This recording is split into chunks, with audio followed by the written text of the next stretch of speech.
Lux presents Hollywood.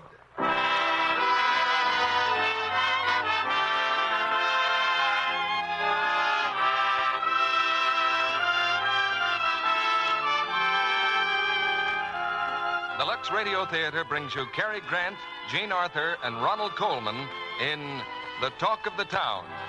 Ladies and gentlemen, your producer, Mr. Cecil B. DeMille.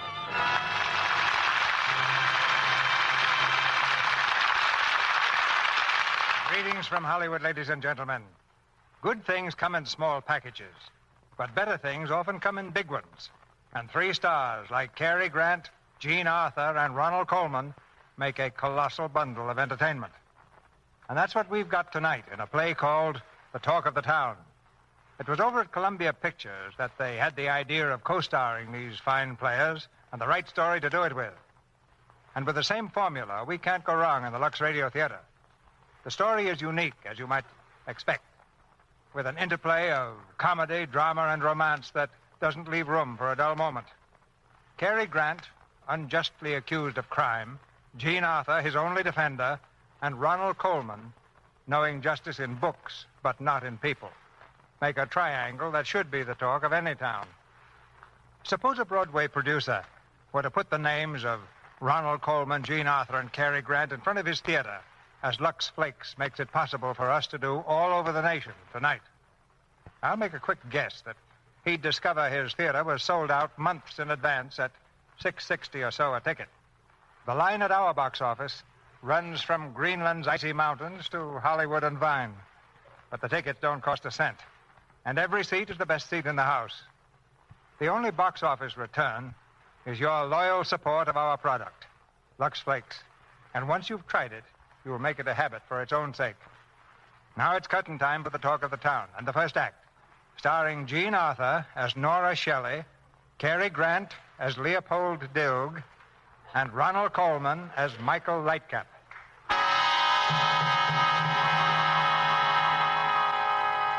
Winchester woolen mill burns to ground. Mysterious blaze levels factory.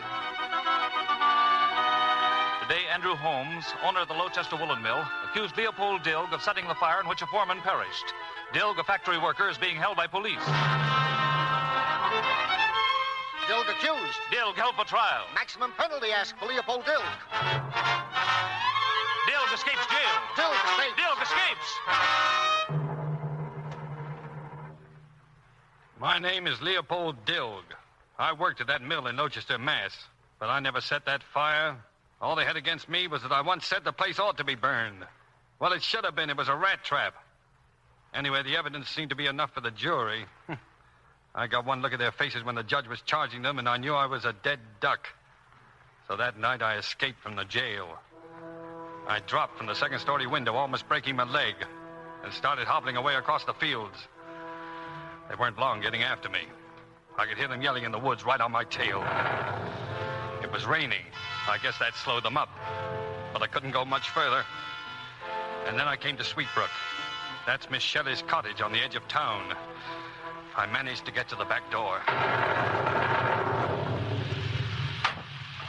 Who's there? Who is it? Miss Shelley.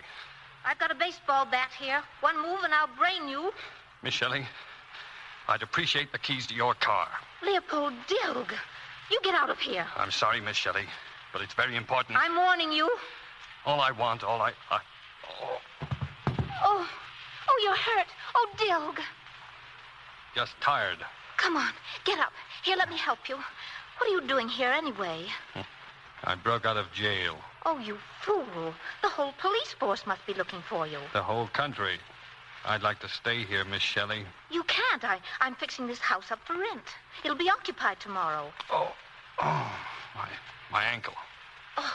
Oh, my gosh. How far do you expect to get with that? And where are you going? I would appreciate any suggestions, Miss Shelley. Why didn't you think of that in the first place?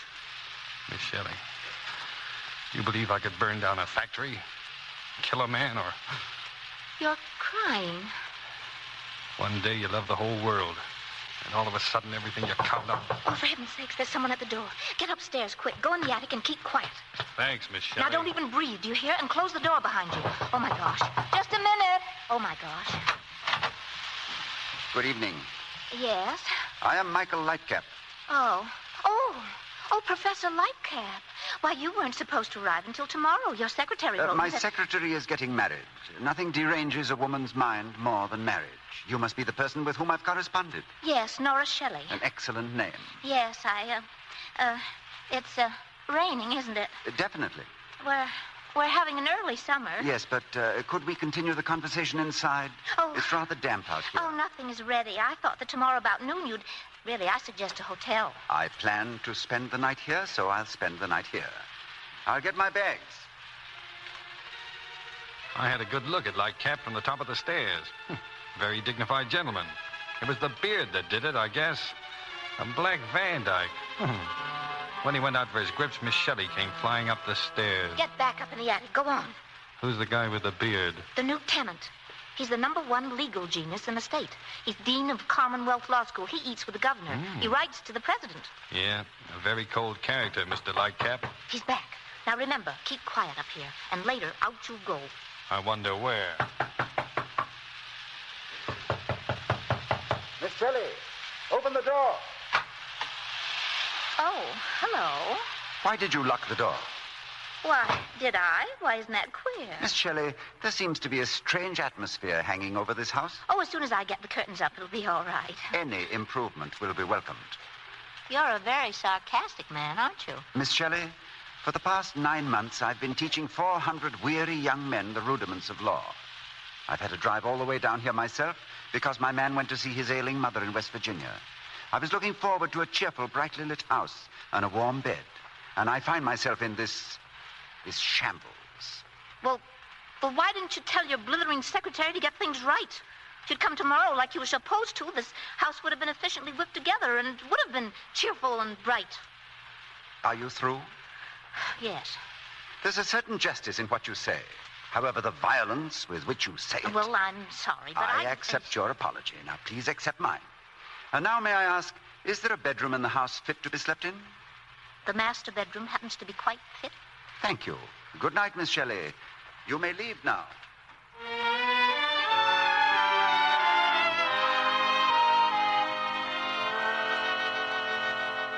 Dilg. Hiya. I thought you went home. How could I with you up here? You can leave now. He's asleep. You used to live in this house, you and your mother, didn't you? Yes, we live in town now and rent this place. Come on, get up. My ankle's so swollen now I couldn't walk 5 yards with it. Oh, what are you going to do? You can't stay here. You're still the prettiest girl in Lowchester. Now, look. This escape was insane. You haven't been convicted yet. Now they'll think you're as guilty as sin. It's possible I am, don't you think? Maybe. Maybe not. Leopold, as far as I know, you're capable of anything. You were the wildest kid that ever went to a Lowchester school. You wore pigtails then. I was in love with you. Always collecting a bad reputation. Even after you grew up, speeches on street corners, petitions, any kind of a squawk, and Leopold Dilg's right in the middle of it. Yeah, you know, you're even prettier now. Look, what about Yates? Does he know what you've done? Yates? Yates, Sam Yates, your lawyer. Don't you know your own lawyer? The state made me a present of a lawyer. Well, if anybody can help you, it's Sam Yates. I'll call him. And that's the end of the line as far as I'm concerned. Thank you, Miss Shelley. See that you keep quiet up here. Yes, Miss Shelley.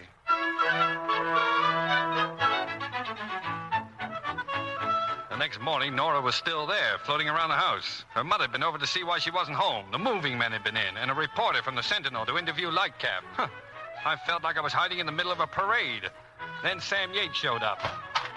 Hello, Nora. Oh, Sam. I got your message. They said you wanted to... Sam Yates. Michael, well, I'll be doggone. Well, how are you, Sam? Nora, how'd you know that Michael Lightcap was the one man in the world I wanted to see? Well, I didn't. I didn't know you knew him. Went to school with him, that's all.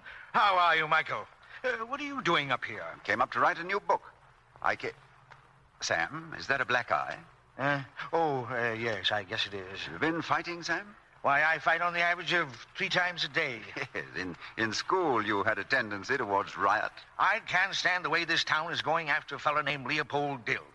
He's the only honest man I've come across here in 20 years. Naturally, they want to hang him. Sam... He's been shouting for years that Andrew Holmes, the mill owner, is crooked as a dog's hind leg.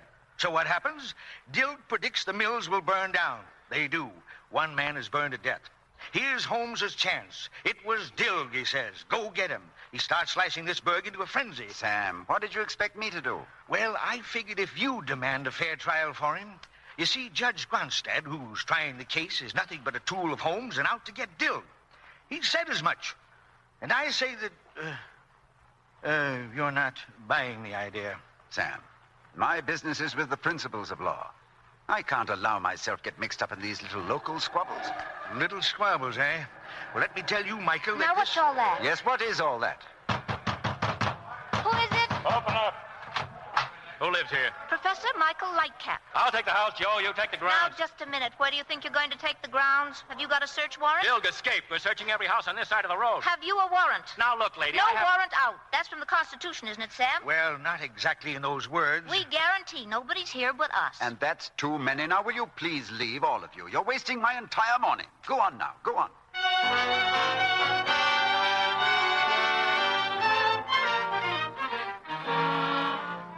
They didn't search the house. When things quieted down, Sam Yates left, and Nora went out to speak to him in the car. Sam, listen. Do you know who's up in that attic right now?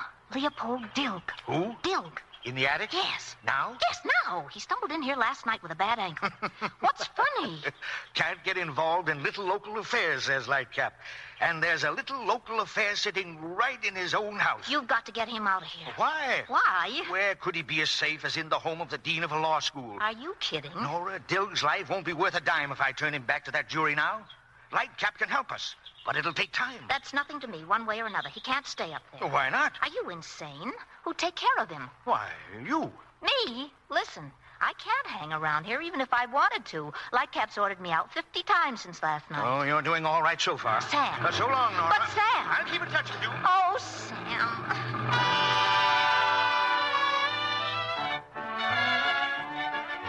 Smart girl, that Miss Shelley. You know what she did so she could stick around? She got herself hired by Lightcap as a combination secretary and cook until his man could get up here. Yes, smart girl. That afternoon, they went out in the garden to work on the new book. And meanwhile, I was up in the attic, slowly starving to death. A man can stand just so much. When I sneaked down to the kitchen to get some food, I could hear Lightcap dictating. The beginning is always a little difficult. Yes, sir. Let's see. Jot down this title. The Relation of Literature to Legislation in the 18th Century in England. Yes, sir. The effect of literature upon legislation is a... Bless you. Thank you. Is a study that has long claimed the interests of social scientists. The law That was really some high-class stuff he was dictating. I stood there listening for a while. And then he made a statement that sounded a little silly to me about the law being at all times reasonable. The law must be built firmly on principles which are above small emotions, greed, and the loose thinking of everyday life. Impossible. Oh. What is the law? It's a gun pointed at somebody's head. All depends upon which end of the gun you stand, whether you think the law is just or not. Who is this man? He's the gardener, Joseph. Joseph, this is Professor Lightcap, the new tenant. Pleased to know you. Still, you know, your point of view about the law is very interesting. Thank you. Yep. It represents the ideal condition. I don't approve of it, but I like people who think in terms of ideal conditions. They're the dreamers, poets, tragic figures in the world, but interesting. How are the zinnias getting along, Joseph? Dying. You see, Professor... Joseph, if you don't mind, I must get on with my dictation. And you might see if you can save the zinnias from dying. Bless you. Thank you. Miss Shelley. Mr. Lightcap, you're catching cold. Out in the rain last night, Professor? Yes, I was. Professor, about that idea Miss Shelley, I see you're about to have some more company. I'll be in the study. Yes, sir. Dill, get out of here. What are you trying to do? Well, when I hear a man talk nonsense, I always get an impulse. You get upstairs. With this ankle, it's too late. Then hide somewhere, quick. We had company, all right. Only it wasn't for Nora. I knew the fellow who got out of that car. I'd seen his picture. A fellow by the name of Senator Boyd. Well, sit down, Senator. Sit down. Thanks. Well, Professor, I tracked you up here because the news I have for you couldn't be entrusted to the mails or the telegraph wire. Yes, Senator Boyd? Lightcap, The President would be pleased to appoint you to the bench of the Supreme Court in September. The Supreme Court? Me? That's it. I don't know what... It's a great honor, Senator. A great honor. Well, would you be willing to accept? I'd be willing to accept. Wonderful. The Senate will investigate, naturally. I don't think we have to fear that, but I'd keep my name out of the papers in any connection if I were you. Well, I've been keeping my name out of the papers for nearly 20 years. It shouldn't be difficult to continue. The Supreme Court? That's something. When the senator left, the professor walked around the house in a kind of a happy daze. You could tell what it meant to him. And then Nora got him off to bed with a hot water bottle. He had a bad cold. You got to be careful with a guy like that. Yeah. That night Sam Yates came to talk things over. Supreme Court. Well, what do you know? Hey, this stuff he reads is remarkable dead. Got any more chicken, Nora?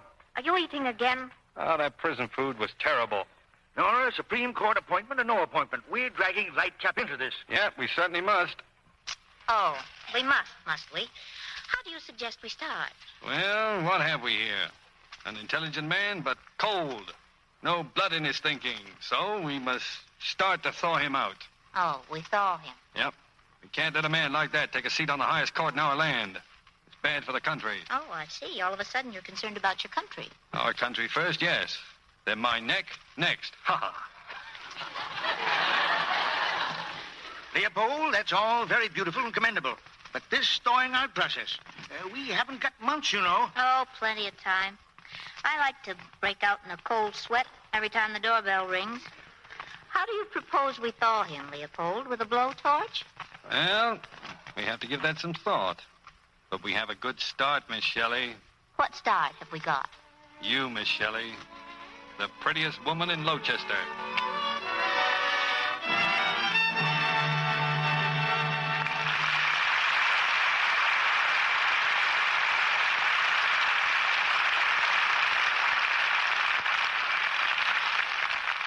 In a moment, Mr. DeMille presents Jean Arthur, Ronald Colman, and Cary Grant in Act Two of The Talk of the Town. Now, has this ever happened to you on a bright spring afternoon when you wanted to look your very best? While strolling through the park one day, in the merry month of May, I was taken by surprise by a run of monstrous size. A run in your stocking certainly can make you feel like a blot on the landscape. Well, if you'd lux your stockings after every wearing, you wouldn't be having such trouble. You mean just the way you wash your stockings can make a difference in the way they wear? It certainly can. A whole series of tests has proved that luxing stockings cuts down runs by more than 50%. The United States Testing Company, Incorporated, washed rayon stockings over and over again in different ways, and then tested them on a machine that pulls and strains them the way you do when you wear them. Stockings washed with new improved Lux Flakes didn't go into runs nearly as quickly as those washed with a strong soap or rubbed with a cake soap. Luxing actually cut runs in half. My, that sounds good to me. Well, here are some new words to that song of yours. If you'll do what they say, you can give those stocking runs their runaround. I'll lux my stockings every day, every month including May. If you want to save your hose, take a tip from one who knows. Luxing helps to keep those stocking runs away. Now, Mr. DeMille returns to the microphone. Act Two of The Talk of the Town, starring Cary Grant as Leopold Dilg, Jean Arthur as Nora, and Ronald Colman as Michael Lightcap.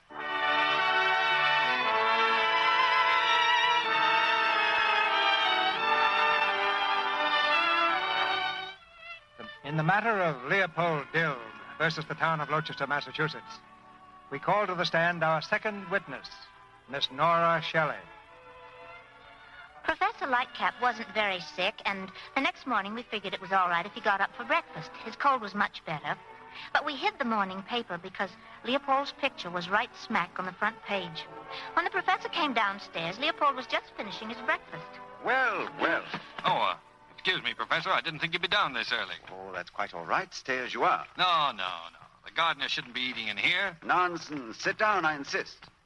Good morning, Miss Shelley. Are you sure you feel all right, Professor? Oh, yes, quite well, thank you. Perfectly normal. Oh, that's good. there a morning paper? Paper? Oh, no, it hasn't come yet. Miss Shelley's a wonderful cook, Professor. We're in Clover. Coffee? Thank you. Well, Joseph, this is very nice and companionable. You know, there's a touch of the philosopher about you that I like. And you interest me enormously, Professor. Good. Hey, taste that ham. Great, isn't it? I appreciate good food. Ever had borscht, Professor? Borscht? What's that? Beet soup with sour cream. It's a Polish dish. Yeah, with an egg beaten in it. Don't let anybody give it you without an egg in it. We must have some, Miss Shelley. Oh, yes, of course, as soon as I finish my course in American cooking. Oh, you can buy it down at Mrs. Pulaski's Polish Dairy near the factory. Mrs. Pulaski's, Well, by all means, let's get some. I do wish the paper had come. Yeah, well, that's too bad. Still, if you read yesterday's, why read today's? It's just some more about that terrible man, Dilg. Dilg? Oh, the fugitive from justice, huh? Or a miscarriage of justice. Your opinion, too? It might be yours, too, Professor, if you knew Andrew Holmes. He makes the laws. He puts a fellow like Judge Grunstadt on the bench, and Grunstadt takes orders. Well, the voters may exercise their right of the ballot and remove him. Now, this corruption is too thick. That's the way every decent person around here feels about it. Feelings have no influence on the law. Facts, Miss Shelley, facts. My dear Professor, people wind facts around each other like pretzels. Facts alone, that's a nut without a kernel. Pass the sugar. Where's the soul? Where's the instinct? Where's the warm human side? All right, Joseph, all right. Two schools of thought. I see your point of view, theoretically. In fact, I respect it. I wish I could respect yours, Professor. Joseph puts it a little strongly, Professor. He does respect you, of course, but as you can see, he's for the practical side. Yes, and makes the law up as he goes along. Out of common sense, yes. In fact, Professor, the way I see it, you don't live in this country. You just take up room in it. Joseph. It's a discussion amongst friends. Of course, delightful. All you know about the American scene is what you read in newspapers and magazines. Somebody else's impressions hashed up for lazy people. If you don't feel it yourself, you've learned nothing. Just like having somebody tell you about his operation. That'll do, Joseph, for this morning. Professor, I challenge you to make an experiment. Spend half a day with your books and the other half finding out what people do. Yeah. By the way, with these indoor habits of yours, you've got the complexion of a gravel pit. Well, really? You know, Joseph, you're no oil painting yourself. No, a mummy would be closer to you. They wore beards, too. Well, now, Joseph, what would you suggest? Well, there's a baseball game today. Go to it. Baseball? Baseball. That was the first step in thawing out the professor. I took him to the game myself, and we sat right next to Judge Grunstadt. Leopold said there was no one like Grunstadt to teach the professor the facts of justice. Professor Lightcap, this is Judge Grunstadt. Lightcap? Why, of course. How do you do, sir? How do you do? Well, this is a great honor. Thank you. Did you say judge? Grunstadt. Doubt whether you've heard of me, but your work. I've read it in the Law Review every year. Hey, sit down. Oh, how I envy you, sir. You work in the quiet of your library, and how do you like that? Are you blind? That was right across the plate. A dope. But me, I labor in the vineyards. You've heard of the Dild case, I take it? Yes. Well, there's luck for you. First case I've had in 10 years that drew any outside attention. Look at that. Slide, you idiot! Oh, he could have made it. And right in the middle of the trial, the swine skips out like a butterfly, and I was preparing a brilliant opinion on the case. Before the trial was finished? Oh, he was as guilty as Judas, the town malcontent. You consider it ethical to judge a man before all the evidence is in? My dear fellow, he broke jail. That proves it, doesn't it? Why, even a library philosopher like you would have to admit that. Yes, Miss Shelley. I think we've had enough baseball for today.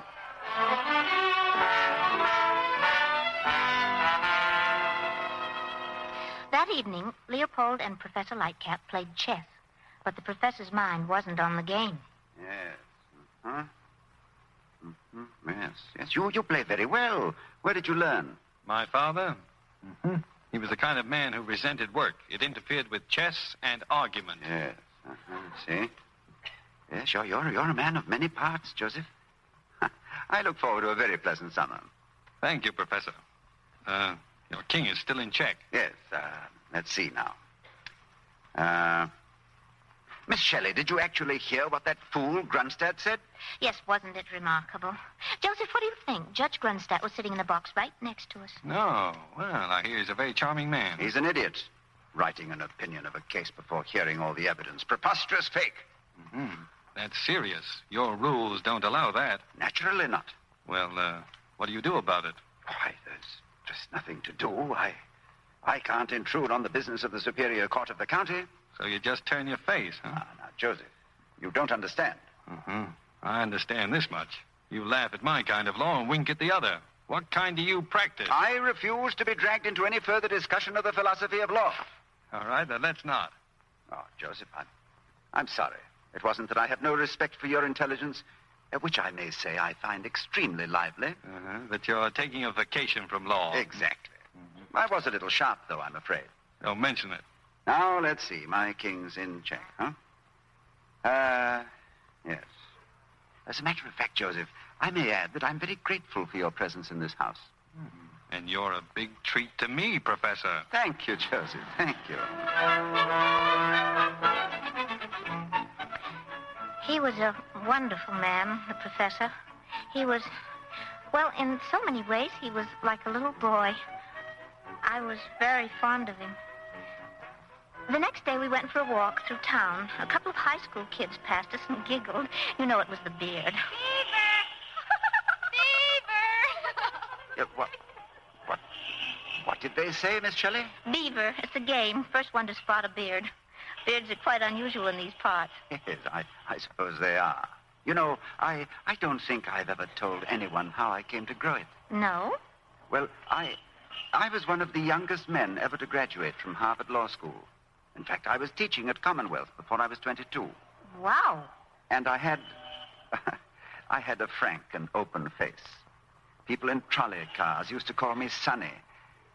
Boys I was teaching would slap me on the back. Women would wink at me in the streets. Is that bad? No, but I was busy and had no time for nonsense. And so the beard became a sort of a fortress. And, well, I suppose I grew attached to it. Well, I think it's very pretty. Now, what am I to say to that? Miss Shelley, isn't that the borscht place? Oh, Pulaski's, yes. Pulaski's. We must get some for Joseph. Oh, I'm afraid we haven't time, Professor. Oh, but think of his face, the ecstasy. Come in a moment. You're going to spoil that man. What, spoil Joseph? Yes, sir? Some borscht, please. A quart. Yes, ma'am. With an egg in it. With an egg? Oh, it must have an egg beaten up in it. Yes, sir. Yes, sir. I didn't know it at the time. There was only one person in Lowchester who ever ordered it that way, Leopold Dilg. But Pulaski knew it. We were to find that out later. We left Pulaski's, and I steered the professor over toward the factory ruins. I knew Holmes was staging a demonstration that morning, whipping the town up into a frenzy. It was something the professor ought to see. Mr. Lightcap, it's a pleasure to see you here. Holmes is my name. I own this mill, or rather what's left of it. Well, really, I've never known public feeling to run so high in Lowchester. As for Mr. Dilg, justice will not be cheated. No, I'm sure it won't. Oh, Miss Bush, come here. Professor, this is Miss Bush, a close friend of Clyde Bracken, my foreman. The man who was killed in the explosion.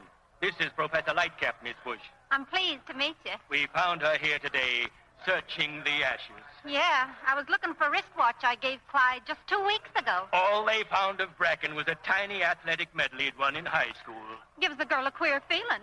One night you got a man who weighs 211 pounds, and the next day, wham, all you got left is a medal for shot putting. Yes, I'm sorry. Too bad they're not taking pictures of Dilg swinging from a telegraph pole. Who said that? I did, Yates, and what about it? Jake, I told you anybody I heard talking like that had to count on fighting me. Put him up. Sure.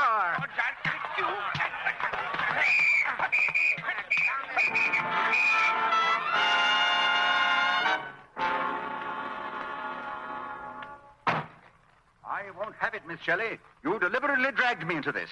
It's been your purpose since the day I arrived. Well, if I have, my motives are far from selfish. That has nothing to do with it. I've said again and again I cannot be involved. And if it's your purpose to see that I am... Well, Professor, this amounts to violence. And from you, making charges against Miss Shelley without evidence? Me. Perhaps I'd better resign, Professor. No, Miss Shelley, You're right, Joseph. I apologize, Miss Shelley. There, now, you see, a happy family again. Now, the question is, Are we ready for dinner? Yes, are we ready for dinner? Anytime you are, Professor. Thank you. Hello, Ed. This is Sergeant Mack. Hey, listen, we just had a hot tip from a guy named Pulaski. He says Dilg is hiding out in the Shelley house. Yeah, get over here right away. Come on, Miss Shelley, sit down. Right here, Professor. Thank you. Hey, wait a minute. Who put on the soup plates? There's no soup. No soup, eh? No. No soup. My dear Joseph, while strolling in town today... Huh? No. That's a bad beginning. My dear Joseph, to cement the bonds that bind our happy little family together, what could be more fitting than this? Borscht! Pulaski's! I'd know it anywhere. Oh, be careful, you'll spill it. Well, only Pulaski's would wrap up Borscht in a newspaper. No. Let me unwrap it, please, Joseph. Your eagerness, your... This is the stuff I've been waiting for. Come on, Professor. Shake it up. All right, here we are. Now, if you'll just get rid of this newspaper, Miss Shelley, What's the matter, Professor? Is something wrong? There seems to be a picture in the paper, Joseph. A man named Leopold Dilg. Professor. He bears a remarkable resemblance to you, Joseph. Professor, what are you going to do? Call the police and tell them to come and pick him up. No, you won't do that. Wait, Professor. I'm sorry I spoiled your party. Of course, there's no use discussing the merits of my case right now. I'm afraid not, Joseph. Leopold. I have a simple duty to perform, and I must do that before anything else. Well, here we have the two schools of thought, Professor. This time in action. That telephone to you means law and order. And to me, well, I've got to stop you using that telephone. By violence, if necessary. Yes, I see. That's bad. I've a very warm feeling for you, Joseph. But I must use that telephone. Well, if you do, Professor, and I'm as fond of you as a brother, I'll be compelled to knock you down. No, please. I should regret that, too. I've never been fonder of a man in my life, but... Hello, operator? Give me the police station. Hello, is this the police? Sorry, Professor. No! Oh, Leopold. Nora, I'm sorry. What else could I do? Oh, help me get him up. You've hurt him. He's... Leopold, I couldn't help it. I didn't want to hit him. Get out of here, quick. It's the police. Get out the back way. Look, Go on. Get out, you fool. Open up. Bring it down. The back way. Hurry. Yeah. Oh, Mr. Lightcap. Get around the other side, man. Shoot the kid. Yet, this way. Where is he? Come on, where is he? Oh, help me with Professor Lightcap. He's hurt. Where's Dilg? I don't know. Ed, try the upstairs. Nora, did Leopold get away? Oh, Sam, help me. What's the matter with him? Look, Sam, is he all right? Sure, he's fine. Come on, Professor, come on. Aye. He's coming around, all right. Up you go, Professor. Professor Lightcap. You knew it was Dilg, Miss Shelley. All those lies, attentions, just for Dilg. You and Sam Yates. You planned it all, didn't you? Take it easy, Michael. You're a silly, dangerous girl. You've had me feeding and lodging a notorious fugitive from justice.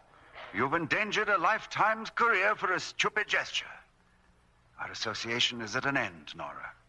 That's a tip-off, Professor. You had to get good and sore before you got around to calling me by my first name. Oh, Miss Shelley. Nora, when you're angry. That will be all, Miss Shelley. That will not be all, Mr. Lightcap. Dilg is innocent, and I'd rather be hated by 40 frozen legal giants like you than turn him over to those bloodthirsty idiots of Lowchester. You were right to grow a beard. You were an old man all your life. You put on the proper costume just as soon as you were able. Don't ever shave it off, Mr. Twilight. Somebody might think you were alive, and that would be misrepresentation. Come on, Sam, let's get out of here.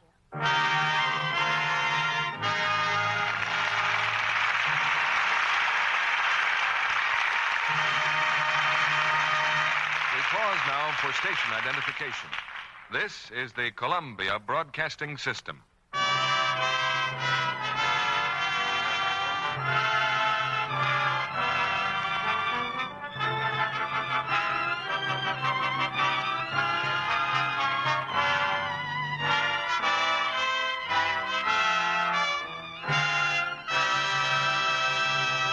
After a brief intermission, Mr. DeMille presents Ronald Colman, Cary Grant, and Jean Arthur in the third act of The Talk of the Town.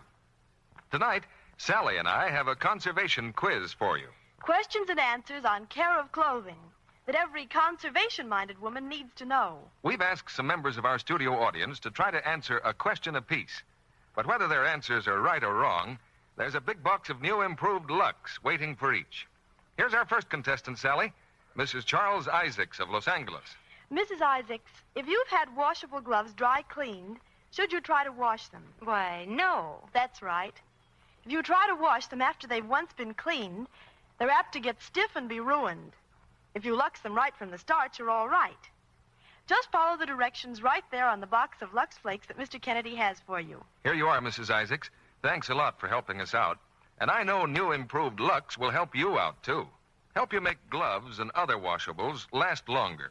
It's the mildest, safest Lux ever made. Now, our second contestant, Sally, is Mrs. Bruce Wilkins of North Hollywood. Hello, Mrs. Wilkins. Here's your question. If the neckline of a blouse or sweater, for instance, is specially soiled, should you rub cake soap on it to get it clean? Yes. No, very definitely no. Rubbing is hard on fabrics, especially on woolens. Take a few dry Lux Flakes and work them in gently with your fingers, but don't rub. Thanks for coming up, Mrs. Wilkins. You'll find this box of new improved Lux Flakes is super safe care for all your washables. I'm afraid that's all we'll have time for. We'll have to save our other questions for another night. But, ladies, don't you wait another night or another day to try new improved Lux Flakes. It's better than ever in 3 important ways. It's the mildest, safest Lux ever made. Its suds are richer, more cleansing than ever, and they last longer than ever. Give more of your washables this super safe care so they'll last longer than ever, too. Now, our producer, Mr. DeMille. We'll ask our stars to step out of character for a chat when the play is over. But right now we present the third act of The Talk of the Town, starring Ronald Colman, Jean Arthur, and Cary Grant.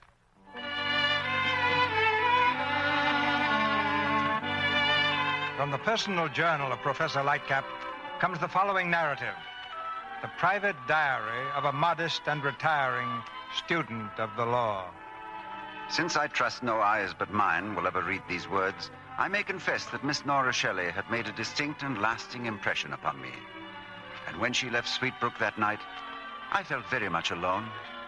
But she had shown me what I was, a frozen legal giant, she had said, with a beard.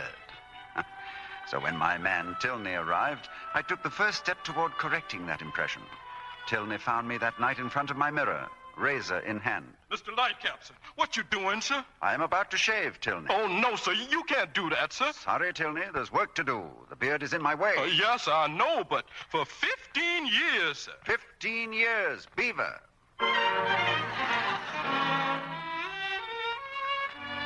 The work I referred to was discovering for myself whether or not justice had been hoodwinked in the case of Leopold Dilg. I went first, clean-shaven, of course, to a beauty parlor in Rochester. It was run by Miss Regina Bush, the sweetheart of the foreman who had died in the fire.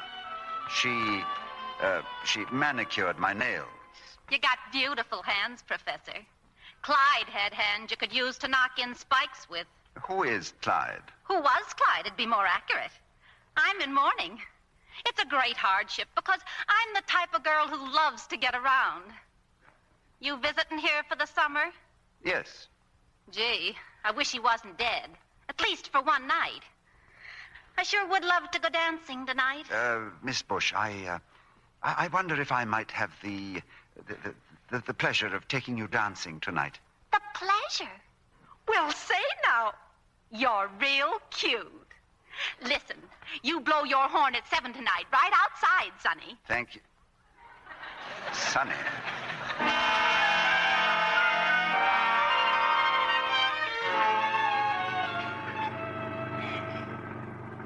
What time is it, Tierney? 7-2, sir. Well, it's just at the next corner. Yes. Tierney. Yes, sir?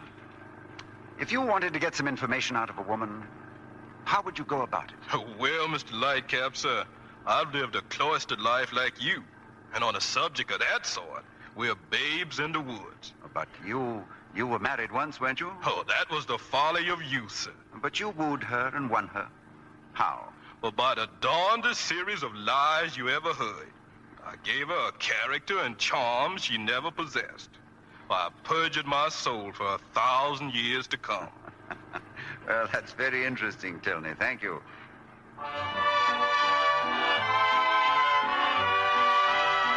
Should we sit down, Miss Bush? Yeah, come to think of it, I'm getting hungry. You dance divinely, Miss Bush. Your physical coordinations are remarkable. I thought I heard them all, Professor, but your line's brand new. Ah, you know, you're definitely a superior person, Miss Bush. Ah, you're cute. You know what? If I was free, I'd take you very, very seriously. Oh, but you are free, aren't you? Your gentleman friend he's dead, isn't he? Well, that's the general impression. Well, what do you mean? Little Regina's drinking too much. Makes her tongue very, very loose. You know, you're beautiful, Regina. Extraordinarily beautiful. Oh, would you like to kiss me? Why, very, very well. I mean, certainly. Oh, on the forehead. Cultured. A cultured kiss. Gee, if I was only free. Oh, but you are free. You're only saying that to torment me. No, I'm not. Now, here, I got a letter from him. A letter? He wants me to meet him in Boston in a couple of weeks, see? A letter? From Clyde? Yeah, it says C. Bernard, General Delivery, Boston, but that's him, all right. C. Bernard, he isn't dead at all. Uh-huh. Hey, listen, what are you... Hey, give me that letter back. No, but Miss Bush, now, Regina, darling... Don't Regina darling me. There's something fishy about you, mister. Help! Throw this guy out! Get him out of here!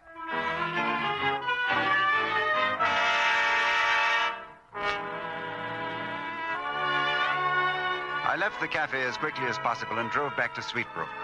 Of course, I didn't realize at the time that Leopold Dilk was still hiding there in the attic. It was the most obvious place and therefore the best. Miss Shelley found him there that night. Oh, Leopold. Oh, you idiot. Hey, cut it out. How did you know I was here? Oh, it suddenly came to me you couldn't go anywhere else. Your ankle. Oh, Leopold. No. Nora Shelley crying? Oh, I've been out of my mind for 24 hours. I thought you were dead. What an idea. You know something, Nora? Our friend, the professor, shaved off his beard. He did? Yeah, I heard him talking about it. But why? Well, who can tell what a man in love will do? In love with who? You. Mm-hmm. I know just how he feels. The prettiest girl in Lowchester. Oh, Leopold, I've been so miserable to you.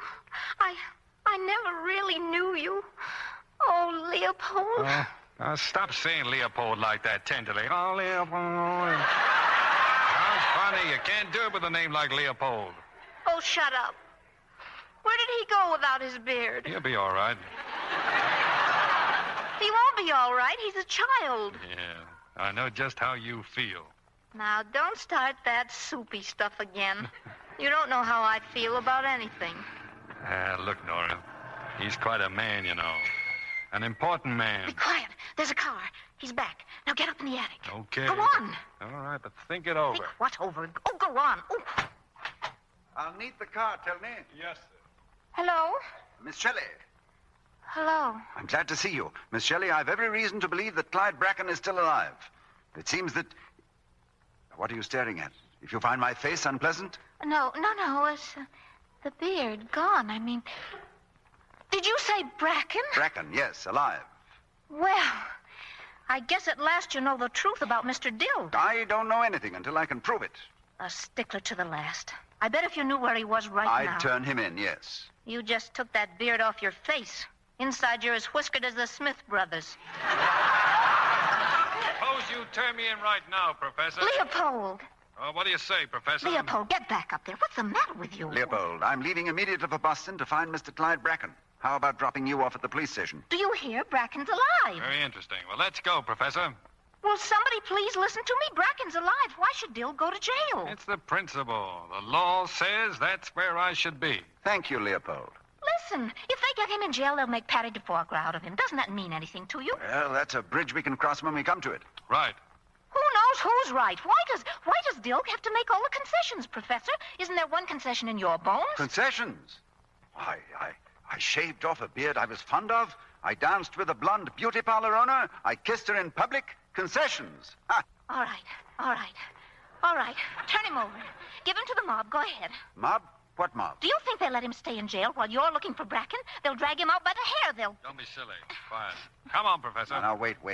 Miss Shelley has been right in the past, and perhaps you'd both better come to Boston with me. Well, that's a very noble gesture, Professor, but my place tonight is in jail. I'm sorry to disagree with you. Come along, Leopold. That's taking the law in your own hands, Professor. Oh, shut up. Leopold, sometimes the letter of the law might be wrong. No, I'm afraid I can't agree with you, my dear friend. Well, I'll have to be firm, Leopold. Oh! Now, Miss Shelley, if you'll help me to get him into the car, please. Oh, Professor, you're wonderful. You're really wonderful. Thank you, Nora. Oh, Leopold. Poor Leopold. Did he hit you? Where did he hit you? Oh, poor Leopold. We found Bracken, alias C. Bernard, in Boston. It was a brief and heated discussion. He didn't wish to return with us to Rochester, but we prevailed upon him. By force, I'm afraid. Oh!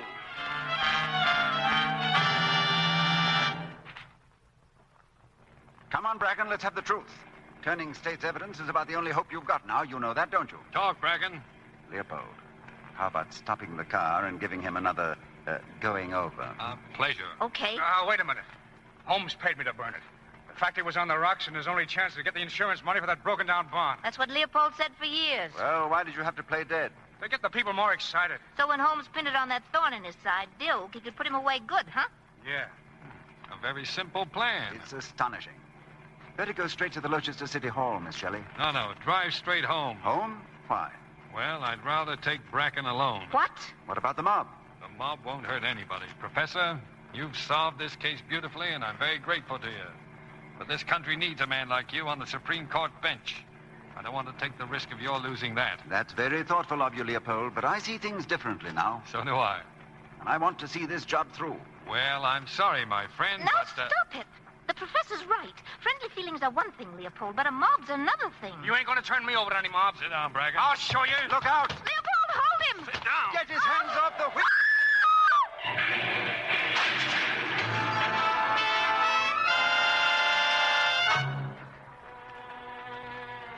Our work had gone for nothing. In the excitement of the accident, Bracken escaped, and the police took Leopold. He went to trial within a week. Lightcap, I've come up here to talk sense to you. Thank you, Senator. Nobody believes this Bracken story. You'll go into that court and make yourself ridiculous with it. So will you please get out of this town? Nope. No, a man's life is at stake. Senator, a friend's life. Michael, I'm warning you. I just came through that town. They're out for blood. There's a crowd in front of the court right now with ropes. Oh, no. Miss Shelley, Nora, I know just how you feel. I didn't understand at first. You couldn't help feeling the way you do about Leopold. Now, don't you start that. Who says I feel any way about anybody? Why does everybody try to make up my mind for me? Why should my love life be kicked around from pillar to post? I hear you're in love with Regina Bush. Regina Bush? Yes, Regina Bush of the Dolores Beauty Salon. How do you like it? Regina Bush? That's where Bracken is. He's hiding there. Nora, did I see a gun somewhere around this house? A gun? I know, it's in the desk. What are you going to do? I'm going to settle this Dilg business if I have to shoot to kill. Michael, you can't do it. Oh, can't I? Listen. My great-great-great-grandfather fought off 24 Indians for a whole week in 1756, and I'm a direct descendant. Now, you tell that to the Senate, and if it isn't good enough for the Supreme Court bench, it's just too bad.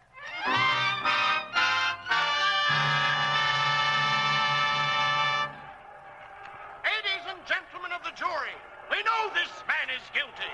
Outside of this court right now, you can hear the voice of the people. Listen to it, the voice of justice. The state and the people of Rochester will tolerate only one verdict from this jury, and that verdict should be quick. Guilty! Keep that crowd out of here. We can't, Your Honor. Give us Dilg. We want Leopold Dilg. Come on, give him to us. Come on, Who did that? Who fired that gun? I did. Judge Grandstadt, this gentleman with me is Mr. Clyde Bracken. Bracken? Clyde Bracken, alive. He's the man the law is looking for, not Leopold Dilg. His only crime was that he had courage and spoke his mind. And you people of Rochester, what are you doing in a court of law with weapons and ropes? This is your law. This is your law and your finest possession. It makes you free men in a free country. Why have you come here to destroy it? If you know what's good for you, take those weapons home and burn them. And then think. Think of this country and the law that makes it what it is. And think of a world today crying for this very law. Then maybe you'll understand why you ought to guard it. Violence against it is one mistake. Another mistake is for any man to look upon the law as just a set of principles, something he recites and then leans back and takes it for granted that justice is automatically being done. Both kinds of men are equally wrong. The law has to be engraved on our hearts and practiced every minute to the letter and spirit. It can't even exist unless we're willing to go down into the dust and blood and noise of battle every day of our lives to preserve it. For our neighbor as well as ourselves.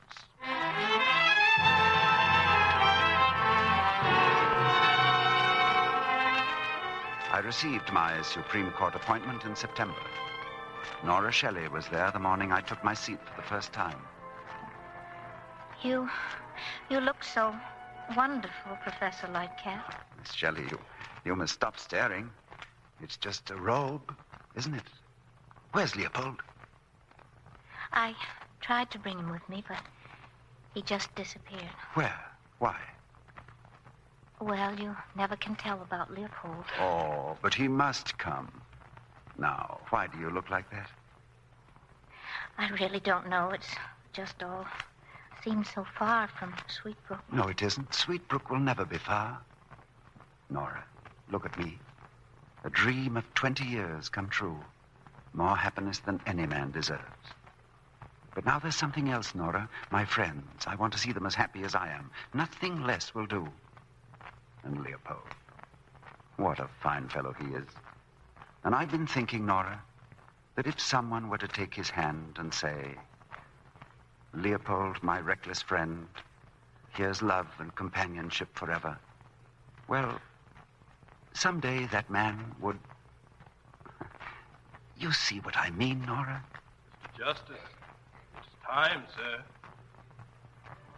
Mr. Justice. I'll go now. Will you kiss me goodbye? Goodbye. Far from Sweetbrook, never.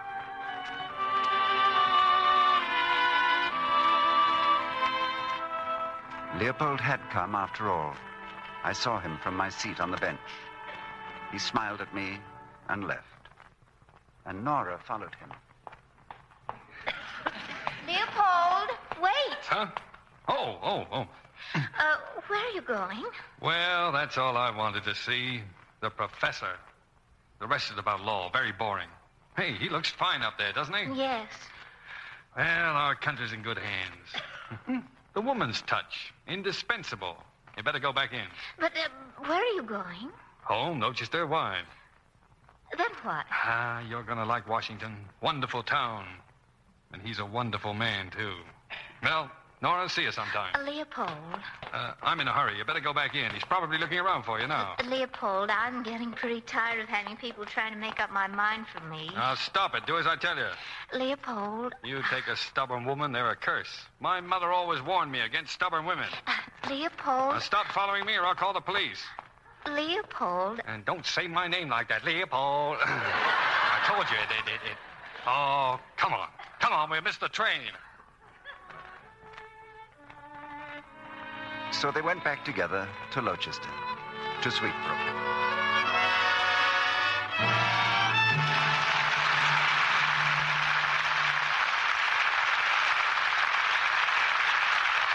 Our stars will return for a curtain call in just a moment. Now, what would you say was the hardest thing about washing dishes? I'd probably get a lot of different answers to that question if I could talk to each one of you. But when it comes right down to it, if there's one thing that makes dishwashing doubly hard, it's hard water. Well, there is a way to get wonderful suds in any kind of water. Just use new, improved Lux Flakes. By actual test, this amazing new Lux gives you more suds, ounce for ounce, than any of 10 other well-known soaps. And they're rich, long-lasting suds that make that daily job of dishwashing easier and pleasant for you. Just sprinkle new, improved Lux Flakes into your dishpan, turn on the water, and watch those flakes bubble into thick, hard-working suds fast. You see, Lux is all pure soap. That's why it gives you richer suds. And, of course, it's kinder to your hands. Doesn't leave them red, rough, coarse-looking. Your dealer has new, improved Lux Flakes now in the same familiar package. Better get an extra box tomorrow. Keep it handy in the kitchen for dishes to give you rich, cleansing suds even in hard water. Now, here's Mr. DeMille with our stars. Tonight's performance deserves to be the talk of the town, also of the city and the county. And the credit goes to Jean Arthur, Cary Grant, and Ronald Colman. Thank you, C.B. Keeping Cary Grant out of jail was a very pleasant assignment. But difficult. Cary's a stubborn criminal. C.B., I appeal to you. Do I look like a criminal? Well, no. I wish you'd be a little more confident. That's a tribute to your acting, Cary. Don't you think so, Mr. Justice Colman? Now, Jean, don't be formal. Call me Judge. You were all so perfect in your parts tonight that I almost suspect you've had experience in the same jobs. Ever study law, Ronnie? I'm afraid not, C.B. Were you ever a combination secretary and cook, Jean? No. Well, it's up to you to save my theory, Cary. That's the politest way I've ever been asked whether I've been in jail. Thanks. Mr. DeMille is a very polite man. He told me once that he had a perfect part for me, that I was the only one who was right for it. I hope you took it. What was the part? Calamity Jane. I'd like to suffer a box office calamity like that picture more often, Jean. Ronnie was telling me he's joined a very interesting crusade. Yeah, I understand he's out for blood this time. Well, Cary, it's just this. I'm out to remind those of British birth in the United States that the American Red Cross needs more blood plasma.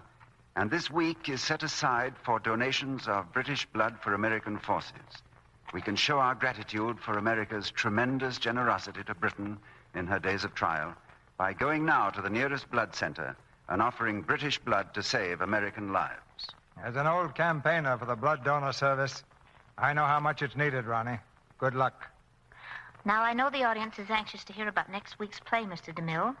Well, next week, Jean, our play will be the motion picture surprise of the year. The RKO dramatic success, Hitler's Children. And our stars will be Bonita Granville, Otto Kruger, Kent Smith, and Walter Reed. This is not a war play. It's a drama of youth, behind the scenes in Germany.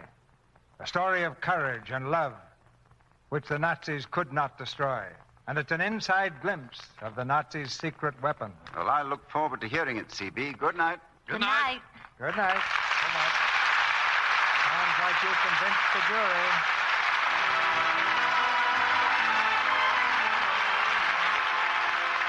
Our sponsors, the makers of Lux Flakes, join me in inviting you to be with us again next Monday night when the Lux Radio Theater presents Bonita Granville, Otto Kruger, Kent Smith, and Walter Reed in Hitler's Children. This is Cecil B. DeMille saying good night to you from Hollywood. Cary Grant's new picture is the RKO production, Mr. Lucky. Jean Arthur will soon be seen in the Columbia picture, The More the Merrier. Heard in tonight's play were Lynn Whitney as Regina, Leo Cleary as Yates, and Norman Field, Horace Willard, Charles Calvert, Robert Harris, Warren Ash, Charles Seal, Fred Mackay, Stanley Farrar, Ken Christie, and Julia Warren. Our music was directed by Louis Silvers. And this is your announcer, John M. Kennedy, reminding you to tune in next Monday night to hear Bonita Granville, Otto Kruger, Kent Smith, and Walter Reed in Hitler's Children. Today, you can't afford to be tired or nervous because of a diet low in vitamins. Yet with food rationing and shortages, it's harder to get vitamin-rich foods. So take Vims. Vims are scientifically designed to help make meals complete. Vims give you all the vitamins government experts say are essential, balanced in the formula doctors endorse. And Vims supply all the minerals commonly lacking. Get Vims at your druggist. VI for vitamins, double MS for minerals. Vims. This is the Columbia Broadcasting. Lux presents Hollywood.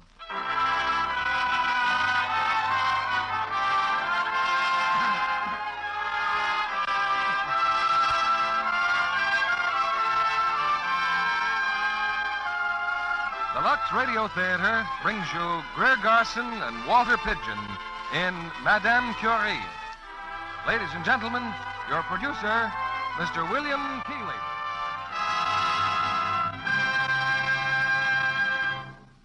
Greetings from Hollywood, ladies and gentlemen.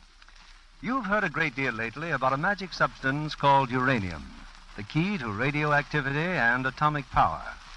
Yet half a century ago, from that same substance came a discovery that promised untold benefits to man and added greatly to our knowledge of atomic energy. Our play tonight from Metro-Goldwyn-Mayer's epic screenplay, Madame Curie, deals not only with that thrilling search for radium, but with a man and woman whose love for each other was as great as their love for humanity and truth, and who both fought with sacrifice and courage. Little wonder that this drama called for two of the screen's outstanding stars, Greer Garson and Walter Pidgeon, who tonight appear in their original screen roles as Madame Curie and Pierre, her husband. The greatest roles, I think, that we've ever seen them in together. In a sense, the story of Madame Curie is a never-ending one, the eternal quest for new and better things to serve mankind. Certainly that quest is deeply rooted in our North American way of life, whether it applies to rockets pointed at the moon, to music, books, motion pictures, or to a simple luxury like Lux toilet soap. We're sticklers for perfection. And the millions of women who depend on Lux soap for their beauty care are testimony of that urge to settle only for the very best. I know their insistence on Lux soap is well rewarded. On with our play and the first act of Madame Curie, starring Greer Garson in the title role and Walter Pidgeon as Pierre. As our theater lights are lowered, the curtain rises.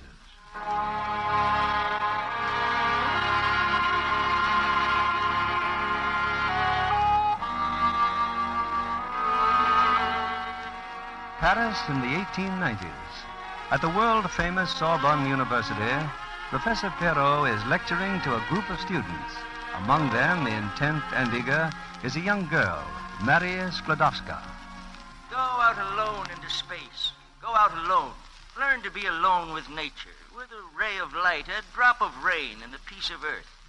Then you'll learn to think alone as they did. Men like Newton and Galileo. Probably it will not be your good fortune to reach so high, to catch a star on your fingertips, but the rewards of investigation, of exploration. To catch a star on your fingertips.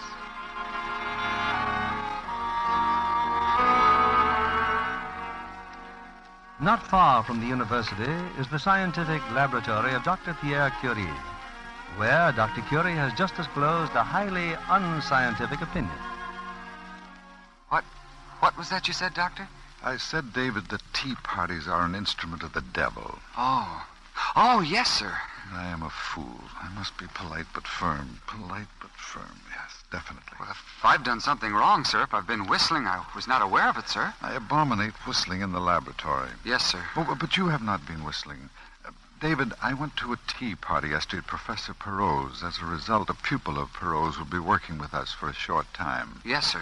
A special assignment, something to do with the study of the magnetic properties of steel. Well, that should be very interesting, sir. Unfortunately, the pupil is a girl. A girl, sir? Yes. I've got it written down here somewhere. Let me see. Oh, yes. Marie Sklodowska. She's a girl. Oh. Well, I didn't know until it was too late. Always the continual struggle against woman, David. Yes, sir. And women scientists are particularly unattractive, sir. In the world of abstract research, woman is a menace. Oh, there's no doubt of it, sir. So put Miss Sklodowska in the corner. And, look, be sure to inform her how important silence is to laboratory concentration. Yes, sir. I trust whistling is not a national characteristic of the Poles. She's Polish, sir? Yes. Oh, the magnetometer in the storeroom. Perrault says she'll need one. I'll get it now, sir. I'm very sorry for your troubles, Dr. Curie. Thank you, David.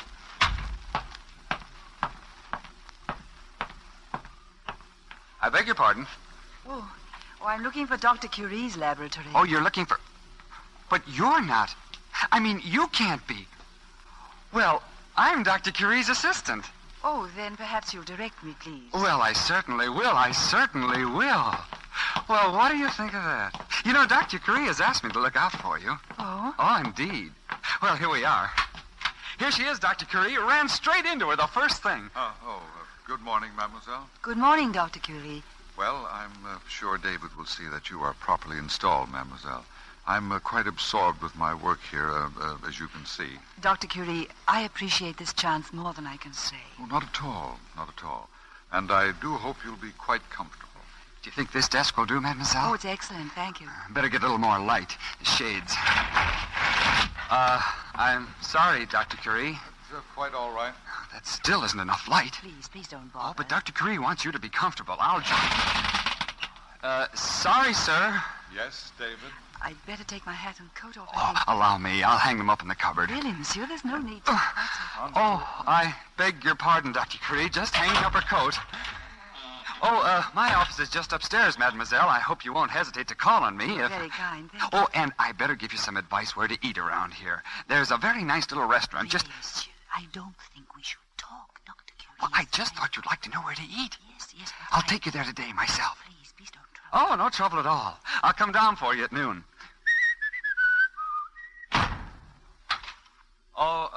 Sorry, Dr. Curie. I'm sorry, too, Dr. Curie. I'll try and be as inconspicuous as possible. That will be very kind of you, mademoiselle. Very kind.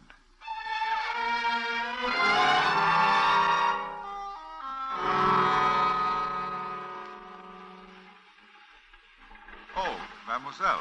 Good evening, Dr. Curie. Standing here in the entrance? The rain. I've been waiting for it to stop. Rain? Oh, yes. Well, good evening. But you have no umbrella, mademoiselle. Perhaps I can help you. Oh, I don't want to trouble you. Oh, no trouble at all. No trouble at all. Thank you. You're very kind. Not at all, mademoiselle.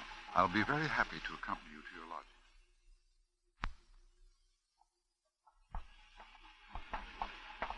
May I ask another question, Dr. Curie? It's a simple matter, but I find it very puzzling. Yes? In the symmetry L sub Q and 2L sub Q, you include only those rotations which are integral multiples of 2 pi over Q. But 2 pi times k over q excludes the identity transformation if k is not an integer. Yes, for the finite k, that applies. Well?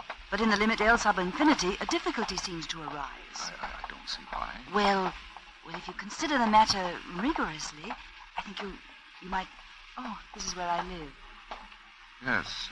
I think I see what you mean, mademoiselle. Well, I'll have to look into this. Goodbye, Dr. Curie. Of course. And thank you. Of course, yeah.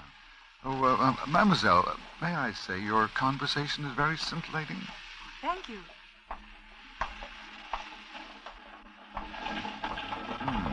Extremely daring hypothesis. You want to get killed? Why don't you know what you're doing? I beg your pardon. Limit L sub infinity. Limit L sub infinity. Yes, of course.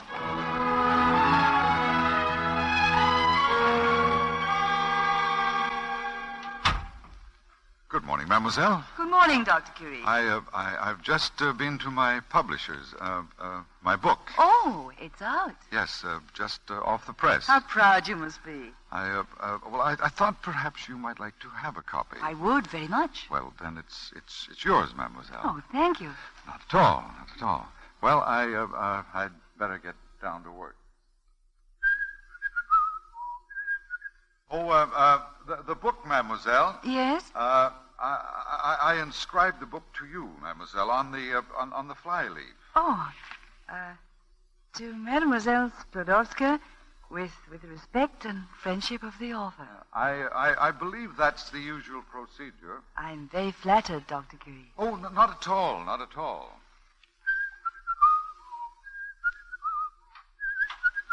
Ah, Dr. Becquerel. I hope I'm not intruding, Curie, but could you step over to my laboratory? I think I've happened on something of great interest. Well, of course. What is it? Aren't you coming, mademoiselle? If I may. You don't mind, doctor, if mademoiselle... No, delighted. I think you'll agree it's really most extraordinary. Oh, this way. I don't understand, Dr. Becquerel. This photographic plate obviously is light-struck. Yes, light-struck. But the amazing thing is that it became light-struck lying in this drawer with a piece of rock. A closed drawer? Yes, in total darkness. But how is that possible? I don't know. I've told you about my experiments, my idea that certain minerals might store up light and energy from the sun. Well, your experiments have been successful. I just don't know. You see, I didn't even know the rock was in the drawer with the photographic plate. Then how do you explain... Well, now look at this plate. This was no accident. This was deliberate. I took this second plate, placed a key on it, and over the key I set this same piece of rock. Now, what do you see? A picture of a key.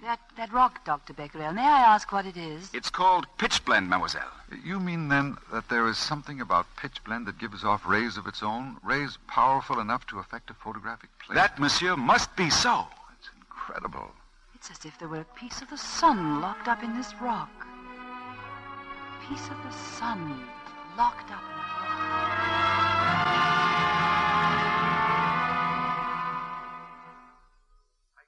Get it out of my head. I try to concentrate on my work, but it's impossible. Dr. Becquerel's discovered it? Yes, of course. How did you know? Because all week I've been thinking about it, too. Very strange. What could it be? What could be the nature of the radiation? Perhaps we shall never know. It's the most exciting problem. Yeah. David's promised to write and tell me how it develops. Write to you? Why? Because my work here is done, Doctor, and I'll be studying. My examinations come up in less than 2 weeks. So soon? Well, I hadn't realized. It's the middle of June. The term's nearly over. The middle of June. You know, I always used to look forward to my summers in the country. My parents have a small place at Sioux, and I used to take long walks through the woods there. Soon I shall be walking in the country. My father loves to walk. Your father? Here in Paris? Oh, no, Doctor. In Warsaw. Warsaw? But you're not thinking of going to Warsaw. Well, had you forgotten that if I pass my examinations, I'm going back to Poland to teach? But I knew that was your idea, but, everything has changed now. You're making experiments of your own. I know, and I shall miss Paris. Oh, I hadn't planned on this at all. How can you abandon science when you're making such progress? You have talent, a definite talent, and it's your duty to use it. Oh, mademoiselle, I beg you to reconsider. It's very kind of you, Dr. Curie. I'm really flattered. But I'm afraid I can't give up the entire plan that I've had for so long. I thought, of course, that you knew. I do not understand how anyone with a scientific mind can entertain the thought of abandoning science. Dr. Curie, I had meant to ask you. I suppose you wouldn't care to attend my graduation. Well, I should enjoy very much seeing you get your degree, but, I have a... There's always such a crowd. Oh, I understand. I feel exactly the same way myself. Oh. Well, I shall be coming in again, of course, to see to a few things. Goodbye, Dr. Curie. Goodbye, mademoiselle.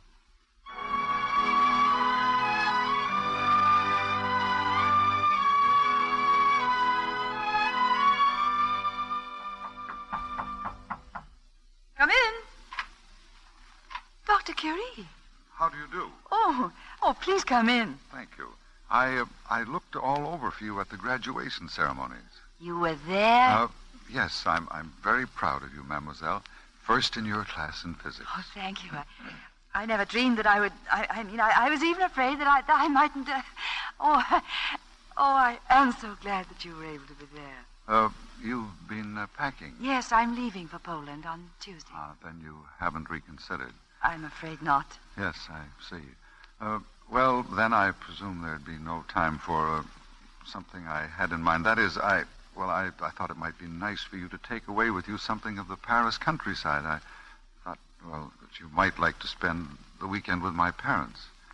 But, of course, I see that would be impossible because you'll be busy packing, doing one thing and another, I suppose. Yes, the idea is quite preposterous. The idea is not preposterous at all. I should like to come. Very much. You would?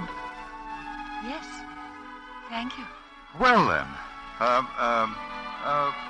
Well, then.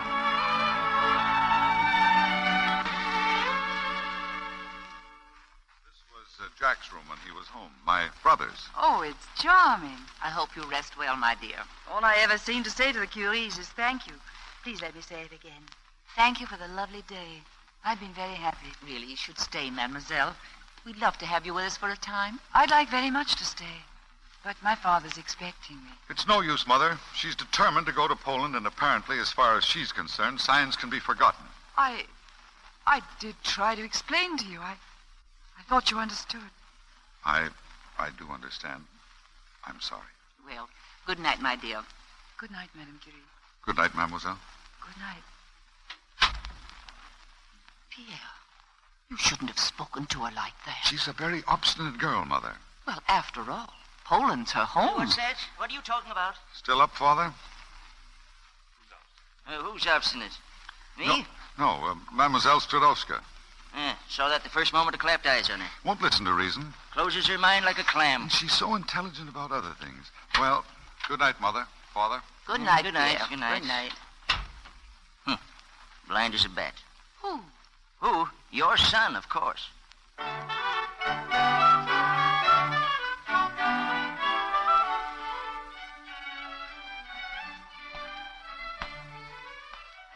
Eugene, what's that? Someone's walking about. That's your brilliant son. He's been pacing up and down in there for an hour. But maybe he's ill. Go to sleep, Mama. He's thinking. Thinking? What about? What about? Does he ever think of anything but science? Oh, yes. I guess you're right. I'll never have a grandchild.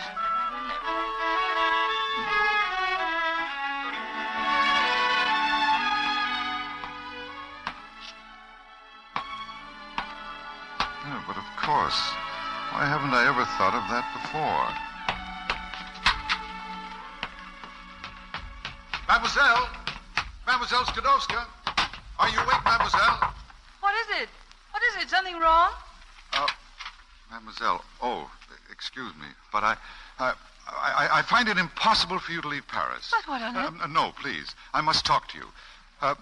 During these past 2 weeks, when you've not been coming to the laboratory, I've found everything very confusing. It's impossible to do my work. In short, it's impossible to go on without you. But now, suddenly, something has become very clear to me. Mademoiselle, I am helpful to you in the laboratory, am I not? Am I not? Didn't you say that? Oh, yes. A few times I've been able to make suggestions which you have found valuable. Of course, Dr. Curie. But Well, what does that...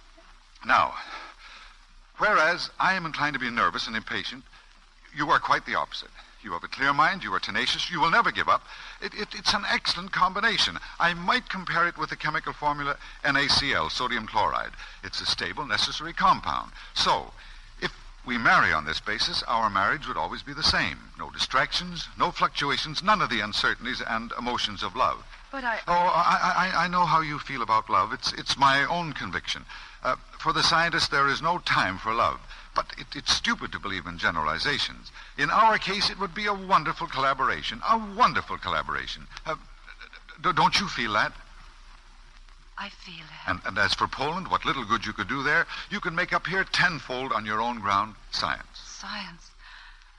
Oh, what do you think I should do? It would be a very fine thing, I believe, to pass our lives together with our common scientific dream, to work together constantly in our search, and any discovery that we should make, no matter how small, it would deepen the friendship we already have for each other, and increase the respect we mutually feel. I can imagine no respect or friendship greater than I have for you now. I can imagine no future so full of promise as the one you offer. Then I suggest that you stay on in Paris with me. I believe you are right. I should like to remain in Paris very much. Thank you. Well, good night, Mary. Good night, Pierre. I forgot something. May I kiss you, Mary? Please do, Pierre. You are very lovely. Thank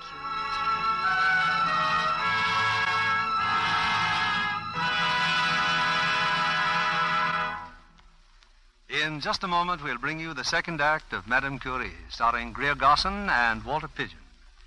Hollywood is a magic city where success stories are frequent and numerous. Here's one, however, that is really unusual. A young actress in a minor role in a great musical production plays it so beautifully that the director of her picture has a special scene written in for her. Let me introduce the talented Metro-Goldwyn-Mayer starlet, Miss Helene Stanley. Oh, it was so exciting to have a part in Holiday in Mexico, Mr. Keeley. And I had a special reason to be thrilled playing that extra scene. What was that, Helene? You see, I'm a 17-year-old girl who imagines herself in love with Walter Pidgeon, who plays the role of an American ambassador. It wasn't hard to play that scene because I've always been mad about it. You and countless other feminine fans. Seriously, Helene, I understand you have special qualifications to be in a picture that stars such noted musicians as Xavier Cugat and Jose Iturbe. Aren't you quite musical yourself? Well, I play the piano and I've studied singing, too. And that's why it was particularly fascinating to be in the same picture with the lovely young singing star, Jane Powell. I'd say Miss Stanley had other qualifications that contribute to the success of Holiday in Mexico. The picture is in Technicolor, and Helene's auburn hair and creamy complexion. Well, I heard an envious young lady say just the other night, Helene, that you have the loveliest complexion she'd ever seen. Like magnolia petals. Those were the words she used. Thank you, Mr. Keeley, for passing on that very nice compliment. You might tell the young lady that my complexion care is very simple. I'm sure it would work for her, too. I told her that. Said I was sure you're a Lux girl. Yes, that I am, Mr. Kennedy. Lux toilet soap is my daily beauty standby. Alona Massey, one of the stars of my picture, tells me she always uses Lux soap. And she's really glamorous. Thanks, Miss Stanley. I'm sure your own beauty and talent will bring you even greater success. Lovely women everywhere find that Hollywood's own beauty soap agrees with delicate skin. That's why 9 out of 10 famous screen stars depend on it for daily complexion care. If you haven't tried this gentle white soap, why not get some tomorrow? Use it for a luxurious bath soap, too. It's thrifty. We pause now for station identification. This is CBS, the Columbia Broadcasting System.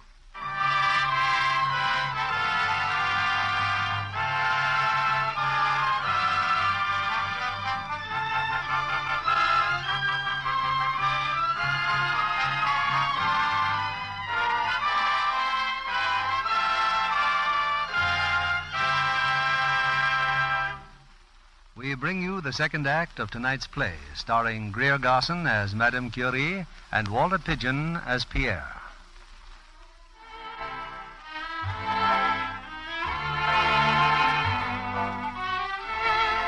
It's a month later.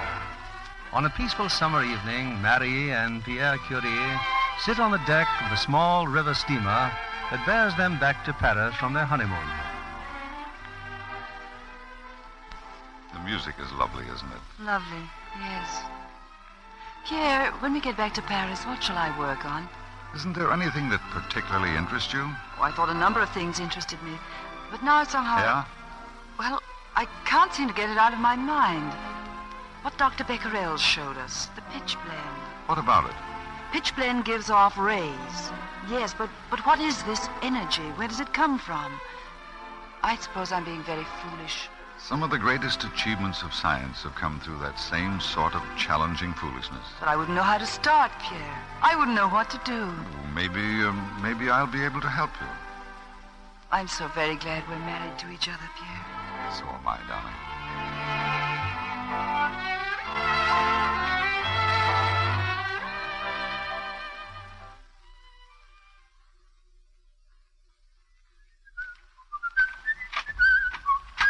Hello, darling. Pierre. Hello, darling. Oh, I lost the market list you gave me. I couldn't remember if you said carrots or turnips, so I got both. Oh, I think we'll survive, dear. Your mother likes carrots and your father likes turnips. And here are the flowers for the cook. Oh, thank you, Pierre. Marie, what's the matter? I know you hated to leave the laboratory so early today, but tomorrow's coming. Oh, if only there was something I could look forward to tomorrow. I'm so discouraged, Pierre. What is it? Exactly, what is it that's wrong? I don't know. My measurements. They don't mean a thing. I know I must be making a mistake somewhere, but I don't know where. I've checked them 200 times. Look, I'll go over them with you in the morning, dear. Now, let's not even think about the laboratory tonight. Promise? I promise. All right. Hurry now. Off with your coat and help me with the dinner.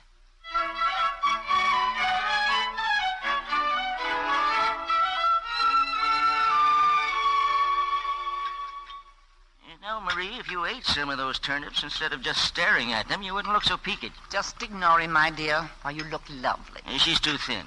Pierre isn't treating her right. I know I'm not, Father. Between the house and the laboratory, well, it's too much. Women don't belong in laboratories. Women should stay home and have children. Oh, dear, he's off again. A woman without a child is a parasite, a bloodsucker. Marie, are you listening to me? Of course, Father. A woman without a child is a bloodsucker. But he didn't mean you, my dear. She's just the one I did mean. But I am going to have a child.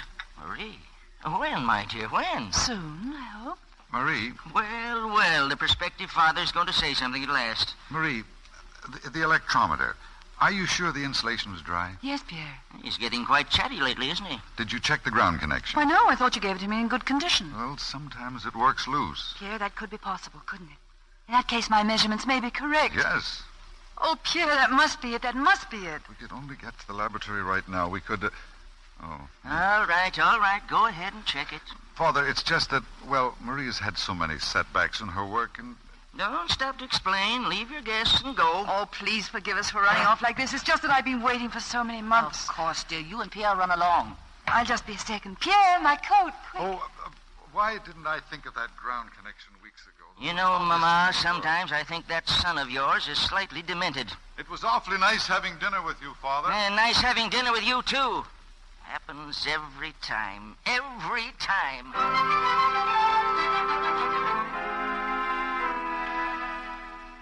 But are you sure, Pierre? Are you sure? No, there's nothing wrong with the ground connection, Mary. I was wrong. I was so sure we'd find it. Mary, you've tested all the elements. You sure of that? Yes, I'm positive. Would you like to show me how you made your measurements? You wouldn't mind? Of course not. All right, then. Here, this rock. This is a piece of crude pitchblende. Oh, I've done this so many times I've lost count. Anyway, we know that the rays come from the uranium and the thorium contained in this crude ore. Correct.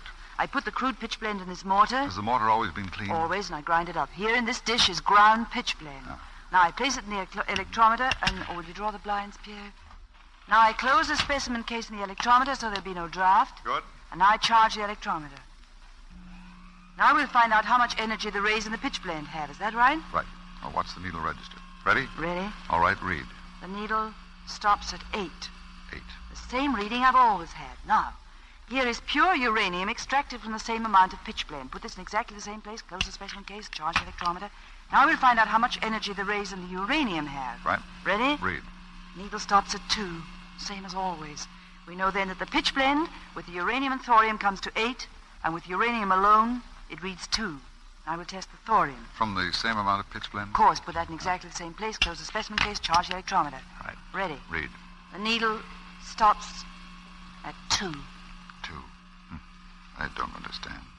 When the uranium and the thorium are in the pitchblende, the reading is 8, but individually they only total 4. Then where are those 4 missing points? That's what I don't understand. I don't understand. You've made a chemical analysis of all the elements in the pitchblende? Of course, it's all on the blackboard over there. Uranium oxide, 75%, thorium oxide, 13%, lead sulfide, 3%, silicon dioxide, 2%, calcium oxide, 3%, barium oxide, 2%, iron oxide, 1%, magnesium oxide, 0.99%, other extraneous matters, 0.01%. Yes. Yeah. Mm-hmm. Our universe is composed of definitely known substances, isn't it? Elements that are fixed forever, inert, unchanging. We know that, don't we? All of our science is based on that, yes. Pierre, what if there were a kind of matter in the world we never dreamed of? What would that mean? It would mean that our whole conception of the nature of matter would have to be changed. It's cold in here. What are you thinking? Tell me. I don't quite dare. Go on, say it. What if we did not make a mistake in our measurements? What if there exists a matter that is not inert, but alive, dynamic? Look on the blackboard. Other extraneous matter. Do we dare think that our 4 missing points are in that 1/100th of 1%? Here. What if we've discovered a new element? An active element. A new element? The residue of the pitchblende. What was left over after I extracted the uranium and thorium, it must be contained in that residue. Where is it? Here, in this filter paper. Put it in the electrometer. Marie, if your 4 missing points are in this residue, our whole notion of the universe will be changed. Ready? Ready. Read. Give me a hand. Look, Pierre. 4. The indicator needle goes to 4. You found them. The 4 missing points. Oh, Marie.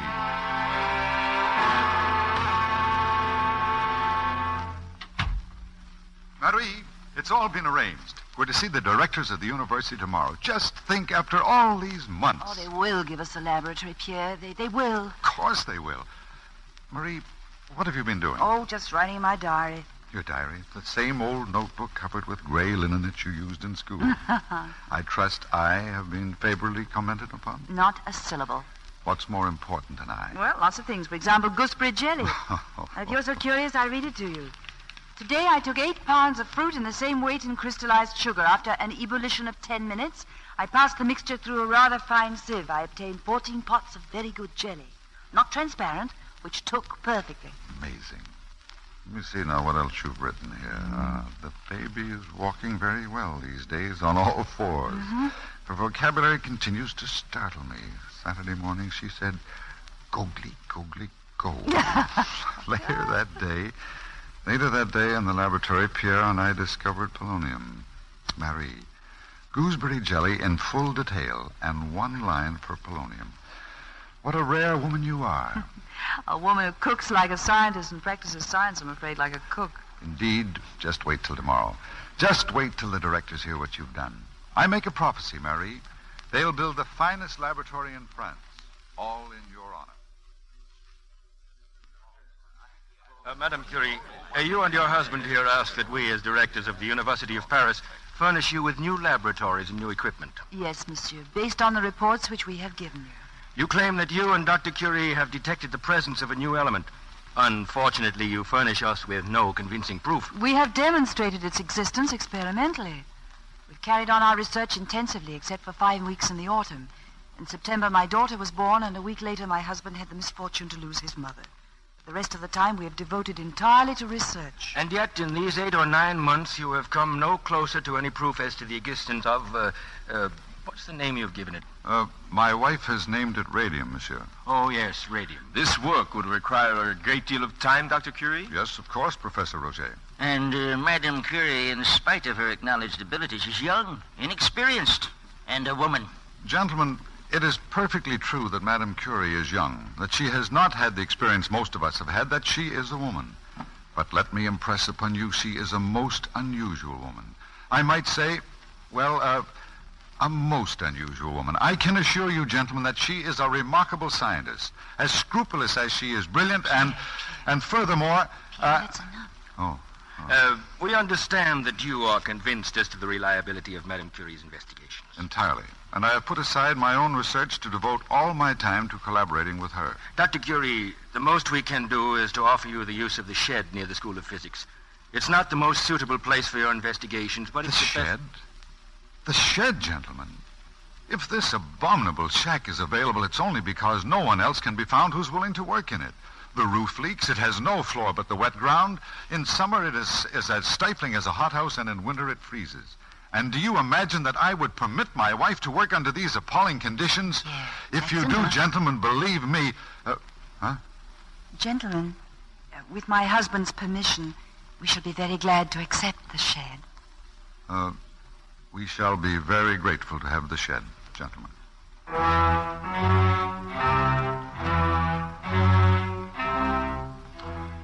At first, it was sheer physical labor, infinitely too arduous for Marie. But through the bitter winter days between us, we put into operation an entire chemical plant. From the mines of Bohemia arrived the pitch plant. 8 tons of it, sack after sack, which Pierre carried on his shoulders to the tank from which we planned to extract all known elements until only a few ounces remained. Out of 8 tons, a few ounces of radium. The months ran into years, till there came a day at last when we'd reduced the original 8 tons to 2 final elements. One was barium, and the other the precious, elusive radium. Yes, the end of our task was in sight. All that remained was to separate these last 2 survivors, barium and radium. This was the problem, somehow to separate barium and radium. The electrometer's charging, Pierre. Close the specimen case. Read it, Pierre. Read it. No separation, Marie. No separation.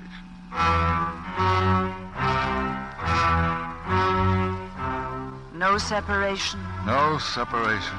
No separation.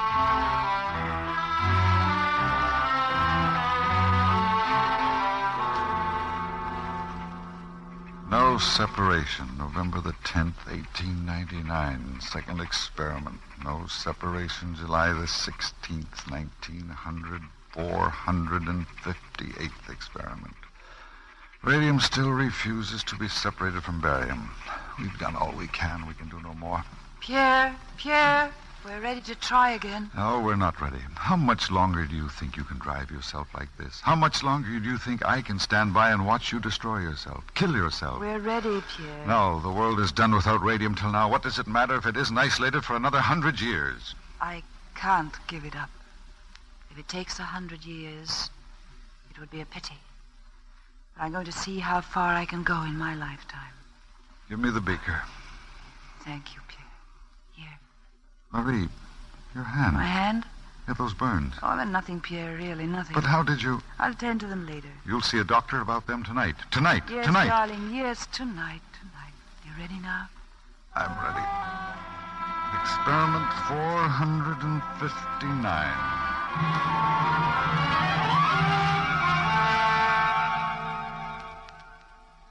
About these burns, Madame Curie. You say they haven't given you any pain much? Only a little irritation, Doctor, at times. I don't want to alarm you, Madame Curie, but it's possible that these burns might develop malignantly if you continue to expose them to these experiments. Malignantly? They might develop into a cancerous nature. I see. It is my advice, Madame, that you abandon your experiments immediately. Thank you, Doctor.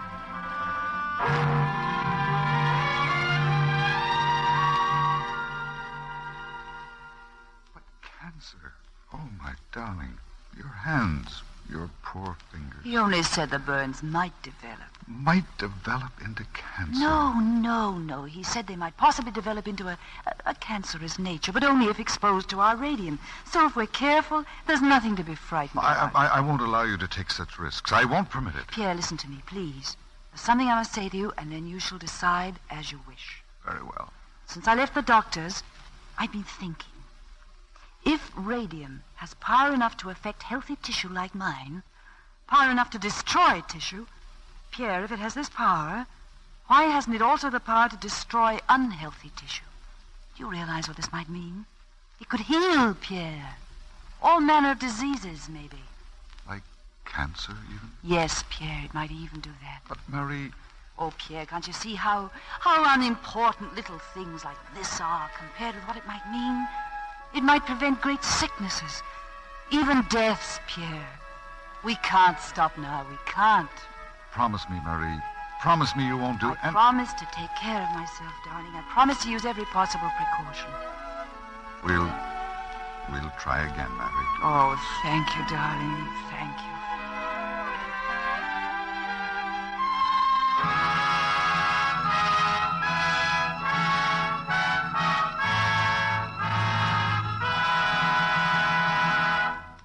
In a moment, we'll be back with Act 3 of Madame Curie, starring Greer, Garson, and Walter Pidgeon. Ladies and gentlemen, a high honor is to be awarded this evening to the employees of Lever Brothers Company, our sponsor.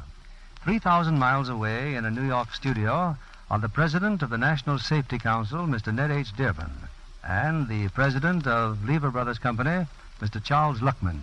Come in, Mr. Dearborn. Thank you, Mr. Keeley, and good evening, ladies and gentlemen. Our story is a thrilling one, Mr. Keeley, because it deals with saving human lives.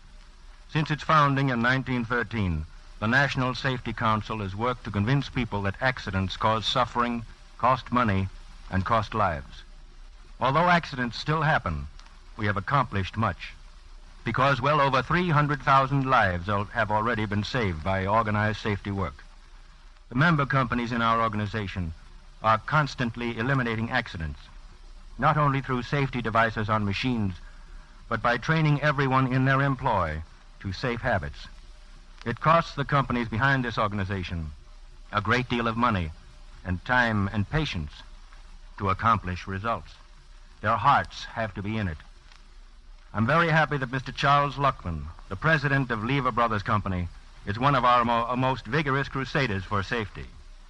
And now, Mr. Luckman, it gives me the greatest pleasure to present you, as president of Lever Brothers Company, this certificate, the Award of Honor for Distinguished Service to Safety.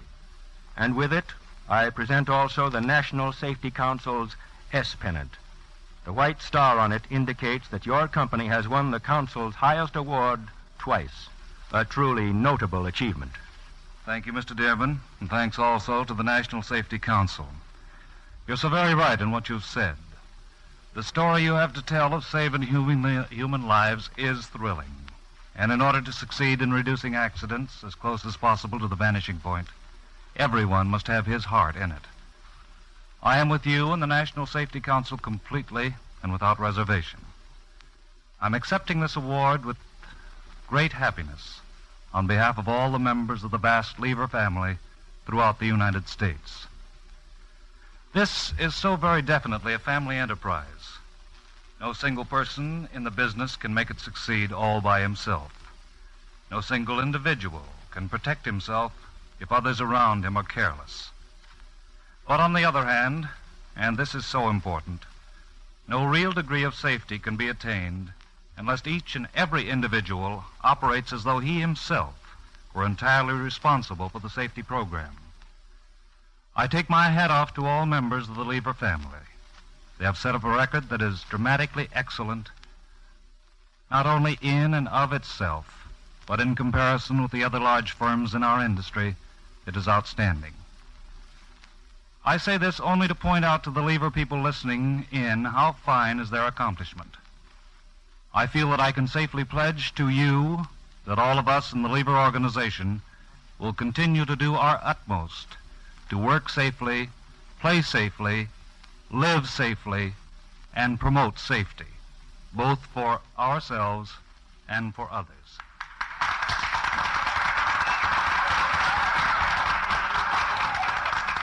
Thank you, Mr. Luckman, and all our heartiest congratulations.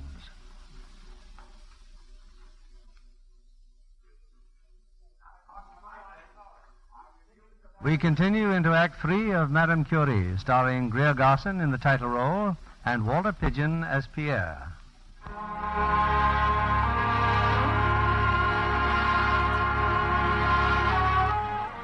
Mary's fingers healed, and though they didn't find a way to separate radium from barium in a single process, they did discover a method of removing barium little by little in infinitesimal amounts.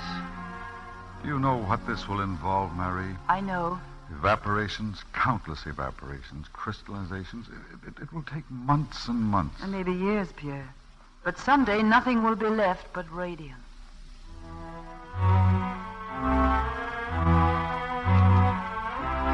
So they began the thousands of separate operations, crystallizing and recrystallizing, until what was once 8 tons of pitch blende was now contained in a solitary bowl, half filled with a colorless liquid.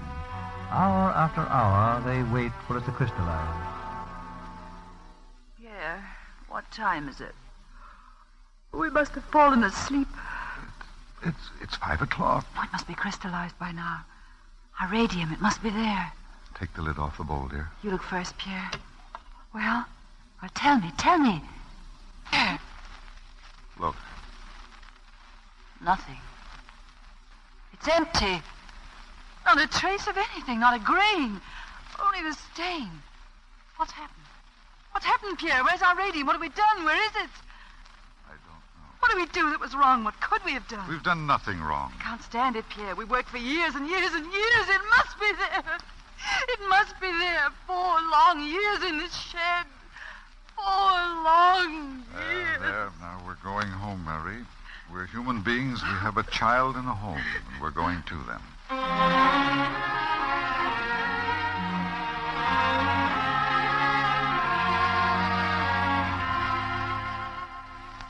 What's the matter with Mommy, Daddy? Why didn't she finish the story? Doesn't she feel good? She's tired, darling. So tired her eyes couldn't stay open any longer. Would you tell me a story? Yes, darling, if you'll close your eyes. Talk quietly, Daddy, so we don't wake up Mommy. What's the story about? Well, it's about a strange and wonderful treasure that was locked up in an enchanted stone. Isn't there a princess in it? Yes, a beautiful princess with golden hair. She looked very much like your mother. And a prince, too? No, only a man who lived all alone until the princess found him. Did they love each other? Very much. My eyes are closed, Daddy. Well, one day the princess told the man about this wonderful treasure. So they decided to search for it together. The princess knew that if they could get it out of the stone, it might let people see the wonderful things that they had never been able to see before. So they worked very hard for a long, long time to try to rescue the treasure from the stone. But they grew very tired, and at last they knew they would never be able to free the treasure from the enchantment of the stone. But they weren't sad about it, because they knew that no matter how many disappointments they had, they would always go on together, having the courage to take the many disappointments because they were together. And they lived happily ever after.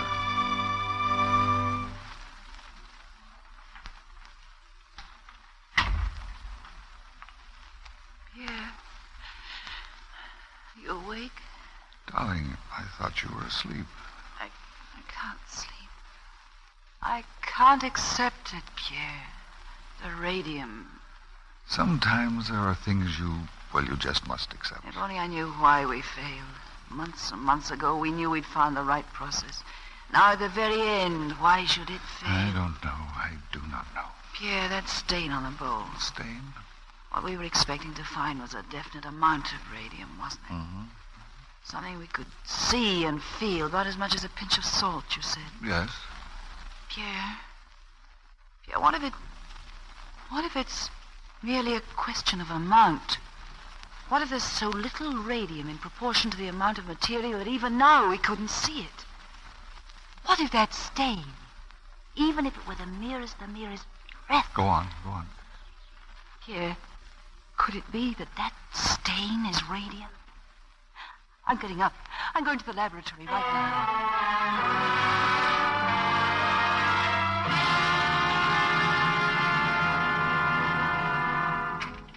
Hurry, darling. It's so dark in here. Wait, I'll find a lamp. Pierre! Yes? Look, on the table. Bowl. Marie. It's glowing. The bowl is glowing in the dark. Do you know what that means? It's there. The radium, it's there. The stain in an empty bowl. It's there.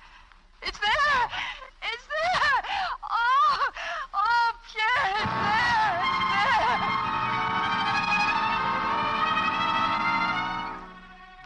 Woman scientist discovers amazing new element. Scientists predict new era with discovery of radium. Curie's turned down millions for secret of radium. Doctor and Madame Curie give gift of radium to humanity. Curie is to receive Nobel Prize for radium.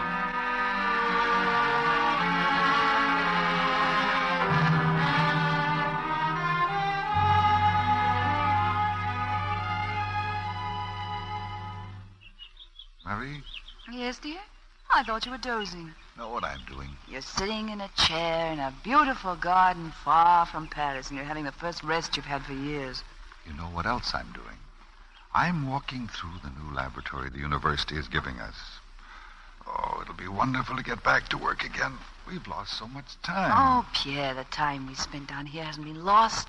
We've got our strength back again. Yes, that's true. We were ill, both of us, more than we knew. You know, when we first came here, I used to have some fantastically morbid thoughts. How do you mean? Well, I had a feeling I didn't have much time to lose, that my days were, that I mustn't waste them. Pierre, what a horrible thought. Marie, why, it's just because I was so ill.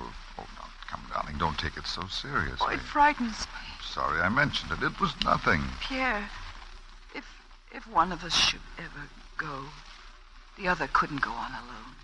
It couldn't be expected of us, could it? You're wrong, dear. If one should go, the other must work on just the same. But I, for one, have no intention of going anywhere except to our wonderful new laboratory. Just think of it. After all this indolence, only one more week to wait. Pierre. Yes, dear. There's something I want to tell you, darling. Well? Somehow I just can't find the words. Pierre, are you proud of me at all? Marie. Because I'm so proud of you. I'm so proud that sometimes I think I'll burst. You're a very great man, Pierre. Not the way the world means, but just you. Your kindness, your gentleness, your wisdom. I love you, Pierre, so deeply. I never dreamed that... I'm so thankful, Pierre. That's what I wanted to tell you. That's what I hope you've always known.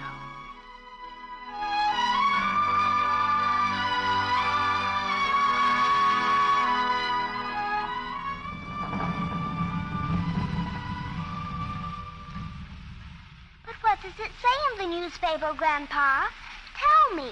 Tell me. Well, give me a chance. France has seen fit to bestow upon this famous scientific couple a truly great honor in return for their services to science and mankind.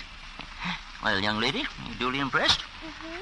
The president and faculty of the University of Paris will present Pierre and Madame Curie with a fully equipped laboratory and staff, with which to carry on the many experiments they have opened the gateway to.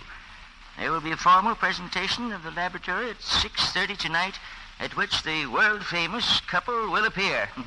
Well, not bad, huh? Not bad. It's terrible. Daddy! Hello, darling. What's the matter with this house today? The place is in a turmoil and a rainstorm. Now, sit down and relax, Pierre. Relax. Where's Marie? I can't find her anywhere. A house without a woman, I don't understand. Marie! But she's upstairs, Daddy. Upstairs at this hour? She's having a fitting on her new dress for the ceremonies tonight. It's supposed to be a surprise. Oh, good. That's a very sound idea. Well, just remember, I didn't tell you. How am I going to remember anything today? Pardon, is Dr. Pierre here? This is him. What do you want? Oh, that's the seamstress, Pierre. Oh. Madame Curie, doctor. She would like to see you. You like the gown, Pierre? Really? Oh, I do very much, Mary. You ought to have some kind of a little ornament, hadn't you? Oh, nonsense. Yes, something bright. I've seen them on women, and they look very nice. Don't look at me like that. You make me self-conscious. No, I was just thinking. Evening dress becomes you so. But there you are. We just haven't had the time, have we? Oh, listen to that. Our beautiful day ruined. It's pouring. It'll stop, dear. Don't worry. Well, I must be going. I have 100 things to do today. I've made a list, and I want to clean everything up and start fresh at the new laboratory in the morning. Just don't be late, Pierre. Professor Perrot's calling for us at 6. I'll be here. And don't forget your rubbers. I won't. Goodbye, darling. Bye, Marie.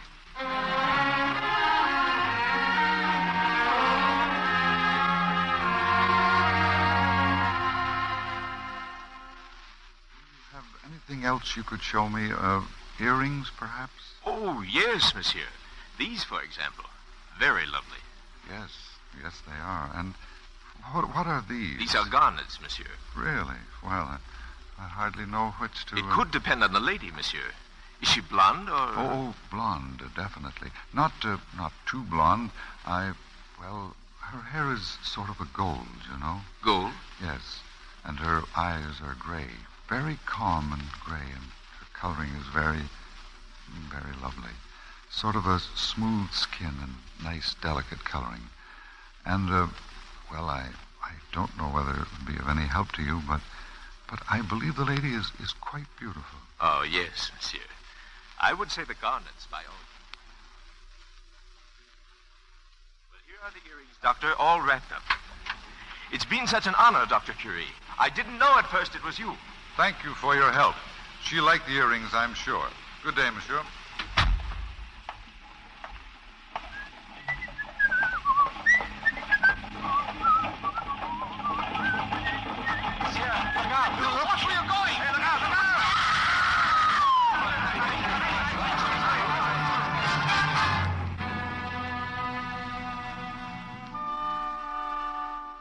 My painful duty to tell you, Madame Curie, that your husband has been the victim of a street accident. He was instantly killed. He could have suffered no pain.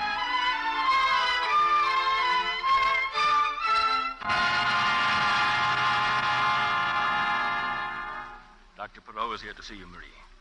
Marie, it's your old teacher, dear. Dr. Perot. See, just the same. She just sits, seeing nothing, hearing nothing. Marie, forgive me if I intrude, Marie. I do so as Pierre's old friend and your old friend. Marie, think what Pierre would have wished you to do. Somewhere within yourself, you must find the strength to carry on his work and your own. Marie, 10 years ago, you told me so often you were impressed by something I said when you were in my class. I spoke of Newton, Galileo, and I said that probably none of you would reach so high to catch a star in your fingertips. I was wrong. I have truly seen you reach into the high places of knowledge and catch a star on your fingertips.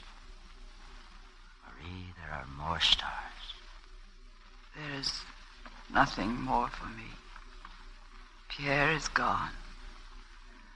They brought this home. His watch and chain. This piece of paper with reminders. CBL at Institute regarding precautions against accident to laboratory workers. Go to printers, buy earrings for Marie. He was killed in front of a shop, buying earrings for me.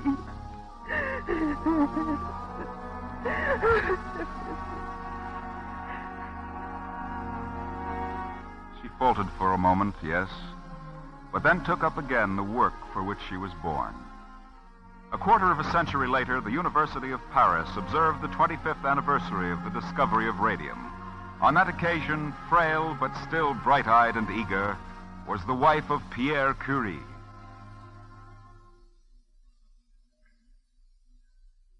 No one of us can do much for science or humanity.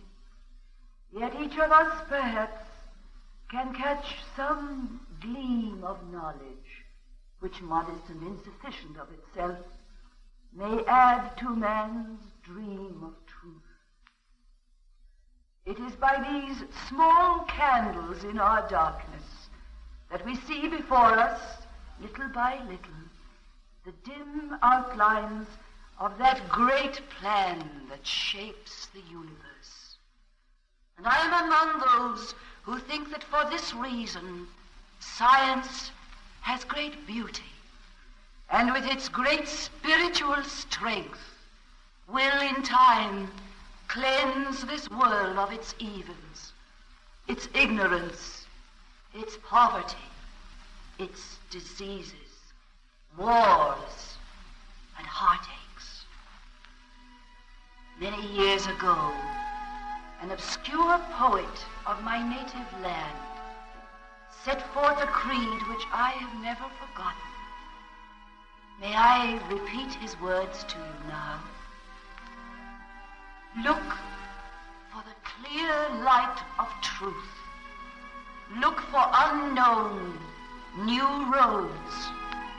Even when man's sight is keener far than now, divine wonder will never fail him. Leave then the dreams of yesterday and build the temples of the future.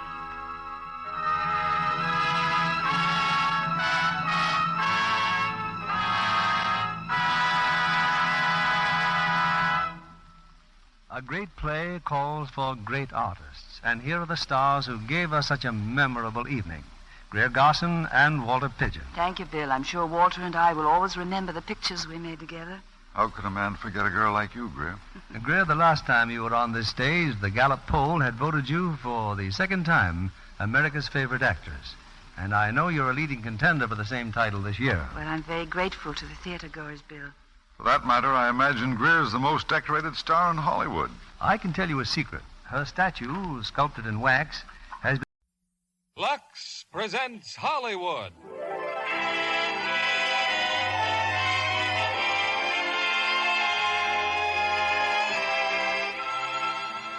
Lever Brothers Company, the makers of Lux Toilet Soap, bring you the Lux Radio Theater, starring Gregory Peck, Jane Wyman, and Claude Jarman Jr.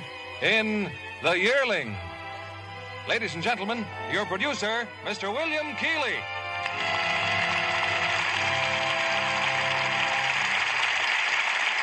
Greetings from Hollywood, ladies and gentlemen.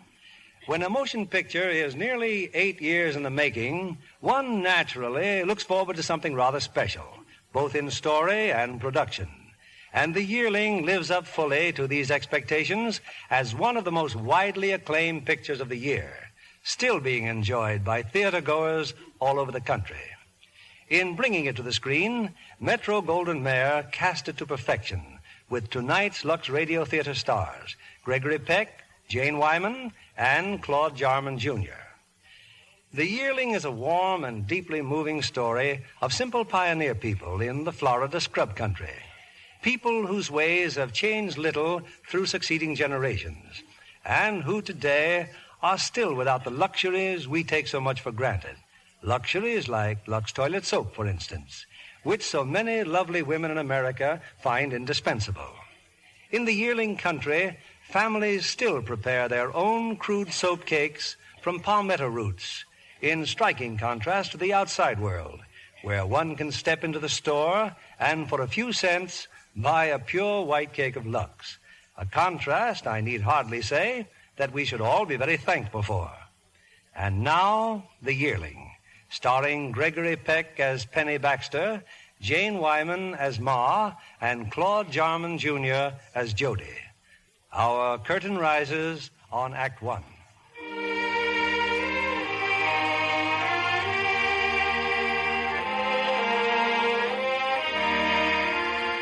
I come here to the scrub country after fighting in the war with the Yankees, for this were a place to live in, deep in the woods and wild, and far from towns and wars. Not many people live here, but longs the river there's a village, and 'twas there I found my wife. Between us, we cleared and cultivated these few half-fertile acres. Here we brought 4 children into the world, and buried 3 of them. We've had our hardships and our happinesses, but this is home. For Ori, my wife, and the boy we call Jody, and for me, Penny Baxter. Hello, Pa. Oh, Jody, where you been? Your ma's been bellering for you, boy. Been to the creek, Pa. It just been a rambling, is that it? Reckon it is, Pa. Well, it's a fine day for it, son. But women folks can't see for their lives how a boy loves so to ramble. I seed a sight down to the creek, Pa. A mammy coon with 2 babies. Prettiest little fellas you ever seen. Coons is pretty. Pa, if I should snare me one of them for a pet, I bet even Ma'd love it. Your ma ain't gonna go loving no coon, boy. You reckon she'd rear up was I to mention it? I need a bucket of water, and supper's most ready. Yes, Ma. I reckon she'd rear all right. But I wish I had me something to pet and play with. Get along, boy. Fetch your ma some water. Hey, old Ma, I like you, Ma. Huh. You and the rest of the livestock get mighty loving when I got victuals in my hand. Now set, both of you. Yes, ma'am. Dear Lord, thanks again for the victuals. Amen. Well, I declare that's a mighty skimpity blessing. Well, I'm hungry, Ma. The Lord will know what I mean. Saw an old coon today, Ma. She had a couple of babies. I bet if you'd seen one of them little old baby coons, you'd have loved it to death. Jody, we ain't having no coons around here. What about a little old bear cub then? Or baby panther? Jody! But, Ma, I just gotta have me something for a pet. We got milk aplenty. There ain't an extra drop from sun to sun. But I just want something all my own, Ma. Something to follow me. Something with dependence to it. Going on 12 and still wanting some kind of a play dolly. But, Ma... Now stop pestering before I take a brush to you. Yes.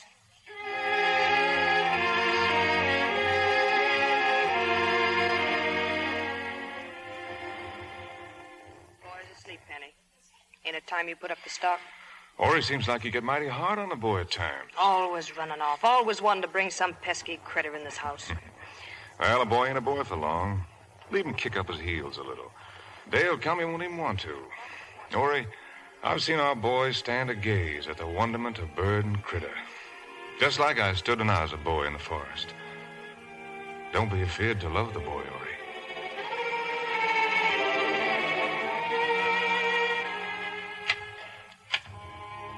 Pa, I ain't asleep. I didn't figure you was, son. I heard Ma go out, Pa. Where'd she go? Well, your ma's walked down to the burying ground. Now, she still frets for her young'uns, Jody. She never talks about 'em, does she? Or Ezra or David or little Ori. No, she never talks. Are they part of Ma's rearing, Pa? You figured that out all by yourself, did you? I was just wondering. Your ma's a wonderful woman, Jody. Yes, Pa. When we first come out here, She was that pretty and full of the fun of life. She was a thing to see. She worked as hard as I did clearing this here place we got. A man couldn't have had a better wife. Then when we lost your sister and brothers, one right after the other, well, it ain't easy for a woman to have her young'uns taken like that. Make something inside of her close up tight. So as if it were to happen again, she ain't gonna let it hurt so much. I was lucky, weren't I, Pa? I'm 11 years old. I'm way past the age of dying. We're all lucky, son. Mighty lucky.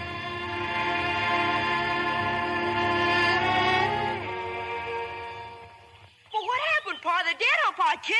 Use your eyes, boy. Our calf in the show. You come right here in the barn, Jody, a bear. You see them tracks of old Slewfoot last night. That dad-ratted no-count varmint. And them dogs that sleep right out there in the clearing. Ain't a dog born as smart as that bear, Ma. Not even Julie. You aim to go after that bear? I aim to get after him right now. Pa, can I go, Pa? Can I? Hunting bears is man's work, We Jody. gotta learn sometime. Get the dogs, Jody. Get that new dog, too. Ma, you best fetch my gun and some rations.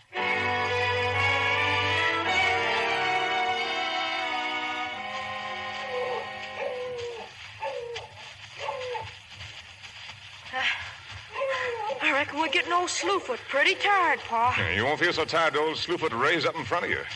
Old Slewfoot killed a man once, didn't he? That's what they say. Pa, you'll not be scared when we come up with him. Well, not unless things go mighty wrong. Pa, was I scared? I must have climbed a tree. Well, even if you ain't scared, you... The dogs, Pa! Towards the swamp, Jody. Keep running, boy. Don't get faintified on me.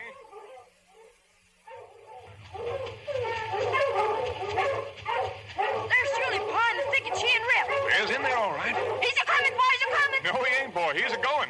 You best wait here. Get him, Julie. Get him, Rip. Perk, you dog, Perk.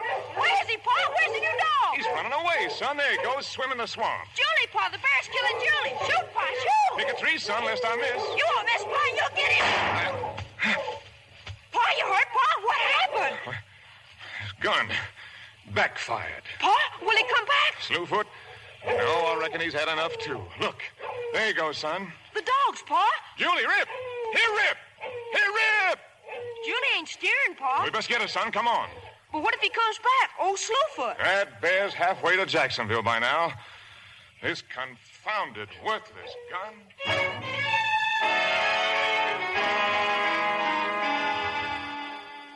You'll do the dog no good setting up all night. Get to bed, Jody. Your ma's right, son. Poor old Julie doll. She'll live, won't you, Pa? Oh, I'm certain she will, son.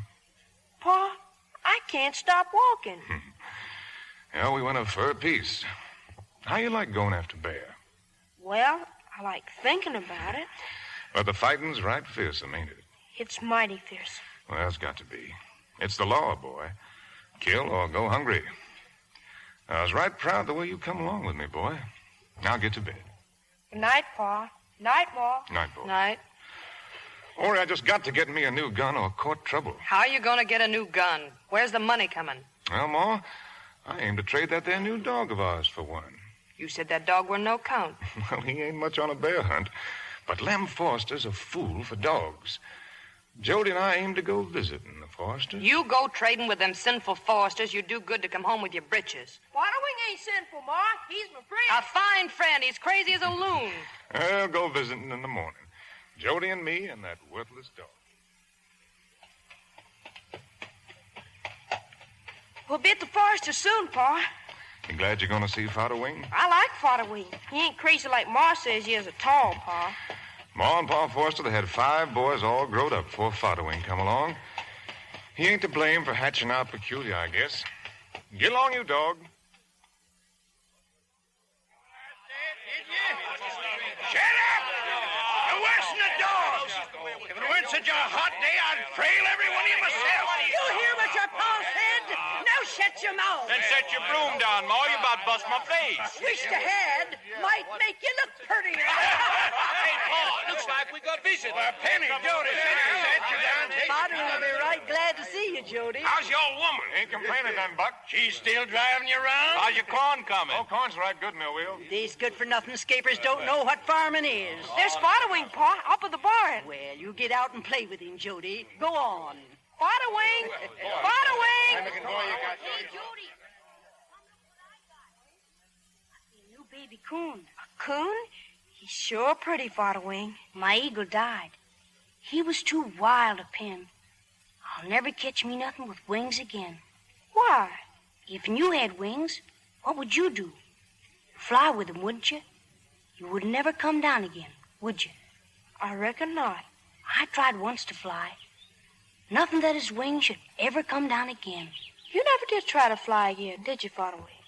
I tried too young, Jody. Hurt my leg. Except I don't mind much. If I should get me another coon, you can have it, Jody. I'd be proud to have one, but Ma won't let me keep nothing. Oliver Hutto said he'd bring me a monkey from the South Seas. Where's Oliver now, do you reckon? Still sailing the sea, Jody. I might go to sea someday, if I could go with Oliver Hutto. Oliver's my friend. I got 3 friends. Oliver, my pa, and you. I got lots of friends. Spaniards, too. Spaniards? They ride by on big black horses. They's tall and talk, and they shiny helmets. There ain't no Spaniards left around here, Father Wing. They all gone, like the Indians. They's here. You listen to me. The next time you go to your sinkhole for water, you know that big magnolia tree? Just you look behind it. There's always a Spaniard on a big black horse riding past that magnolia. Guess we'd better go in, Father Wing. If you fancy to, Jody. Sure glad you come visiting. Well, sir, that bear took off across the south scrub, through the thicket, and finally right to the edge of Juniper Creek where the dogs caught up with him. 'Twas old Slewfoot, all right. Tarnation, wished I'd been there. Rare enough, was he, Penny? Well, was he? This here dog go with him? Perk? Oh, yes, he went with him. Do we track good? Do we hold that bear at bay? Lem, I tell you the truth, this here's the sorriest bear dog I ever followed. Got himself lame, did he? No, not as I know of. Well, get on with the story, Penny. Well, there's Slewfoot. Ran up on his hind legs. Well, I pulled the trigger, and that old muzzleloader, she backfires. Get on with it, man. Well, there I am. Old Julie's getting killed, and this here Perk dog no good, and my gun no good, and I'm in a pure fix. Quit that car stopping all the time. Well, old Slewfoot figures he's had about enough. The last me and Jody seen, he's heading for no man knows where. I'd have give a gallon of whiskey to been there. Heading for no man knows where. Penny Baxter, you're a liar. Why? Ain't no man ever said that to me afore, Lem. Just 2 dogs don't make a bear like old Slewfoot turned tail. How come you never mentioned this here dog? I told you, Lem, the dog is worthless. I notice he come out pretty good shape. Not a mark on him, is there? No, nary a mark on him. It'd take a mighty clever dog to fight a bear and not get no scratch on him. Penny Baxter, I want that dog. When I want a thing, I gets it. Now look here at this gun. It's made in England. And no muzzle loader neither. You fill your own shells easy as spit. Now look at it. Sure a pretty gun. Take it. Take the gun for the dog, or by thunder, I don't figure to get myself murdered if that's the way it stands. That's the way it stands. Well, you got to promise not to beat the pudding out of me after you hunted the dog. Shake. It's a trade, Lem. Settle down, the whole lot of you. Let's have some victuals.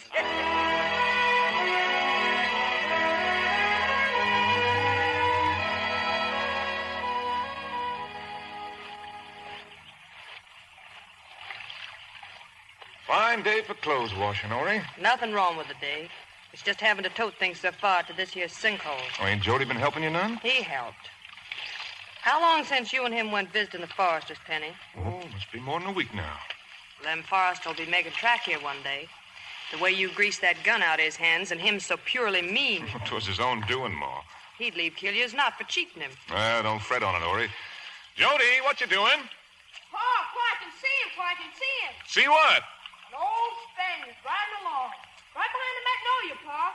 Father Wing said I could find here. That's nice. What's he seed? A Spaniard. What Spaniard? I don't know. There, now, look at this dress. I knew it wouldn't stand another washing. What else you got that's cool to wear? Nothing. Excusing my wedding dress. Well, that black alpaca's nice.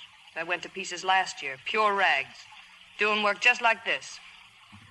Toting washing half a mile from the house. Toting water to wash in. Toting water to cook in. Or you'll get your well one day and right outside your door. After all these years, I believe it when I see it.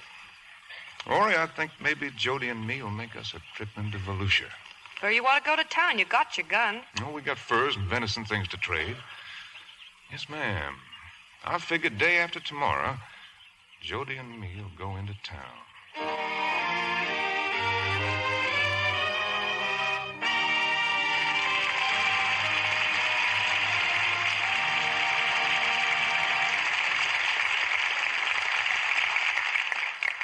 Before we return with Act Two of The Yearling, here's our Hollywood reporter, Libby Collins, with news about pictures and players. Good news, isn't it, Mr. Keeley, when a best-selling novel makes a picture voted the most outstanding by the New York Critics Poll? I presume you mean Darrell F. Zanuck's production of Gentleman's Agreement, Libby. Uh-huh. It's a picture with a compelling theme, the fight against intolerance. With Gregory Peck and Dorothy McGuire playing the leading roles. And the supporting roles are exceptionally cast, too. I was delighted to see Jane Wyatt on the screen again. So was I. You know, Jane divides her time between the New York stage and Hollywood. And while Gentleman's Agreement was being filmed, you might say she commuted across the country. Flying trips they were, literally. Sounds like a strenuous schedule. No, but you'd never suspect it to look at Jane Wyatt. Every time I visited her on the set, she was always so fresh and beautifully groomed. I imagine John Kennedy can suggest a reason for that lovely, fresh look Jane Wyatt has. I certainly can. 3 words will do it. Lux Soap Care. Isn't that so, Libby? You're right. Jane is an ardent Lux girl. Has been for a long time. She tells me she never travels without a supply of her favorite beauty soap. That's a good rule for any woman to follow who wants to be sure her skin gets gentle, protecting care. Beauty facials with Lux toilet soap are so quick and easy. But my, how effective. You know it's a beauty care that works when 9 out of 10 screen stars recommend it. Here's something women everywhere should know. Fragrant white Lux toilet soap is as fine a beauty soap as you can buy. For years, it's been Hollywood's own complexion soap, the beauty soap of the stars. So if you haven't tried this gentle white soap, why not get some tomorrow? Use Lux toilet soap regularly and be delighted with the fresh new loveliness, the softer, smoother look it gives your skin. We return you now to William Keeley. Act Two of The Yearling, starring Gregory Peck as Penny Baxter, Jane Wyman as Ma, and Claude Jarman, Jr. as Jody.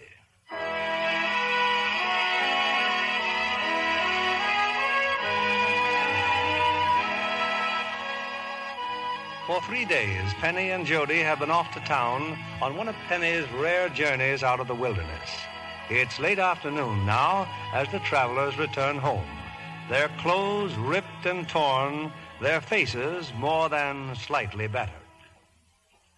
We're back, Ma. Hey, Ma, we're back. Time you was, too. Where's your pa? Putting up the horse, Ma. Sure wish you could have seen us in town. Look at you. What happened to you? In town, Ma. There was a fight. Me and Pa and the Foresters and Oliver. Oliver?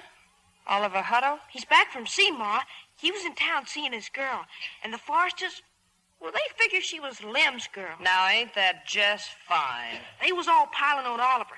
So Pa and I, well, we had to help him.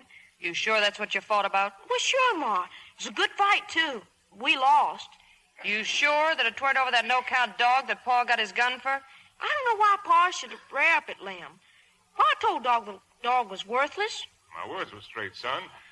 My intentions was crooked as the Ocklawaha River. Hey, Ma. Well, ain't this just fine? Brawling with them no-good Foresters like you was no better than they are. Well, there's one thing that'll make you happy, Ma. Look. Now, did I make a good trade? It makes near $5 we got saved. Now we can buy tobacco seed, enough to have us a fine money crop next spring. And every bit of money we get from the tobacco is going into bricks and mortar. So she can have a new well, Ma, right outside your door. Well, I declare. Well, now, I can't imagine it.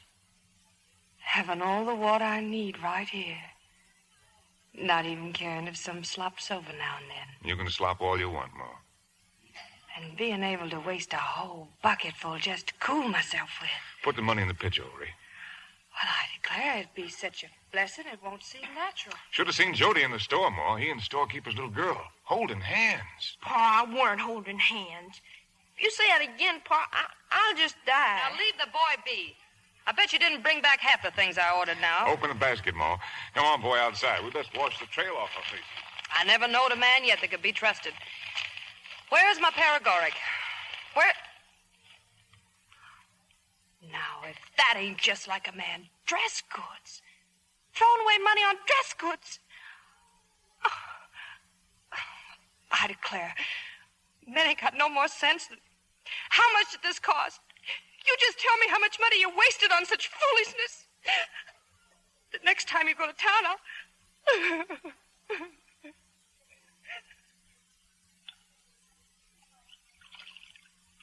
She's around, Pa. Don't she like the dress goods you brought for her? She likes it fine, boy. Then let's go in No, and... leave her be, Jody. We best take a look at our corn. We got ourselves a day's work tomorrow in the field.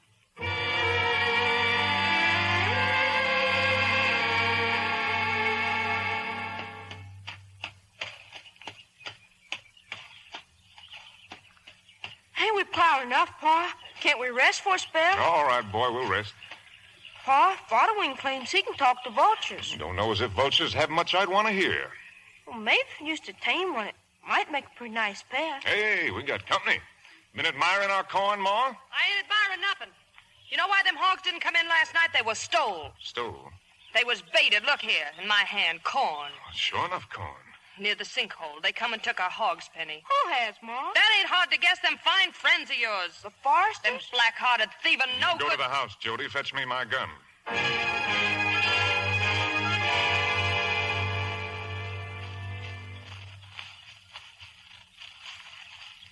Your ma's right, boy. See them tracks? Dogged if I can understand cold out meanness. But, Pa, town and them Forresters said he'd shoot if we come around. I'd rather let him keep the hog. How are we going to live if we don't protect our rations? You want to beg off going? Reckon not, Pa. Reckon I'll go with... Pa, look out, rattlesnake! Get back, boy! Pa! That's my arm, Jody. You got me, boy. There's a big one. There's a deer yonder. Now, mind what I tell you. Pa, toward door you shot. Yes, boy, yes. Now, you take your knife and open up the belly. Cut out the liver and the heart. Maybe we got a chance this way. Hurry, boy, hurry.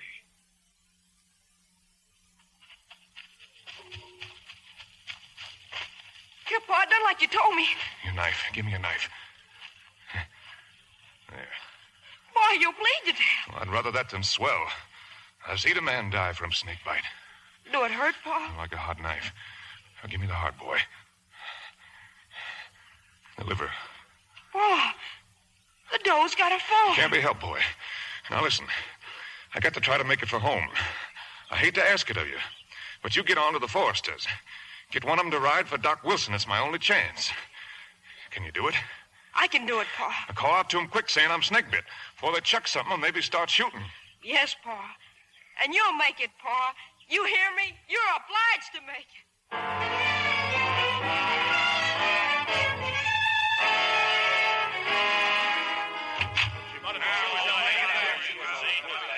Oh, my boy, he's snake bit. What do you want, you little varmint? He's snake bit, Lim. My boy, you gotta help us. Is he swole, boy? Yes, please ride for Doc Wilson. Please, please. I'll ride for him. Thank you, Millwell. Spare your thanks. I'd help a dog with snake bite. Where you going, Buck? I best ride after Penny. Walking's bad for a man snake bit.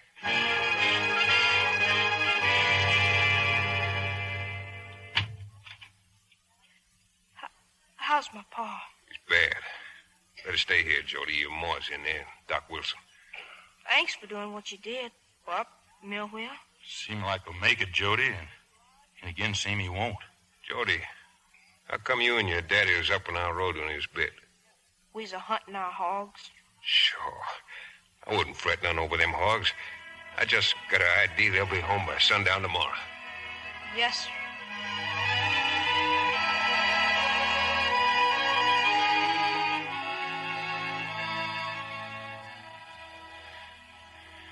Ma? Jody? Pa, you waked up. You waked up. Old Death got to wait a while on me, boy. Where's Ma? She's here, Pa. And the doc, they're dozing, Pa. They've been sitting by you for so long. What's this? What's this? Pa, he's alive, Doc. Lord of Jeepers. He made it. Ma, wake up, Ma.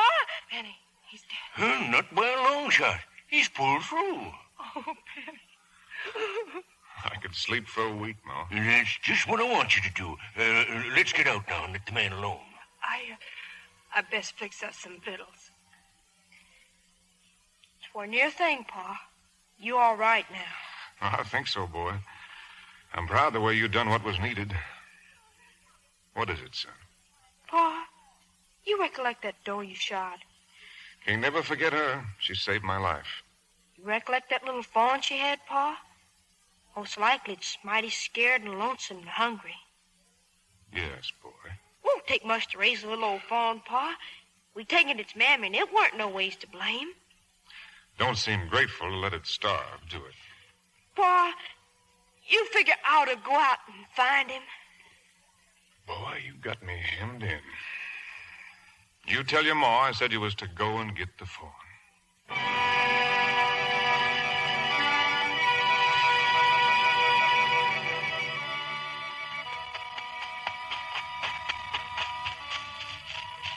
Hey, I found you. Don't be scared, baby. Your mama's gone. Don't you worry none. I've come for you. It's me, see? It's me, Jody.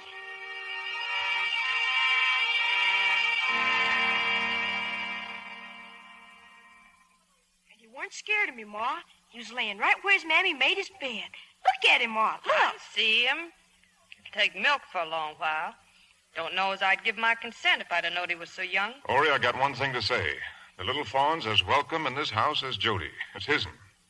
And we'll raise it without grudgment of milk or meal. I only said it was young, Penny. All right, so it's his. Now, don't you bother about him at all, Ma. I tend to every little thing that needs attending to you. He want me to mind a trouble to you. He won't even... What was you saying, boy, before he turned over his milk?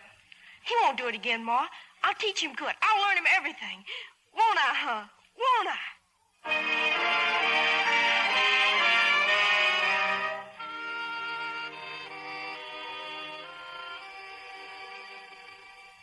Jody, where you been?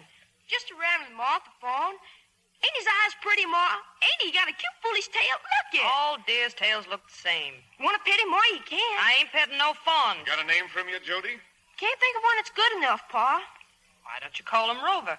Ma, Rover's a dog's name. Well, call him Joe, then. Ma, Joe Baxter sounds like a man. You know, get me a good name? Bottlewing. Following's ailing, boy. Buck said he's been mighty poor of late. Oh, but he'd love to see my little old fawn, and he gets wonderful names for critters. Yeah.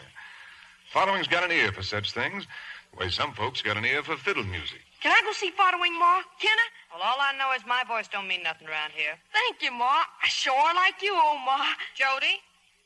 Yes, sir? Either you don't hug me no more, or you quit sleeping with that fawn. Dog to find out what ails, Ma. Come here, little old fawn. Why, you smell just fine.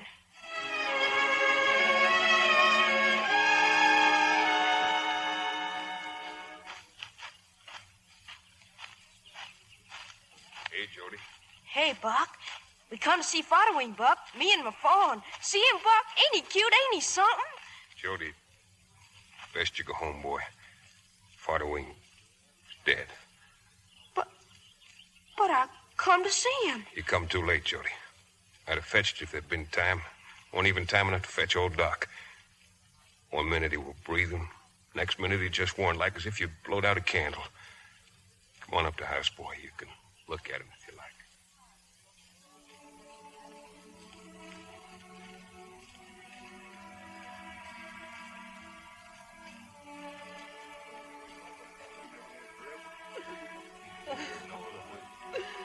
I lost my boy. My poor, broken boy. He'll not hear you, Jody, but speak to him. Hey, Following. I wished he could have seen your fawn. I told him about it. He talked about it lots. He said Jody's got him a brother. I come here Following to name him, Buck. He did name him. He said a fawn's tail is a little white flag. If I had a fawn, I'd name him Flag. Flag. Yeah. Flag. the fall. We aim to bury him tomorrow, Jody. Be right proud was you all to come say farewell.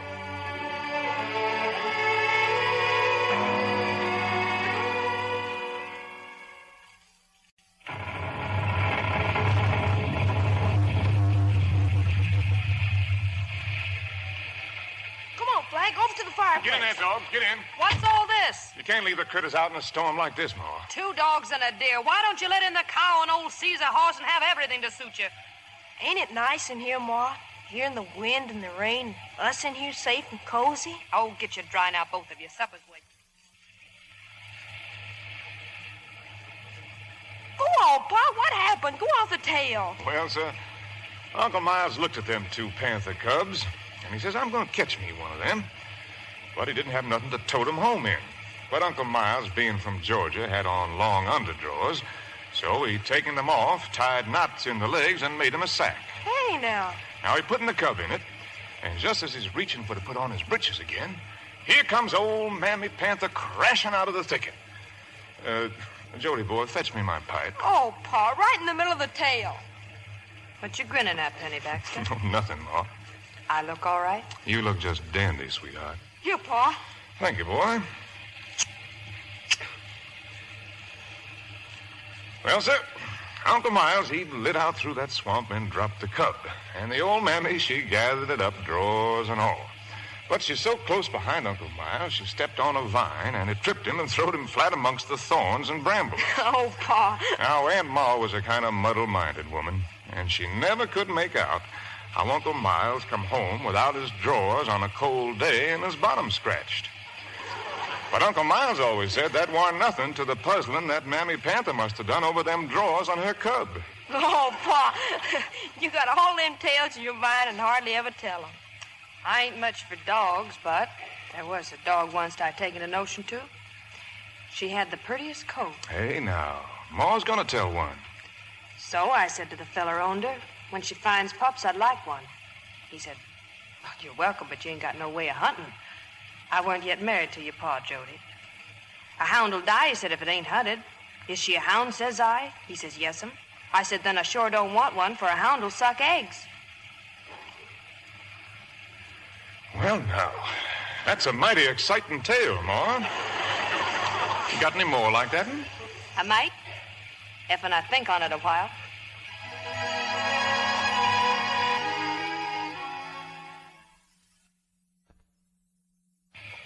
I've seen rain in my time, Ori, but nary such a thing as this. Nor'easter for sure. It's been 4 days already. 4 days constant. Well, we'll give her one more day. Then you're going to stop it, I suppose. And then we'd be obliged to get out in the fields and save what we can. 4 days, there ain't no good in it. There ain't nary a thing on earth a body can call his own.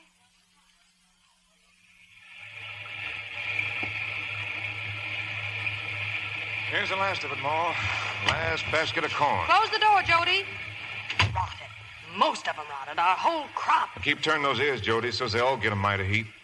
Most of the beans is moldy, Ma. We just as good quit fighting and lay down and die. Well, Job taking worse punishment. That's right. Find the good in it. Get out of that, you dad-ratted vomit! Ma, the barn don't mean nothing. Don't hit him, Ma. That critter gives me no peace day or night. He can't come in this house no time. Never no more. He's just hungry, Ma. He ain't had You lock him up in the barn, and if he gets in my way again... Leave off, the both of you. Ain't it enough to have trouble pouring on us out of the skies out the family quarreling? Has a man got to die to find peace? Ma don't mean nothing, Frank. She don't mean nothing.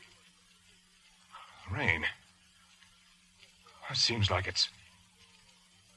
It has. Rain stopped. Oh, the deals, Penny. Just see the sight of them. Water and mud. Flooded out. Ma, seems like at times a body gets struck down so low, ain't a power on earth can ever bring him up again. Seems like something inside of him dies so he don't even want to get up again. But he does. Well, ain't much of a world left for us, Ori, but it's all we got. Let's be thankful we got any world at all. The clouds. They're breaking up, Penny. The sun's coming through. The sun? Jody, Why, looky here, boy. Sun's coming through.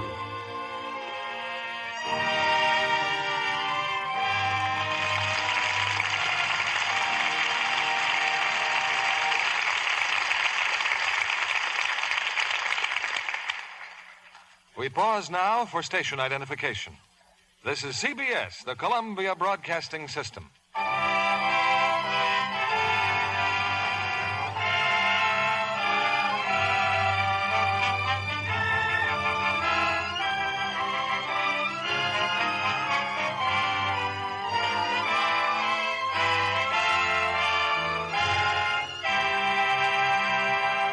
In just a moment, our stars will return with Act 3 of The Yearling.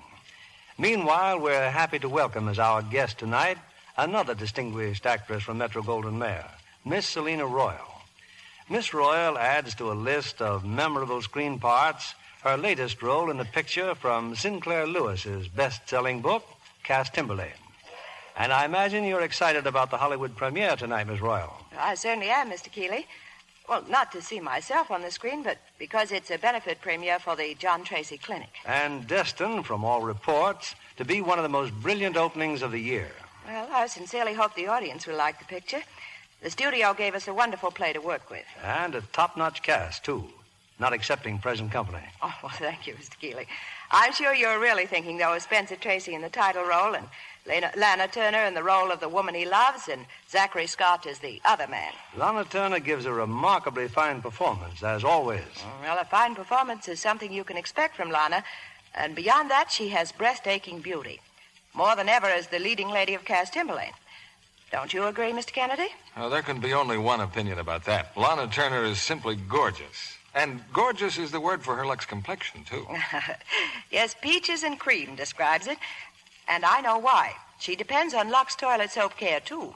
It's such an effective beauty aid, certainly one that I'd never be without. If the ladies in our audience could see you, Miss Royal, I'm sure they'd be convinced that gentle Lux soap care is the right choice for lovely complexions like yours. Thank you, Mr. Kennedy. No actress who faces the camera can afford to take chances with complexion beauty. No wonder, then, that Lux toilet soap is Hollywood's own beauty soap.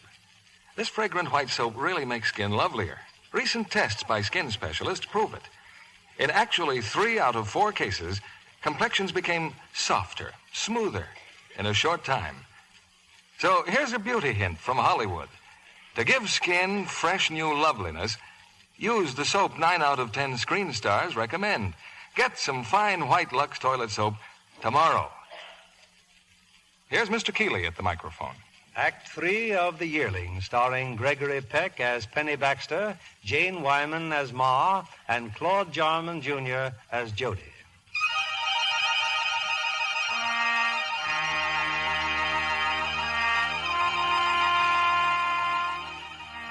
The deluge that swept away the Baxters' crops has been forgotten, for the fields again are flourishing, and there's even one patch that's going to mean a new well for Ma Baxter, the tobacco bed. For days now, Ma's been working the dress goods that Penny brought her from town, and Penny himself, in perspiring mortification, stands on the porch as Ma uses him as a dressmaker's model. Oh, a day like this, I ought to be out cultivating. Now, hush up! How am I to figure the sleeves whilst you squirm like that? Ma, the boy's coming. Him and the fawn. It's like poor little Fodwing said. Jody sure has got him a brother. Hey, Ma. Hey, Pa. Now stand still, Penny. You'll bust one of these seams. I done all the hoeing, Pa. All right, all right. And I got the tobacco plants watered, and I... Well, now, look at Pa. Sure looks mighty pretty in Ma's new dress, don't he, Flo? I'll putty you with a length of fatwood. You get out of here. How am I going to get this done in time for the wedding if you don't stand still? What wedding, Ma? Oliver Hutto's. He's getting married. Oliver? That girl in town, boy. That ain't the worst of it. They're going to live in Boston. You mean we ain't going to see Oliver no more? I'm afraid not, boy. When's the wedding? Tomorrow. We're going into town, all of us. Flag too, Ma? You crazy boy? Well, you can see storekeeper's girl, Jody. Hold hands again, maybe. Oh, Pa. Come on, Flag. Let's sport. Let's ramble. I figured that'd get him going. Hand me my needle, man. And settle down. Now, settle down.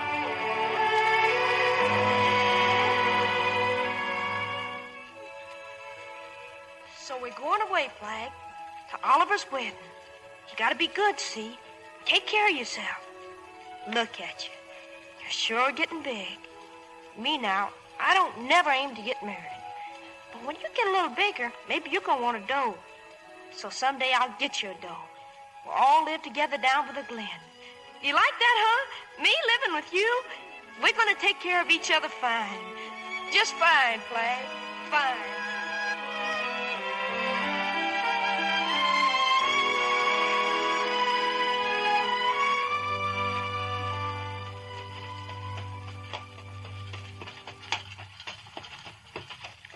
Reckon I ain't come to town for over a year. You like it, Ma? It's right nice seeing people again.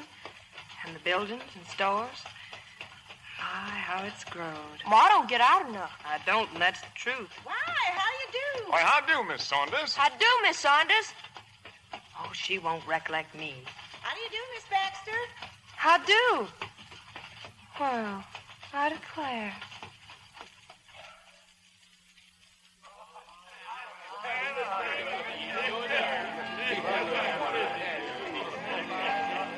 Steamboat's in the river, Oliver. She's a-blowing. Goodbye, everybody. We best get going on our honeymoon. Bye, Penny. Jody and me will miss you, Oliver. Enough to come to Boston to visit us, Jody? I'll come visit you, Oliver. Thanks, Jody boy.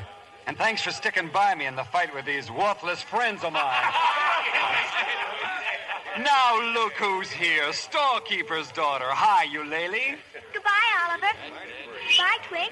Goodbye, honey. Be a good, sweet little girl and look after Jody, huh? I sure try. Shall I kiss you goodbye, too, Jody? Well, I guess it won't hurt nothing. Come on, you missed the boat.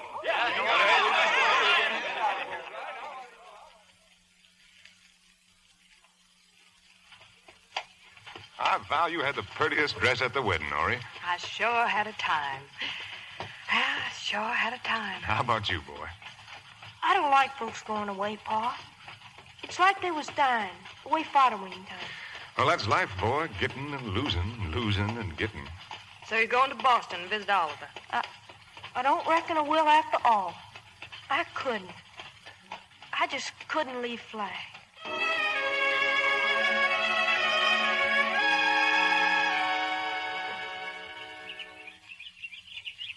Look at Flag, Pa. Old Flag sure missed me yesterday. Look, Ma, he tagged after me just like a dog. Come here, Just boy. like- Yes, Pa? Look, our tobacco plants. Huh? The seed bed, son. Plumb ruined. Twerk Flag done it, Pa. Twerk Flag. Huh? But Flag didn't mean it, Ma. Ma, don't go away, Ma. Listen, Ma. Listen. Your ma figured at last she's going to get her well dug. That's why she don't feel like talking. Oh, I don't reckon the fawn done it malicious, boy. It was just something to jump on. Why, you keep looking at him, Pa. He's a yearling now, for sure. You're a pair of yearlings now. That grieves me. You Flag, what'd you do it for? You grown up. You just gotta be good. You gotta be. Pa, Yes, boy. there's a few tobacco plants you ain't trunked. Enough to get more well dug. No, I'm afraid not. We could clear that field down behind the pot garden. If we can get 'em out right soon, we might plant ourselves some cotton. Pa! A money crop, boy. So's your ma can still get her well. Hey, Pa, we can do it. I'll work harder than ever, Pa. I will, I promise.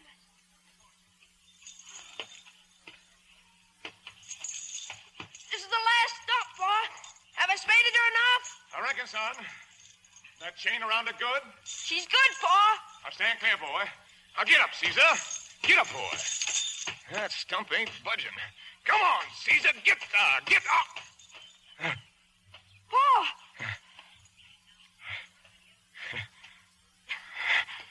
All right, son. I reckon I strained myself. I'll get more. No. I'll be all right. You want to hit Caesar? I best ride him in.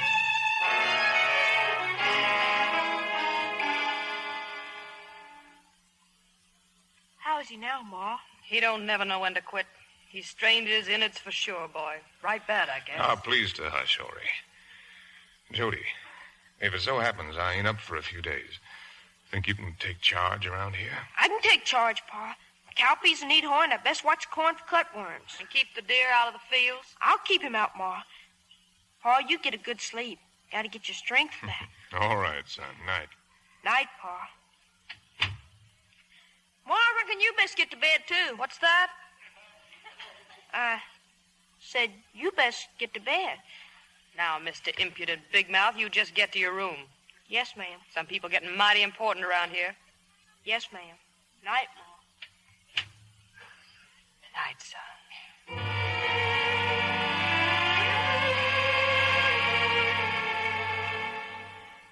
Look at Pa for your supper. Well, now, there's 2 fine partridges I ever seen. And only wasted 2 shots on them.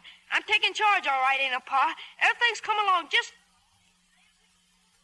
Pa? When'd you last see the corn, Jody? Yesterday, it were fine. Near 2 inches tall. Your ma here says something's at it. At the corn? Says nigh about the whole crop is gone. Ma, Flag ain't at it, Ma. Flag at it. Ma, he couldn't have. He's been being good. He wouldn't eat the corn. Get out there and see for yourself. And that settles it. That critter's got to go.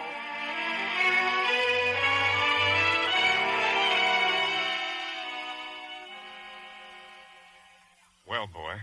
It were Flag, Pa. And I'm gonna punish him. I'll whip him with a stick, Pa. I'll get him. Whipping won't help, son. Then I'll pin him up. I'll halter him. I'll tie him to the legs. Listen to me, boy. What's happened's powerful bad. You know that. Yes, sir. But your ma and me, we're willing to have a try at a remedy. You agreeable to work extra hard to fix things? I'll just do anything, Pa. I work like you never seen. I'll just do anything you and Ma says. All right. Now, first you get whatever corn we got left, and you plant it just like we done before. Then you start to build our fence up. When you get the fence higher than you can reach, rail on rail, I hope by that time I'll be able to help. But you've got to get it up before the corn starts showing again. Maybe that way we're safe. I'll build that fence so high nothing will leap over it. Don't worry, Pa. Don't worry.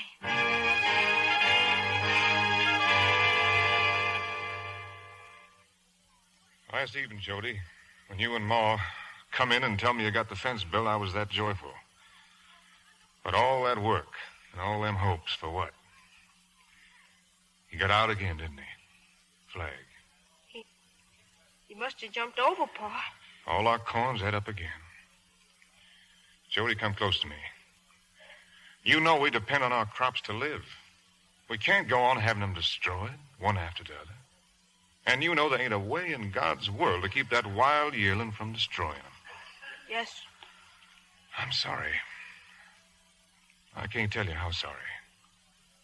But you got to take the yearling out in the woods. Tie him up and shoot him. Pa. Now, Jody. Now.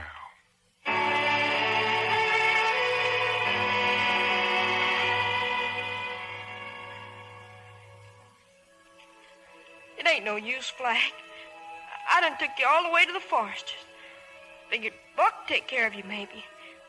Buck's gone horse trading to Georgia. So you gotta go away, Flag. Never come back. You can make out by yourself in the forest. Besides, I don't care for you no more. You ain't cute like you used to be. So get you here. Ain't nobody got any use for you anymore. Get off where to shoot you like Pa said. And don't you never come back. Never, never.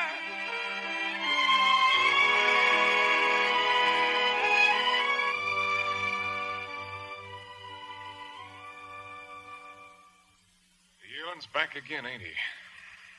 Why didn't you do what I told you, boy? I couldn't shoot him, Pa. I just couldn't. Set my gun down. Yes. Tell your ma to come here, then go to your room and shut the door.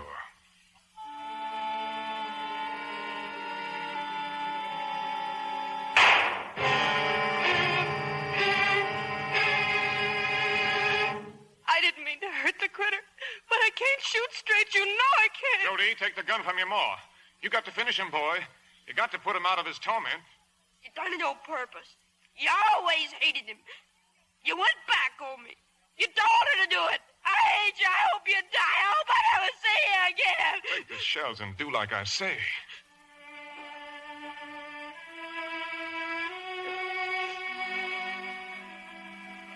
Flag?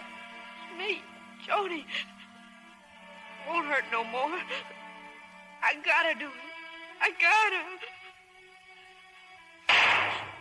Flag.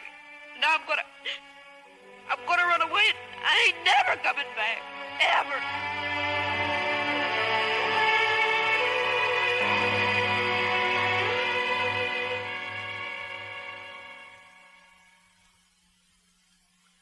How's he, Doc? The boy, will he? Yeah, most I can tell, Penny, he's took it out. Starved to death.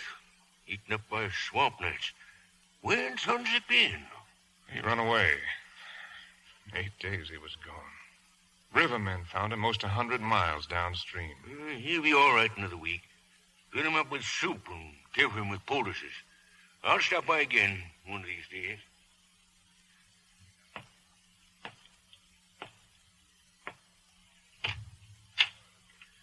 Jody? Hey, Pa. Boy, we near about give you out. But you're all right. I reckon, Pa. Glory be. I had to come home, Pa. Why, sure you did. I ain't meant what I said about hating you and Ma. Oh, sure you ain't. When I was a child, I spake as a child. Where's Ma? As you walk down to the graveyard, son, reckon she's praying her thanks. Ma searched for you day and night. She ain't done nothing else. Jody, I'd be proud to know where you've been. To the river, Pa. I aimed to go to Boston. Were you hungry? Didn't get nothing to eat for 4 days. I'm sorry you had to learn it that way. Now you know. Old starvation. He's got a face meaner than old Slewfoot. It's fearful, Pa. Boy, you figured I went back on you. That's why you run away. But 'twarn't only me.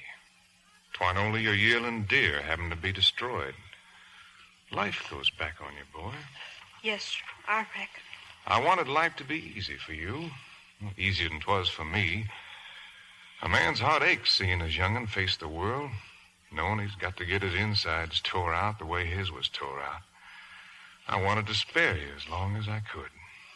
I wanted you to frolic with your yearling. But what's a man to do when he gets knocked down? Why, take his share and get up again. I'm ashamed I went off, Pa. You're near enough growed to do your own choosing, Jody. Maybe you crave to go to sea like Oliver. But I'd be proud did you choose to live here and farm the clearing. I'd be proud to see the day you got a well dug, so's no woman here'd be obliged to do a washing on a seepage hillside. You willing? I'm willing, Pa. There's food and drink to have you home, boy. Now, get your rest. I'll start the corn early in the morning, Pa. Yes, boy. We'll make it, Pa. We'll make out. Yes, boy. Come spring again, we'll even go hunting old Slewfoot. Yes, boy. Good night, Pa. Night, son.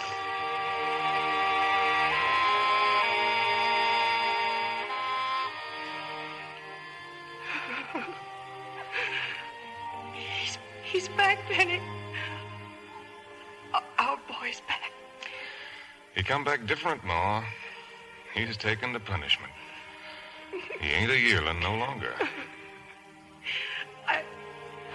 I thought we'd lost them all, Penny. All the young ones.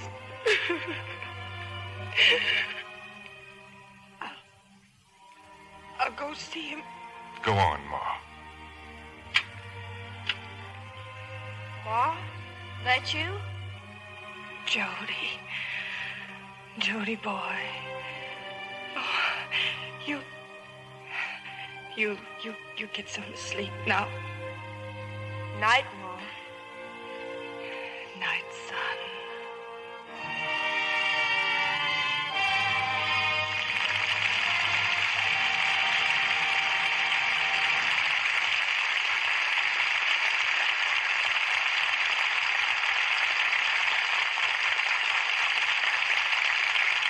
As our curtain falls on the unforgettable Baxters, I'm quite sure that Sidney Franklin and Clarence Brown, who produced and directed The Yearling for the screen, are more than proud of tonight's three stars who brought it to the air: Gregory Peck, Jane Wyman, and Claude Jarman, Jr. They've certainly given us a memorable evening with tonight's performance. Thank you, Bill. And I think we owe a vote of thanks to Claude for coming all the way from Nashville to be with us. Yes, indeed. And after tonight's performance, I can readily understand why Claude won a special Academy Award as Jody. What have you been doing, Claude, besides rehearsals, since you've been in Hollywood? Well, for one thing, I went to a preview of Robert Taylor's newest picture out at the MGM, The High Wall. And for another thing, I'm willing to bet you paid a very special visit to a very special friend. Who was this visit to, Claude? It wasn't by any chance to the missing member of tonight's cast. That's right. I went over to the Studio Zoo to see Flag. He sure has grown. And did he remember you? He did when I gave him a head of lettuce, but Jiminy, he's grown. Well, he could say the same about you. Jane is one of the most frequent players on Lux. I hardly need to ask you if I use Lux soap. You know I do, Bill. It's a wonderful complexion care, and I use it faithfully. Can you tell us what you're presenting next week, Mr. Keeley? Yes, indeed, Claude. Next Monday night, we have another outstanding evening in this theater when we bring together two of the screen's most popular and famous stars, Ingrid Bergman and Joseph Cotton. What are they doing for you, Bill? They're appearing in Alfred Hitchcock's recent hit for RKO, Notorious, a mystery thriller strictly in the Hitchcock manner, charged with suspense and filled with tense romantic interest you'd expect from two such players. Sounds right in the Lux tradition, Bill. Congratulations, and good night. Good night. Good night, and thanks from all of us.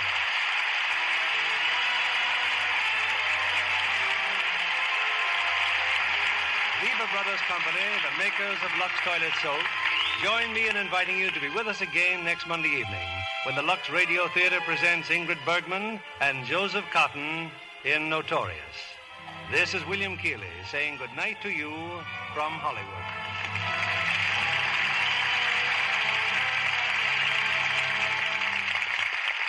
Here's a message to housewives. Saving used fats is still vitally important. Our Secretary of Agriculture tells us that world shortages of fats and oils are still acute. So continue to save all your used kitchen fats.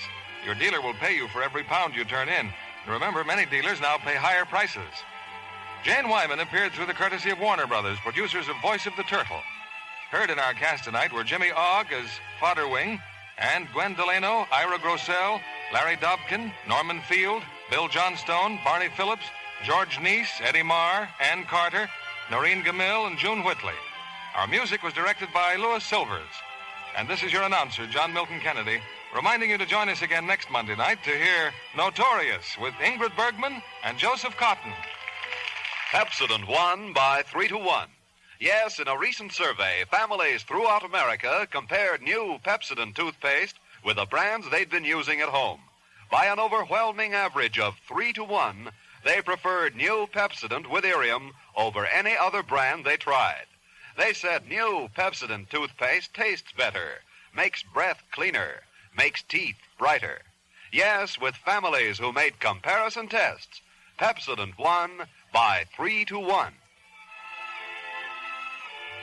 Be sure to listen next Monday night to the Lux Radio Theater presentation of Notorious with Ingrid Bergman and Joseph Cotton. Stay tuned for My Friend Irma, which follows immediately over most of these stations. This is CBS, the Columbia Broadcasting System.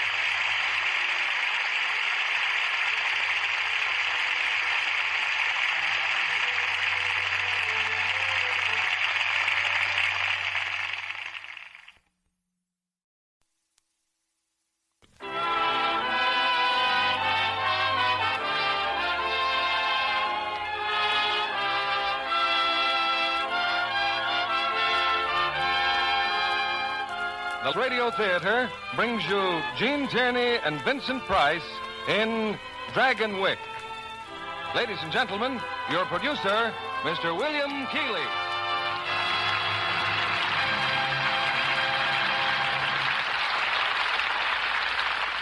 Greetings from Hollywood, ladies and gentlemen. If I should offer any one of you a kingdom, I'm sure you'd accept it. And that's how a certain section of our country was settled. Under Dutch rule in the 1600s, wealthy Hollanders were offered vast estates along the Hudson River as an inducement to come to America. Over these land grants, or patroonships as they were called, the patroons had absolute authority, and many of them ruled until the middle of the 19th century. a unique phase of Americana that forms the background of tonight's play. 20th Century's Fox screen hit, Dragonwyck. We are happy to have the fine stars of the picture, Jean Tierney in one of her greatest dramatic roles, and Vincent Price in the part that raised him to well-deserved stardom. On to our play, Act One of Dragonwyck, starring Jean Tierney as Miranda and Vincent Price as Nicholas Van Ryn, with Gail Gordon as Dr. Jeff Turner.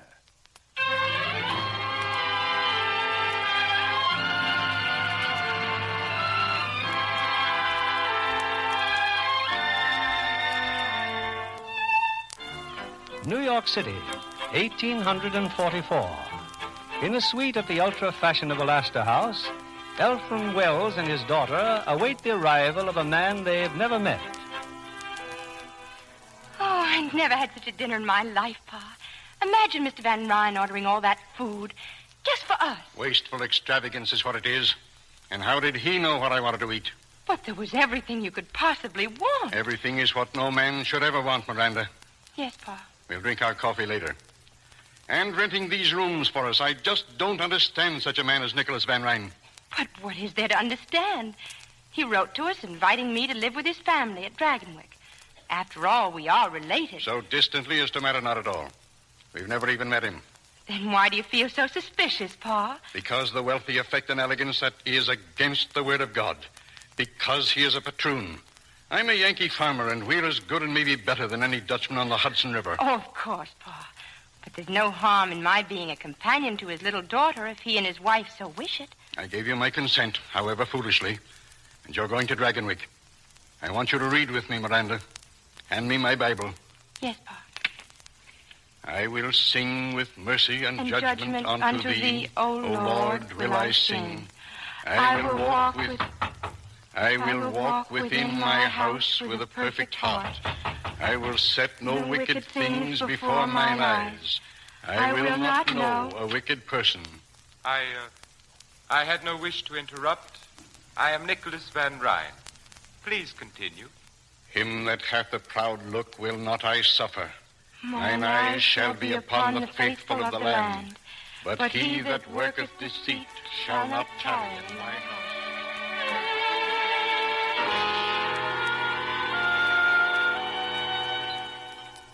Well, Cousin Miranda, more coffee? No, thank you. You, sir? No, thanks. Mr. Van Ryn? Sir? I don't know what made me think you'd be a much older man. Does that affect your confidence in me, sir? Alexander the Great, when he was younger than I, had conquered most of the world. Maybe if he'd been a little older, he'd have conquered all of it. What are your politics? For Van Buren, I suppose. Van Buren is an old friend of mine. Naturally, if he's nominated, my farmers will vote for him. Your farmers? Yes, the tenant farmers on my land. Tenant farmers? You mean they don't own their own land? The land has belonged to the Van Ryns since 1630. I permit the farmers to work it. In return, they pay me tribute and a share of their produce. But they can buy the land if they want it? No, they cannot. Why? Because it belongs to me. I'd rather own 1/2 acre of barren rock than work the richest land in the world for someone else. I dare say we don't understand each other's viewpoint. I dare say. Cousin Nicholas, that music, is that what they call the waltz? It sounds very much like one. Do you dance the waltz? Yes, Cousin Miranda, but never in public places. Oh. It's time for bed, Miranda. Don't forget your prayers. I won't, Pa. Good night. Good night, Cousin Nicholas. I'll be here in the morning at 8 o'clock. The steamboat sails at 9. At this time tomorrow, you'll be in Dragonwyck. Yes, Mr. Van Ryn. Oh, Yes? Cousin Miranda, on occasion we dance the waltz at Dragonwyck. Good night.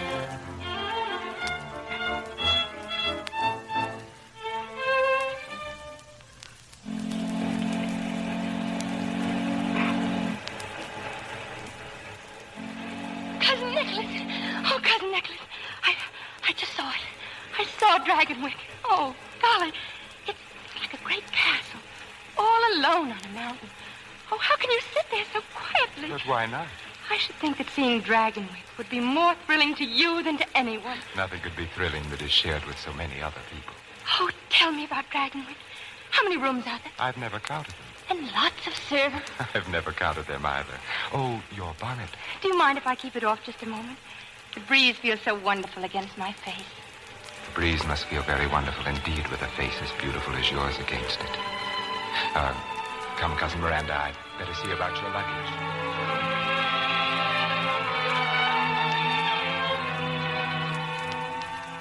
And this, Johanna, this is Cousin Miranda. Cousin Miranda, my wife. Oh, welcome to Dragonwyck, child. It's most kind of you to let me come, Cousin Johanna. Katrine is in bed? Yes, Nicholas. She's asleep. Then your meeting with my daughter will have to wait until the morning. Shall I retire now? Not unless you wish to. Oh, I don't wish to. I mean, well, I'd love so to see all of Dragonwyck. I'm afraid, dear, that would take more than one evening. And more than that, too. Still, there's no reason why Cousin Miranda should not make a start. No, Nicholas, no. I only Now, meant this that... room over here, for example. Do you like it? Oh, how beautiful. And a harpsichord. And that portrait on the wall. Who is she? She was my great-grandmother, Azilde. Azilde. What a strange name. I don't know why we keep her hanging there. And that ugly old harpsichord. The servants have to be driven to dust it. You think it was going to bite them? Azilde was from New Orleans. She and my great-grandfather were married there in 1743. This harpsichord was hers. If you'd listen to the servants, they'd have you believe she still plays it. Fortunately, we don't listen to the servants. Oh, no, of course not. Isn't it rather late, Nicholas? If you wish to retire, my dear. Yes, I think I will. Well, good night, then. Good night, Johanna. Good night, Cousin dear. Cousin Miranda, do you think you will be happy here? Oh, what a question to ask. You won't be homesick? A little, I'm sure. But that doesn't... And there is no one else at home? A young man, perhaps? No, Cousin Nicholas. No young man. Well, it is getting late, and you've had an exhausting day. I'll have the housekeeper show you to your room. Her name is Magda. Good night, Miranda. Good night, Cousin Nicholas. You're ready, Miss Wells. I'll show you upstairs. You're Magda? Yes, miss. This room, it's lovely, isn't it? It's called the Red Room. Was she very young, Magda? Who, miss? The lady in the portrait. About your age. Mistress of Dragonwyck. How proud she must have been. He never loved her. He only wanted their son. He broke her heart and drove her to... What were you going to say? Only what's been told for all these years. That she prayed for disaster to come to the Van Ryns and swore that when it came, she'd always be here to sing and play. She killed herself in this room, miss. Oh, that's just kitchen gossip. I'm sure it is. Oh, you mustn't take me seriously. No one ever does. Shall we go up now? Thank you. Of course. I've never heard Azilde play. You won't hear her either, because you have no Van Ryn blood. But he'll hear her, the master, and so will the child, Katrine. This is your room, miss. I've lit candles. Thank you. Miss Wells, why have you come to Dragonwyck? Do you think Katrine is in need of a companion? Why, that would be for her mother and father to decide. Don't you think Katrine is in need of a mother and father? That was a silly question, wasn't it? Do you like it here? Of course I do. Of course you do. But one day you'll wish with all your heart and soul that you never came to Dragonwyck. Good night, Miss Wells.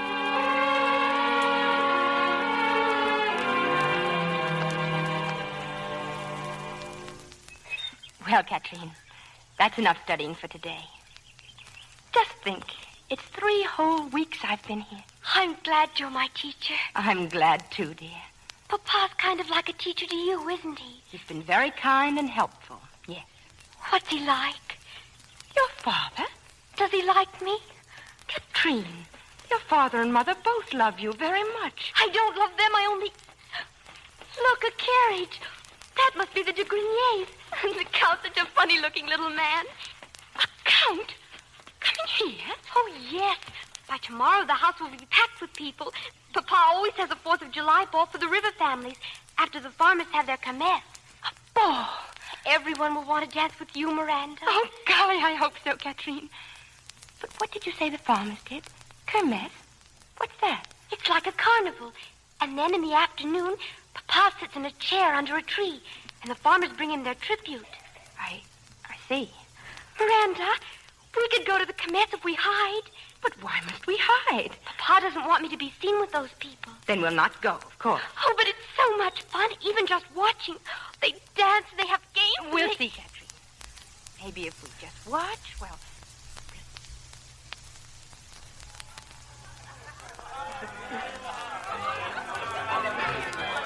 This is where I hide every year, Miranda.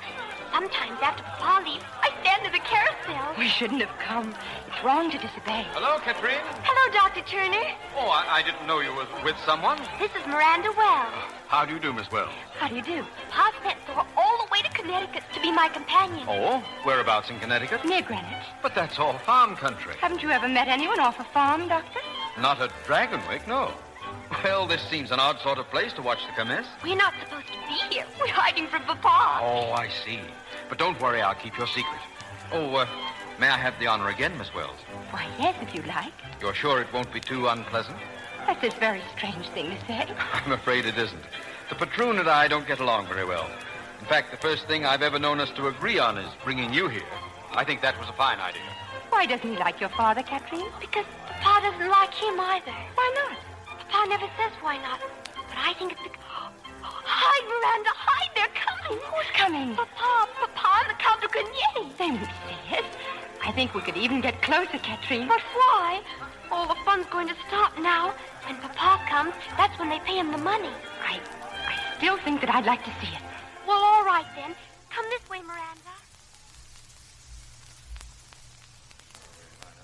I hope you won't find this too boring, de Grenier. Shall I sit here next to you? Please do. That is a strange sort of chair you have, Nicholas. This chair came from Holland with the first patroon. It has stood in this one spot for over 200 years. All right, Dirk, I'm ready. Yes, mynheer. The first man will come forward bringing rent and tribute. Klaas Bleeker. Rent, winter wheat, and... You brought nothing with you? Nothing. Perhaps your crops were poor. My crops were good. Take your hat off when you speak to the patroon. I take my hat off to no man. What you do with your hat is your own concern. Are you ready to pay your rent? No. Nor will you ever again get so much as a grain of wheat from me. Now what, Nicholas? You seem very calm. Why shouldn't I be? It is your purpose, then, to farm my lands without making any returns? Your lands? Do you hear that? His lands. We've paid the worth of it many times over, and you know it. Well, here's the finish. In that case, I order you to leave my land by tomorrow noon. Have the next man step forward. Otto Gebhardt. Mr. Van Ryn. Well, what brings you here, Dr. Turner? I'm here to ask you to reconsider your decision. Klaas Bleeker and his wife and children have no other home than the Hill Farm.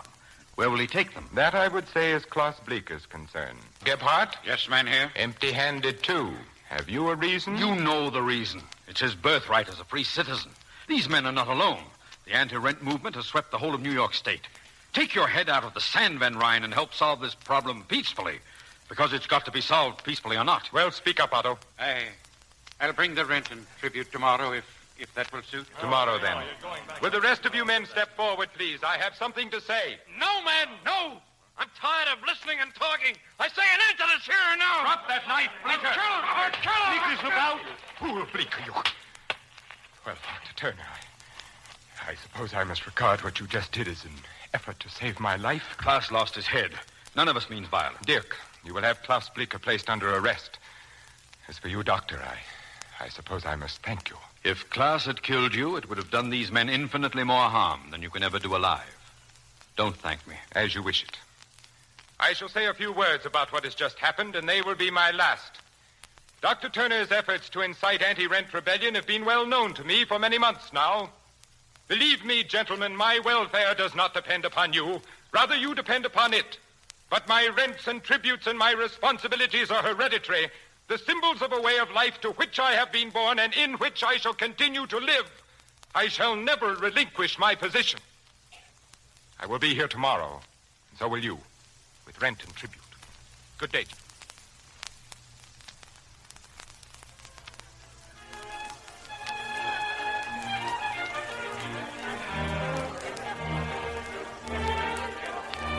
All alone, Miranda? Yes, Nicholas. Are you enjoying the ball? I suppose everyone has commented on your gown and how beautiful you look. Not everyone. Do you like it, Nicholas? Very much. Do you think I'm beautiful? Yes, I do. Thank you. I'm very grateful. You haven't answered my question. Are you enjoying yourself? It's very interesting to watch. That's no answer. Well, then, no. Why not? You know that answer as well as I. Because I'm off a farm, and because I don't speak French, and because I don't belong here. That's nonsense. I'm as good as any of them. Better than most. But it's the wrong river. I'm not from the top of the Hudson, Nicholas. I'm from the Connecticut river bottom. They let me know that, those fine ladies I've tried to speak with. Oh, I've made such a fool of myself. Dance with me, Miranda. I can't go back in. They know what I am. By now everyone knows, and they'll laugh at me. I doubt that very much. But you don't know what... I know that you'll be with me, and that if anyone laughs, we'll laugh. Dance with me. Yes, Nicholas.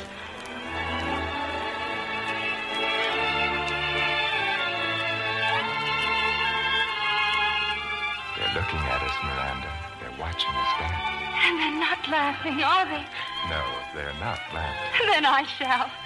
Suddenly I feel like laughing. This house could stand a little laughter. And a moment ago, I was afraid to dance with you. Afraid? Yes. You must never be afraid of anything with me, Miranda. I never will be, Nicholas. Never.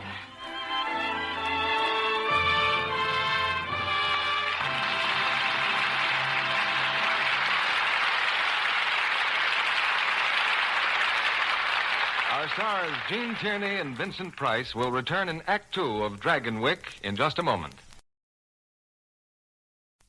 Here's your producer, William Keighley. Act Two of Dragonwyck, starring Gene Tierney as Miranda and Vincent Price as Nicholas Van Ryn.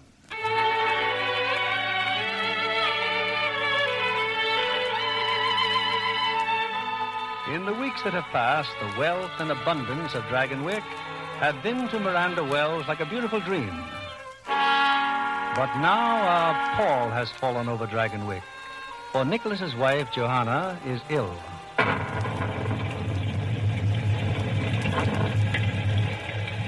There's no thunder in the world, Johanna, like the thunder of the Catskills. The lightning seems to set the mountains on fire, and they roar back. That's all very romantic, I'm sure. But it doesn't help my cold. If I must stay in bed, why can't I have Dr. Hamilton to look after me? Why, you may, of course, as soon as the storm lets up and the roads are passable. Where's Miranda? She's with Katrine, reading to her. Come in. What is it, Magda? Excuse me, madame. Mein Herr Van Ryn asked that this be brought to you, this plant. Why, Nicholas. Yes, Johanna. But your favorite plant. Your Grinalda. Why should it brighten my hothouse if it could brighten your room, my dear? Nicholas. Oh, thank you, Nicholas. I can't remember when anything has pleased me more. And that will be all, Magda. Thank you. Yes, mein Herr. I know how you treasure it, Nicholas. And you sent it to me. Why, Johanna, you're smiling. How good to see you feeling better. Now I'm sure you'll want to rest. Nicholas, you're going to your tower room again? Yes, why? The servants think it's strange that you spend so much time in a tower room. And I find it strange that you should bother about what servants think. But what could you possibly do up there? It might be anything, Johanna, from pinning butterflies to hiding an insane twin brother. Actually, I read. I hope that satisfies you. I'm sick. And you haven't even let Dr. Hamilton know. Well, your happiness over the Grinalda plant seems to have faded most rapidly. But you can't imagine what it's like to be sick in this miserable, drab house. I cannot imagine that Dragonwyck could be miserable or drab except to those who reflect misery and drabness from within themselves. I will stop in and see you later, Johanna. Mein Herr. Yes? Dr. Turner has called. No one sent for a doctor. He says it's most urgent. My regrets to Dr. Turner. I cannot be disturbed. Yes, mein Herr. No. Magda, wait. I'll be glad to talk to Dr. I wouldn't have intruded, Mr. Van Ryn, were it not so important. Klaas Bleeker has been arrested for murder. Well, it's a pity you weren't there to stop him a second time, Dr. Turner. But I was there. He didn't kill anyone. There's been an anti-rent riot near Smoky Hollow. Oh, another rebellion, I see. Klaas wasn't anywhere near the man who was killed, but they blamed it on him. The farmers aren't going to stand for this. They've threatened to storm the jail. And just what do you want me to do? Help my enemy to defeat me? I want only your assurance that Bleeker will get a fair trial. Dr. Turner, whether Bleeker lives or dies is of no more concern to me than my life was to him or you. Good evening. Oh, Miranda. Come in, my dear. You see, in spite of the storm, we have a visitor. Dr. Turner. Good evening. Won't you stay for dinner, Doctor? Miranda, have Tompkins set another plate. Please, I'd rather not. Perhaps I've been a little hasty, Doctor. I may be able to help you after all. You've changed your mind? Is John Van Buren to prosecute? Yes. We're close friends. I assure you that Klaus Blicker will have every consideration. Now you might do something for me. Well, if it's at all within reason, I don't think you'll find me extravagant. My wife is ill. A severe cold. Will you help her if you can? Forgive me. Of course I will. And you will stay for dinner? Thank you, Miss Wells. I'll be very happy to.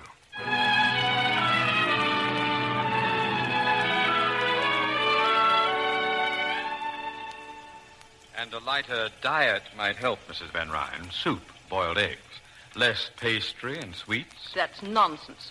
Dr. Hamilton always told me to stop a cold. I'll eat all I please. You'd get well faster without it, but you'll get well anyway. Oh, what a beautiful plant. Yes, it's a Grinalda, Doctor. Quite rare in this country. You're sure my wife will be all right? Just a head cold. Oh, you don't know how relieved I am. Now, if you and Miranda will wait dinner for me, I'll visit a little longer with Mrs. Van Ryn. Yes, of course. Good night, Mrs. Van Ryn. You told him you wanted to visit with me. Of course I do, my dear. Oh, Nicholas, you confuse me so. Sometimes when you bring me flowers and smile at me, I think... What? That you like me, and sometimes... Yes? I feel that you hate me and would like me to die. Nicholas, could we go away together when I'm well again? Certainly, Joanna. As soon as you're well again. Oh, I feel well enough already. Well, in that case, I'm sure Dr. Turner would approve of your finishing your dinner. Shall I bring your cake? Looks very tempting. A rum cake. Oh, yes. Please. Here, my dear. Enjoy it.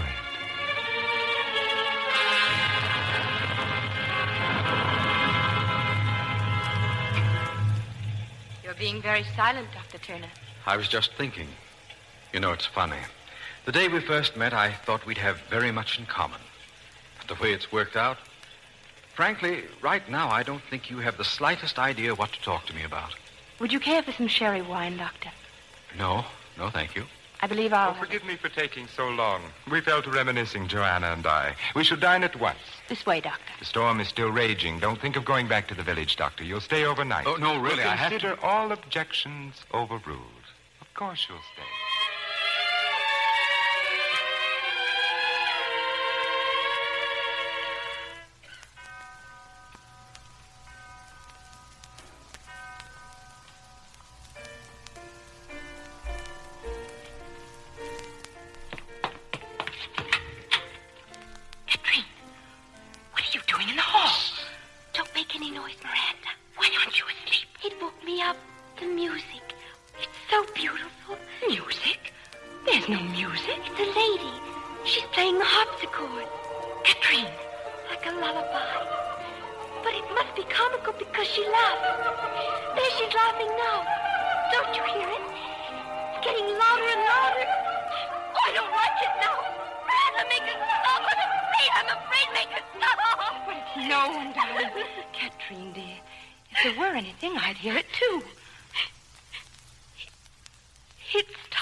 Really? Just something you dreamed, Catherine. Come, darling. Come. I'll stay with you. Oh, Brenda.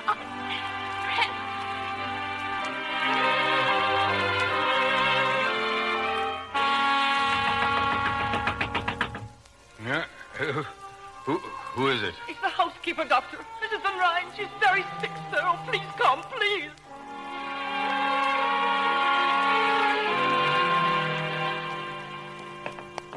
Hurry, Doctor, hurry. What happened, Magda? About 10 minutes ago, she woke up in terrible pain. Oh, she's in such agony. Magda, what's the matter? It's Mrs. Van Ryn, miss. Oh, she was moaning so. Did she take any medicine but what I gave her? No, sir. You'd better send for Mr. Van Ryn. I already have. Here's her room, Doctor. My poor mistress. My poor mistress.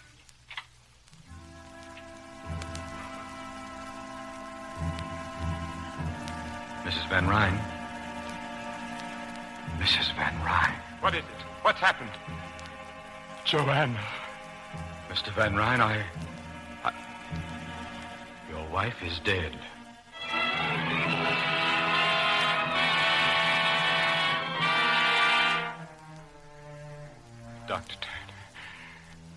Turner, what could have... I can't understand it. Are you sure she took nothing but those drops I left? Not while I was with her, sir. And except for Magda, no one was with her but myself. I gave her some cake. Acute gastritis. It's possible, but Is it also possible that she may have been more ill than you imagined? I'm afraid that's always a possibility. See that the pastor is notified at once. Yes, mein Herr. I'm sure he didn't mean that you were to blame. Whether he meant it or not, Miranda, I don't know why she died. And that's shameful. You'd better get some sleep. I thought I... Yes, Doctor.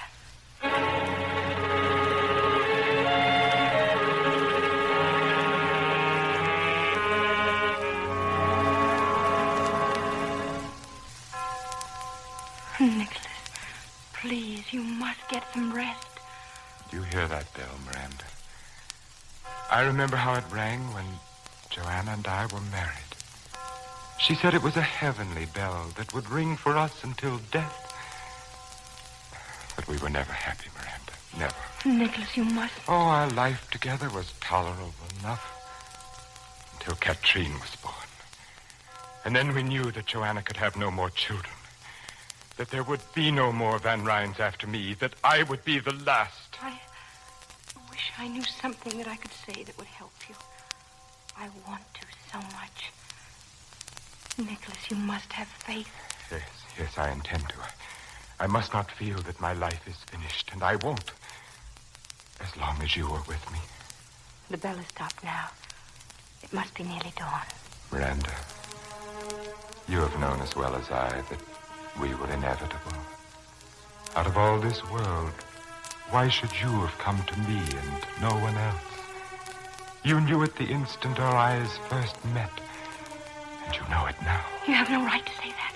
To talk like this, please. Then tell me that I'm wrong. And forgive me if you can. No, I had no right to speak as I did. And you have every reason to be angry. But I had to say it. There was no way for me not to. And no one but you to hear it. Good night, Miranda. Good night, Nicholas.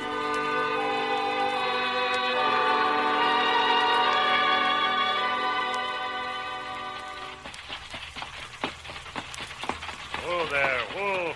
Why are you stopping, driver? There's someone down the road, miss. Looks like Dr. Turner. Dr. Turner? Miranda, I just heard you're going away. Yes, Jeff. I'm going home to Greenwich. I think it's fine that you're going back to your folks. Well, what I meant is that, well, Greenwich isn't so very far away, is it? Maybe I can come there and visit in a month or so? Of course. Whenever you're passing through, Jeff. Would next week? No, I guess that would be too soon. Well, I hadn't... Oh, I know there's so much you don't know about me, Miranda, but I've always hoped that in time I could show you how I really felt, and maybe... Miranda, you know what I'm trying to say, don't you? Yes, Jeff, I think I do. I'd like to think that in time I... Jeff. Is it that hopeless? I'm sorry. Have a good trip. Thank you. Bye, Miranda. Goodbye, Jeff.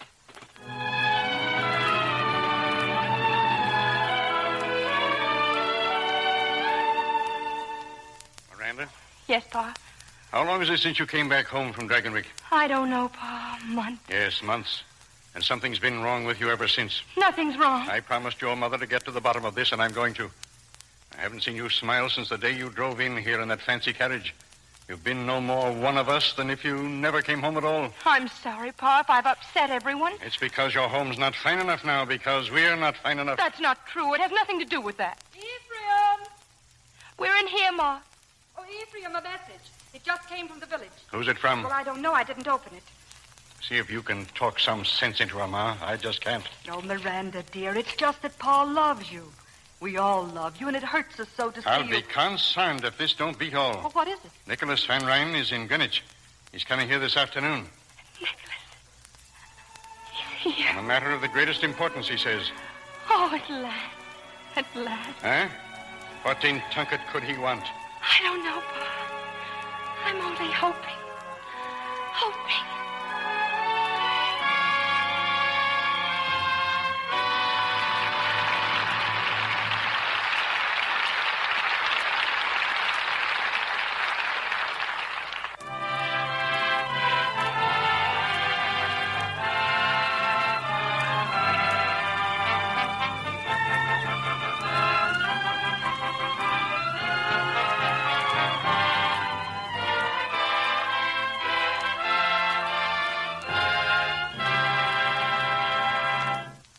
We'll bring you Act 3 of Dragonwyck, starring Gene Tierney and Vincent Price in a moment. Back now to Mr. William Keeley. Act 3 of Dragonwyck, starring Gene Tierney as Miranda and Vincent Price as Nicholas.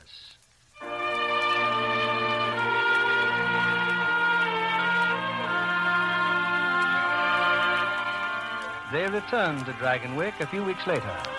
Nicholas Van Ryn and the gay and beautiful Miranda Wells, this time as man and wife. A month later, Nicholas went away on a business trip, but now he's back in the arms of his young and beautiful bride. Oh, Nicholas, you're home at last. Miranda, I'd almost forgotten how lovely you are. I'm not when you're not with me. I'm not anything. You have missed me? Oh, terribly. Katrine, too. She's still in Boston, of course, with her aunt. She seems wonderfully happy from her letters.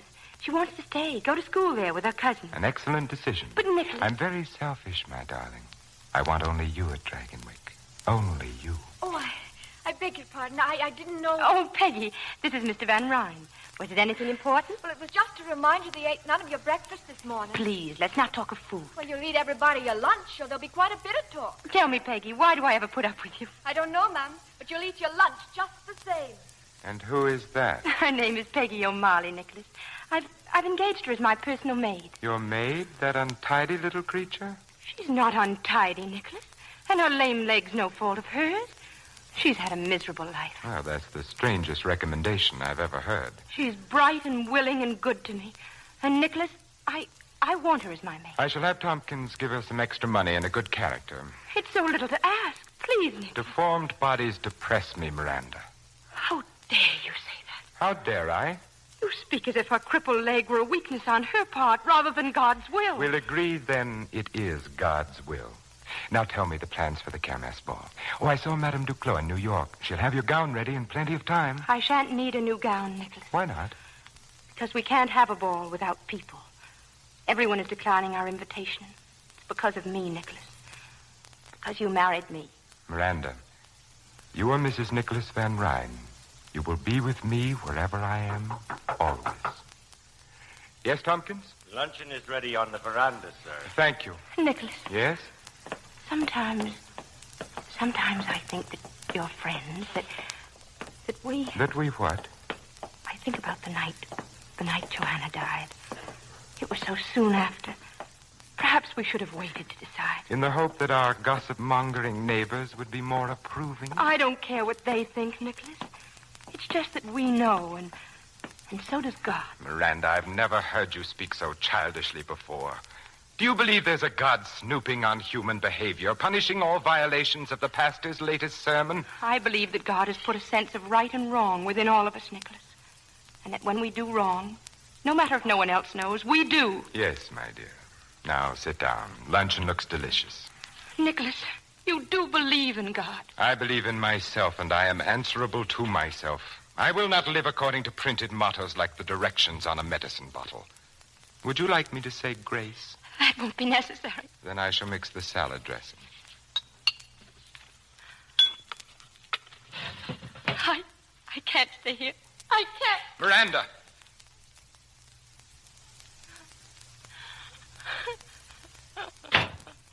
Miranda, what possible excuse can you have for humiliating me before the servants? What is the matter with you? I believe in God. Which is your privilege. I have no intention of And so will my child believe in him. Miranda. And I will pray to God to make him healthy and strong and happy. Oh, my darling, my darling. Have I done something to please you at last? May I kiss you, Miranda? Please, may I kiss you?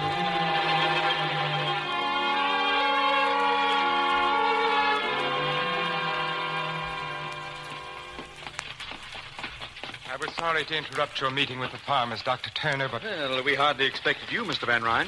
As you gathered, we were celebrating the new state constitution.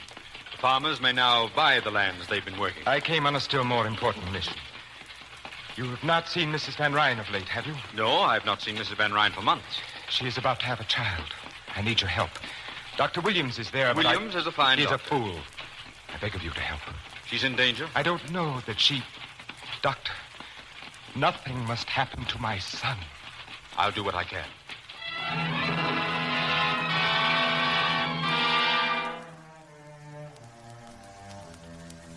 Thank heaven you've come, Doctor.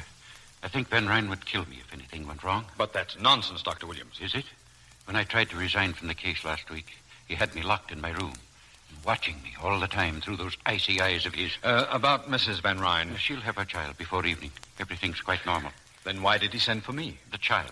There's an irregularity in the heartbeat. I see. Why don't you get some rest, Doctor? You'll call me? My room is just down the hall. Don't worry. I'll call you.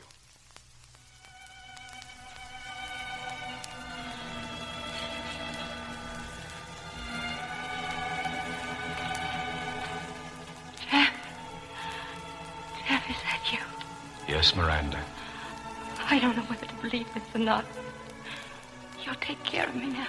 Yes, Miranda. I'll be all right then. I'm not afraid anymore. You'll help me. I'll help you. I'll always help you, Miranda. It's all right, Miranda. Everything will be all right.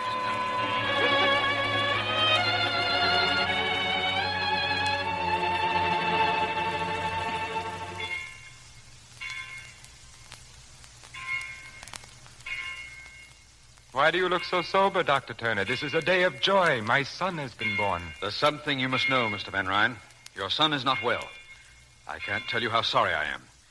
But your wife is fine, and in time, there's no reason why she can't have other children. My son is entirely well, Dr. Turner. His heart is malformed. It's nobody's fault. Nothing could have prevented it.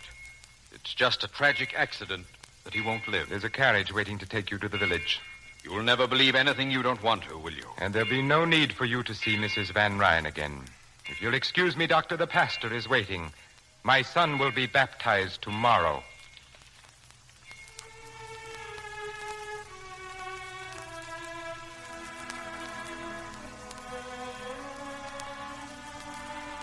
And in the name of the Father, and of the Son, and of the Holy Ghost, I do baptize thee, Adrian Peter Van Ryn. Mynheer Van Ryn, please accept my most sincere congratulations. Thank you, Dominic. And you, dear lady. Thank you. You understand, of course, that this house ceremony was only at the insistence of Mrs. Van Ryn. In a month or two, my son will be properly baptized in the Dragonwyck Church. Yes, of course. No, Nicholas. We can thank God that he was baptized in time. In time? The child I hold in my arms, my son. My son is dead.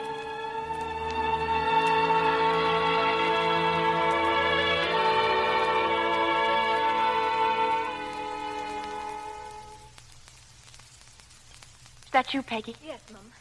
Should I light some candles? No, I like the dark. Oh, you'll ruin your eyes.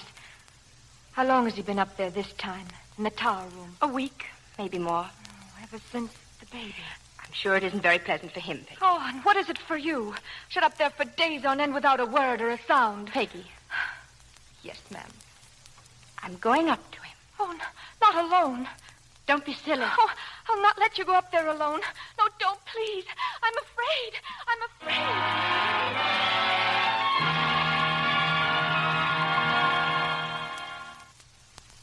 Well, Miranda, now that you've come up here, don't be frightened. I'm not frightened, Nicholas. Yes, you do have courage. It must have taken a great deal to make a pilgrimage to the mysterious tower room. I assume your twisted little servant is offering up suitable prayers for your safe return? I see no reason why they should be necessary. Why? Because of what you see? Just a room, no velvet drapes? Nicholas, what do you do in this room? What do I do? I live. But how could you understand? Oh, don't be offended. By ordinary standards, you're quite intelligent. But I will not live by ordinary standards. I will not look to the ground and move on the ground with the pack. Not so long as there are those mountain tops out there and clouds and limitless space. You still don't understand, do you? I want to try if you'll help me. Then steel yourself. Prepare to have your God-fearing, farm-bred, prayer-fattened morality shaken to its core. You see, I have become what is vulgarly known as a drug addict. Why? What? No tearful reproaches? No attempts to regenerate me? Why do you find it necessary? Because I have set free something within me. Something that ever since I can remember has been like a rock in my heart, in my brain. Pushing at me, choking. I know you better than you think, and you're just running away. Is it as simple as all that? Yes, Nicholas, as simple as that.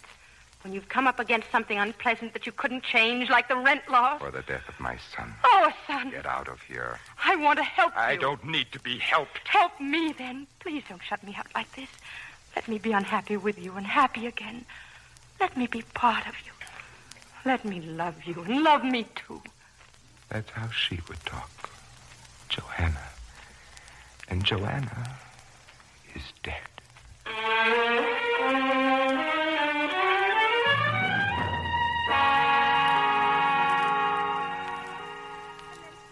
Dr. Turner. She went up to the tower room to see him, but it did no good at all. That's quite a story, Peggy, but I'm afraid you'll have to tell Mrs. Van Ryn there isn't much I can do for her husband. Tell her?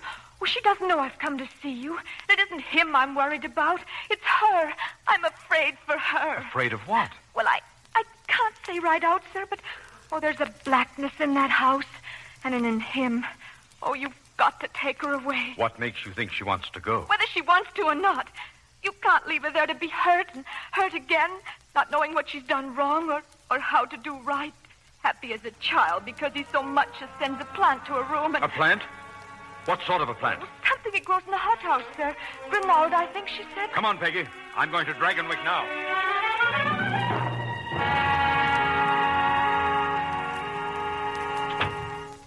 Why have you come to my room, Nicholas?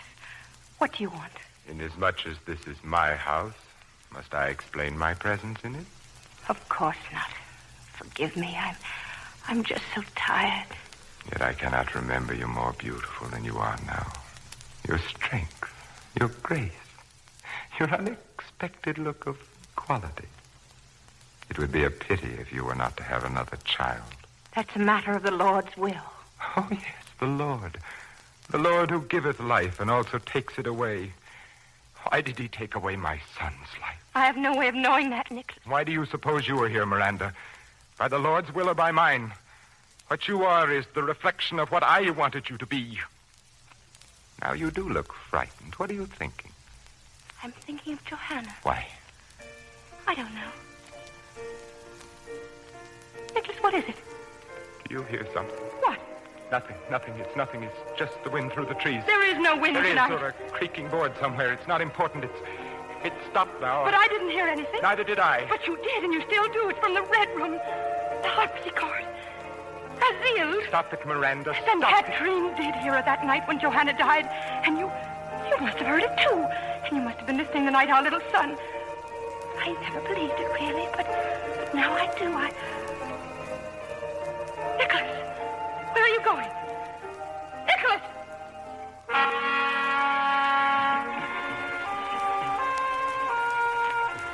He's in the Red Room, Doctor, staring at that picture on the wall. Just standing there staring at that picture. Wait here, Peggy.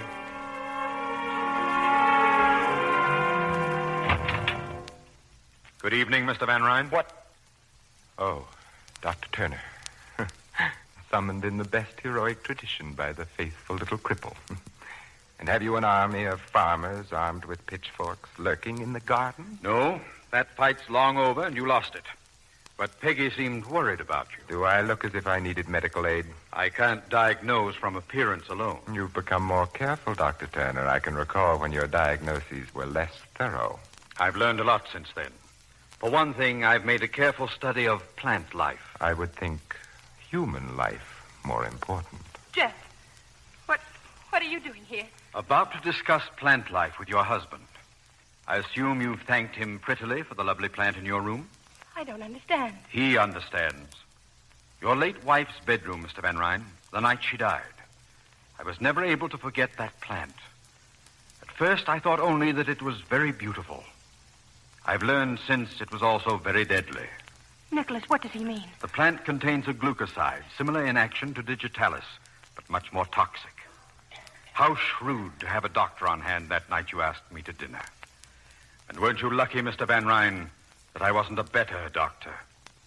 It was all so simple. Your wife with the bad cold. She couldn't possibly have tasted anything in the cake. It was soaked with rum anyway. I don't believe it. Look out!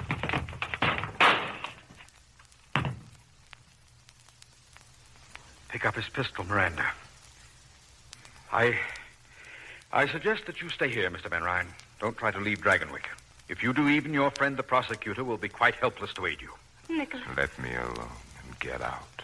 All of you. Get out.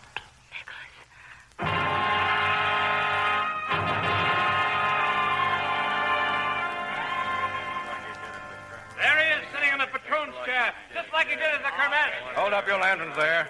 Mr. Van Ryn. Mr. Van Ryn. Mere Curtis, isn't it? If you don't mind, Mr. Van Ryn, I'll have to ask you to come along with us. But I do mind. I have no intention of going anywhere with anyone. This is not a request, Van Ryn. You're under arrest. Back so soon, Dr. Turner? Nicholas, please. My wife. Go with him. It's your only chance. My only chance. How little you know me, Miranda. Even Joanna would never have said that. Dr. Turner, you might use your influence to benefit these men for once and tell them to get out of here. How little you know me, Mr. Van Ryn, or them. I am well armed, Dr. Turner. You don't believe I'd shoot again? Yes, I believe you. Drop your pistol, Van Ryn. All right, men, take the prisoner. Have it your own way, then. Nicholas. Look at you. All of you. Taking off your hats. That's right. Take off your hats in the presence of the patron.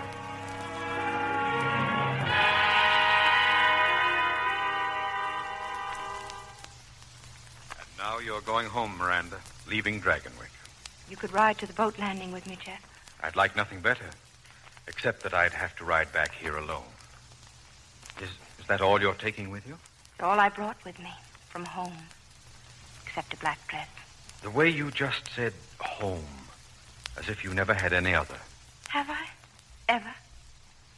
You know, Ma once said she never should have let me come to Dragonwyck. That she was afraid. You couldn't marry a dream, she said. Do you dream, Jeff? Sometimes I dream. Some dreams are very real. So real that they get confused with reality. And then, when you wake up and look around, you find yourself saying, what am I doing here? What has this to do with what I want? And I guess you make up your mind you've had a nightmare. And you go crawling to your ma and pa. So it's back to Greenwich now, Miranda, with never another thought of anything here. Greenwich isn't so far away, Jeff. Perhaps sometime you'll be passing through.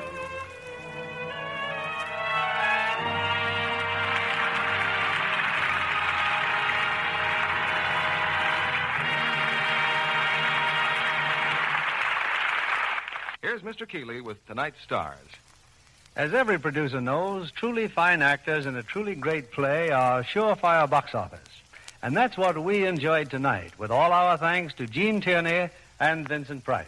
Thank you, Bill. It was a real thrill doing Dragonwyck again with Vince.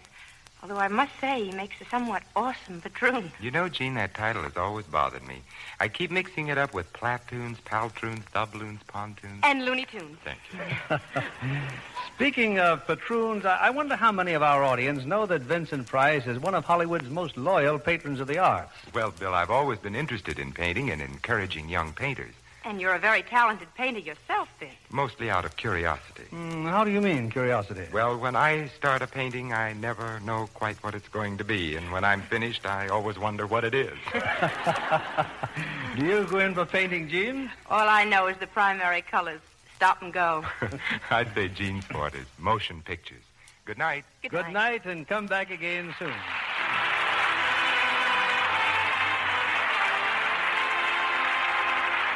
This is William Keeley saying good night to you from Hollywood.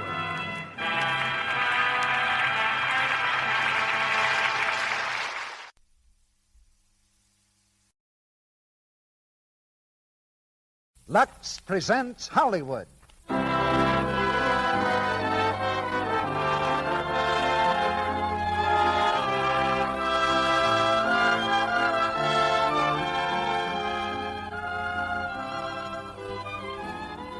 The Lux Radio Theater brings you Tyrone Power and Annabella in Blood and Sand. Ladies and gentlemen, Your producer, Mr. Cecil B. DeMille.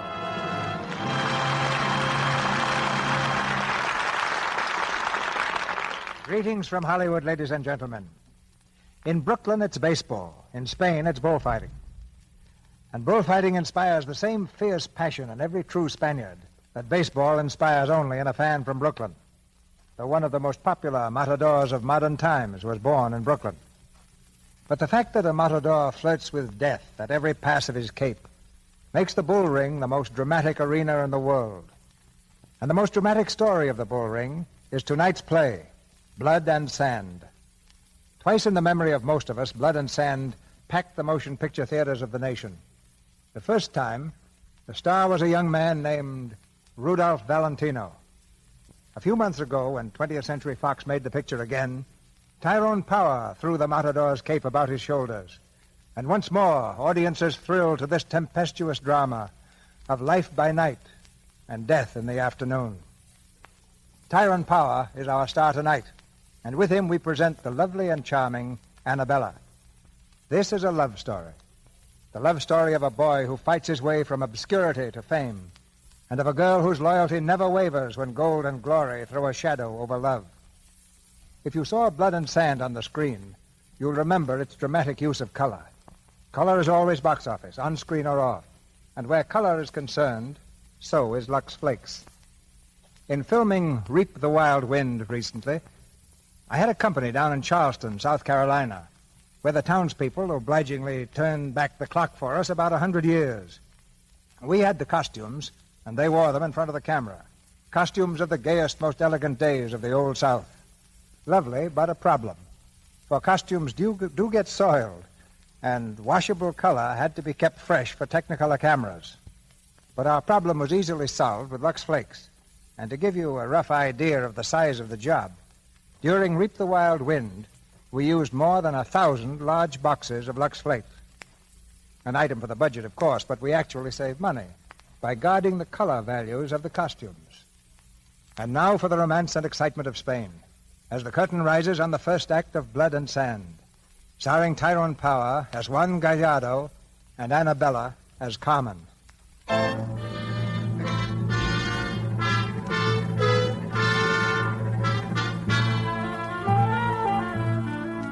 In the town of Sevilla, some 30 years ago, a Spanish boy prayed to La Macarena, patron saint of the bullfighter. It was a strange sort of prayer, half entreating, half boastful. My father was El Gallardo. My father was a great killer of bulls. And I am his son, Juan Gallardo. Someday I too will be a great killer of bulls, for the bull who can harm me has never been born. Someday I will be the first matador of all Spain. I will make the church bells ring, and the people shall point me out and call my name. Juan Gallardo. Juan Gallardo, the greatest torero in the world. From poverty and hunger in Sevilla, the young Gallardo went out into the world. In the bull rings of Madrid, he learned his trade. In the outlying provinces, he practiced it, until at last his name is mentioned in an article by the great critic, Curie, mentioned with contempt. And here is Juan Gallardo, a newcomer, a flat-footed novillero from Sevilla, taking money under false pretenses. He has nothing to recommend him but a certain stupid animal courage that makes his work in the ring look more like suicide than battle. He's definitely fifth rate. Now young Gallardo is returning to Sevilla. With his 4 companions of the bull ring, he sits in the crowded coach looking at a newspaper. But he looks only at the pictures, for Juan Gallardo has never learned to read. Suddenly he sees his own face, a picture of himself, smiling with bravado, hair curled in the best tradition of the bullfighter, dressed in the loudest of cheap clothing. With a cry, he jumps from his seat. Manolo, Pulga, Pablo, come here, quick. What's the matter? Pablo, look, the newspaper. There's my picture in the newspaper. Let me see, Juan. What does it say? It's your picture, no doubt of it. It looks just like you, Juan. Yes, and look there. That must be my name. There's something written underneath. Read it to me, Pablo. Read it. Read it? You know I can't read, Juan, any more than you can. I've got to know what it says. Hey, you over there. Huh? Oh, you mean me, senor? Yes, you. Come here. You know how to read? Oh, yes, senor. Good. Now read that. Below that picture there. Read it to me. This is an article by the great critic, Curie. Curie? Now, what does he say? Well, in it he praises the merits of various novilleros, including one Gallardo. Juan Gallardo? That's me. Now, what does he say about me? Well, he says... Read it. Si, senor. He says, easily the most promising of the season's newcomers is Juan Gallardo, the Sevilla novillero. Ah, good. Go on. He says his work in the ring is classic, pure and perfect, bullfighting of an absolute integrity. Sevilla should be proud of its son, whose name will one day cover it with undying luster. Amigo, I thank you. Senor, don't mention it. Don't mention it, senor. Well, my friends, did you hear that? What do you think, Pablo? The sun comes at last from behind the clouds. I tell you, praise from Curro spells contract. This is the beginning of history. Eh, Manolo? Why? After all, it's only one man's opinion. What's wrong, Manolo? Praise from Curro doesn't please you, eh? I didn't hear my name mentioned, or Pablo's or Pulga's or Collar's for that matter. We work too, you know. Of course, we're only the quadrilla. For 10 years we've worked with you, and what has it brought us? My pockets are empty. Mine aren't. But then you don't make as much as I do. Your pockets are bulging with pesetas right now. 4,000 to be exact. Not a bad season, Manolo. Someday I'll make twice as much in one afternoon. Sevilla! Juan, we're here. Sevilla. Get the luggage. Juan, look out there. Oh, what's all that crowd? It's an ovation. An ovation for me? And the news has spread to Sevilla. Come on! Juan, you'll have to make a speech. Oh, I can't. What'll I say? Whatever comes to you. Here he is, friends. The great Juan Gallardo. Thank you. Thank you, my friends. I don't know what to say except... Hey, where are you going? Here he is. The great Juan Gallardo, the greatest torero of... Come back! Pablo, stop. The crowd doesn't seem very interested, Juan. Not in you, anyway. Somebody in the other coach. See? Well, maybe they haven't seen the paper yet, eh? Come on, Pablo. Juanillo. It's your mother, Juan. Juanillo. Oh, Juanillo mío. Oh, madrecita. Juanillo mío. Let me see you. Oh, it has been so long. I told you I'd come back, madrecita. Rich and famous. Look at me. Let me touch your face. Oh. From now on, it's a new life, madrecita. No more work for you. No more scrubbing of floors. Juanillo. Pablo, give me that package. That one. Juanillo mío. Here, madrecita. I brought something for you. A little present. I have presents for everyone. I want you to invite all my old friends tonight. A party in my honor. We'll get food and wine and... Oh, here. Here, madrecita. For you. Oh, Juanillo. Yes. It's a mantilla. Real lace. Real lace? For me? And why not? All the great ladies have lace mantillas. Juanillo.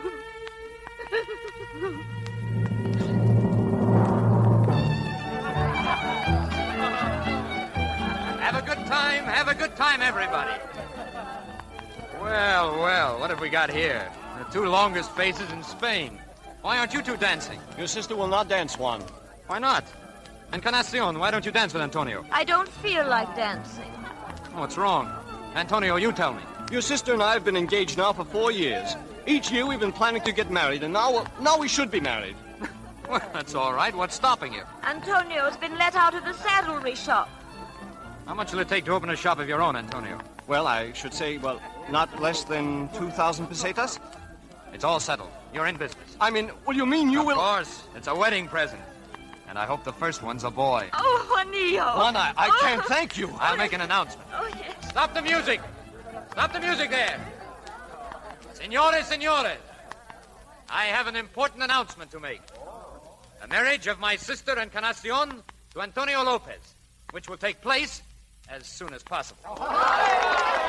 And in honor of this occasion, I wish to present a few gifts I have brought from Madrid.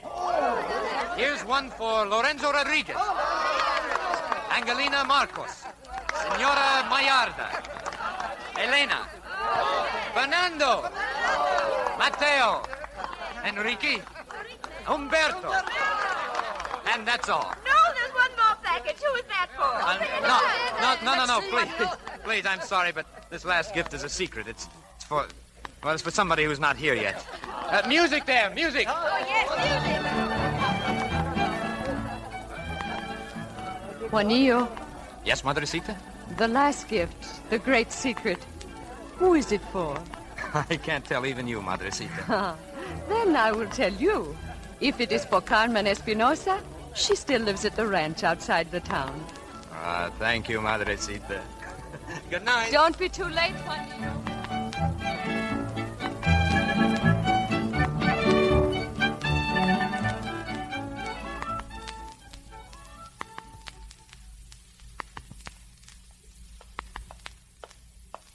Excuse me, senor. I'm in a hurry just now, my friend. Please, just a word. I've had the devil's own time lately. A few centimos, senor. Anything at all, anything. Come over here to the light. I thought I recognized you.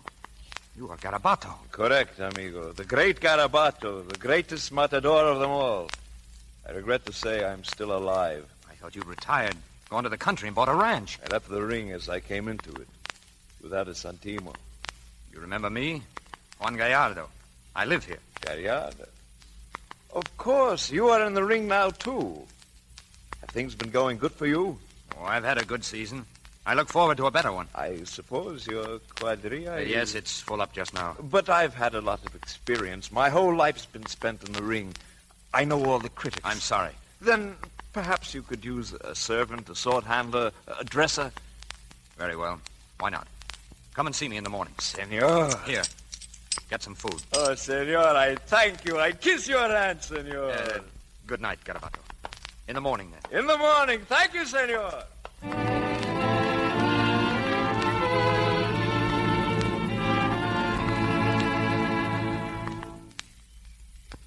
Carmen.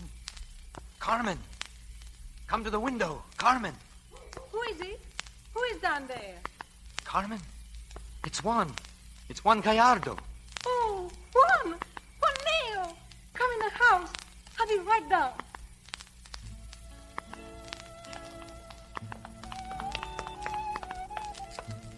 Oh, Juan. Carmencita. You're here. You've come back at last. Oh, Juan. Didn't I tell you I would? Didn't I promise? And you promised something, too. To wait for you. I remember. All the way on the train from Madrid, I kept thinking and worrying. Perhaps she's tired waiting. Oh, no. Perhaps she's gone away. Oh, no. Perhaps she's even forgotten me. Oh, you couldn't possibly think that. I even thought... You know the very first thing I asked my mother when I got home? Pedro Espinosa's little girl, I said, with the skinny legs and the funny face. Has she by any chance been married yet? Oh, I can't get over it. I never dreamed you'd grow up to be so very nice to look at. Did you think of me often? Every day of my life. Then why did you never write to me? Right? Well, maybe it's silly, but I didn't want to write until I could sign my first letter to you, Juan Gallardo, Matador de Toros. Oh, then you are not the great matador yet. No, but I've done pretty well. Not bad at all. Guess what I cleared this season? Over 4,000 pesetas. 4,000? And that's nothing to what I'll make later when I've been recognized. Not that I've been entirely overlooked now, mind you. Not at all. Let's take a look at that. My first press notice. And by Curie, mind you. Curie? The greatest critic of them all. Pretty nice, don't you think? Juan, have you read this? Of course. And you like it? Well, I think it's wonderful. And by Curie. Read it. I have read it. No, read it aloud. Juan, I know why you never wrote to me. It's because you haven't learned to write or read. Is that it? Read what it says. What for? I just... Read it. Very well. And here is a newcomer. A flat-footed novillero from Sevilla. Taking money under false pretenses. What? Go on. He has nothing to recommend him but a certain stupid animal courage, which makes his work in the ring look more like suicide than battle. He is... Juan, when will we be married? There's more. Read it. He's definitely fifth-rate. Juan, when will we be married? Read the rest. I want to hear the rest. It's useless to predict the future for him. He will probably... be killed in the ring long before he advances from Noveyero to Matador. Oh, Juanillo. Well, I guess I came back a little too early. Give me the clipping. Juanillo, why don't you throw it away and forget about it? No, I'll keep it. And someday I'll make Curo eat his words. Someday I'll come back to you with a whole trunk full of clippings. And when you marry me, you'll marry the first torero in Spain. Not the second or the third, but the first, the greatest. I'll make the church bells ring for me. I'll go now, Carmen. Juanillo, what's in the package there? Why, it's nothing. What is it, Juanillo? No, it's just something I thought I was going... Going to me? Let me see. No, Carmen, don't open it, please. It's nothing, really. I want to see. But I tell you, it's nothing at all. Juanillo, it's a dress. A wedding dress. Oh, how beautiful it is. How beautiful it is. I got it in the finest shop in Madrid. I want the best wedding dress you have. Price is no object, I told them. It cost 500 pesetas. Juanillo, when will we be married?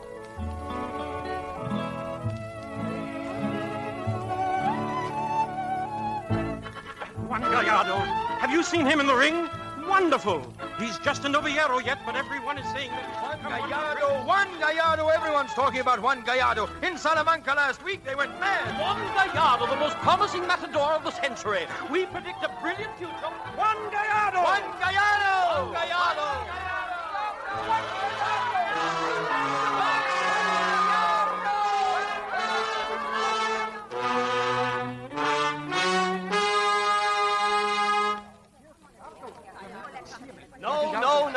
No. No one can see Gallardo now. He's being dressed for the ring. You'll see him when he comes out. Oh, just open the door, just a little bit. No, get back. What is he going to wear today? Senora, I am his brother-in-law, not his personal dresser. He has 100 different costumes for the ring, 100 swords, 100 capes. What is it like in there, Antonio? My friend, it is like an emperor holding court. Gallardo sits on his throne being dressed, and in front of him, all the critics in Sevilla. Curo is there. Curo, the greatest of them all. At last, Sevilla has a matador. The first matador in Spain. A saint, the first man of the world. I, Curo, say it. Thank you, Senor Curo. And I, Curo, tell you this. That the day Gallardo here was born, there was salt in the air. A great quantity of salt. You should have seen him at the corrida of the Feast of the Annunciacion.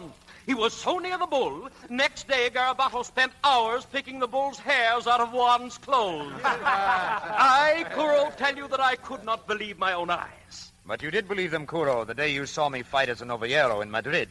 In Madrid? 3 years ago. You wrote a piece in the paper about me. My first press notice. Really? Yes. You said I was definitely fifth rate. Oh, yes, I remember. But the next time I saw you in the ring, you were a different man. Something must have happened to you. Yes, something did happen. I got married. Ah, he got married. Yes, those were the lean days.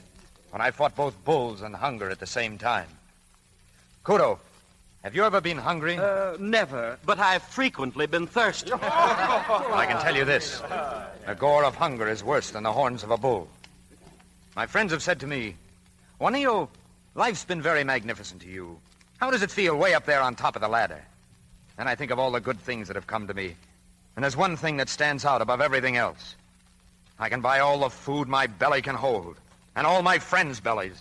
And I don't have to ask the price of anything anymore. Juanillo. What is it, Pablo? Juanillo, I am ready for the grave. I've just come from the drawing of the bulls. We drew a couple of the meanest-looking beasts I've ever seen. Sluggish, treacherous. What difference? A bull's a bull. They're all alike to Juanillo. All safe. Senor Curo, there's no such thing as a safe bull. Juanillo, these two are monsters with lightning in their horns. A cow has not been born yet that can give birth to the bull that can hurt me. Nevertheless, I think you should rest before this fight. An excellent idea. We'd better be going, gentlemen. Good luck, Juanillo. Thank you. Goodbye. Thank you.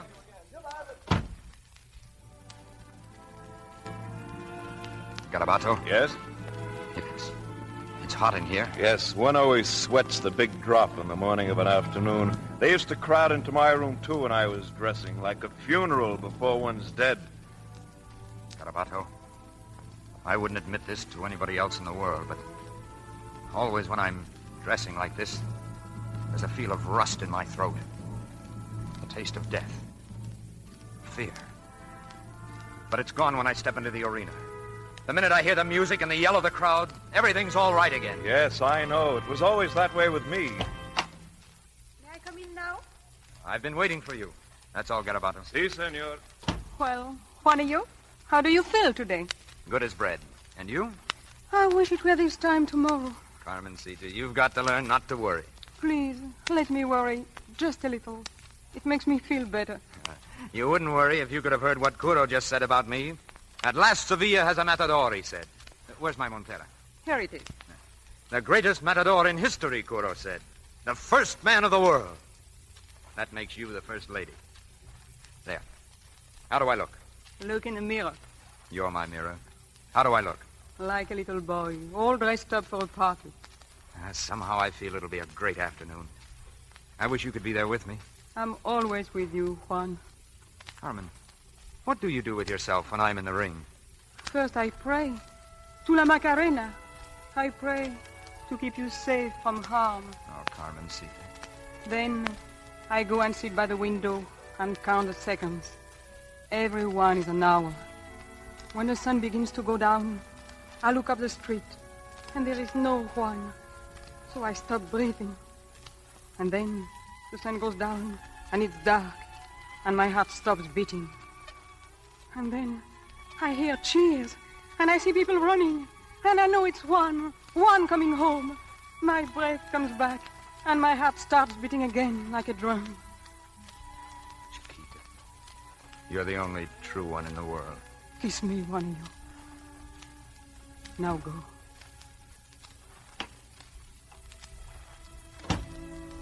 La Macarena, Lady of Hope, bring him back to me. Please, bring my Juanillo back to me.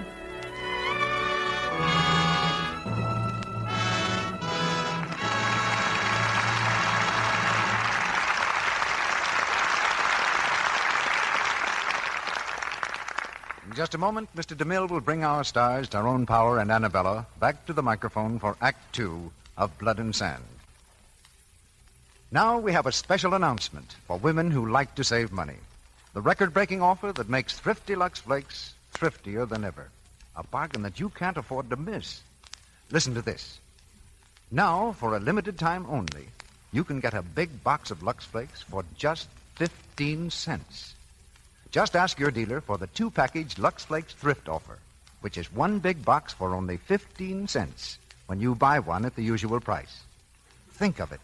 2 big boxes of Lux Flakes at a special low price, which makes it thriftier than ever for you to use new Quick Lux for all your fine laundry. And dishes, too. There is only a limited supply of this special thrift offer available, and most dealers are featuring it. An attractive bargain price. Every woman loves a bargain, especially at this time when prices on many items are advancing. So you can be sure the limited amount of this special offer will be sold out quickly. First thing tomorrow, go to your dealer and get your 2-package thrift offer of Lux Flakes. One big box for only 15 cents, one box at the usual price. Now, our producer, Mr. DeMille. Act 2 of Blood and Sand, starring Tyrone Power as Juan Gallardo and Annabella as Carmen.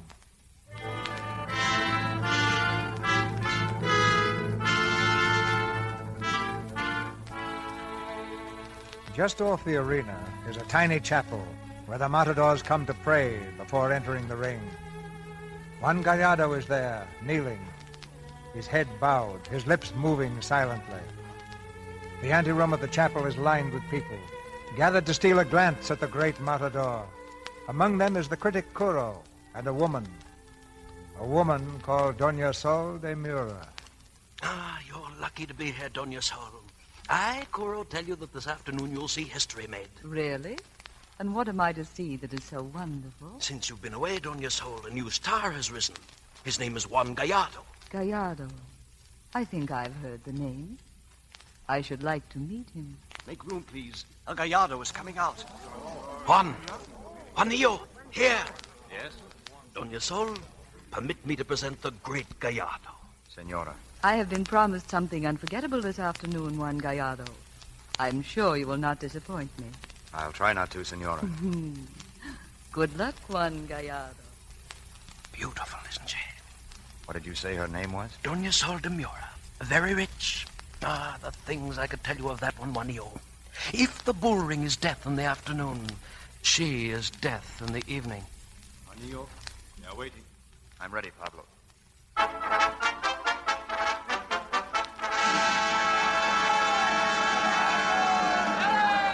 Toro! Aha! Toro!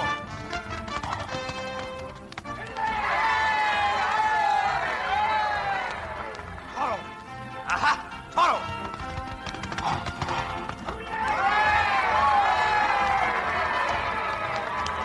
Aha! Toro! Toro! Aha!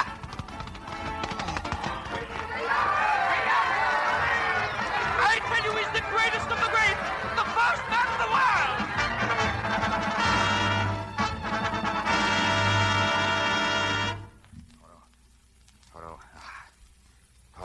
Juanillo. Juanillo, your breakfast. Wake up. Oh. Do you always dream of bullfighting? No. Oh, most of the time I dream of you. Kiss me. Juanillo. Now, where are the newspapers? I'll go get them in a moment. They were wonderful. All Sevilla is running with your name this morning. Now eat your breakfast. I'm hungry. To whom did you dedicate the bull? Oh, some gachi. Who? I don't know. I never saw her before. And why did you dedicate it to her? Well, she was with a party of swells. It pays to be in with those kind of people. She threw me some flowers. I hate her. Was she pretty? Not bad. Prettier than me? That's impossible. I don't hate her anymore. Do you know, you came home last night without your montera. Oh, did I? What became of it? I must have left it at the cafe. Come in. Oh, well, get about her? A messenger just came with this note for you. Oh, give it to me. And go get the newspapers. Si, senor. Here, Carmen. You read it for me. You sure you want me to? I can't read it myself. Who's it from? Dona Sol de Mura. Oh. Well, what does it say? Senor Juan Gallardo, Matador de Toros. Thank you for dedicating the first bull to me yesterday. If you want back the montera you threw me, you may have it by calling for it tonight at 8. The address is number 4 Plaza de Alfaro. Your montera. Oh, yes. Yes, now it comes back to me. I threw the gachi my hat, and she refused to part with it. She seems willing now. If she thinks I'm going to call for it, she'll grow old waiting. Why shouldn't you call for it? She must be somebody of importance. She lives in the Plaza de Alfaro. What does she look like? Oh, I don't remember. Just a woman. Well, if she's just a woman, then why don't you want to go? Don't argue about it. I'm not going. You're not? I'm glad. Glad? But you were just saying... As long as you don't want to go, you can go.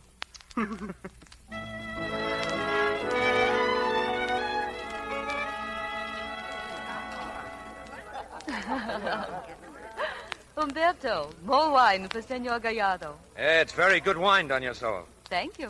Tell me, what kind of soup was that we had? Turtle soup. Have you never eaten turtle soup before? Never. It tastes good, but not as good as gazpacho. Ever eat that, Captain Martinez? No, I don't think so. I was raised on it. Really? How is it made? Well, you take biscuit, oil, vinegar, onions, and garlic. You take crumbs of bread and fry them in a pan. You throw them all in a pot, gazpacho. Sounds lovely. Try it sometime. I will. Doña Sol likes to try everything once. Yes, Vicente. If I were a man, I'd try bullfighting. There's nothing more exciting. It's like a dance, a lovely dance, most intricate, and death so near. Yeah, this is fine meat, Doña Sol. What is it? Pheasant. I could eat a dozen of them. When I retire, I'll raise pheasants and bulls. Senor, may I ask what brand of perfume you use?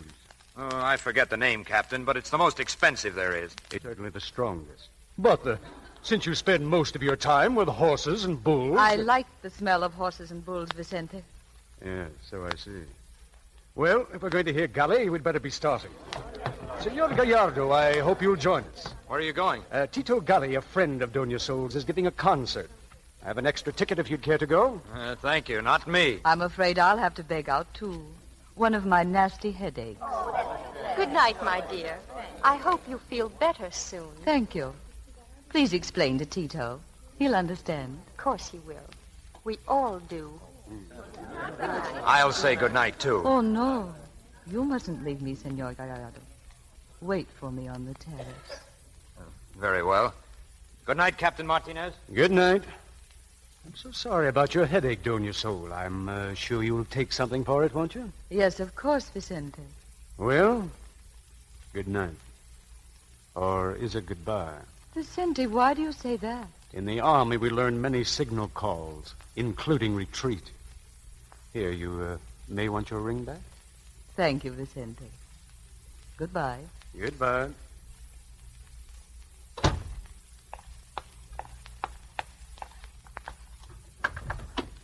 Senor Gallardo. I'm out here. Oh, how's your headache? Better, thank you. Please sit down. Thank you. I must say, Senora, that was the best dinner I've ever eaten. It's the least I can give you for an afternoon of great emotion. You followed your star yesterday. You were inspired. Who wouldn't be inspired? I had seen you. I wasn't bad, though, was I? Mm-hmm. Would you like to play chess? Oh, thanks, no. I'm much too comfortable. Matter of fact, I don't know how to play chess. Matter of fact, I'm the most ignorant man in the world, except with bulls. I'm glad you decided not to go to that concert. So am I. Perhaps we can have a concert of our own. Oh, you play something? The guitar, a little. You like music? Some music, yes. The first music I remember was the clanging of the bells that hung from the necks of the cabestros that led the herd. I used to like the singing of the vaqueros on the ranch of your uncle, the Marquis. And I liked the music of the gypsies at the Cafe La Veronica. The gypsies. Yes, I like their love songs. Only a gypsy knows how to play a love song.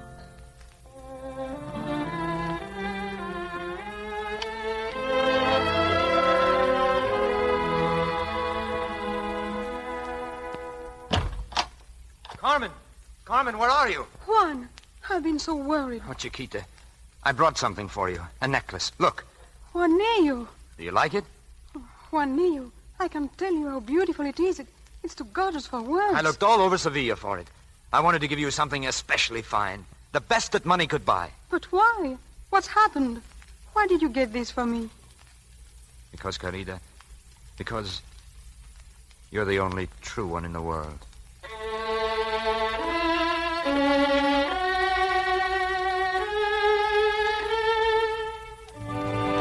Have you seen Gallardo lately? He's falling off. A month ago, he was the greatest. And last Sunday, like another year. He's not the same. He doesn't work. All he thinks of is clothes and good manners. Good manners? What does a bullfighter need with good manners? What happens to a matador? One day he is great, and the next day, nothing. Are you talking of Gallardo? My friend, I, Curie, tell you that Gallardo's star is waning. Why, he'll not even leave Sevilla anymore. But why? Why? Ask Dona Sol.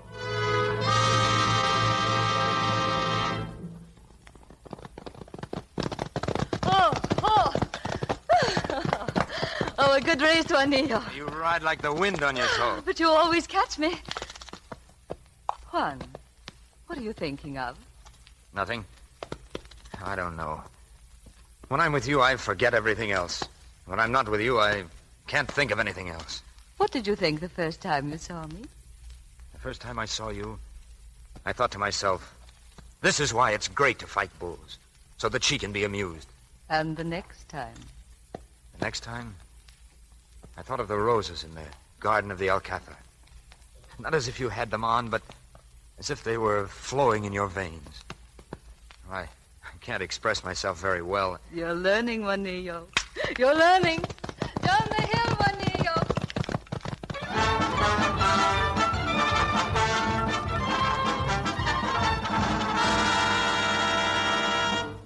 I know what's the matter with Juan. I'm his sister, and I know. And you are his wife, and you know nothing. I don't want to discuss it. If you want to know why he spends all his time at the Plaza Alfaro, it's because he has nothing to keep him at home. Maybe if you'd give him a son or two. Encarnacion, be quiet.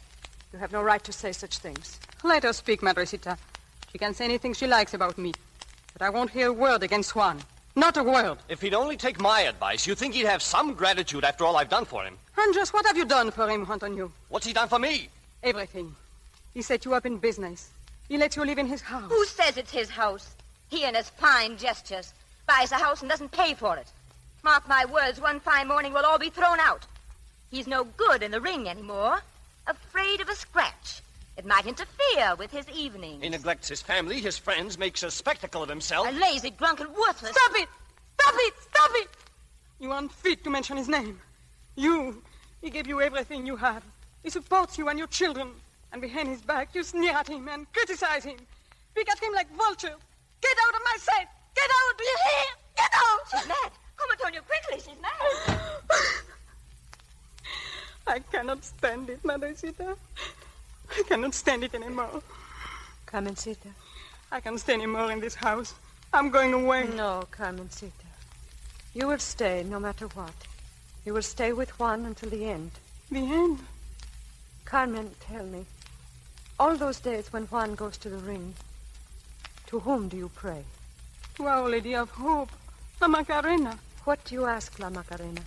Ask her to plead with God, to watch over our Juan, to keep him safe from any hurt. So I used to pray. But now I pray for something different. What do you ask for? I pray to God to let my son be gored in the ring. No! Not to die, but to be hurt. Oh, Madrecita. So he may cheat the end which every torero meets. That's what I pray for. And I pray to him not to send you a son, for he will only grow up to torment you and let you die every Sunday afternoon. Just as you are dying now. Madrecita. Madrecita.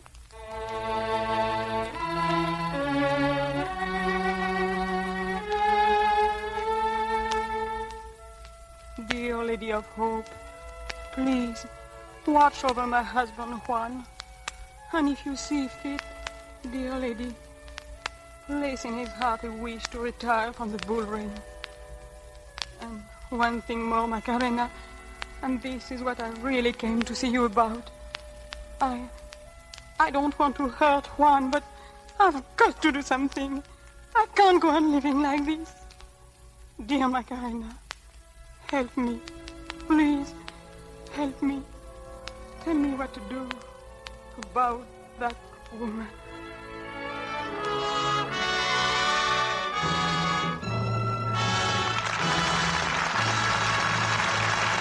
Now for station identification.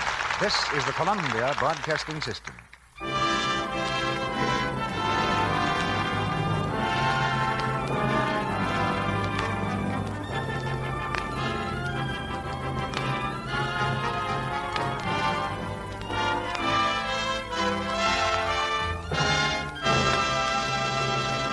After a brief intermission, Mr. DeMille presents Tyrone Power and Annabella in Act 3 of Blood and Sand. Well, it's getting on toward the end of October. Moving day is just an unpleasant memory. The curtains are up in the new home and books are back on the shelves. And all over America, there are women settling into the new life of a new community. Some, and I wonder how many, find it disappointing and difficult, wondering why people just don't seem to be as friendly as they might be. Well, it's natural, perhaps, to put the blame on others. But how often are these unfriendly neighbors thinking things like this? Too bad about that nice little woman who's moved in next door. She seems so attractive, too. I'd like to be more friendly, but really...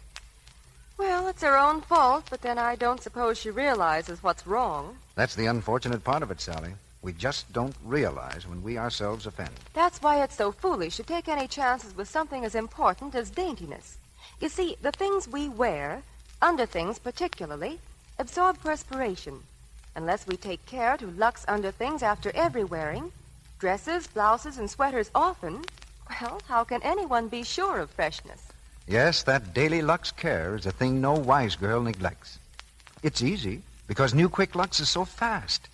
It's safe care for pretty washables because Lux Flakes are so gentle, have no harmful alkali to fade colors or injure fabrics. It's thrifty, too, because a little Lux goes so far. Gives you so many rich suds from just a few flakes. And its care experts advise.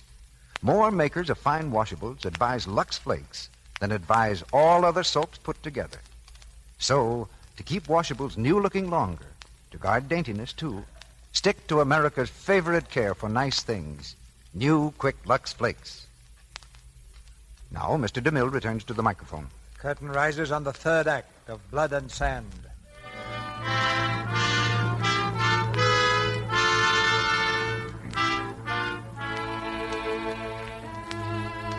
The star of Juan Gallardo is waning fast, and the great torero who made the church bells ring is pointed at with scorn and laughter. In desperation, Carmen has come to plead with a woman, Doña Sol. They stand facing each other quietly. Doña Sol is smiling. Do be seated, Senora Gallardo. Is there anything I can offer you? Yes, my husband. Oh? Please believe me. I came here without anger. I'm not here to judge. I can understand your being interested in my husband. He's the first man in Spain, and naturally all women run after him. Naturally. I understand his interest in you, too, especially now when I look at you and see how beautiful you are. Thank you. Perhaps it's my fault. Perhaps if I were more beautiful, more educated and of a better family. I know of your family. Your father works for my uncle, I believe, on the ranch. Yes. All my life I've heard about you. What have you heard? Shall I be frank? Please. I've heard you've been all over the world, that you speak many languages, and known many men. I've had only one man. Maybe that's why I want so much to keep him. Tell me, have you discussed this matter with Juan? No. Why not? It would hurt him. Just a minute, please. Aha, Dora. Yes? Come here. In a moment. Run when I call. You hear? Run. I always run when you call.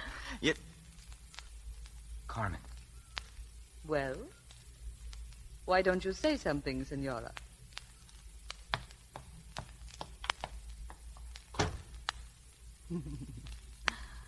I feel sorry for her. Why did you have to do that? Why?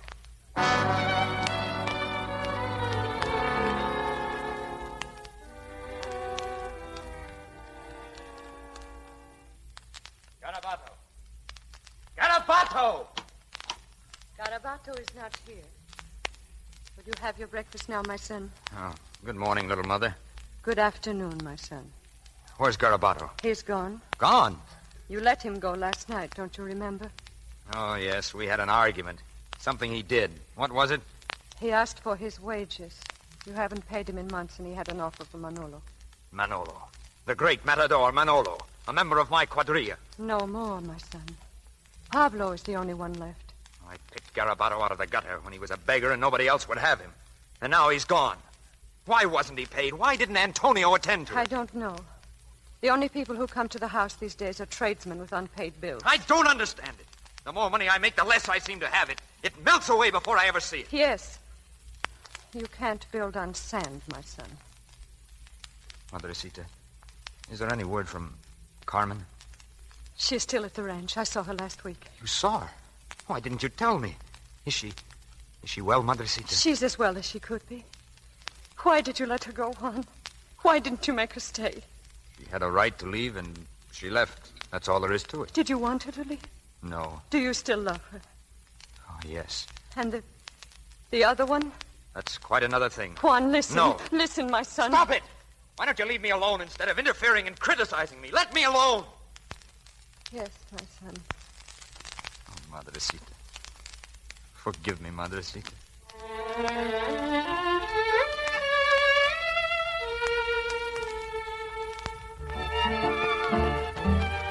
Senor. Sit down. The best table for Senor Gallardo. The best I have. Doña Sol, what would you like? Champagne? Champagne. Si, champagne. A nice place. I'm glad we came. Is this where the bullfighters come after the ring? It's very...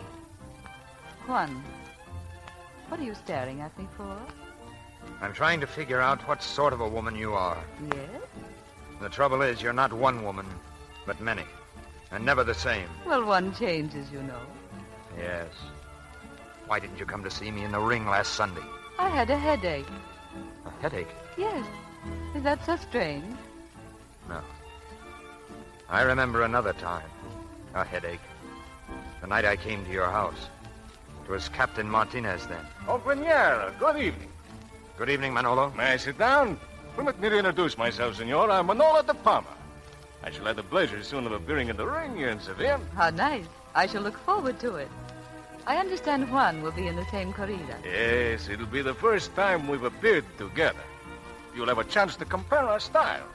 To work all together differently. How have you been, amigo? I've been well, thank you. And your mother? She's well, too. And your little wife? I hear she's gone off to the ranch with her father. That's no concern of yours. Get out. That's hardly the way to treat an old friend, Juanillo. Senora, would you like to dance? Yes. Yes, I'd love to. We came here to talk, Doña Sol. And I prefer to dance. With... Manolo.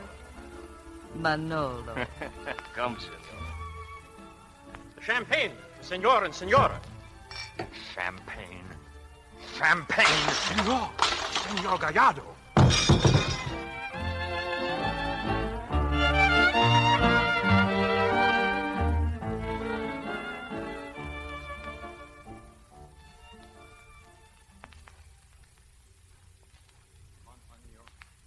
Let me alone, Pablo. There's plenty of time. We should be leaving for the ring right now. Here, you'll need some perfume. You fool! Don't douse me with that stinking stuff. I only did it to kill the smell of rum on your breath. I'll thank you to mind your own business. I know what you're up to, Pablo. If you're looking for an excuse to quit me, just say so. I'm not going to quit you, Juanillo. But it isn't right just the same to fill yourself with rum on the day of a fight. Well, it steadies my nerves. You will need steady nerves today. I've seen the bulls. We've drawn a bad one. It's not the bulls. It's the crowd.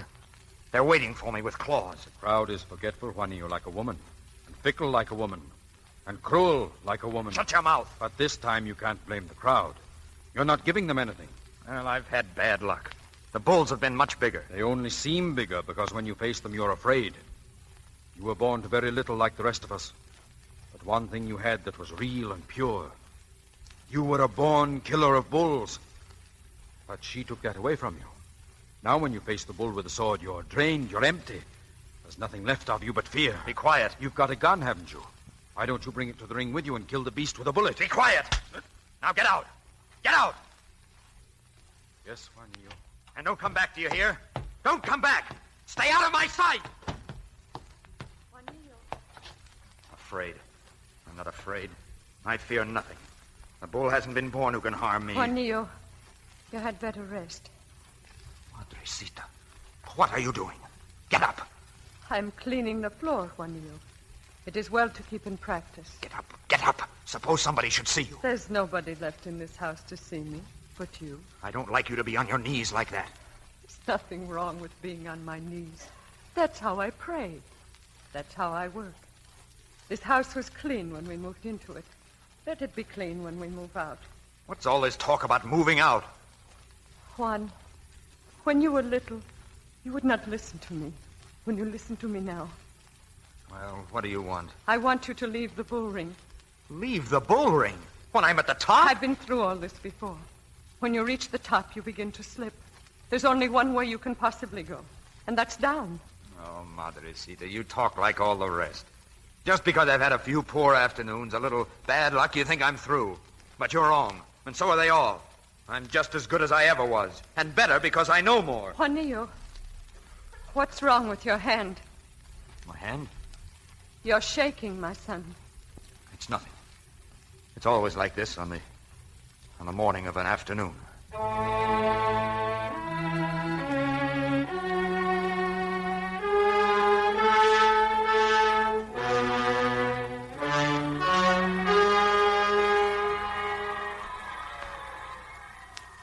Juanillo, are you ready? Juanillo. I am ready. Pablo, thank you for being here. And forgive me for what I said to you. Would I let you go into the ring alone? Have you prayed, Juanillo? Yes, for many things. Come then. They're waiting. Juanillo. Carmen, what are you doing here? I'm always here, whenever you fight. You mean all these weeks since you left me? I never left you, Juan. I've only been waiting for you. Waiting for the sickness to pass. Only a minute ago I was praying to see you. I believe in miracles now. I love you, Juan. I always will. Carmencita. I'm so glad you are wearing your white suit today. It's the one I like the best. You look so nice in it. So, Juanillo. It was a sickness, and it has passed. When I feel you in my arms like this, I'm born again. I'm strong now. I can do anything. You'll see. They'll see out there. Everybody. I'll show them. Juanillo, I'll wait for you here.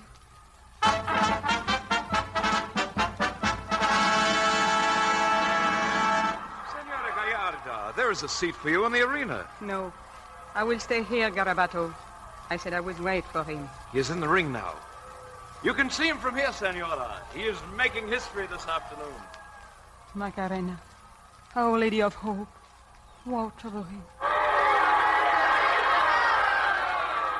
He is making history this afternoon. Bring him back to me. Please, bring him back to me. He kneels before the bull. He kneels. I tell you, he is arrogance itself. Juanillo! Bravo! He's everything I have, dear lady. He's my life. Now he turns his back. He turns his back on the bull. Juanillo, be careful! Juanillo, the count!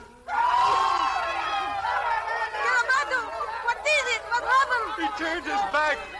He turned his back. Oh, senora, senora.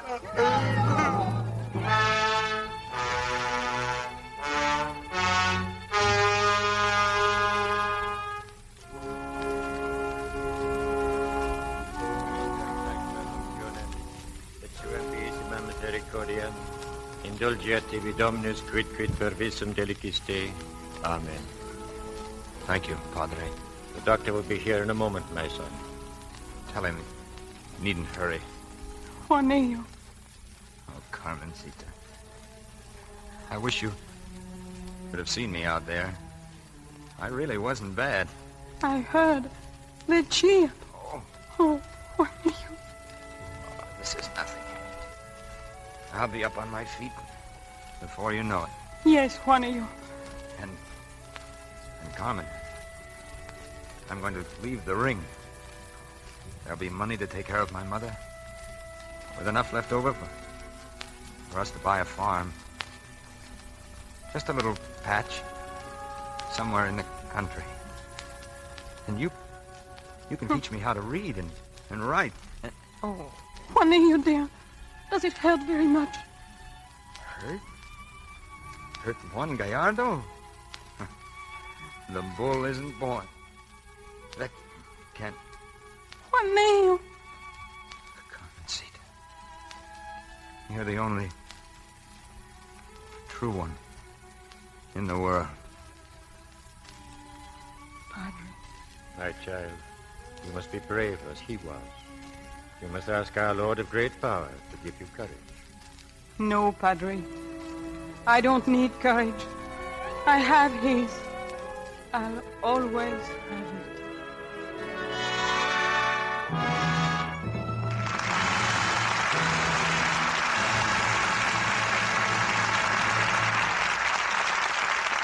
In a moment, our stars will return for their curtain calls. Meantime, let's listen in a minute in a house around the corner. Jane is showing her sister some stockings she bought today. Phew. Buying stockings certainly puts a hole in the budget nowadays. These will have to last me a long, long time. Better knock on wood, hadn't you, Jane? Well, I'll do that, too. But somehow I think luxing them every night will do more good. Yes, with lovely stockings more precious than ever, it's more important than ever to get better wear from every pair. And Jane has the right idea. Don't trust to luck. Trust to Lux. You see, it's not just luck that helps some girls get better wear from their stockings than others do. Barring accidents, of course, the wear you get depends upon the care you give them. And New Quick Lux is care experts advise. Over 90% of the makers of all kinds of stockings, rayon, cotton, wool, as well as silk and nylon, over 90% advise Lux Flakes. There's no harmful alkali in Lux. And, of course, no cake soap rubbing to weaken delicate fibers. Naturally, lovely stockings don't go into holes or run so quickly. They'll wear better, look new and lovely longer. Be sure to lux them after every wearing, so perspiration doesn't remain in the threads to injure them. Get a big box of Lux Flakes first thing tomorrow morning, and give all your stockings this quick, thrifty, safe care. New Quick Lux comes in the same familiar package, costs you no more, and one big box will do your stockings every night for months. Now, here's Mr. DeMille with our stars. The picadors and the matadors have been left behind in some Spanish arena. Now we welcome back to this microphone Tyrone Power and his charming wife and co-star, Annabella. Thank you, sir. It's always a pleasure to come back to the Lux Theater. You've both been away too long, Annabella. Before we forget about bullfighting entirely, Tyrone, perhaps the audience would appreciate a few definitions. Most Americans are confused by the banderilleros, picadors, and matadors, for instance. Which one corresponds to the quarterback? Well, I guess you could say that the banderilleros and picadors run interference for the matador. So the bull will be good and mad when the matador comes out. Incidentally, no good bullfighter has ever called a toreador in Spain. That's a French word popularized by the opera Carmen. However, I'm sure Americans will continue to prefer Joe Louis, football, ice hockey, water polo, and other politer forms of mayhem. What's the play going to be here next week, Mr. DeMille? Next week, Annabella, Youth is King. Because our play is the 20th Century Fox picture, Her First Beau. And our stars are Jane Withers and Jackie Cooper. You'll admit, I'm sure, that Her First Beau is a dramatic moment in the life of any girl. So if you'd like to live over again a few years of your own youth, listen to Jane Withers and Jackie Cooper in Her First Beau with Edith Fellows next Monday night. I know that's a play everyone will enjoy, C.B. Good night. Good night, Mr. DeMille. Good night. Good night. And 3 rousing vivas for each of you.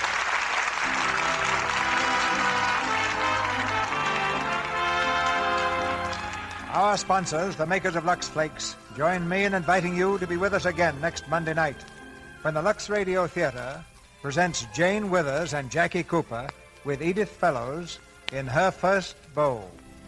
This is Cecil B. DeMille saying good night to you from Hollywood.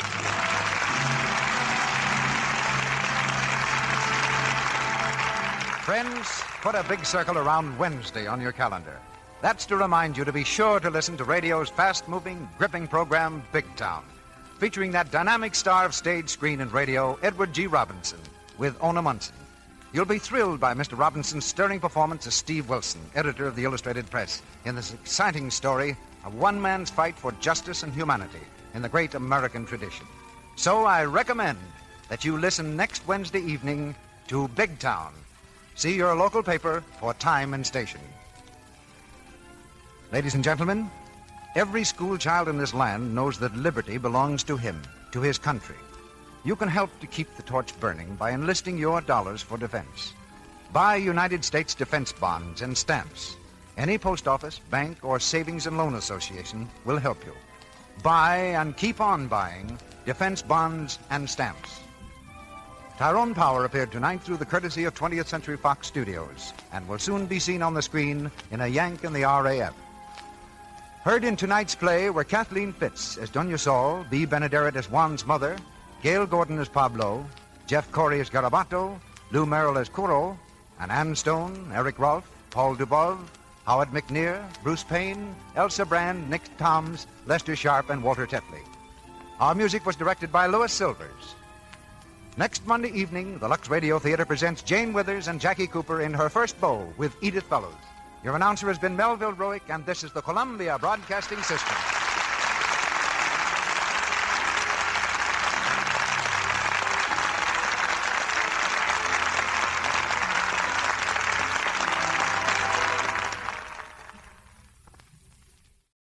Lux presents Hollywood.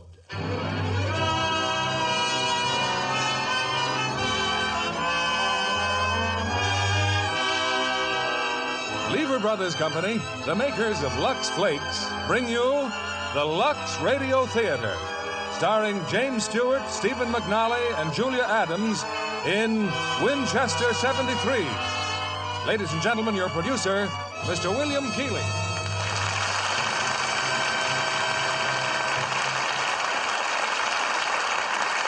Greetings from Hollywood, ladies and gentlemen.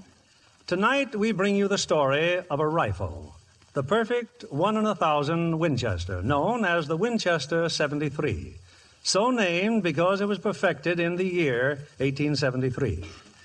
Now, just the story of a gun could be dreadfully dull. It is, after all, an inanimate object until it is taken up in unlawful hands and becomes a deadly weapon. Now, today we guard against the uncontrolled use of firearms. But in 1873, when we were intent on winning the West, a man's life often depended upon his ability to shoot, and therefore his gun was his most valuable possession. In tonight's suspenseful story, we have James Stewart and Stephen McNally in their original roles. And co-starring in this outdoor drama from the Universal International Studios is lovely Julia Adams. You know, I received several letters lately from housewives who say that when I first talked about new Lux with color freshener, they doubted Lux Flakes could be improved upon. But now that they've tried new Lux, they're delighted because they find that new Lux really does keep colors fresh and lovely longer. Now, Winchester 73, starring James Stewart as Lynn McAdam, Stephen McNally as Dutch, and Julia Adams as Lola.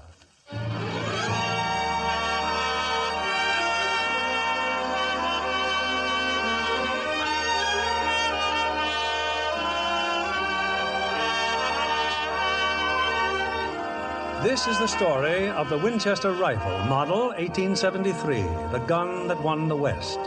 To cowman, outlaw, peace officer, or soldier, the Winchester 73 was a most treasured possession. An Indian would sell his soul to own one. On July 4th, 1876, such a rifle came to Dodge City, Kansas. It was placed on exhibition. Man, oh man, look at it, a Winchester 73. What I'd give to have that rifle. 1 out of 1,000. First one I've ever seen. But, mister, that's a real gun. Heard it took over a year to make it. Yeah, I give the first one to President Grant. I'll sure be in good company when I win that one. Well, then, we hit a lot of towns. What makes you think he'll be here? He'll be here. We've been wrong before. He'll be here. On account of what we just saw in the store window? If he isn't here already, that rifle will bring him. Come on, let's find a place to board our horses.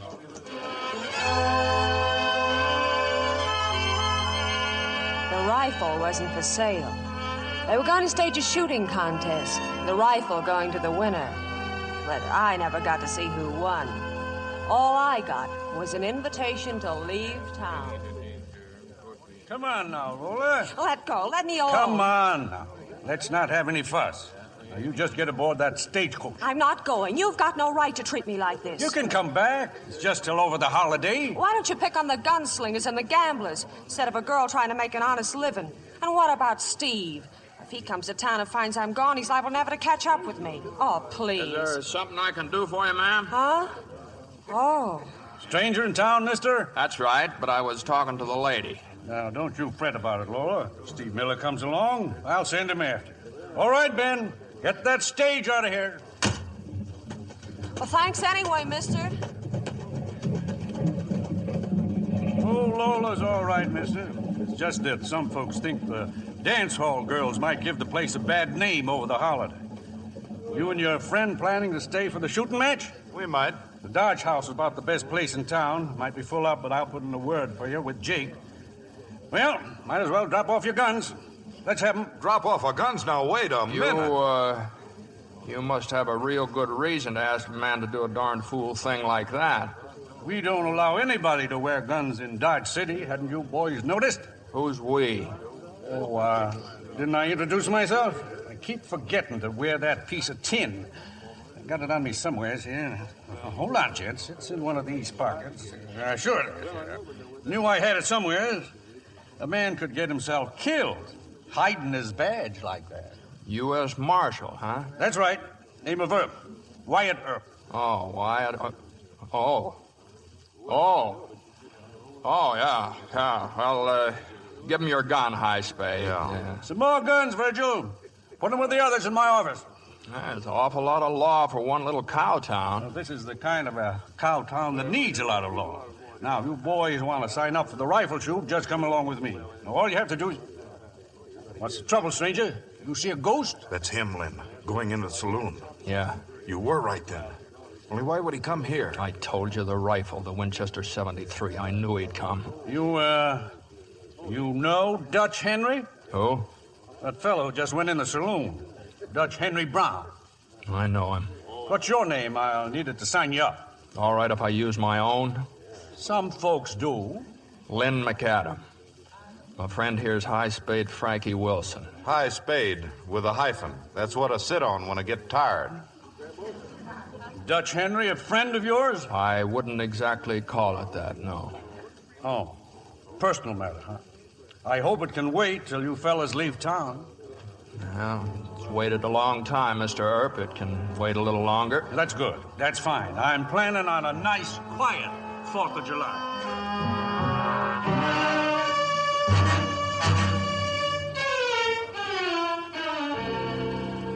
Well, that was the beginning, and an awful lot happened before it all ended. But now that I know the whole story, I guess I'm as good as anyone to tell it. Anyway, that afternoon, the whole town turned out for the shooting match. Wyatt Earp told him a little more about the prize they were shooting for. So it seems that when the Winchester people are turning out these here rifles, every so often, maybe one gun out of 10,000 comes out just perfect. They've given it a name. They call it 1 of 1,000. President Grant owns one of these rifles. So does Buffalo Bill Cody. And today, one of you boys are going to walk out of here with the finest repeating rifle in the entire world. So take your positions on the firing line. This here shooting match is ready to begin. Half an hour later, there were just 2 men left in the contest, Lynn McAdam and Dutch Henry Brown. Even Wyatt Earp said he'd never seen shooting as fancy as he saw that afternoon. And when it was over, he handed the rifle to Lynn McAdam.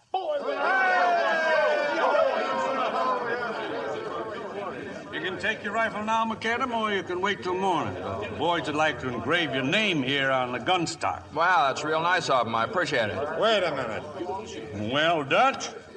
I just thought I'd ask how much you'd take for it. It's not for sale. Ah, that's too bad. That's too much gun for a man to have just for shooting rabbits. Or for shooting men in the back. Why? Yeah. Like I said before, a nice, quiet 4th of July. You know, it looks like you and Dutch here might have learned to shoot from the same man. Yeah, he taught quite a few folks how to shoot. Only trouble was he taught them how. He didn't teach them what to shoot at. Maybe he figured a man should know that without having to be told. Yeah, that was his big mistake. He lived just long enough to find that out. If it's all right with you, Mr. Earp, I'll pick up my gun at your office. You pulling out of town? That's right. Me, Wesley, and Wheeler. Get your gear before you go to the office, and the minute you pick up your guns, you leave town. Oh, sure, Marshal, sure. Why, that's the law. I guess I won't have time for that engraving after all. Well, you're leaving too, huh? Get the horses, High Spade. I'll get the stuff out of the hotel. Just a minute. This personal business between you and Dutch Henry, I don't care what you do to each other once you leave town, but there'll be no gunfighting until you do. Is that understood? It's understood. Come on, Lynn, let's get started. You all right, Lynn? Yeah. Find out where he put his horse? Right next to ours, Wells Fargo Corral. But don't try anything here, not with Earp around. You got to wait, Lynn. I can wait.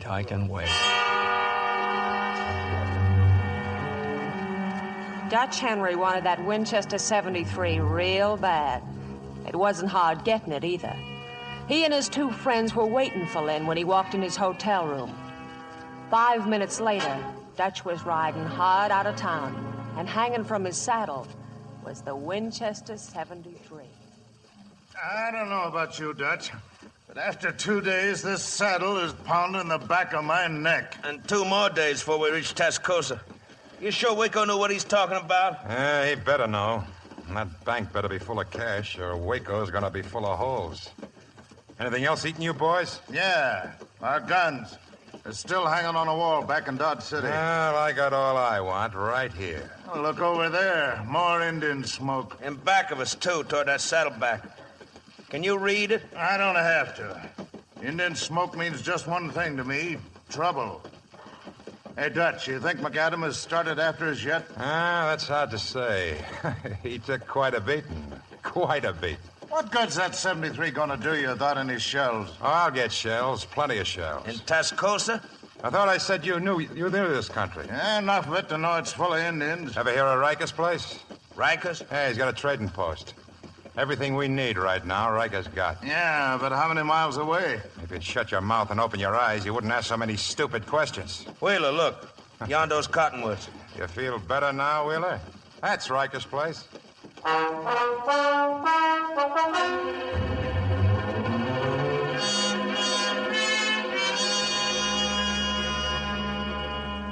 Kind of lonely around here, ain't it, Riker? Just you and Mr. Lamont? Everybody else got scared out by Injuns, Dutch. And I don't mind saying I'm doing the same. As soon as I get my business done. And, what might that be, Mr. Lamont? It's in plain sight, Mr. Brown. Over there on the counter. Guns, rifles, and ammunition. You ain't selling to Indians?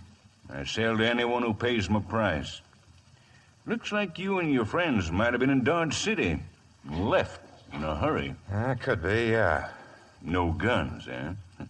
I guess Wyatt Earp's still a marshal. That's right. So we'll buy some of yours. 3 6 guns and some 44-40 shells from my Winchester. How much? $300. $300?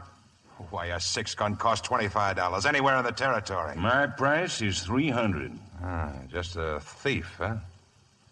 We got $82. What'll it bring? Nothing. You mind if I look at your Winchester, hmm? 1 of 1,000, huh? Yes, that's a real fine rifle. Don't suppose you want to sell? I'm buying, not selling. Maybe so, but not for me. Your guns are for sale. Who else is going to buy them? Well, I'll be honest with you, Mr. Brown. I'm waiting for young Bull to send his man here. What's young Bull doing this far north? I wouldn't know. But they all want repeating rifles since the Little Bighorn. Little Bighorn? The Sioux jumped Custer, wiped them all out. Yes, sir. Getting to be mighty tough country to travel in without a gun. Well, a young Bull might not show up, and you'd be stuck with all those guns. It could be, Mr. Brown. That's why I'm willing to give you $300 in gold for your Winchester. And you can take your pick of the 6 guns. Might even throw in 50 rounds of shells. I'm not trading. You're talking like a fool, Dutch. Give him the Winchester. I said no deal. Be smart. How far are we going to get with our guns? All right. You got a deal, Lamont. Thank you. Show them the guns, Mr. Riker. They can take the pick. This way, boys. Right over here. A Winchester 73. Yes, sir. Like a jewel, you might say. And brand new, eh, Mr. Brown? Why, a man who owns a rifle... Set it down, Lamont. Then put up your hands. Well, we made a deal. Did we? I don't deal with Indian traders.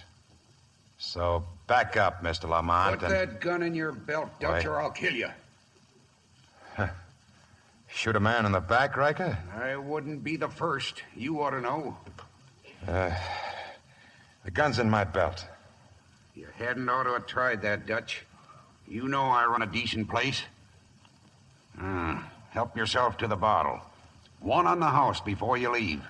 Who said I was leaving? You're leaving. Better give them the rest of the shells, Mr. Riker. They may need them.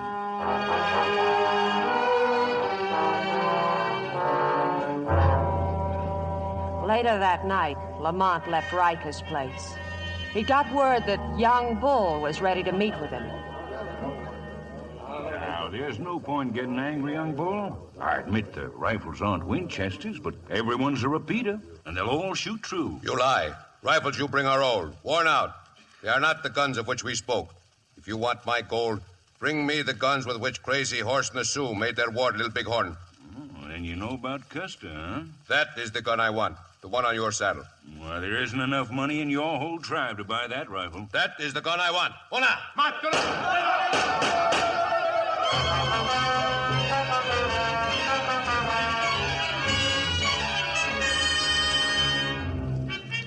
When the Indians rode away, the Winchester 73 had another new owner, young Bull.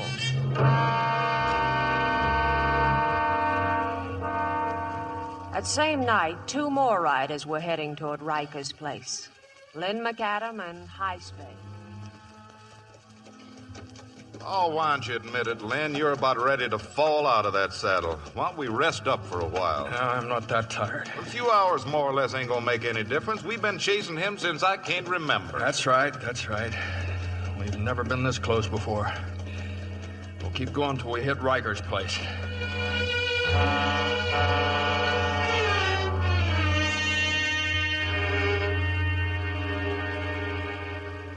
So Dutch said he was pushing on into Tascosa, huh?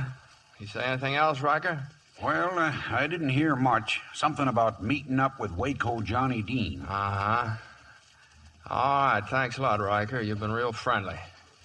Come on, High Spade, let's move along. Oh, you mean you're going to get up and ride away from all this comfort? All right, now, how long have we been trailing Dutch? How many months? I know. We've never been so close before. That's what you said on the way to Dodge City. Keep your eyes open along the ridge. Plenty engines these days. Thanks, Riker. Well, we'll be seeing you. Well,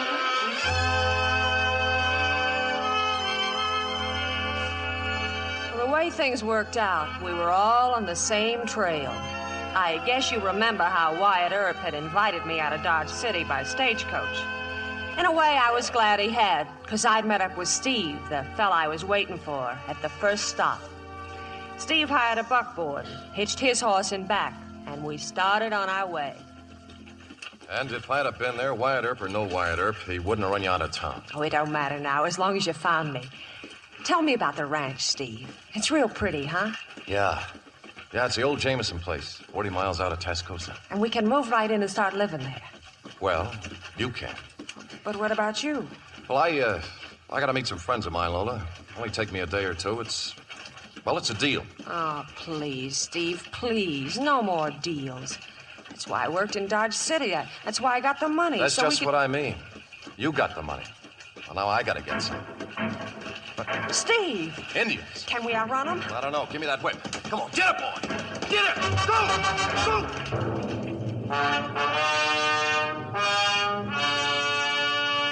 We had fresh horses and a good start, but we wouldn't stand a chance. It was then that I learned a little more about Steve.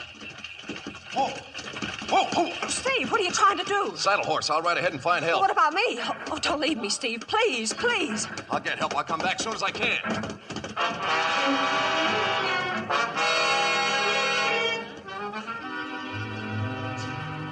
Steve did come back.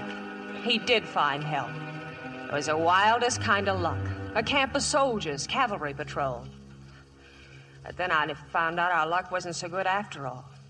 I heard the sergeant talking to Steve. I don't understand. Indians know you're camped here? It was like driving you and the lady into a corral. Yeah, they've had us pinned down here since yesterday. I got a dozen men is all. They're on all sides of us. Maybe you better tell the lady. No one went to sleep that night. We just kept close to the fire and waited, not knowing that the Indians were driving 2 more white men into the trap.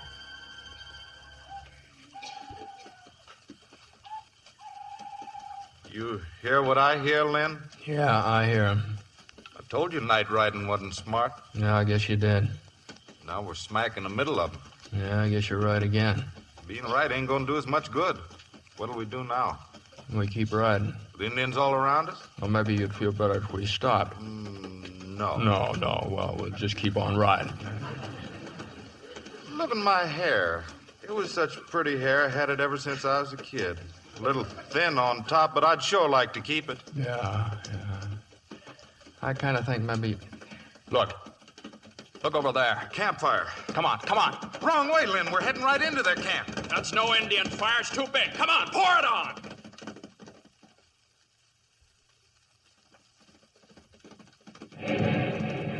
Stop that fool shooting. We're friends. Don't shoot. We're riding in. Hold your fire. They're white men. Hold your fire.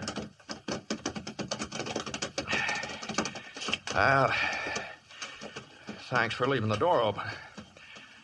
Say, my name's McAdam. That's High Spade here. Sure could use 2 more men. My name's Wilkes. This is Steve Miller.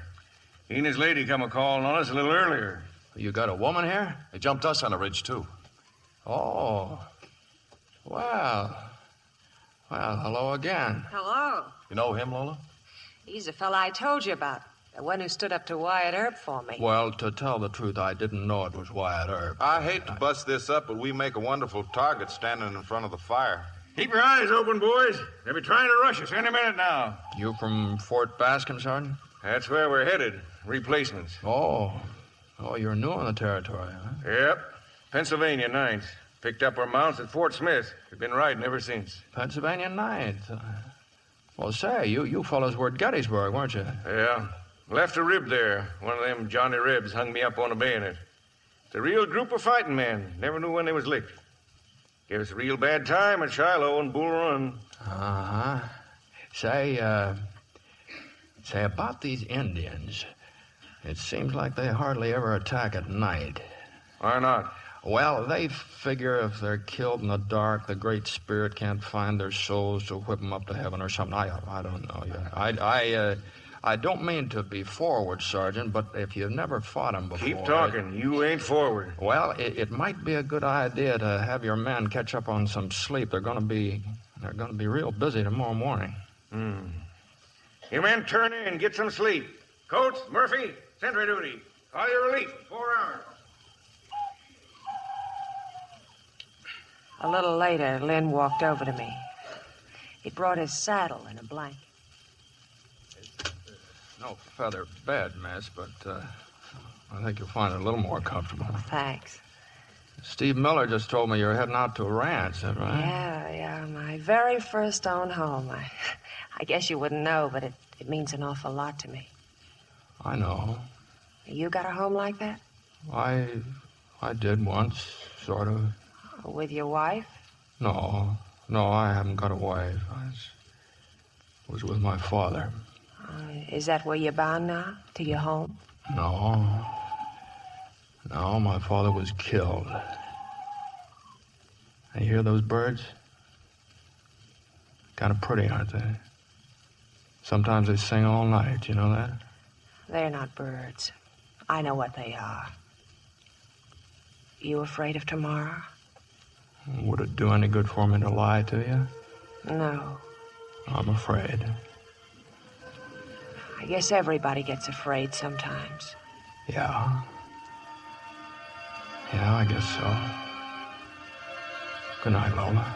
Good night, Lynn.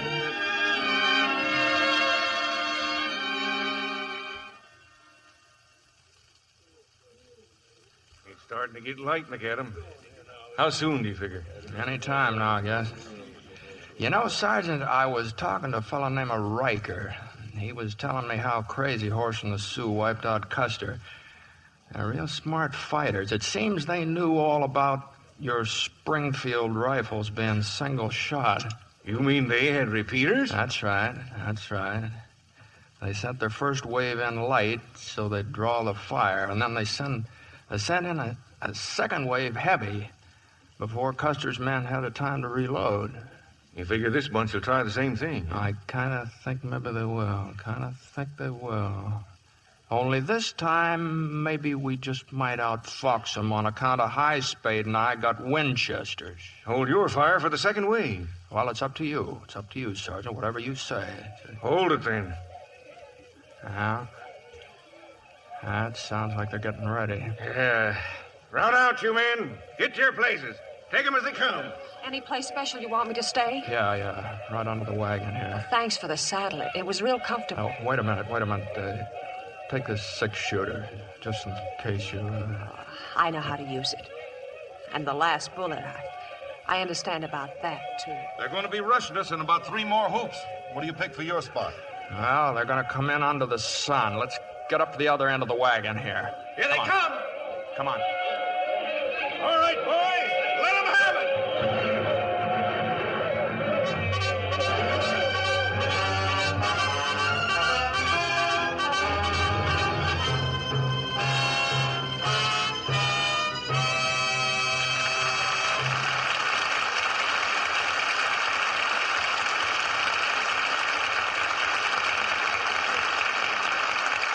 Before our stars return with Act 2 of Winchester 73, Here's Mr. Keeley with late movie news. Tonight, John, it's a really great film.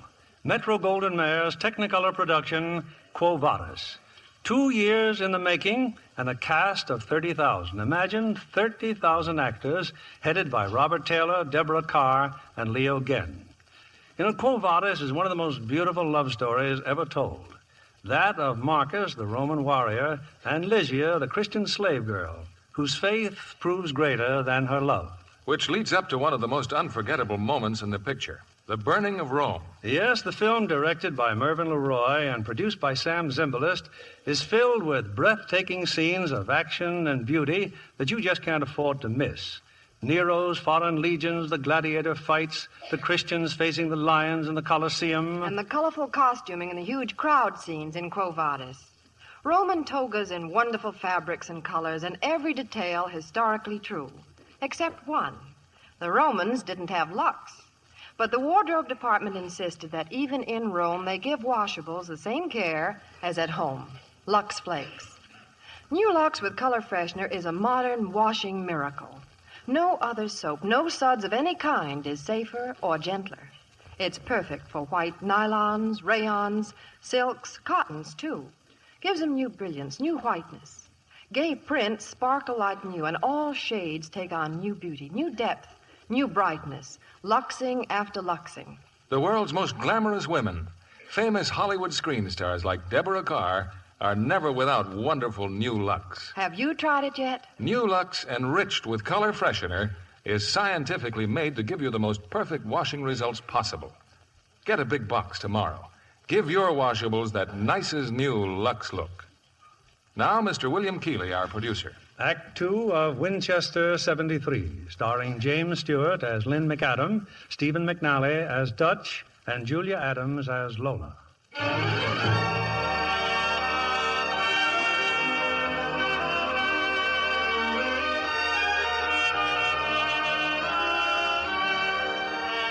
They rushed our camp a dozen times that morning, but it was Lynn and High Spade with their Winchester repeaters who finally drove them off. When it was all over, they seemed in a big hurry to leave. Well, there's not much more I can say to you boys, but thanks and good luck. Just one other thing, Sergeant. Out here we play winner take all. Indians left an awful lot of dead out there. No sense leaving those rifles out there to rust. Well, say, I never thought of that. Hey, Coates, go out there and pick up them fast-shooting guns. Anything else you happen to like. Yeah, you're a man after my stamp. Wish we'd had you with us at Bull Run. Might not have run so fast. Well, I want to tell you something. I was with you at Bull Run. So was High Spade. Only we were on the other side. You mean you were... That's right. I'll be done. I'll be done. So long, Sarge. See you again. Oh, Lynn, wait, before you go. Oh, hello. Oh, this six-shooter, it belongs to you. Yeah, thanks. The last bullet is still there. Yeah, so it is. May I have it? You just never know when a girl might need a bullet. Sure, help yourself.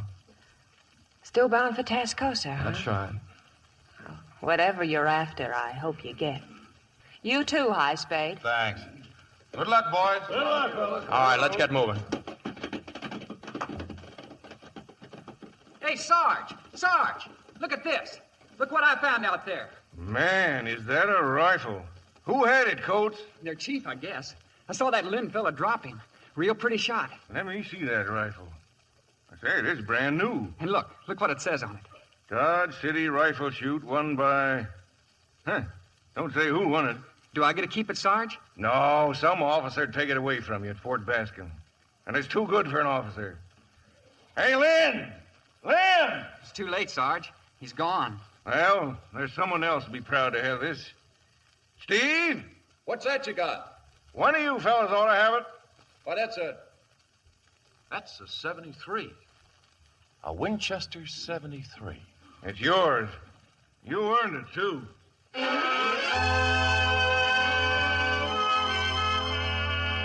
Once again, Steve and I were on our way to the ranch. The Winchester 73 lying between his feet on the floor of the buckboard. We got there late that afternoon. over there's a house, honey. You like it? Yeah, it sure looks nice, Steve. Yeah, that garden you were talking about, we could plant it right over there. Or maybe you wouldn't want a garden. I don't know. The place will look even better after the rains. It gets all green around here, and there's water in the runs. Steve, when did you say the Jamesons would be moving out? Almost any time now, a week maybe. Just right to help give you the feel of the place. Come on, honey, let's go in and meet. I should have been happy, but I wasn't. All I could think of was Steve and how he'd left me the day before while he rode off for help. In a few days, this was a man I'd be marrying. Is something wrong, miss? Oh, I wouldn't be surprised after what you've been through. Oh, I'm all right, Mrs. Jameson, and thanks for supper. It tasted real good. I thought my husband would be back from town by now. Well, I better get the kids off to bed, if you'll excuse me. Yeah, sure. Lola, as soon as she comes back, I guess I'll be going to town. Now, tonight? I told you I got to meet somebody. Waco Johnny Dean. I heard all about him, Steve. He's no good. Lola, what's wrong? I don't know. It's on account of what I did back there. You think I ran away? I'm not sure. I won't lie to you. I went yellow, crazy yellow. But I came back for you. You know I came back for you. Steve. Look, I'd give my eyes if it hadn't happened. Someday I'll prove that to you, Lola. You gotta believe me. Steve! They're coming this way. Listen.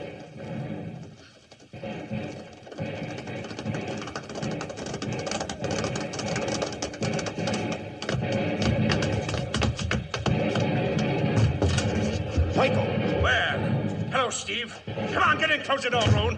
Hey, let her go. Look who's here. How you doing, Steve? Fire out the window, boys. Keep them off. All right.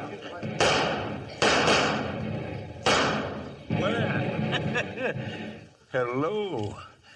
You live here? She's with me, Waco. Name's Lola Manners. I told you about her. Yeah, that's right. Only you didn't tell me how pretty she was. Steve, what's this all about? Old home week in Texas, huh? We ride into town real peaceful like, and who's waiting for us but the U.S. Marshal and a flock of deputies. Haven't had so much enjoyment all year. You got no right to come in here. You got any coffee, lady? Get out of this house. Waco, can you hear me? That is Noonan, Waco. See what he wants. Keep talking, Noonan. There's a woman and 2 children in there. Send them out the front door. We'll hold our fire. Then what? Shut up, Radigo. I'll do the talking. Then you can come out. You'll get a fair trial, Waco. Come in and get us, Noonan. Now, where's that coffee? Why don't you let the woman out of here? And those kids. What do you want to do? Stand behind them when Noonan comes in after you? I want to remember it so I can tell my friends about Waco Johnny Dean, another brave man. This is quite a girl, Steve. Quite a girl. They're coming out, Noonan. Lady, take your kids and go out the front door. Oh, thank you, miss. Thank you. Go on, Lola, go with them. No, she's staying put. You wanted to see this, honey. You wanted to tell your friends. Waco, take it easy. She didn't mean... Wait a minute. That rifle, Steve. Where'd you get that rifle? It was given to me. Yeah. How much, Steve? Name a price. Make it big. I'm not selling. This is me you're talking to, Waco. I said I'm not selling. All right, Steve. Have it your own way. Tell your gal to bring in the coffee. Lola, no, you stay where you are. Waco, you're crazy. We can't stay here. I better do what he says, Steve. The coffee. No, let him get it. You don't mind, do you, Steve? No, I don't mind. Send out that other woman, Waco. Send her out right now. She don't want to leave. She likes it here. Sit down, honey. We got lots of time. You known him long, Steve? Long enough. And you're a lot of woman. Hey, Waco. They're bunching up around the barn out there. Let them.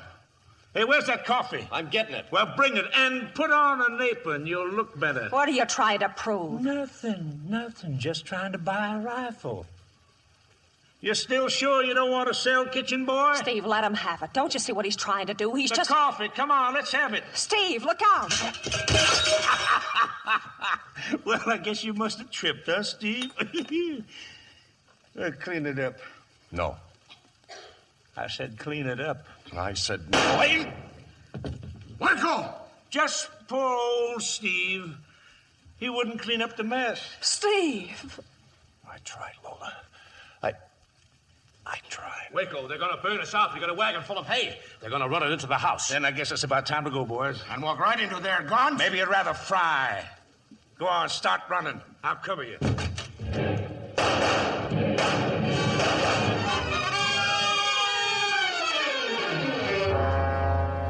I suppose I fainted. I don't remember. All I know is I found myself in the buckboard again. Waco was next to me. Hang on, honey. Hang on. We'll be in Tascosa in the morning. You dirty murdering. I sure was mean to poor old Steve. His rifle, gal, and his buckboard. Yes, sir, it's been quite an evening. Please let me go, please. Out here in the middle of nothing? Why, honey, you might get hurt out here. Besides, I'm beholden to you. With you in my arms, Noonan's boys didn't dare shoot. And you'll like Tascosa, Lola. You'll like Tascosa fine. Tascosa. Then I remembered that someone else was riding for Tascosa. Lynn McAdam. Maybe we'd meet again. Sooner than either of us ever thought.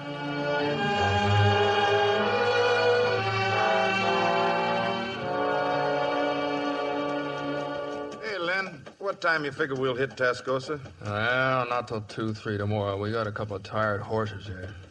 You ever wonder about your pa? I mean, what he'd think about you hunting down Dutch Henry? He'd understand. He taught me to hunt. Not men. Hunting a man to kill him, you're beginning to like it. That's just where you're wrong. I don't like it. There's some things a man has to do, so he does them. What happens when the hunt's over? Then what? When it's over? Well, I hadn't given it much thought. I don't know, maybe we could get the ranch back together again, round up the strays, and then we could... I don't know. I hadn't given it much thought. Well, now might be a pretty good time on account of we're coming pretty close to where things are going to end. Yeah, I guess you're right. But you've been real fine people, High Spade, riding along with me. Well, that's what a friend's for, isn't it? Leastways, that's the way your pa always said it. Yeah, he did, didn't he? He said if a man had one friend, he was rich. I'm rich. What about that girl? That fella Steve's girl. She mean anything to you? Well, how could she mean anything? She's going to marry him, isn't she? Yeah. Just wondering, that's all. Just making conversation. By daylight, we were in the desert. Tascosa was somewhere still ahead of us. But Waco had other plans.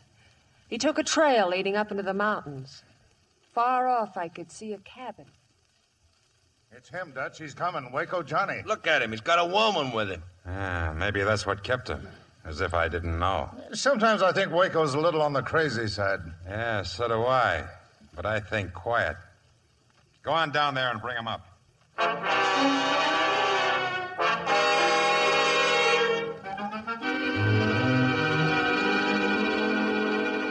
Hi, Dutch. Hi, boys. Hi. Oh, pardon me. This is Lola. She's crazy about me. Just a minute, Waco. That rifle. I thought I'd take Lola along into Tascosa. I don't care where you take her, but where did you get my rifle? Your rifle? Why, this is a Winchester 73, Dutch. A gift from a very dear friend. It's my rifle, and I want it. And if you don't get it? Do you want in on this Tascosa deal? I've come a long ways to get here, Dutch. Then I'll say it again. That's my rifle. Well, as long as you feel that way about it. Here, take it.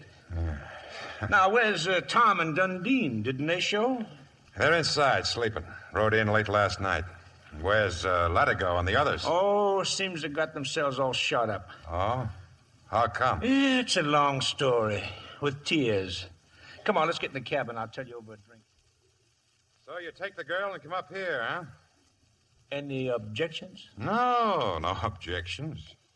You, haven't I seen you somewhere? I've been somewhere. In Dodge City, a dance hall. Playing a piano and singing. Singing and playing the piano? You? Roll one out, and I'll sing you a tune. I'll take you up on that as soon as we get to Tascosa. Which happens when, Dutch? This afternoon. And here's the setup. First, John, Turk, and I ride down to Trujillo. When we get there, You. Take a walk, sister. Oh, let her alone, Dutch. She's luck. I said take a walk. He don't like you. Well, don't tell him now, but I don't like him. Get smart, and I'll teach you some manners. Look, Waco, this time tomorrow you and her can play patty cake all you want. But when I'm lining up a deal, I don't want any dance hall woman listening in. The man wants you to walk, honey.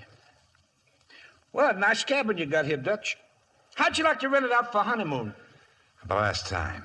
You in on this deal or not? Oh, sorry. Keep All right. talking. We pick up the stage at Trujillo. There's 2 men riding shotgun, guarding the gold. They ride it right into Tascosa, to the bank. Where'll I be? With Dundee and Tom. Now, right across from the bank, there's a saloon. Tom will leave the horses in front. You be at the bar, and you'll see the stage when it pulls in. I'll be at the piano. Lola's going to sing for me, ain't you, honey? I know. Take a walk. What else do you know? Nothing. So I'm in the saloon. What then? They carry the gold into the bank. I follow them. And if there's trouble, I cover you from the saloon. That's all there is to it. You better get started now. It'll take you about... You! What are you looking at? Just a picture on the shelf. This one's you, huh? What's that in your hand? It's a bullet. Oh, you help yourself to that, too? It was given to me by your friend in the picture. You know him? I know him. Oh, and we've got something in common. He's been trying to give me one of those for a long time. Come on, Wheeler, let's have a look at the horses. Poor old Dutch. Business. All the time business. You're a strange person. Am I? That rifle he's carrying. That's no rifle, honey. That's a Winchester 73. There's nothing like it in the world. First you kill a man to get it. Then you just give it away. Don't you worry. I'll get it back from old Dutch the same way I got it from old Steve. Now, come on, get yourself ready. We're going into Tascosa.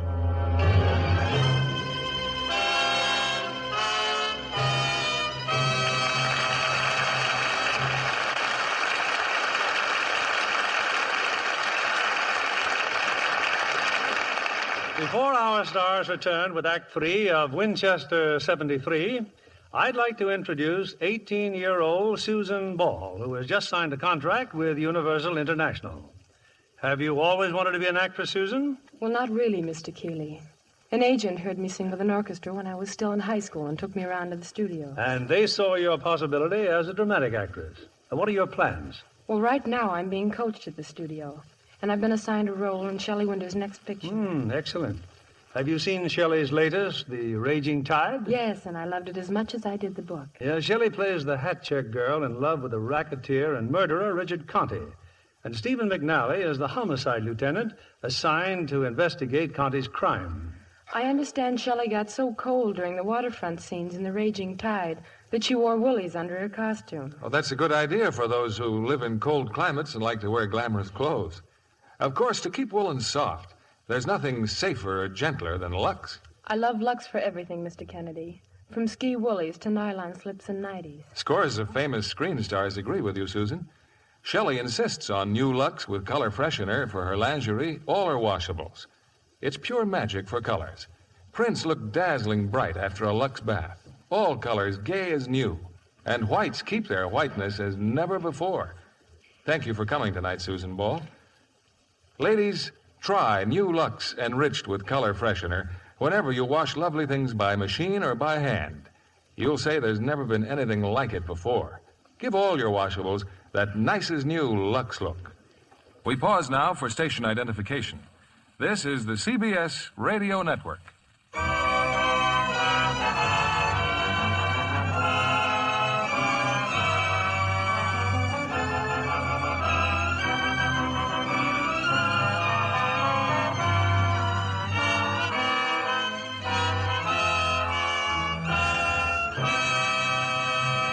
The curtain rises on Act 3 of Winchester 73, starring James Stewart as Lynn McAdam, Stephen McNally as Dutch, and Julia Adams as Lola.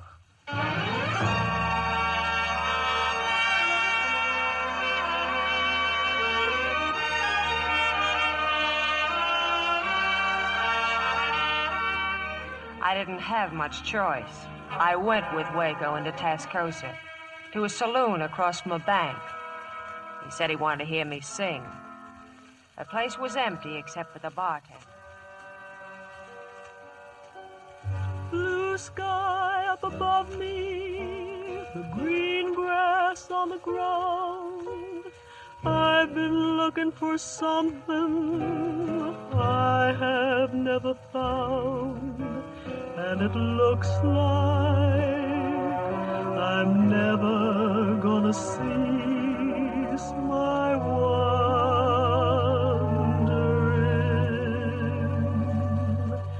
and it looks like I'm never gonna cease my wandering.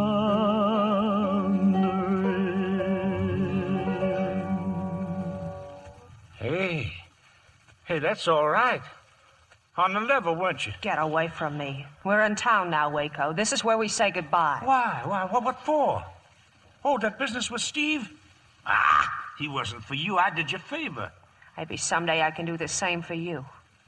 Did you love him? I guess I did. You know, you two had a lot in common. Yeah, a lot of woman. I wasn't trying to be funny. When you talk like that, you are.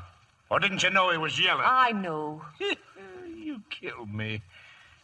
You want a drink? No. You mind if I go over and get one? I don't mind. You, barkeep. That clock right? 5 after 3? A little fast, I think. Stage is due at 3, and it's always on time. Whiskey. Yes, sir. I sat there watching him, wondering when I could make my break. That there were 2 of his men on the porch, and there'd be more as soon as the stage... But then the doors swung open, and walking in were Lynn McAdam and Highspay. Wow, hello again. Well, hello, nice people. Sooner than you figured, huh? Seeing us again? What are you doing here? Me? Oh, just entertaining. Where's Steve? Drinking whiskey in the back room? Steve's dead. He's dead? Awful sudden, wasn't it? Very. He was killed by that gentleman standing at the bar, the one who's looking at us. Don't seem right for people to go around killing He's nice not folks. people. He's Waco Johnny Dean.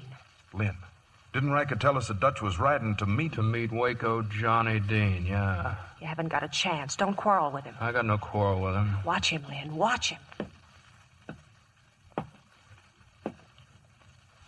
Excuse me. Yeah? I've been riding to meet up with a man named Dutch Henry Brown. I was hoping to run into him here in Tascosa. Wouldn't happen to know him, would you? I might. How long do you know him? I know him long enough to tell you where he got that little scar above his right eye. I gave it to him when he was 10. Now you want to give him another? Where is he? Hey, Waco, stage is coming. Be right out. Suppose I don't tell you. Then what? Where is he? Where is he? Hang on to him, Lynn. I'll get his... Where is he? I'll take you to him. When? Now. All right, start walking. Come on. No. Those men out there, they're with him. Dundee, top!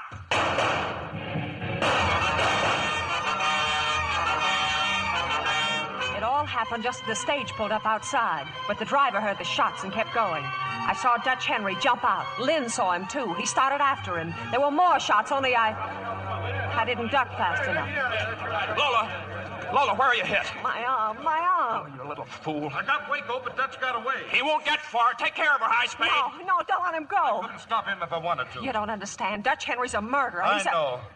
So does Lynn. It was Dutch Henry who killed his father. So it's right for him to go. Doubly right, because Dutch Henry is Lynn's brother. His brother?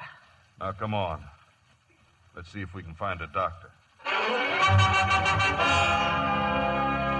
Dutch Henry had ridden off toward the hills. In the scabbard of his saddle was the Winchester 73. Somewhere in those hills, a score would be settled, once and for all.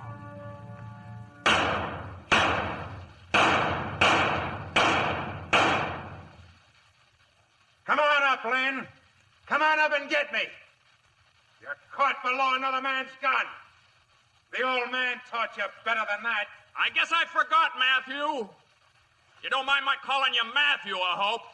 I like it better than Dutch Henry Brown. Come on out and show yourself. Matthew McAdam. Has a good sound to it. I guess that's why the old man gave it to you. Well, you got yourself in trouble again. I can smoke you out of those rocks easy.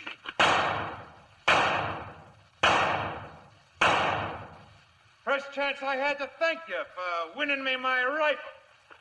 Shoots real pretty, wouldn't you say? I never got a chance to use that gun, Matthew. But I intend to. Now, there's something you forgot, too. The old man told you never to waste lead. Now you're short.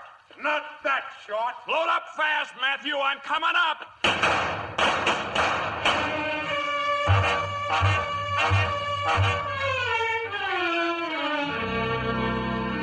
Well, that's the way it was, Lola.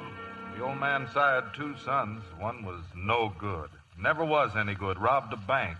Stagecoach. Then when he came home and wanted to hide out, the old man wouldn't go for it. So Dutch shot him in the back. He'll be waiting for Lynn. He'll kill Lynn, too. Maybe. Maybe not. Well, Doc, this lady going to be all right? She'll have to wear that armless sling for a while. She'll be fine. Now, miss, if you don't mind, see who that is, will you? Tell him I'm busy. Sorry, Doc's busy. Anything I can... Well, who is it? Who's out there? It's a man with a rifle, Doc. A Winchester 73. What the devil are you... Lynn. I'm sorry I ran out on you before. Something that started a long time ago had to be finished. Well, it's finished. Nothing to do now, then, but go back home, huh? That's right. Say, Doc, is this girl fit for traveling? You crazy? This girl's just been... I mean, not even as far as a parson's? Oh, well, that's something else again. Doesn't anybody ask me anything? Hmm? Oh, yeah. Well, Lola? Lola? Oh, yes, Lynn, I will. I will. That's the most wonderful proposal I ever had. I thought it was pretty good myself.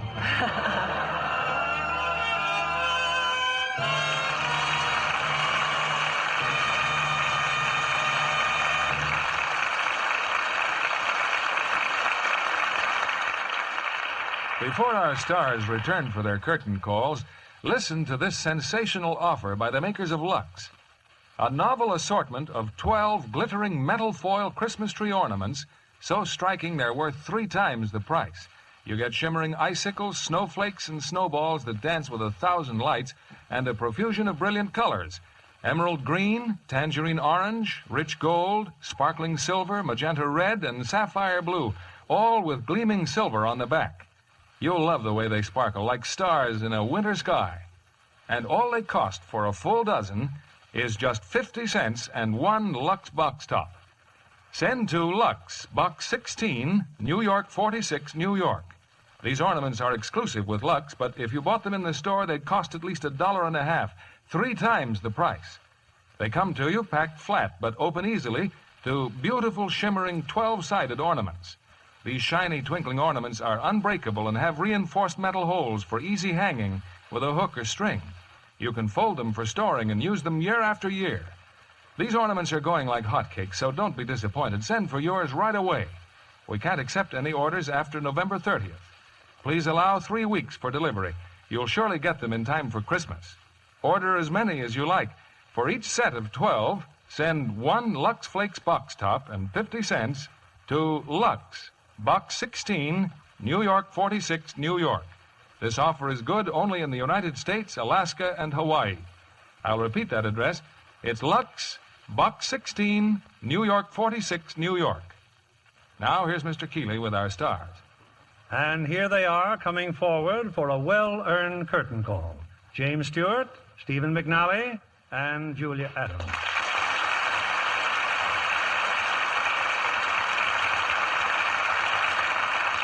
Welcome to the Lux Radio Theater, Julia. Thank you, Mr. Keeley. I'm delighted to be here. You know, Bill, Julia was starred in her first picture, and here she is starring in her first appearance on the Lux Theater. Yeah, well, Julia believes in starting at the top and working her way up. Well, I'll have to go some to catch up with you, Jimmy. You've appeared on this stage 10 times already. Now, why don't you take a tip from Steve? Tonight, he's making his second appearance of the season. Yeah, at this rate, he'll pass me by next April. Oh, no, I haven't got room in my house for all that soap.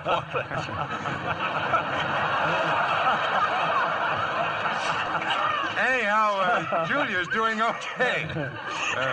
Isn't she co-starring with you in your latest Universal International Technicolor picture? That's right, The Bend of the River. It's the story of people who braved the northwest frontier back when it was called the Oregon Territory. I play the part of a pioneer guide. And Julia plays your sweetheart? Yes, Mr. Keeley. But I don't see how any girl got her man in those days. After bouncing around in a covered wagon, I was anything but a glamour girl, and I ate dust by the ton. Well, don't forget that women were scarce in those days, Julia. At least on wagon trains. Oh. Well, I'm certainly glad Lux Flakes weren't scarce on our wagon train. I always insist on Lux Flakes for my personal wardrobe. Good for you, Julia. You know, we have a supply for all of you to take home. Now, let's see, with Jimmy's 4 children and Stephen's 6, excuse me while I order another truckload. Just a minute, Bill. We want to hear about next week's show. Well, next week, we're going to have one of the greatest and most successful pictures of all time. It's Cecil B. DeMille's production for Paramount Pictures, Samson and Delilah. And as our stars of this melodramatic story about one of the most notorious women in all history will be the original stars in this momentous motion picture, Hedy Lamarr and Victor Mature. Well, that'll be a great show, Bill. Good night. Good night. Good night, and hurry back. One of Hollywood's newest stars is Valentina Cortese. She's a tiny Italian beauty whose charm pulls hearts her way.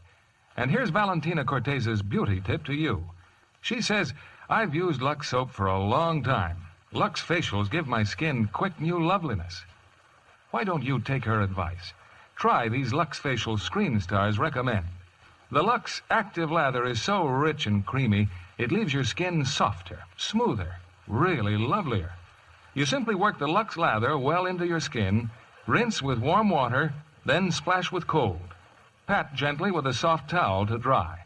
You'll agree it's easy to be Lux lovely. Get Lux toilet soap tomorrow. It's the beauty soap 9 out of 10 screen stars depend on. Lever Brothers Company, the makers of Lux Flakes, join me in inviting you to be with us again next Monday evening when the Lux Radio Theater presents Hedy Lamarr and Victor Mature in Samson and Delilah. This is William Keeley saying good night to you from Hollywood.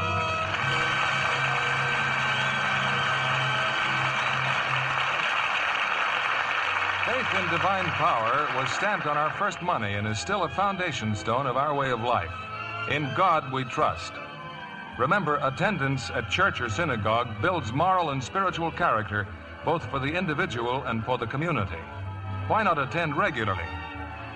Stephen McNally appeared through the courtesy of 20th Century Fox, whose latest release is Golden Girl, starring Mitzi Gaynor, Dale Robertson, and Dennis Day.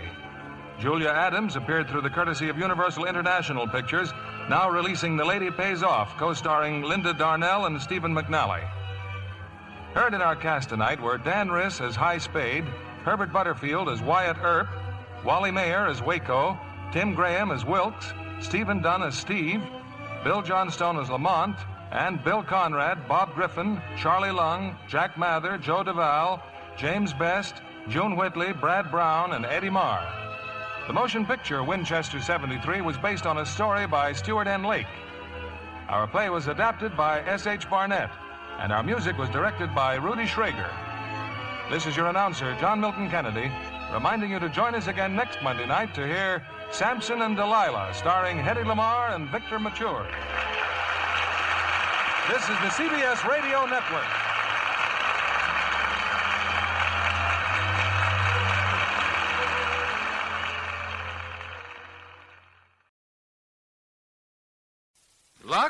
presents Hollywood.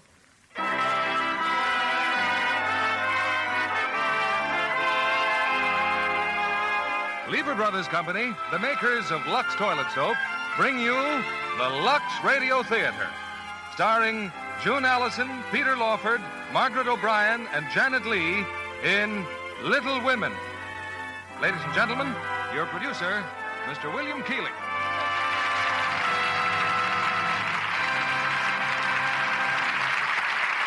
Greetings from Hollywood, ladies and gentlemen. Little Women is one of the most enjoyable stories ever written. It has all the endearing qualities that make for real drama, laughter, romance, and tears. And never has the story been presented more expertly or with greater artistry than in the recent picture from the studios of Metro-Goldwyn-Mayer. Tonight's play is based on this picture, and we have 4 of the original stars. First, June Allyson, whose warmth and sincerity have made her an outstanding attraction. Peter Lawford, with all his charm and talent. Margaret O'Brien in one of her most appealing roles. And lovely and gracious Janet Leigh, to complete one of the greatest casts we've ever presented. Little Women is the story of the March sisters and their romances. 4 girls whose loves and ambitions are completely different, but who are bound together by happy family ties. A story beloved by 3 generations of Americans. You know, every day we receive letters from modern Little Women telling us that Lux Toilet Soap is the complexion care in their homes. Mothers set the example and daughters follow. A good rule where Lux complexions are concerned. The curtain rises on the home of our Little Women, starring June Allyson as the unforgettable Jo, Peter Lawford as Laurie, Margaret O'Brien as Beth, and Janet Leigh as Meg, who tells our story.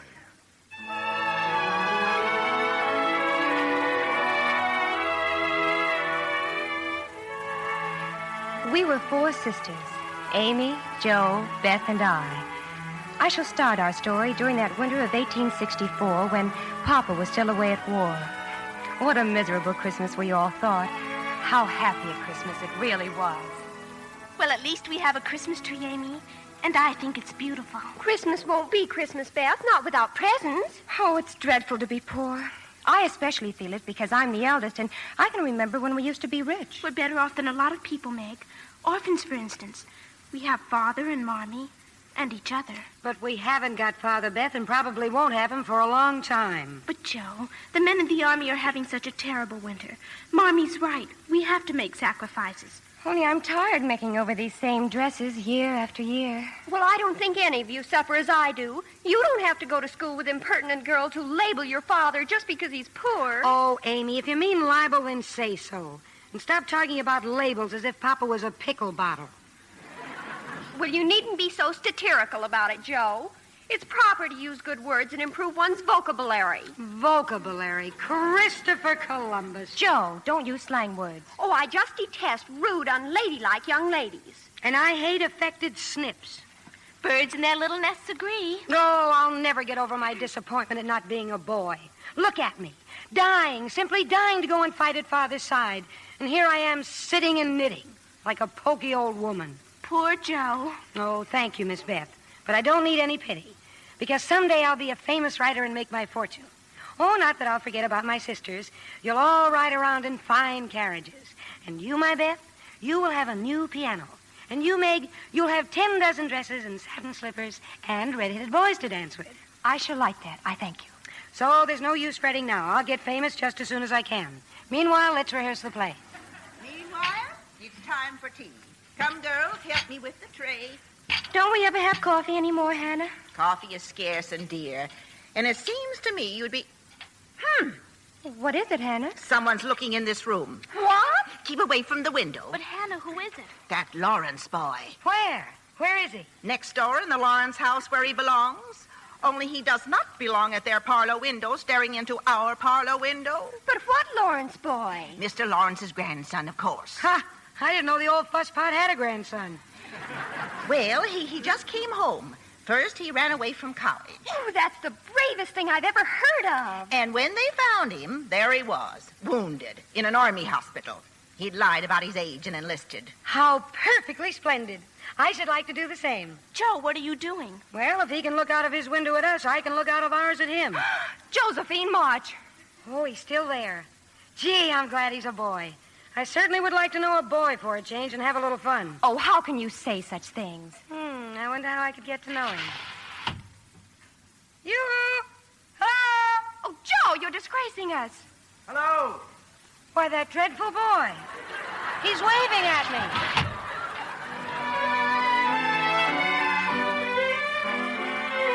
Marmee didn't come home until late that afternoon. She'd been in the village helping poor Mrs. Hummel. As soon as Beth had brought her chair up to the fire, I told Marmee my big news. News, Meg? What news, dear? I saw Mrs. King about the position, Marmee, and she's going to take me, $4 a week. Meg, I'm proud of you. Oh, they have a beautiful house, Marmee, and the children are sweet. I won't mind working at all. Was there any mail in the village, Marmee? A letter from Father? You don't think he'd forget to write us at Christmas, do you? Amy, dear, the letter's in my muff. A letter? A letter from Father? So he sent you all a little Christmas message. How do you do? Aunt Marge. Oh, Merry Christmas, Aunt Marge. How nice of you to come. Yes, it was nice of me to come. Here, Christmas remembrance for each of you. Meg. Thank you, Aunt Marge. Joe. Thank you, Aunt Marge. Amy. Thank you, Aunt Marge. Beth. Thank you, Aunt Marge. When I was a girl, my aunts didn't have to come to me. Oh, we plan to visit you tomorrow, Aunt Marge. One never knows if there will be a tomorrow. Well, have you heard from that foolish father of yours, waltzing away to war and leaving others to care for his family? We're very proud of Father, Aunt Marge, and there's nobody looking out for us. Joe. Hoity-toity. If your father'd listened to me, young ladies, you'd be better off today. I begged him not to invest his money with that swindler. If I told him once, Forgive me, Aunt Marge, but that was years ago and has nothing to do with now. Besides, it was our money that got lost, not yours. Don't be impertinent, miss.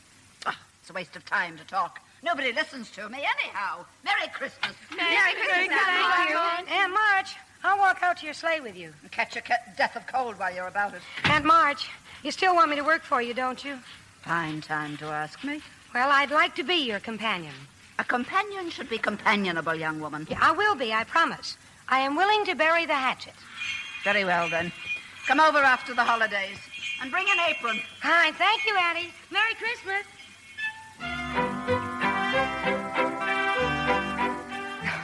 For all her scolding, Aunt Marge had given each of us a new, shining silver dollar. Supper would have to wait that night as we dashed off to the village store. And later, after we wrapped the presents we were giving to ourselves, Marmee took out the letter that had come from Papa. And give my girls my love and a kiss.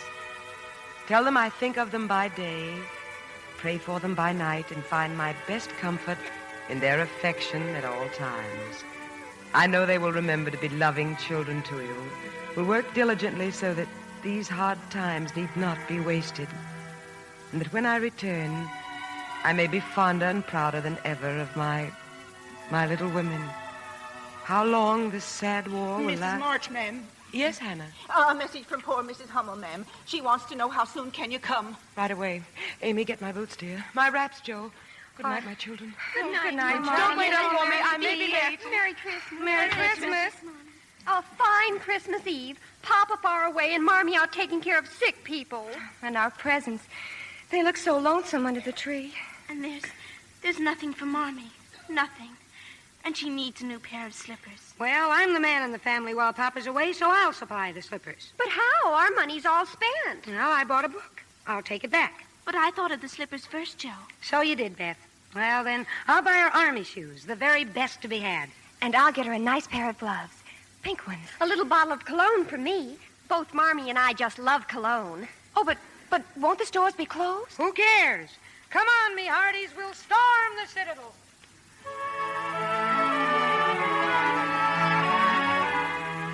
It was long past midnight when Marmee returned. We were huddled at the top of the stairs. We couldn't see her as she stopped by the Christmas tree, but we knew that she had found our presents. But why is she crying? I can hear Marmee and she's crying. Doesn't she like our presents? Come on now. Back to bed before she sees us. But why is she crying, Meg? Because she loves us, little Beth. And love and tears live very close together. Come on now. Squeeze.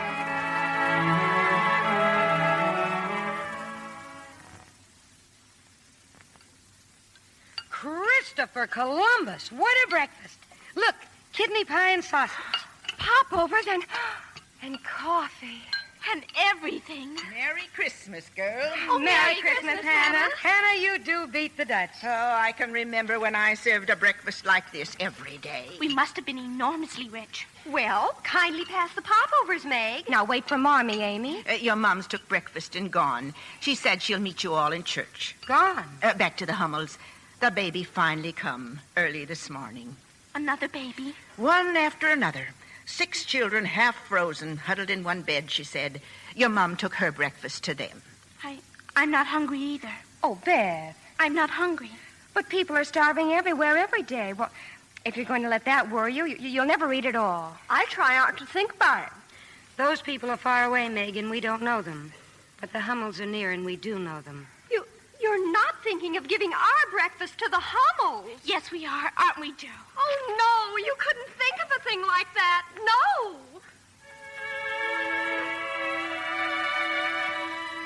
Poor, hungry Amy.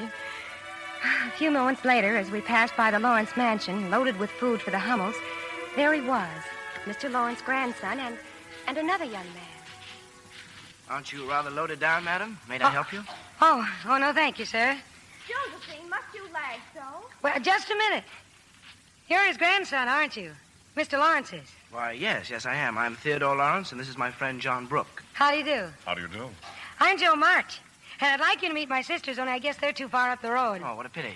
Oh, we know all about you, about how you ran away to join the army. Oh, and I'd have done the same in your place. And how you were both in the same regiment, which is splendid, I think. Simply splendid. Oh, we're pleased, Miss March. Simply pleased. Josephine, come on. Well, goodbye. Goodbye, Miss March. Goodbye, Miss March.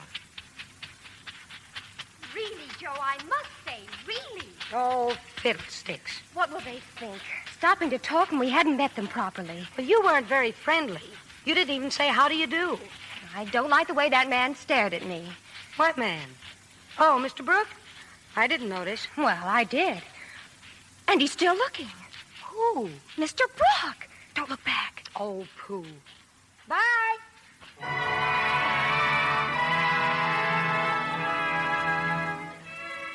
That was a big morning in our lives, surrendering our breakfast to the Hummel children and meeting young Mr. Lawrence and Mr. Brooke. The next afternoon, Joe was out on the walk shoveling snow. Hello? Hello. Hustle yourself out here and help me. I can't. I have the quinsy. Oh, what a shame. Oh, it isn't contagious. I can have visitors, but I don't know anyone, though. Well, you know me.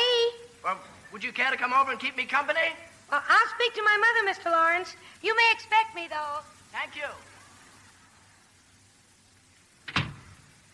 Well, here I am, Mr. Lawrence. And I brought you some blamage. It's soft and will slide down easily. Quinsy, huh? Got some flannel around your throat? Oh, yes, you see.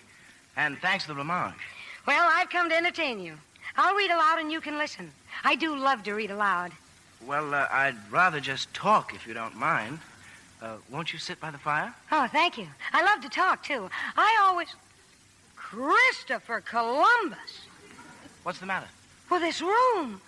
What richness. Oh, I call this splendor. That's what I call it, splendor. Mr. Theodore Lawrence, you should be the happiest creature alive. Well, it's just a room to me, and it certainly doesn't make me happy. Some tea, Miss March? How many lumps? 1, please. 3. Now, do tell me all about yourself. Oh, of course, I know all about your school and the army. But before that, what? Well, I used to live in Europe with my parents before they died. Oh, I'm sorry. I'm going to Europe, too, you know. Oh, really? When? Oh, well, I don't know exactly. You see, my Aunt March, I've decided to work for her as companion. Oh, and what a nervous, fidgety soul she is, too. Well, anyway, my Aunt March has rheumatism, and the doctor thought that baths... Oh, not that she hasn't got a bath. She has a very nice bath. Mm-hmm. Did you have any baths while you were there, Mr. Lawrence? I mean, for your rheumatism. I haven't got rheumatism. Oh, well, neither have I. But you see, I figured that baths wouldn't do me any harm. That is to say, while I was there, because I've always wanted to go to Europe. Oh, not for the baths, of course. Not at all, but for my writing. Mm-hmm. It's so good for writers. You see, Aunt March... Oh, but you don't know Aunt March. What were you going to say, Mr. Lawrence? Well, it was so long ago, I've forgotten. But I'm not Mr. Lawrence. I'm Laurie. Oh, well. Laurie, how are you getting along with your grandfather, Laurie? Oh, fine. Once I got used to him. Isn't he a holy terror? Ha! You should see my Aunt March. This blamage looks too good to eat. Oh, it isn't. Meg made it. She's the oldest. Oh, she is? You know, John and I were wondering. Why should he wonder? Well, he seems quite taken by your sister's beauty, and, he wondered if there was anybody, anybody she liked. Did he ask you to find out? No, I was just... Well, you may tell Mr. Brooke that we don't like anybody in our house. That is, we like a great many people, but we don't like young men. Oh, we like young men, too, but we don't like young men who wonder about who else we like. Oh. And Meg is too young and too fine, and far, far too clever to bother about who wonders about it. It's ridiculous. I beg your pardon, Miss March. Yes? You're on fire. What? Your dress in the rear. Oh, how clumsy. Let Put me it help out. you. Don't just stand there. Oh, I'm sorry. I hope I didn't hurt you. Oh, that's the second dress I've scorched this week.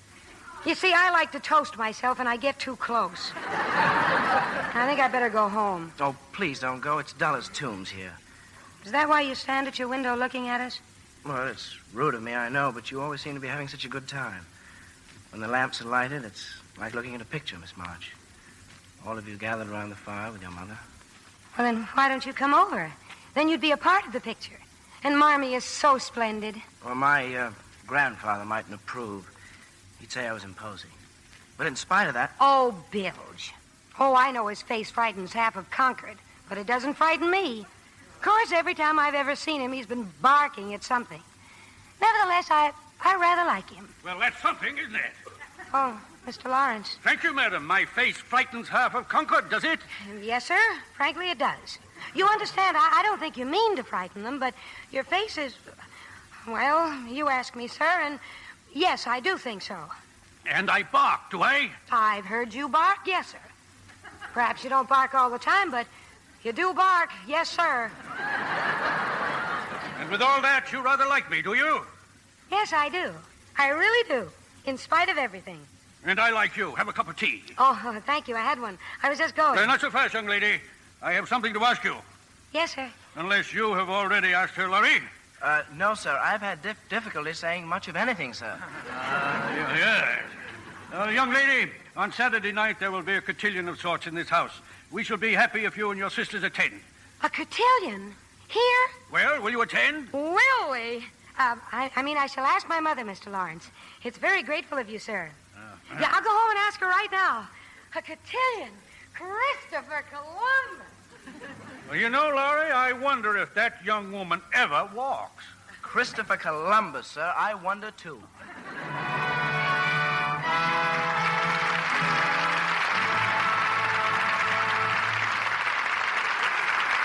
In a few moments, we'll bring you Act 2 of Little Women. And now, here's our Hollywood reporter, Libby Collins. What's new, Libby? Well, Mr. Keeley, the darling of musical movies will soon be seen in a new one. Betty Grable in 20th Century Fox's Wabash Avenue. An event that will make the fans happy. You know, Betty's always delightful in a singing and dancing part. She plays a gay 90s cabaret performer in love with Victor Mature, the breezy lad who helps her to stardom. And Phil Harris does himself proud in his first straight part as the diamond in the rough cafe owner. You know, some of the ensemble scenes are way beyond what the 90s could have produced in lavishness. And Betty wears some fabulous costumes. And does full justice to them. Indeed she does, John.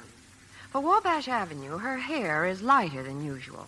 And in Technicolor, you get the full effect of her pink and gold loveliness. She's a glamour girl, all right. Especially in some of those off-the-shoulder dresses. Yes, John. You know, Betty Grable has been a Lux girl for years. For all over Lux loveliness, Betty Grable recommends the new bath-size cake. Says it gives her skin fresh, new beauty. Leaves her arms and shoulders looking so soft and smooth. The new bath-size Lux toilet soap is really luxurious. Screen stars like its rich, creamy lather. And the delicate fragrance it leaves on the skin. A flower-like fragrance that lasts. Women everywhere are delighted with this satin-smooth bath cake. Your store is featuring Lux toilet soap now. Be sure to put both the bath and the complexion size on your shopping list. Let everyone in the family enjoy this generous, longer-lasting bath cake. See for yourself why 9 out of 10 screen stars Use Lux toilet soap. Now, our producer, Mr. William Keeley. Act 2 of Little Women, starring June Allyson as Jo, Peter Lawford as Laurie, Margaret O'Brien as Beth, and Janet Leigh as Meg.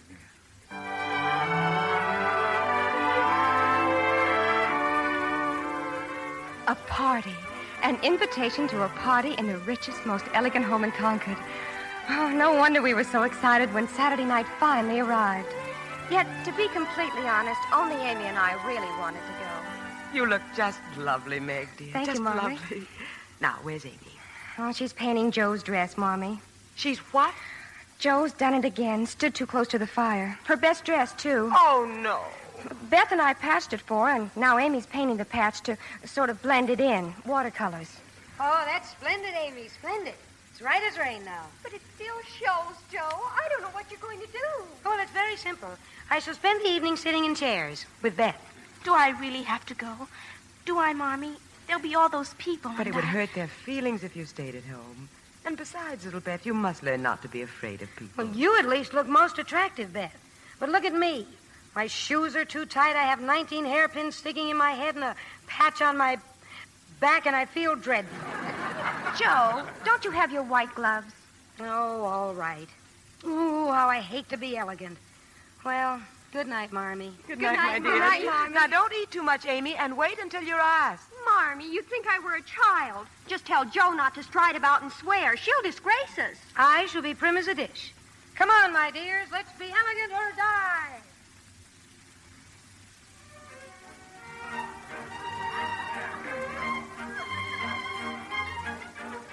I'm glad we found the spot, Amy. Nobody can see us behind all these potted palms. A palm in a pot is a mark of elegance. Can you see Meg? Oh, yes. She's still dancing with Laurie's friend. Mr. Brooke, You know, my dear Beth, I do believe our Meg is stricken. I think so, too. Dancing makes anybody dizzy. Oh, I don't mean that. Amy, just look. Just look at that piano over there. Oh, isn't it perfectly absolute? Why, it's bigger than our kitchen. Who's that? Who's that behind the pot? Oh, don't let him see me, Amy. Why aren't you dancing, Miss Amy? Mother thinks I'm too young, Mr. Lawrence. Besides, I'd rather mingle with my little sister than mingle with the crowd. She has an infirmity, Mr. Lawrence. Oh? She's shy. Oh, I see.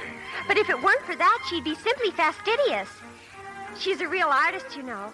Plays the piano beautifully. Well, she should come over here and play sometime.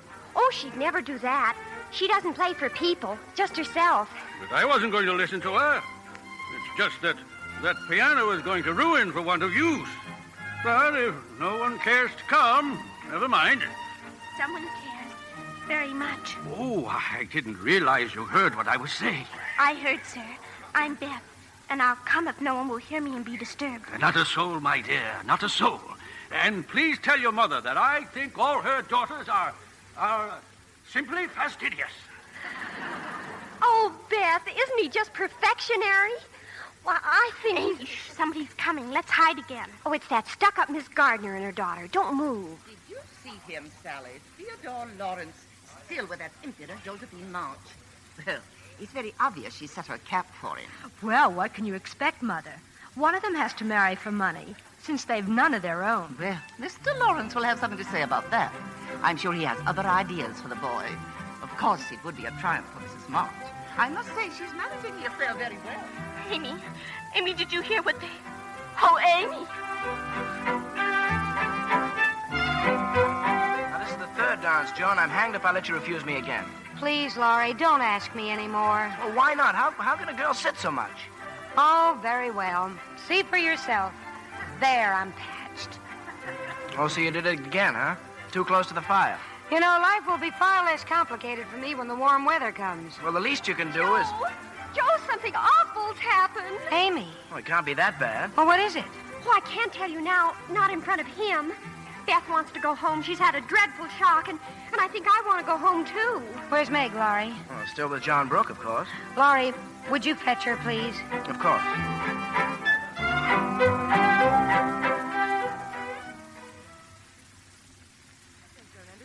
Joe, coming home from the party so early? Well, I'm glad you all had a nice time. Oh, yes, Marmee. It was splendid. Simply splendid. Mommy, you don't have any plans for us, do you? Plans? Well, you know, like wanting us to marry rich men or something. Well, yes, Joe. I have a great many plans. I want you all to be beautiful, accomplished, and good. Of course, I'd like to see you marry rich men, if you love them. But I'd rather see you as the happy wives of poor men, or even respectable old maids than queens on thrones without peace or self-respect. Oh, I'm never going to get married. Never. Aren't you, my Joe? Now go to bed, sweetheart. Go to bed.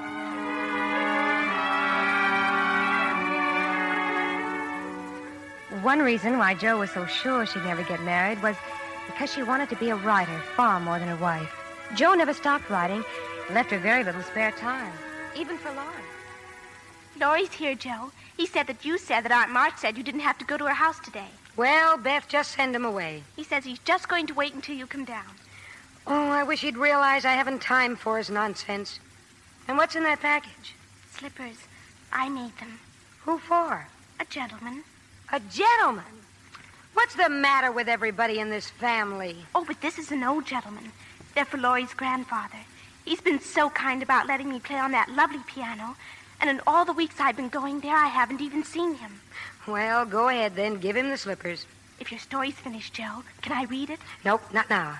But you keep your fingers crossed and maybe someday you'll read it in print. I'm taking it to the publishers this morning. Now, you run along. Joe, but what'll I tell Laurie?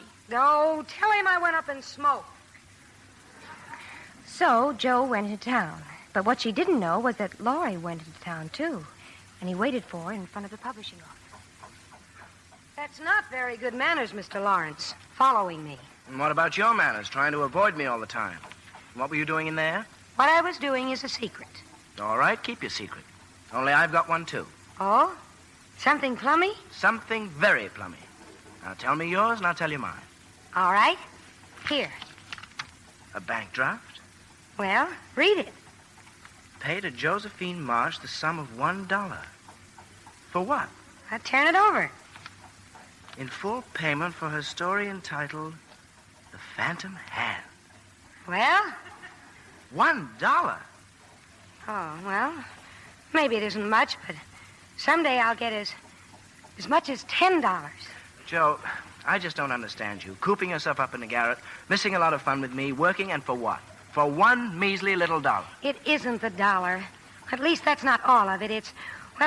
It'll be read in print, and I wrote every word, and people will read it. People I've never even seen. Anyway, what's your secret? Well, you remember the glove that Meg couldn't find? Meg's glove? What about it? I know where it is. In somebody's pocket. John Brooks. It's very romantic, isn't it?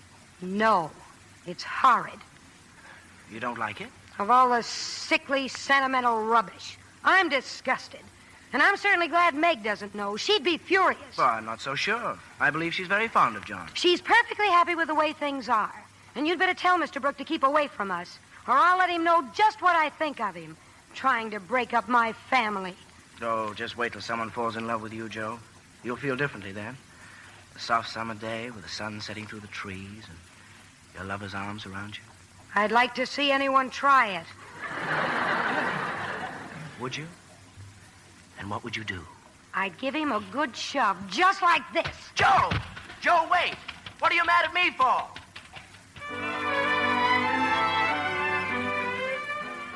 Jo must have run all the way home. I remember how annoyed I was because she burst into the house just as Mr. Brooke was about to leave. He'd been calling on me. She all but knocked him down, too. Well, can't a member of the family even come into the house? Oh, I was never so embarrassed in all my life. Oh, Jo, when are you going to stop your rude, romping ways? Not till I'm old and stiff and need a crutch. Look at you. No hairpins, no combs, running down a public road. I wish I was a horse. Oh. Falling in love, that's what you are. And Amy's not much better either. Always primping and showing off. Beth's the only one I can depend on. Where is she? She's in the parlor. Oh, we just had a big surprise. What kind of a surprise? Mr. Lawrence sent her a present, and it took 6 men to carry it over, his piano. Piano? Yes, he's given it to Bette. For me, Joe. He gave it to me, Mr. Lawrence. But his note, darling. We haven't even opened up the note he sent. Well, read it then. I can't. Will you read it, Joe? Miss Elizabeth March, dear Madam. Oh, how elegant. I have had many pairs of slippers in my life, but never any that suited me so well as yours. I like to pay my debts, so I know you will allow the old gentleman to send you something which once belonged to the little granddaughter he lost. Oh. I remain your grateful friend and humble servant, James Lawrence. Aren't you going to play the piano, darling? Not now. I have to go and thank you. Oh, look at her, Mommy. A scared little rabbit going all by herself. The piano's turned her head. She'd never go, not in her right mind.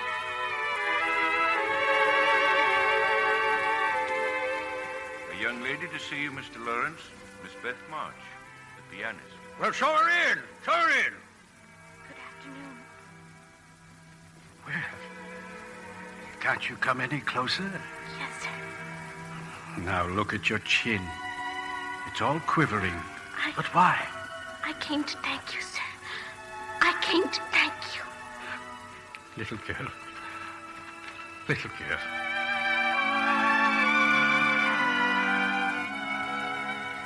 So many things happened in those fast fleeting days, and now in retrospect I see them far more clearly than when they were actually happening.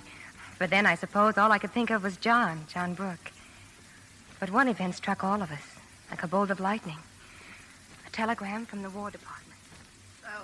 So your father's in a hospital, eh? Wounded. Marmy's packing now, Aunt March, and she sent me to ask for your help. She needs $25 for the fare. Oh, she does, Miss Joe. I begged your father not to go in the first place, but nobody listens to me. Not until they get into trouble. Oh, Aunt March, what's the use of all that now? The train leaves in 2 hours. Always interrupting me. But you'll listen this time. No, because... I won't. I only came here because Marmy says she's not too proud to beg for Father. Well, I am. I'm too proud to beg for anyone. I'd rather streak the sweets than ever come to you again. Stubborn, obstinate, rude. Josephine, come back here. Come back here.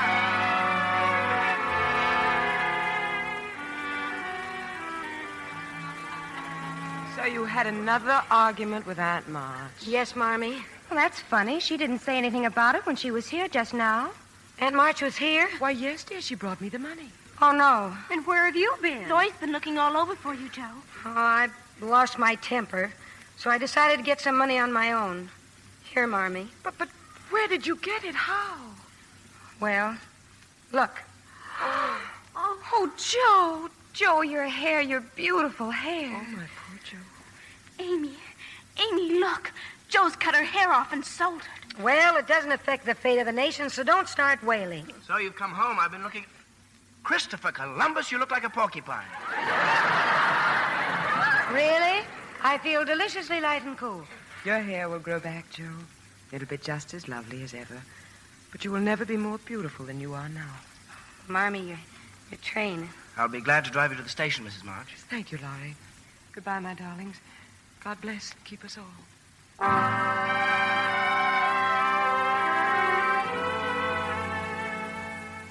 Never was our house as empty as now.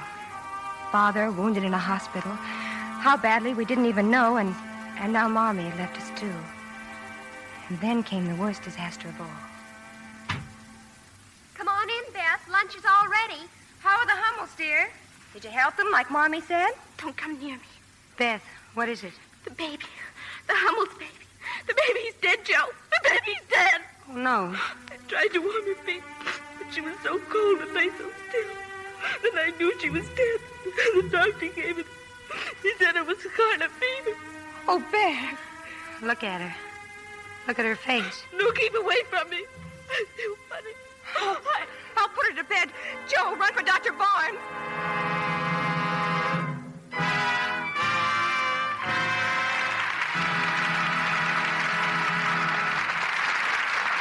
We pause now for station identification. This is CBS, the Columbia Broadcasting System.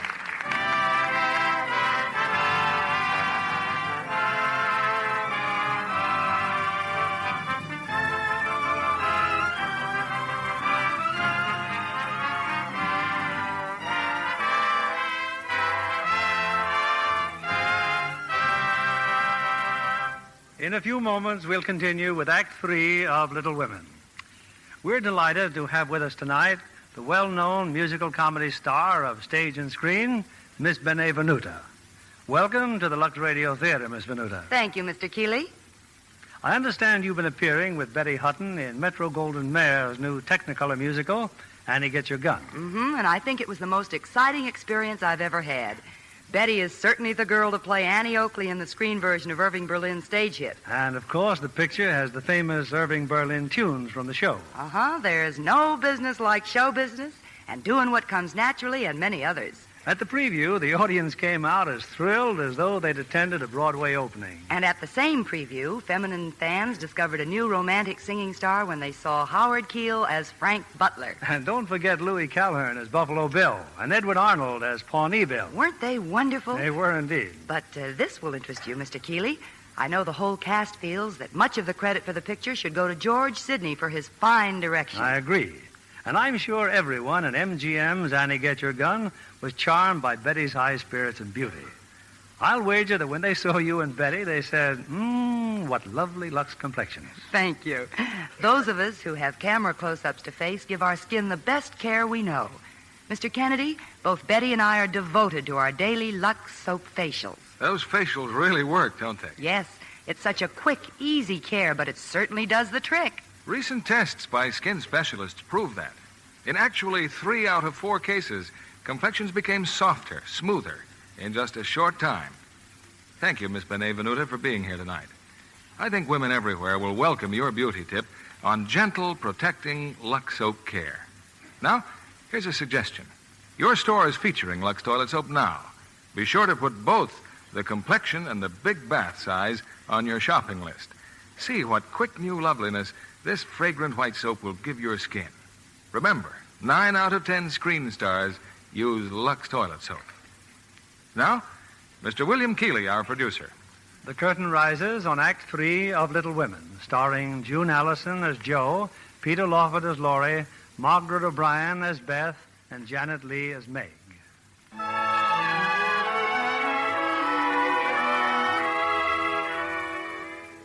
Those were the darkest days of our lives. But our prayers were answered, and our little sister Beth was spared. Mommy was home by now, and then the glorious day when Papa came back to us, too. Thin and worn and weak, but home again. Well, Meg, I guess the March family is all together once again. Oh, I call that splendid. I do, really. If only you didn't... If I didn't what? Meg, are you expecting that man to call? Man? Well, if you mean John Brooke, Joe. Well, I hope you don't think you're in love with him. Because I can tell you that you're not. I'm not? Nope. You see, Meg, I'm a writer, and so I know.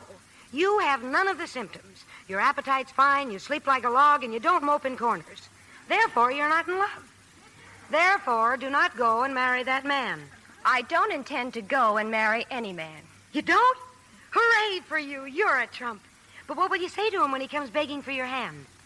Well, I shall say, thank you, Mr. Brooke, quite calmly and decidedly. Thank you, Mr. Brooke. Let us be good friends, but nothing more. Good. Hand him the mitten, Meg, and then maybe things around here will be the way they were when... Oh, no. Oh, no, what? Joey's here. Look, the veranda. You're in luck. You can tell him off right now. Oh, if I could only see his face when you do. Poor John. I tried to send him away. I really did, but I didn't have a chance to. We weren't alone for 5 minutes before Aunt March descended on us and ordered me out in the hall. What was he doing? Proposing to you, wasn't he? Oh, please, Aunt March. He'll hear you. Well, let me tell you, miss. Accept that, rook, crook, or brook, and not 1 penny of my money goes to you. I shall marry whom I please, Aunt March, and I don't care anything about your money. It is your duty, Miss Independence, to marry a rich man and help your family. You may be perfectly sure that fortune chaser knows you have a rich aunt, and that is why he wants to marry you. How dare you say such a thing? Why, my John would no more marry for money than I would. Do as you please, but the day you marry him, consider yourself disinherited. Now you've even made me forget what I came here for in the first place.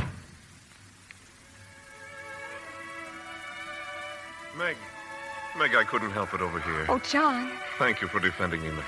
For proving that you do care. I didn't know how much until she said those dreadful things. Meg, my dearest Meg.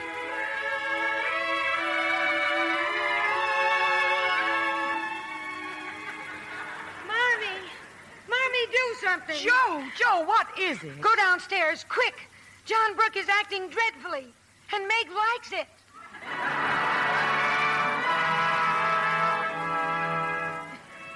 John and I were married 3 months later. There was a reception afterwards at the Lawrence home, and I saw Joe steal away from the crowd, and then Laurie going after her. I was so sure then that another wedding would not be far distant. Oh, don't feel too badly, Joe. She's still your sister, and there isn't a finer man in the world than John Brooke. She married him after all of her promises. Well, you've still got me, Joe. I'm not good for much, I know, but I'll stand by you all the days of my life. You don't know what a comfort you are to me, Laurie. Joe, will you listen to what I want to tell you? No, Laurie. Don't say it. Oh, but I will, and you must hear me. It's no use, Joe. Please. I've loved you ever since I've known you. I couldn't help it. I've tried to show you, but you wouldn't let me. And now I'm going to make you give me an answer. Oh, I never wanted you to care for me so. I've tried to keep you from it when I could. And I only loved you more for it. Oh, I know I'm not good enough for you, Joe, but if you love me, you can make me anything you like. Oh, Laurie, I wouldn't change you. You should marry a lovely, accomplished girl who adores you. Someone who would give you the sort of life you really want. I wouldn't. We'd quarrel, Laurie, and... Oh, no, we wouldn't. Oh, we always have, you know, and everything would be horrid. Oh, it'd be heaven. Joe, I just can't go on without you. I'm so sorry, Laurie. So desperately sorry. But I can't say I love you when I don't. Really and truly, Joe? Really and truly, Laurie. I don't think I'll ever marry. Oh, yes, you will. You'll meet some good-for-nothing fool and work and live and die for him. I know you will because it's just your way, and I'm to stand by and see it all happen. Well, I'll be hanged if I will. Laurie, where are you going? To the devil. Laurie!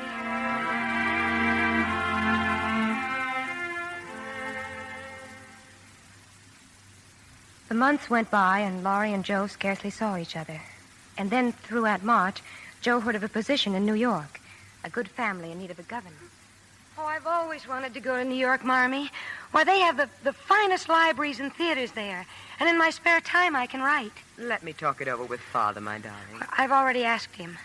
He says it's up to you. It might be good for you, Joe. Oh, it would. And I won't stay forever. A year, maybe. And when I come back, why, everything will be just the same as it used to be. I have no little ones anymore, Joe. Oh, you have Beth, Marmee, and Amy? Yes, Joe. Yes, of course.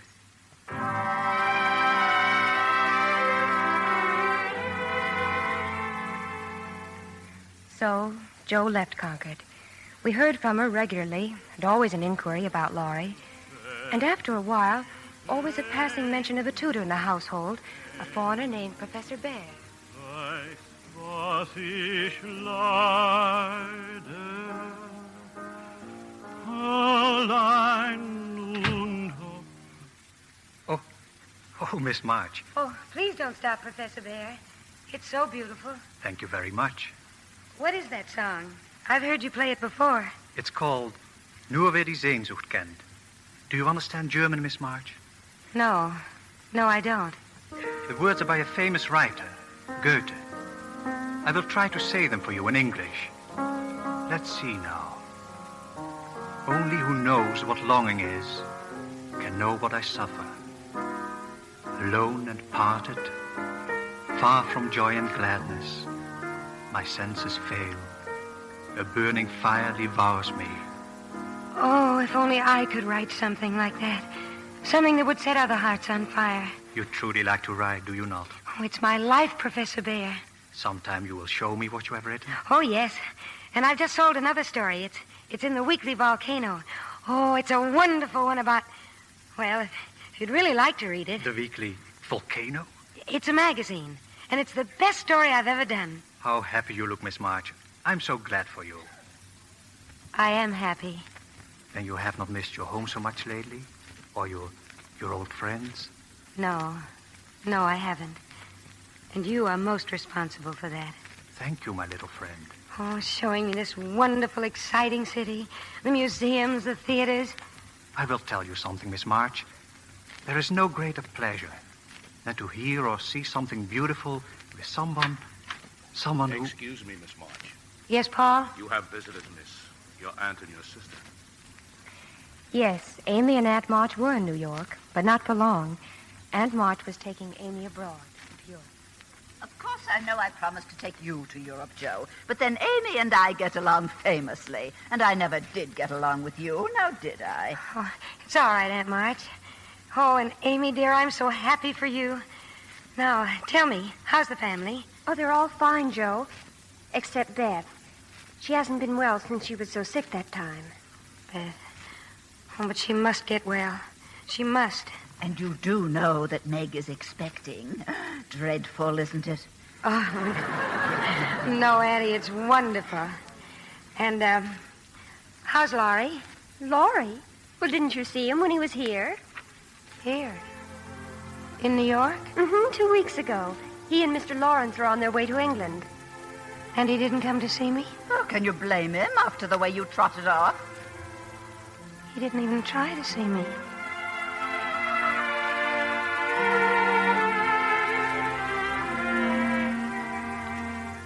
Yes, Miss March.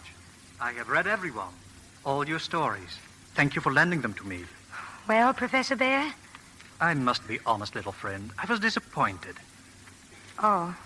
Why do you write such artificial characters? Such contrived plots? Villains, murderers, fainting women. Do you not know that...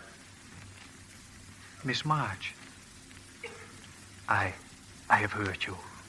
Oh, I'm so sorry. Oh, don't pay any attention to me. It's just that everything happens at once. Everything? Well, my little sister is ill, and my trip to Europe will never be, and Laurie. Laurie? Oh, yes, your friend. He was in New York. He didn't even try to see me. What a fool he must be. And I chose this moment to criticize your writing. Oh, no.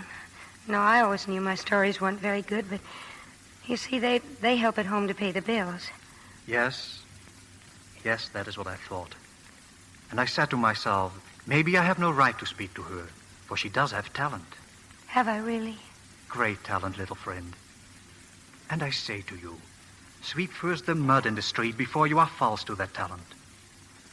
Say to yourself, I will never write a single line which I have not first felt in my own heart. Say to yourself, when I'm young, I will write the simple, beautiful things I know and understand. Will you do that, Josephine? I'll try. I have a rich friend. He's a publisher. When you are ready for it, I will see that he reads what you write. Thank you, only I'm going back to Concord. I'm going home. Going? Home? It's where I belong. Then I will not see you again? Yes. Go back to your home and write your stories. And maybe someday I will see you there, in your home.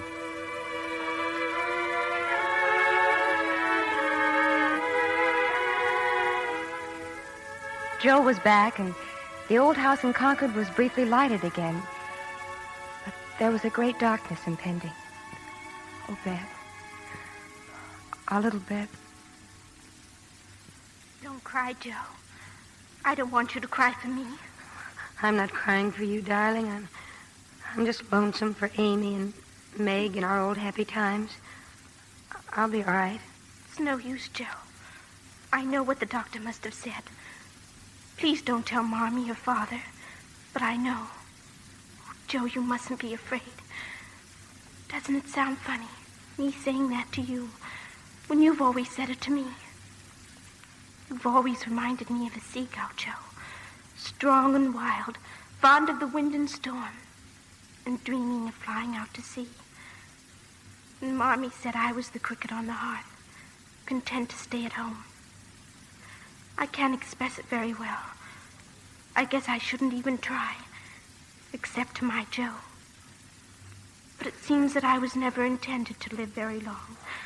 I never planned what I would do when I grew up, like the rest of you did, because I could never bear the thought of leaving home. But I'm not afraid anymore, Joe. I've learned that I won't lose you, that nothing can really part us, though it seems to.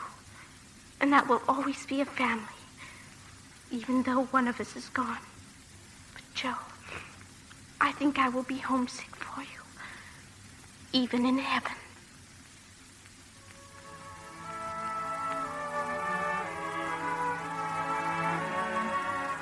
In April, when my baby was born, I named her Elizabeth, in memory of our sister. After we had lost Beth, no one saw very much of Jo. She'd shut herself up in the garret writing. But then one day she came to visit me. It's all finished, Meg. My novel. I'm on my way to the post office now. Oh, Jo, how wonderful. Can I read it? When it comes back. Oh, maybe it won't come back. Maybe they'll publish it. I'm not sending it to a publisher. It's going to Professor Bear. Oh, you write to him often, don't you? Yes, I do. And he knows what I'm writing about. I mean, he understands me, Meg. Well, I think it's splendid. We had a letter, Jo, from Laurie. Oh? Jo, how would you feel if you heard that Laurie was learning to care for someone else? Amy? Yes. They're all in Paris now. Then I wouldn't mind at all, Meg. How could I? Well, it's just that you seem so alone, Jo. I thought that if Laurie came back again, you might... No. Amy and Laurie. I'm truly glad, Meg. Truly glad.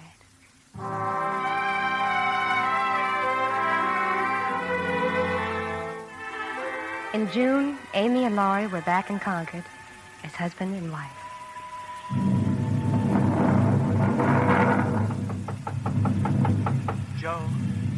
Joe, are you busy? May I come in? Laurie. Oh, Laurie, when did you get back? Where's Amy? Downstairs with the family. We and a thunderstorm just arrived. Oh, I can't wait to see her. Joe, dear, I want to say one thing. Then we'll put it by forever. You don't need to say it, Laurie. It was always meant to be this way. You tried so hard to make me understand. You were so impatient and stubborn. Well, now that everything came about the way you wanted it, it'll be like old times again. No, Laurie. The old days can never come back. We can still love each other and help each other all the rest of our lives. Dear Joe, for the rest of our lives. Now let's go down. I want to kiss the bride.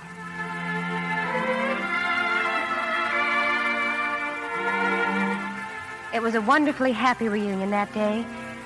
Even Aunt Marcia was reasonably cheerful. Only if Beth... During the party, Laurie heard someone at the front door. I beg your pardon. Is Miss March in? Miss Josephine March? Why, yes. Won't you come in? Oh, but there are guests? Well, yes, but... I will go. If you will just give her this, please. Oh, yes, of course. Thank you. This is for you, Joe. Why, thank you, Laurie. Oh, it isn't from me. Some man Well, just... open it up, Joe. Don't just look at it. Why, it's a book. Yes. Yes, Marmee. My Beth by Josephine March. Joe, it's your book. It's been published. Well, why didn't you tell us? Published a book? Who left it, Laurie? Well, a man with sort of an accent. Oh, where is he? Well, he wouldn't come in. He went away. Oh, no. He couldn't have. He couldn't have. Joe, come back. It's pouring outside. Professor Bear. Miss March, Josephine. Where are you going? Back to the railroad station. I came to bring you your book. My friend published it, you see. He has great hopes. He thinks... Oh, never mind what he thinks. Did you like it? It has such truth, such simple beauty. But I cannot tell you what is deep in my heart. And you were going away. I might never have seen you again. Oh, please come back. I couldn't intrude. You have guests. Oh, no, it's just my family. My sister's come home. Amy. She's married to that man I told you about. Laurie? Yes. Oh. And it's the first time we've all been together in such a long time. You will come back? Oh, please. Please, Joe. Just one moment before... Yes. I have a wish to ask something. Would you... I have not the courage to think that, but if I could hope that... I know I shouldn't have asked. I have nothing to give you but my heart, which is full, and these hands which are empty. and take my hands in yours. Joe. Joe, my darling. Oh, let me keep them there forever.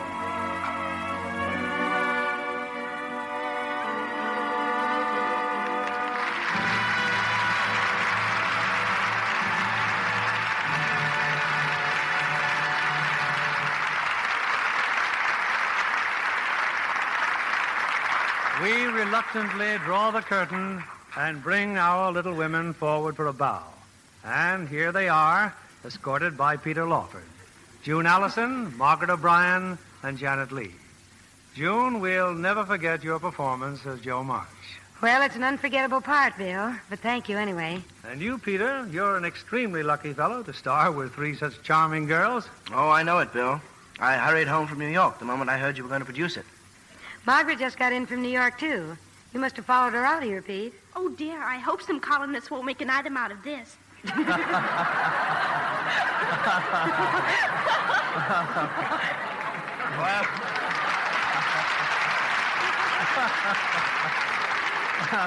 Well, little women, you are a very attractive item. Incidentally, June, did you know that Bill Keeley once played in Little Women on the stage? No, I didn't. When was that, Bill? Well, let's just say it was some years ago, June. I guess Little Women will go on forever growing up. That's what you seem to have done, Margaret. Yes, Margaret practically grew up on this stage, and she's always been one of our most enthusiastic Lux girls. Well, aren't we all? Lux soap is my favorite complexion care. You're wise to start early, Margaret. I always use Lux soap, too. June, I know you've been starring in a picture at MGM called The Reformer and the Redhead. I can guess who the Redhead is, but who's the Reformer? Oh, it's a new actor named Powell. Dick Powell. It's a little different role for him, and one I hope he won't try around the house. I'm quite happy with the way things are. What's your play going to be next week, Mr. Keeley? It's the 20th Century Fox comedy hit, Father Was a Fullback. A rollicking story of a football coach who has as much trouble raising two daughters as he does winning a football game. We're delighted to welcome back for her original role the glamorous Maureen O'Hara, and co-starring with her the very popular Paul Douglas. It's a comedy the whole family will enjoy. Well, we'll be listening, Bill. Good night. Yes, we said Good night. It's a wonderful evening.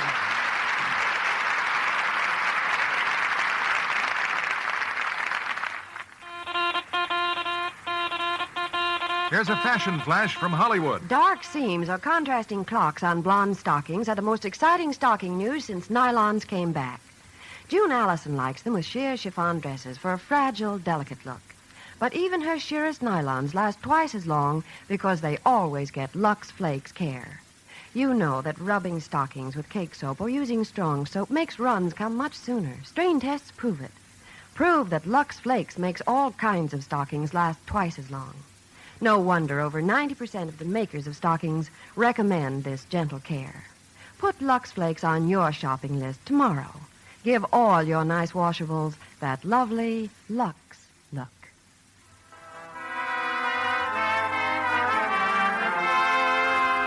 Lever Brothers Company, the makers of Lux Toilet Soap, join me in inviting you to be with us again next Monday evening when the Lux Radio Theater presents Paul Douglas and Maureen O'Hara in Father Was a Fullback with Betty Lynn. This is William Keeley saying good night to you from Hollywood.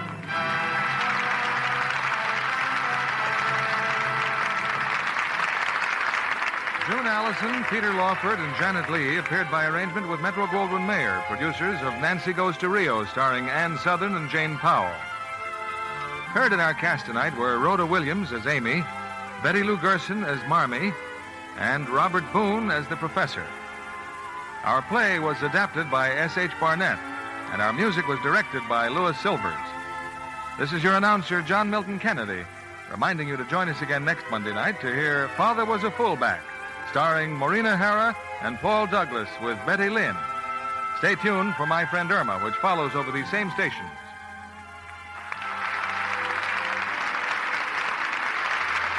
This is CBS, the Columbia Broadcasting System.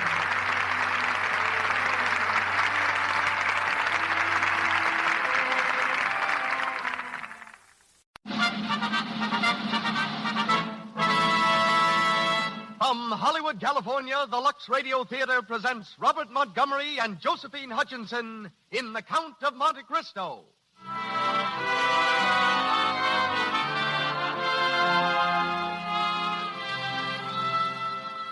Lux presents Hollywood. Our stars, Robert Montgomery, Josephine Hutchinson, Lewis Stone, Lloyd Nolan, Sidney Blackmer, and Paul Lucas. Our special guest, Mr. Alton Cook, radio editor of the New York World Telegram. The Lux Radio Theater Orchestra is conducted by Louis Silvers. This program comes to you with the good wishes of the makers of Lux Flakes, those mild, pure flakes that leave your hands so soft and lovely. Try Lux for your dishes, and you'll see what I mean. It protects your hands in the dishpan and helps them stay smooth and white, lovely to look at. And it's so inexpensive doing dishes this way. A little goes so far. Lux is thrifty. Now, the producer of the Lux Radio Theater. Ladies and gentlemen, Mr. Cecil B. DeMille.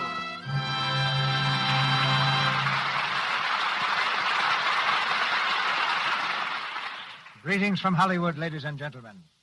As fantastic and unpredictable as the Count of Monte Cristo himself was the genius who created him, Alexandre Dumas. A writer of amazing energy and monumental achievements, he often displayed a childish vanity and delighted to be known as a man of the world, a Beau Brummel. To protect his pride, he once fought a duel, attacking his opponent furiously, while with his free hand he struggled to hold up his trousers, which persisted in slipping down. For a pet, he selected a vulture, parading him on the streets like a peacock, until the vicious bird turned on him and took a piece out of his leg. Dumas made fortune after fortune, threw each one blissfully away, and died penniless.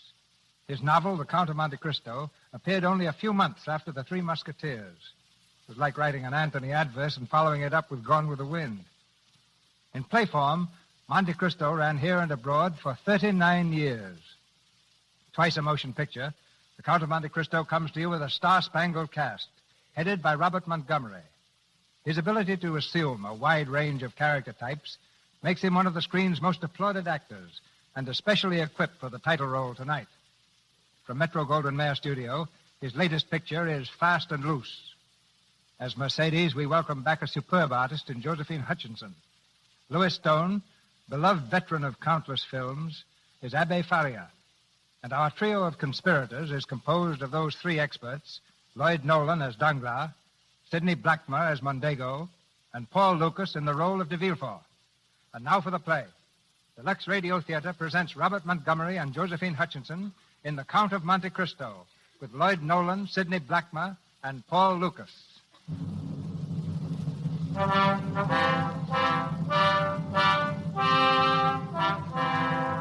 The year is 1815. Napoleon, overwhelmingly defeated at Leipzig, has been exiled to the island of Elba. But still the figure of the little Corsican looms like a giant specter over all Europe. And Louis XVIII, perching perilously on the throne of France, trembles at each new report of plots to restore the emperor. Through all the countryside has gone the king's command, death or imprisonment to all who support the cause of Bonaparte. But still the plots go on. Just before sundown, on a day early in the year, Napoleon, in his quarters at Elba, is finishing an audience with a tall young man, uniformed as an officer of the French Merchant Marine. And you will deliver this letter to Monsieur Nautier in Marseille. He will make himself known to you by the one word, Elba. I understand, Your Majesty. But how will this man know me? He will be seeking the captain of the French ship, Tyrone. But I'm not captain, sire. Not officially. Captain Leclerc died at sea 2 days ago.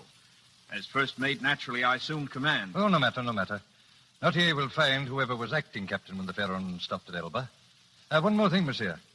Dantes, you said the name was? Edmond Dantes, sir. Why are you here? It was Captain Leclerc's last order, sire. He commanded me to stop at Elba, and in his name perform whatever service Your Majesty might require. Then it's your dead captain that you serve in this case, and not Napoleon. Is that it, Dantes? Your Majesty, I'm a sailor. My study has been the sea, not politics. The diplomacy of a Talleyrand. Well, your loyalty is not important. Your honesty is. I want that letter delivered. It will be, Your Majesty. You may depend on it.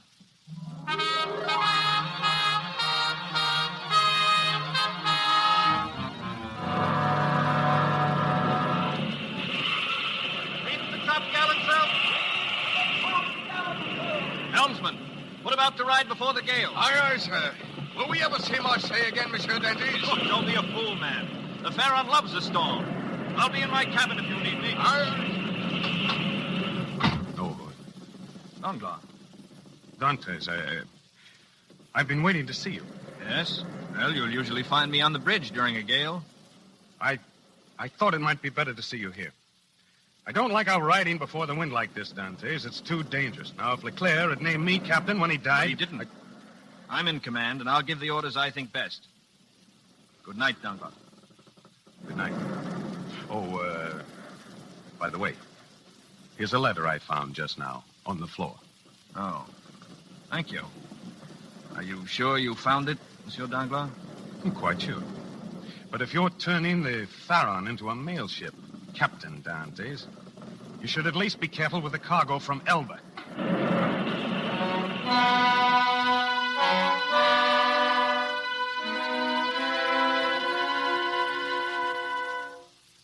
Fernand, what news? Is there any word from the Pharaon? None, Mercedes. I saw Monsieur Morel, the owner. He's given up hope. It's useless, Mercedes, believe me. But it can't be. Ships have been late before. As late as this? Why deceive yourself? The Pharaon was heavily laden. Not in a dozen years has there been such a storm. She was... Oh, please, Fernand. Don't you suppose I haven't thought of all that? Every day, every night. Mercedes, I know it's not the time to speak, but through all these months, whenever I have spoken of my love for you, you've refused to listen.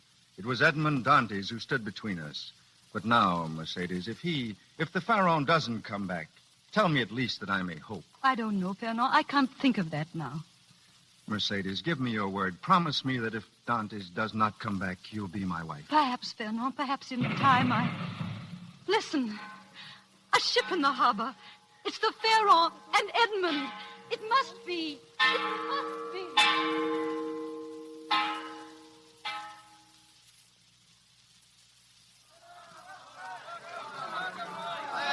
Welcome, Edmond. Welcome.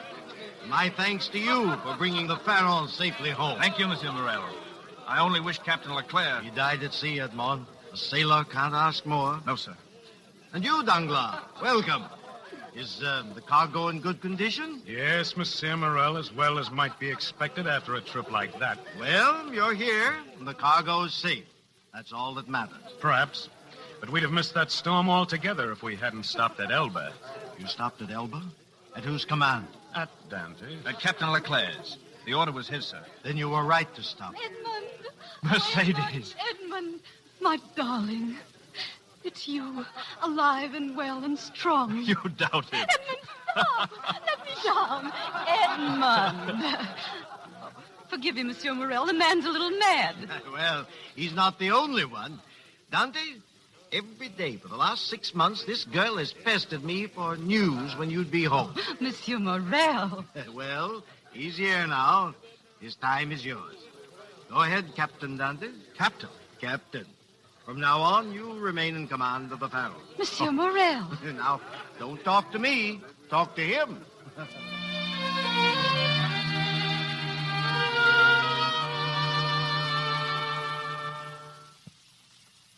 This orchard, Edmund. Remember? Remember? I think I came here every day while you were gone. I used to lie under the trees and look up at the sky, wondering where you were and what you were thinking of at the moment. And then later the leaves dried and began to fall. I was sad at that, and happy, too, because I knew somehow that before the leaves came back, we'd be here together, you and I. Oh, Mercedes, if you knew the things that were on my lips to say.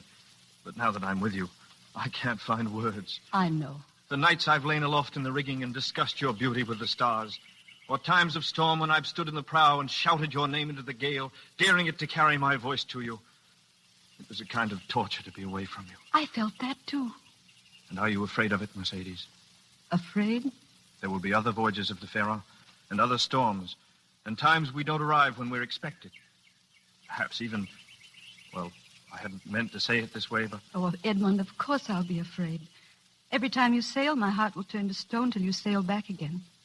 But that doesn't matter, because I'll never doubt. Because I'll always know that you will come back. Mercedes.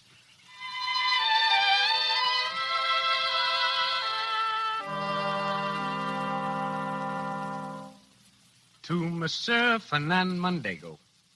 You are invited to be present tomorrow night at the betrothal feast of Edmond Dantes and Mercedes Rosas, to be held at the Café La Reserve with Monsieur Merrill as patron. That's enough, Danglars. Oh, very well, but if you won't read your own invitation, somebody ought to read it for you. You know, you amuse me, Mondego. Now, it's bad enough to be a rejected suitor. It's even worse to look like one. Another drink? No. I was just wondering, who's the king's representative in Marseille now? A man named de Villefort. Why? You know him? I've met him. Ambitious? I suppose so. And loyal to the king? Of course.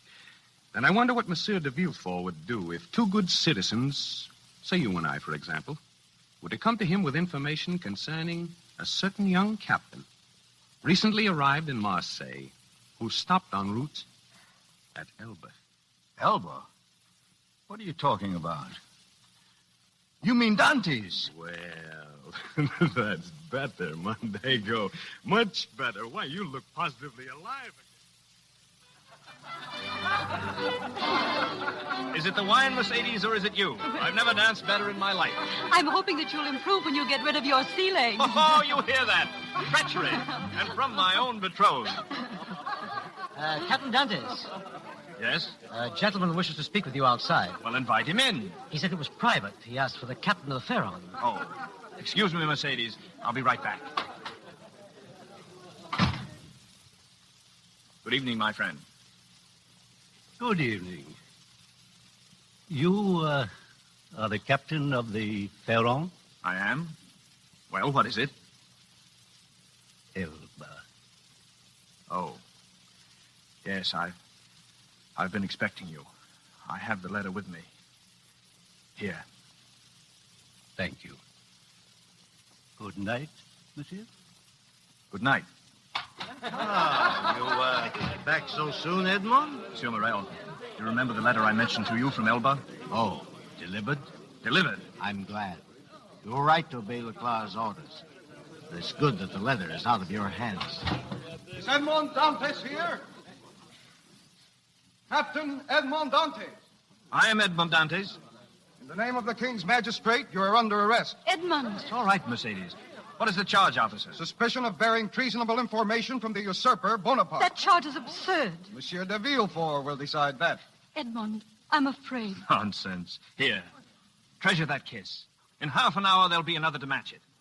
I'm ready, officer. Edmond!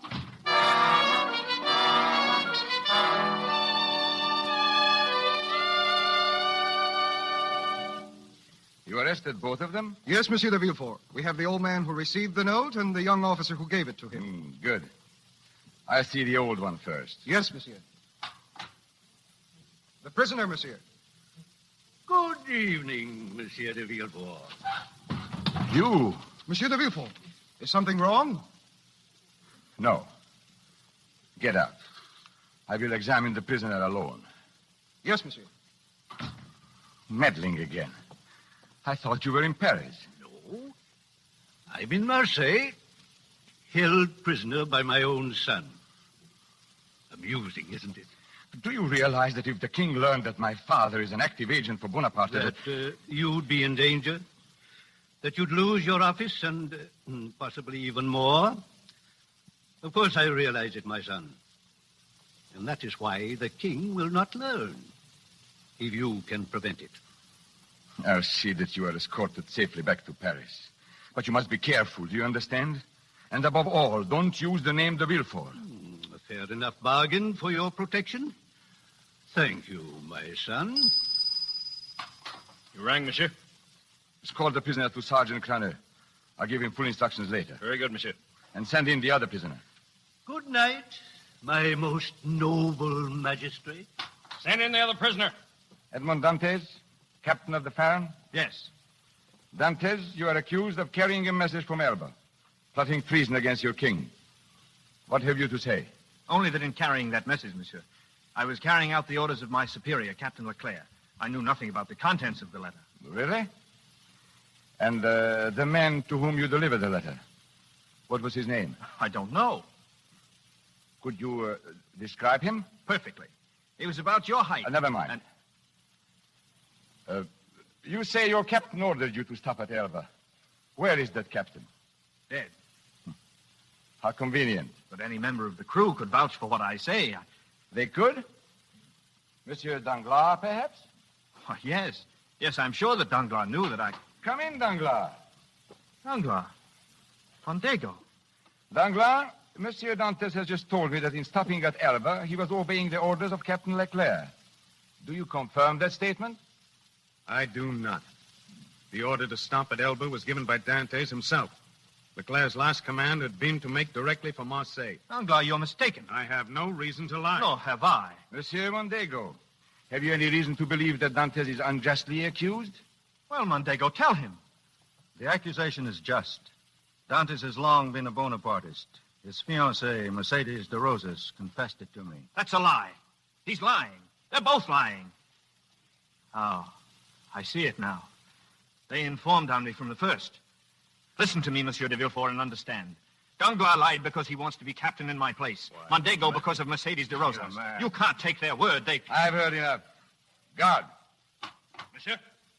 You will escort this prisoner to the Chateau d'If. The Chateau d'If? But that's for condemned prisoners. I have a right to trial. You've had your trial. Come along. Wait. Monsieur de Villefort, why you do this, I do not know. But someday I shall. Mondego, Danglars, your reasons I understand, and I'll remember. Take him away. And you'll see me again, I warn you.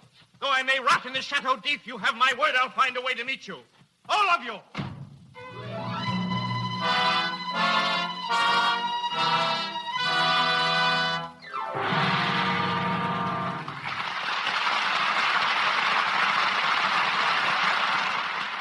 The curtain falls on the first act of The Count of Monte Cristo with Robert Montgomery and Josephine Hutchinson. And in a few moments, we'll go on with Act Two. But first, during our brief intermission, we bring you another scene from the lives of that lovable family, the Brownings. It's late afternoon, and Mother is reading in the living room. The front door bursts open, and in comes 16-year-old Dot, home from a shopping trip. Mother! Oh, Mother, where are you? In here, Dot, in the living room. Oh, Mother, I've just bought Midge's birthday present. It's simply darling. Oh, do let me see it, dear. Look, it's a blue organdy sweater. Isn't it the coziest thing you ever saw? Oh, Dot, why, it's just adorable. But, dear, that isn't organdy. It's Angora. And I do hope Midge will take care of it. Oh, Mother, I'll die if she ever dares to rub it with cake soap. Oh, if she'll only remember to use Lux. Well, now, let's see. Perhaps we could give her a little reminder. Oh, yes. Maybe we could put it in a little jingle, the way we did with Mary Lou's present. Why, that's the very thing. Something like this. Oh, Midgie, Lux this fluffy bit, so it will keep its cozy fit. Oh, Mother, that's darling. Oh, Midgie, Lux this fluffy bit, so it will keep its cozy fit. We'll say it every time she wears the sweater. And then she can't forget. It's careless washing that makes sweaters shrink. Wool fibers are tender. They can't stand rubbing or the harmful alkali in strong soaps. Lux Flakes have no harmful alkali to hurt the sensitive wool fibers or fade colors. They keep your nice woolens, your sweaters, scarves, and socks new-looking longer. This same thing is true of your silks and rayons. Lux is so mild and pure, it won't harm fibers or colors that are safe in water alone. And now, Mr. DeMille. Act Two of The Count of Monte Cristo, starring Robert Montgomery and Josephine Hutchinson, with Louis Stone, Lloyd Nolan, Sidney Blackmer, and Paul Lucas.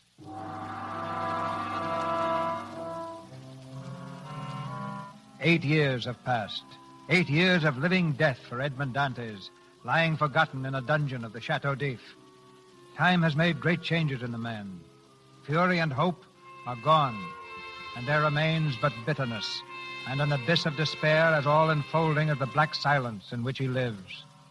There's one further step to madness, and on the brink of that stands the shadow of the man called Dantes. The dungeon rats are his only companions. He speaks to them, anxious for the sound of his own voice. Listen. Listen, my friends. You hear? The guard is coming. Our dinner. A veritable banquet, my friends. Just put it on the floor, my good man. I'm not hungry, but my friends, the rats, will eat with me. Won't you, Mondego? And Danglars?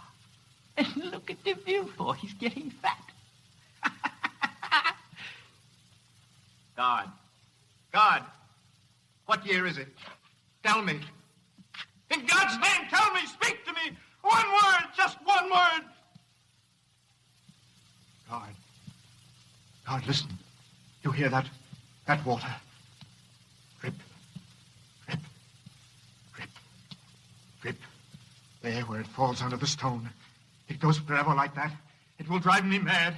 God, you're human yourself. Can you imagine what it means? The darkness in that water, beating against your brain. Stop it! Stop it! You'll take things as they are, 27. Don't call me that. My name is Dantes. Edmund Dantes. Ah, you're mad. Edmund Dantes is dead. It's on the records. Dead? Dead? Killed while trying to escape. Killed? Then who am I? Number 27. That's who you are. Another animal to feed. God, come back. That's not true. Whatever that record says, I am Dantes. Forget the water, forget everything, but tell them I'm alive. De Villefort lied. I am Dantes. I am Dantes. I am Dantes.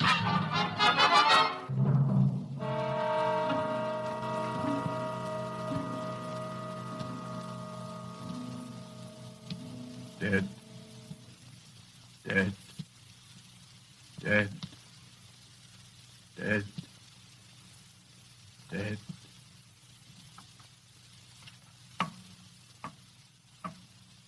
Name of heaven. God, is that you? God! Who is that?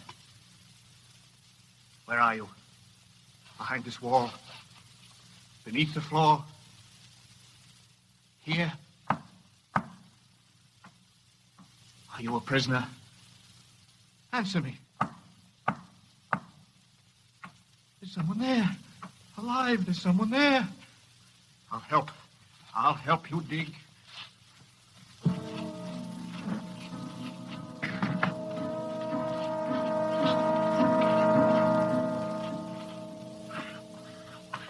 It's true. It's open. Come out. My hand. Take my hand. Well, why don't you speak? You can speak, can't you? Yes, I can speak. Another cell. 6 years I burrow through a wall of rock, hoping to reach safety, and my tunnel ends in a cell. I'm sorry, comrade, for your sake, but glad for my own. To see another human being, to feel the warmth of his hand, to talk. I know, but I shall find freedom. For now I'll have your youth to help me. Who are you, my son? I am Edmund Dantes. And I am the Abbé Faria. The mad priest, they call me here. Mad, you? Oh, it is convenient. Even a prison guard must feel pity for a mad old man. How long have you been here? I don't know. They brought me here in February 1815. 8 years? This is the 7th of June, 1823. 8 years? Then I'm still young. You know the date. How? When you see my cell, you'll understand. We'll go there now. Now, wait.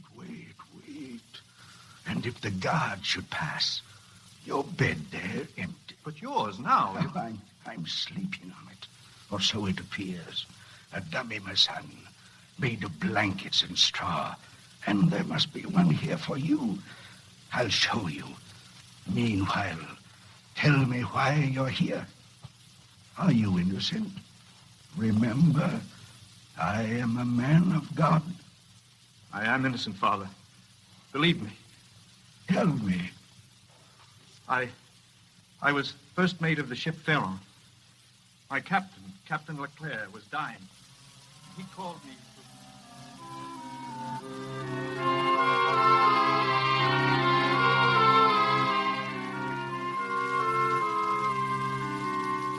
And they brought me here.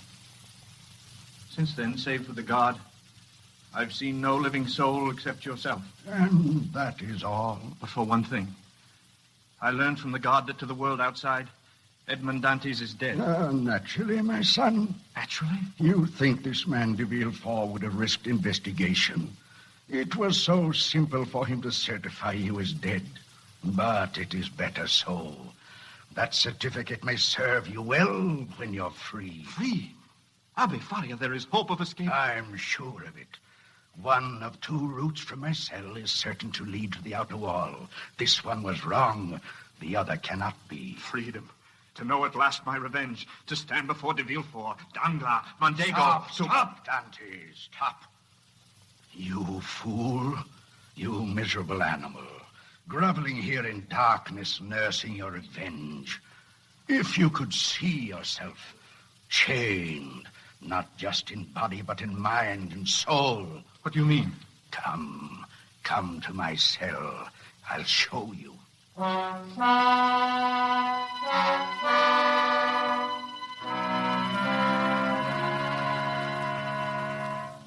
It's unbelievable, Father. A candle, matches, the digging tools, the drawings on the walls. And all of it, Dantes, because my mind is not in chains. The candles, made from beef fat in my food. The matches, broom twigs dipped in sulfur that I wheedle from the guard. A skin ailment. The mad priest, remember. They can humor me. So with the bits of chalk and carbon for these drawings on the wall. But what are they? You don't know, but you shall. Formula, the basis of all the sciences. There, quotations from the great literature of the world. Inscribed in different forms upon these walls, you'll find the sum total of man's knowledge. It's not possible, Father. Not in this darkness alone. You've seen but a part of what I've done and what I can do.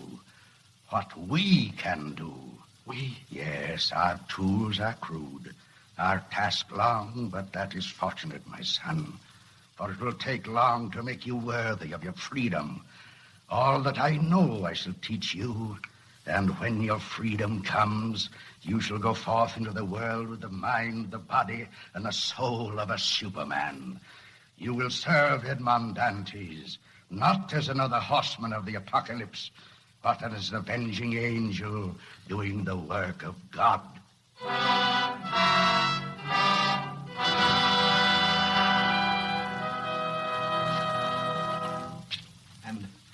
And if your lunar observations are correct, 2 months from tonight will be the highest tide of the year. The water will seep through the crevice and unloosen the rocks. Our tunnel will be through. 11 years of digging. It has not been in vain, my son, but we must not grow too anxious, and we must continue with our studies. You will be glad on your day of freedom. On our day, Father. No, Edmond. Not on mine. Father. Haven't you wondered that for 4 days now you have worked without my help? But what of it? A temporary stiffness in your arm? Not temporary. My arm is paralyzed. Paralyzed? A stroke. It happened 4 nights ago. I told you nothing, hoping the effects would pass, but they won't. You must escape alone, my son. And leave you? I'll carry you. On my shoulders. How far could you swim with such a weight? You see, you must go by yourself. I won't. I swear by the mind, by the soul that you have given me, I'll never leave you here alone. My son, you're worthy of all my trust. Come, Dantes, back to my cell. There's something I must tell you. Millions, Edmond, unnumbered millions. The whole of the Spada fortune, mine. The Spada fortune? I've heard of that, but it's been lost for centuries. Yes, except to me. I know where it's to be found. I was the secretary to the last of the Spada family. At his death, I became his heir. And after his death, among the manuscripts of the Spada library, I found a scroll. The key to the lost treasure. And where is it? On the island of Monte Cristo. Monte Cristo? I know it well. There's nothing there, nothing but rocks. There is a fortune there, Edmond. A fortune which but to find is to own the world. And you shall find it. I? There will be another attack, my son, and soon an attack that I shall not survive. Then you must go, alone, and for your loyalty and out of my love for you, you are to be my heir. Father, how can I thank you? Edmond, listen. The key to the treasure, you must learn it well. I have destroyed the scroll, but engraved its contents on my brain. So it must be on yours. Now listen, and listen carefully, so that you will not forget. A jutting rock at the island's eastern point. Walk 20 paces north, then west. A rock appearing solid that will move. A hollow wall in a far corner to be broken through. A dark chamber in the grotto. A chest upon the floor. And the world is yours. Now listen again and again 100 times. The time shall come and you must not forget. A jutting rock at the island's eastern point. A jutting rock at the island's eastern point.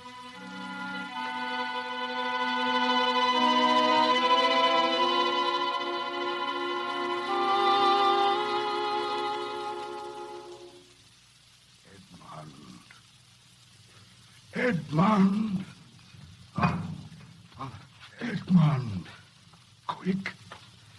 Father Farrier. Ah, here at last. I had to keep alive. Let me help you. No, it is over. Last night the stroke I knew would come. And now, my son, listen. Your way of escape. I see it now. It doesn't matter now, Father. Hear me, Edmond.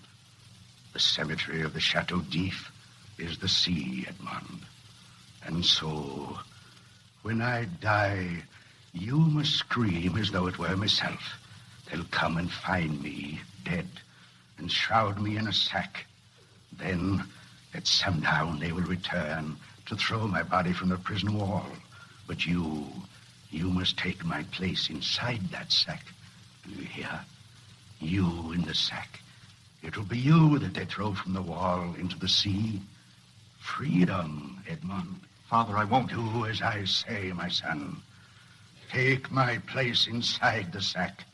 And remember, I've given you all knowledge, fortune.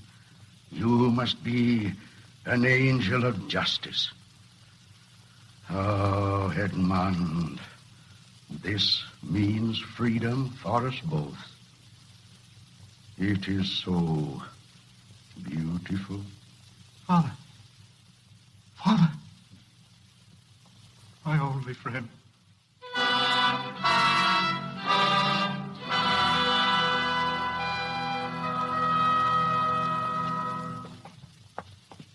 Well, the old fool found the one sure way of leaving the Chateau d'If. Did you tie him in the sack yet? This morning.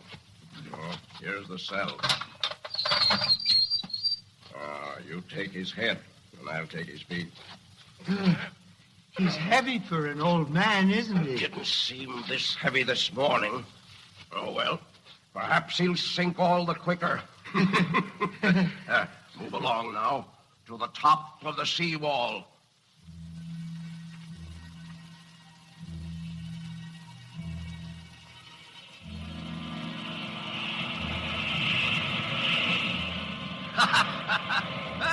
Nice night for a swim, ain't it? Come on, swing him out. Ready? Yes. May God have mercy on his soul. Now, 1, 2, 3.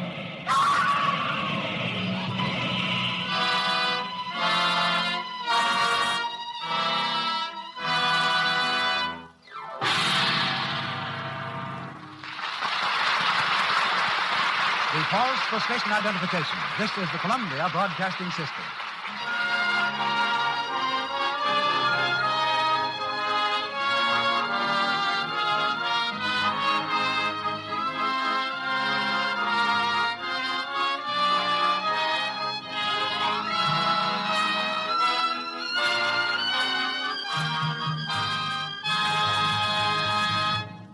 Just heard Act 2 of The Count of Monte Cristo with Robert Montgomery and Josephine Hutchinson. Before Mr. DeMille introduces our invited guest, let me remind you that more than 1,000 department stores throughout the country advise their customers to use Lux Flakes. Give your dresses, blouses, sweaters, underthings, and stockings regular Lux care, and you'll be amazed how long they keep that fresh-from-the-bandbox look that makes them so smart. Just remember this. Lux is safe for anything that's safe in water alone. And here's another hint. A little goes so far. Lux is thrifty, especially when you buy the large-size box. And now, Mr. DeMille. For the enjoyment radio brings us, we're indebted not only to the sponsors who provide us with our talent, but to the hundreds of radio editors whose criticism and suggestions have aided immeasurably in advancing this medium of entertainment. Among them, tonight's guest, Mr. Alton Cook, is a dominant figure. Conducting a daily column in the New York World Telegram, Mr. Cook each year tabulates a continent-wide poll to determine the outstanding programs of the past 12 months. He reports tonight on this poll of radio editors in the United States and Canada. Speaking from New York City, Mr. Alton Cook. A little less than 5 years ago, a cast of good actors with Miriam Hopkins and John Bowles as their stars gathered in a radio studio and sent a play called Seventh Heaven through loudspeakers all over this continent. From this window at my elbow in New York, I can't lean out to ask, do you remember that day, Mr. DeMille? I'm sure you remember it as well as I do. That was the start of your radio theater. Before that year was out, the New York World Telegram gathered the votes of radio editors in the United States and Canada. The weekly programs of your new radio theater were voted the best dramas of 1934. The casts of that first year began like a who's who of Broadway and Hollywood.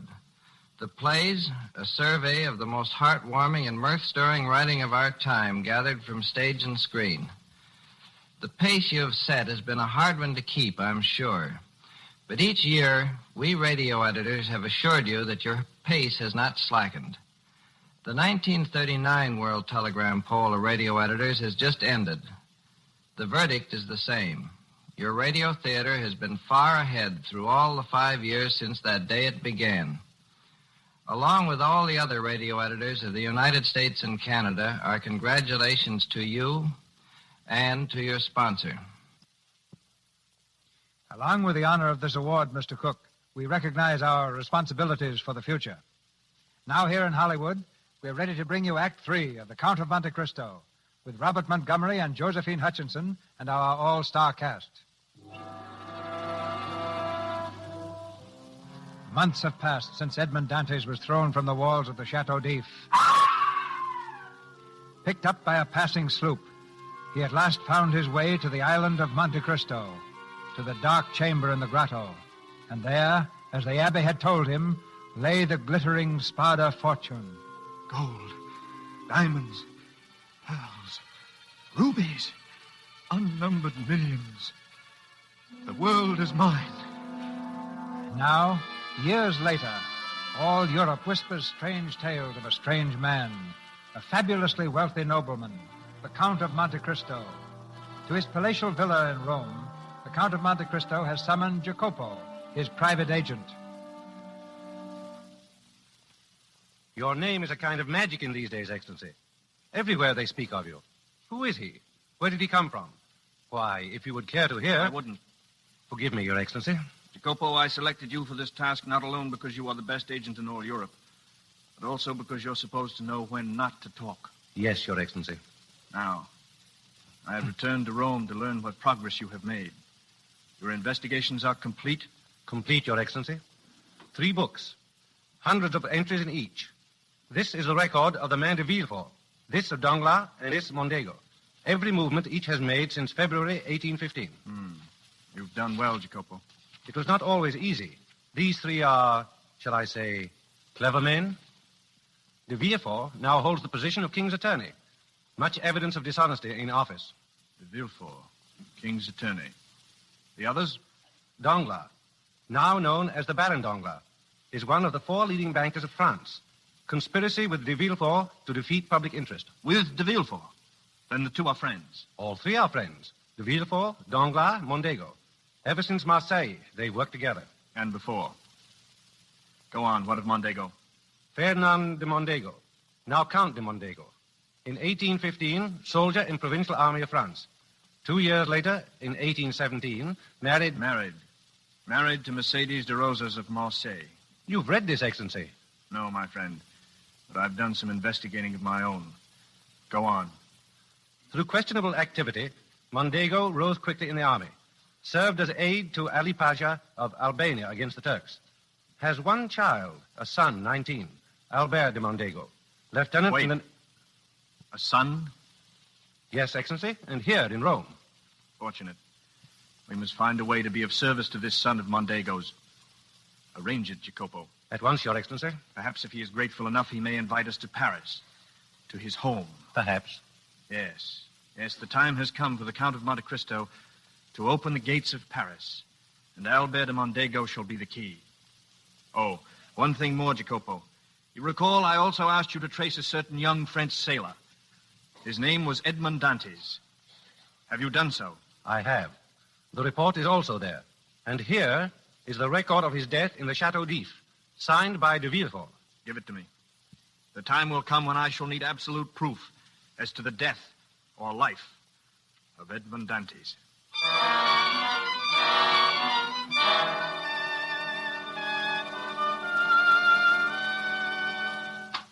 Good evening, Baron. Good evening. Is the Count Mondego at home? Why, yes, monsieur. He's right here. Oh, Danglars, come in, come in. Well, Fernand, why this sudden call here? You know that de Villefort expects us within an hour. De Villefort's stopping here later. Anyway, there may be more important things to be considered, my dear Danglars. What do you mean? We have helped each other on business matters before, haven't we? And we always managed to agree on terms? Yes. Get to the point. Suppose through me your banking house gained a client, Danglars. The richest client in all Europe. The Count of Monte Cristo. What? He's here now. In there with my son Albert. Just arrived in Paris and anxious to be introduced. Well, do we understand each other, Danglars? Perfectly. Oh, here he is. Father, may I present the Count of Monte Cristo? Charmed, monsieur. Albert has told me of your kindness to him, how you saved him from the hands of bandits. Any kindness I have shown your son, monsieur, is more than repaid by this introduction to his father. And now, Count, may I present the Baron Danglars? A great honor. Your Excellency, the honor is mine. You're in Paris on business, I presume. Yes, but my business is a pleasure. Will you be here long? Only until my business is completed. By the way, Baron, I should like to have your house handle my banking while I'm in Paris. Oh, why, delighted, my dear Count. Excellent. And I wonder if you would contact my British brokers for me. Tell them I said to buy 50,000 shares of Anglo-Spanish. 50? Very good. Very good. Monsieur de Villefort, the King's attorney. Ah, Monsieur de Villefort, in good time. I'd like to have you meet the man who saved my life in Rome, the Count of Monte Cristo. I am honored. A pleasure, sir. I have followed your brilliant career at the bar with a great deal of interest. One does what one can, my dear Count. Exactly. But don't let me detain you, gentlemen. The great nation of France awaits your services. We shall meet soon again, I trust. Indeed, I shall plan for it, Count Mondego. Oh, Monte Cristo, you did say 50,000 Anglo-Spanish, didn't you? 50,000. Good day, gentlemen. And now the most important introduction of all, my mother. Oh, she's in the garden. Somehow I didn't want her to meet you with the others. I see. Oh, here she is and waiting for us. Mother, I bring him to you at last. The Count of Monte Cristo. My dear Count, how can I ever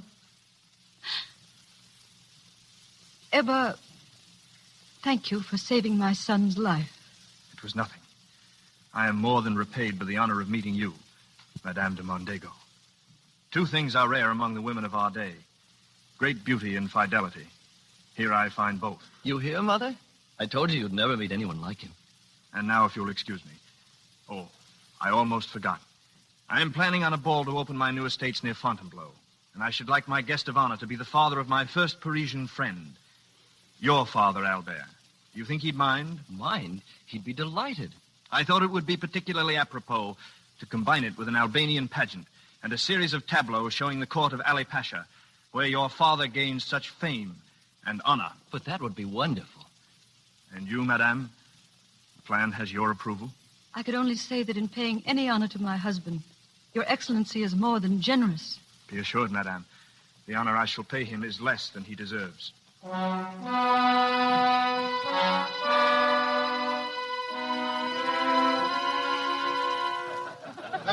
Duchesse de Varennes.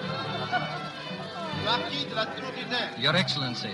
Yes. The Princess Heyday of Albania, monsieur, in the library. She wishes to see you at once. Very well. Excuse me, Albert. Princess, I am here, my lord. you are prepared? I am. You are sure you understand? The third tableau, the one which shows Mondego supposedly defending your father from the Turks? It is then I speak. Then. You are not afraid? No, my lord. I shall be telling the truth. My father was murdered by the Count de Mondego. My mother and I were sold into slavery at his command. I shall tell them, everyone, that the Count de Mondego is not the hero they think him to be, that he betrayed my country and betrayed France. Exactly. Now come with me.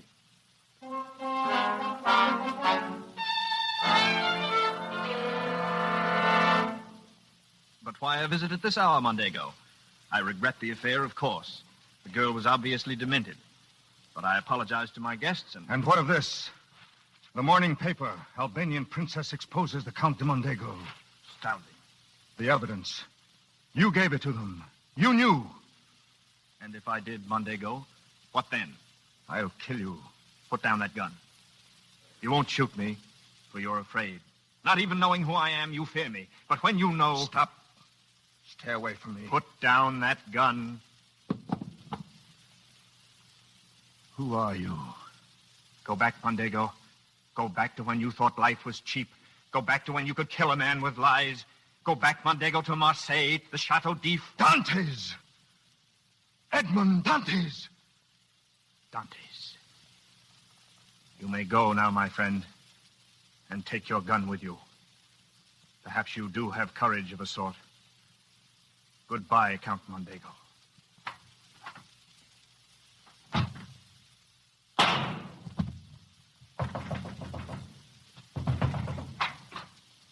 Excellency, you're all right? Yes, Jacopo. And your book of evidence on the Count de Mondego, you can destroy it. The last chapter has been written. And now, Danglars.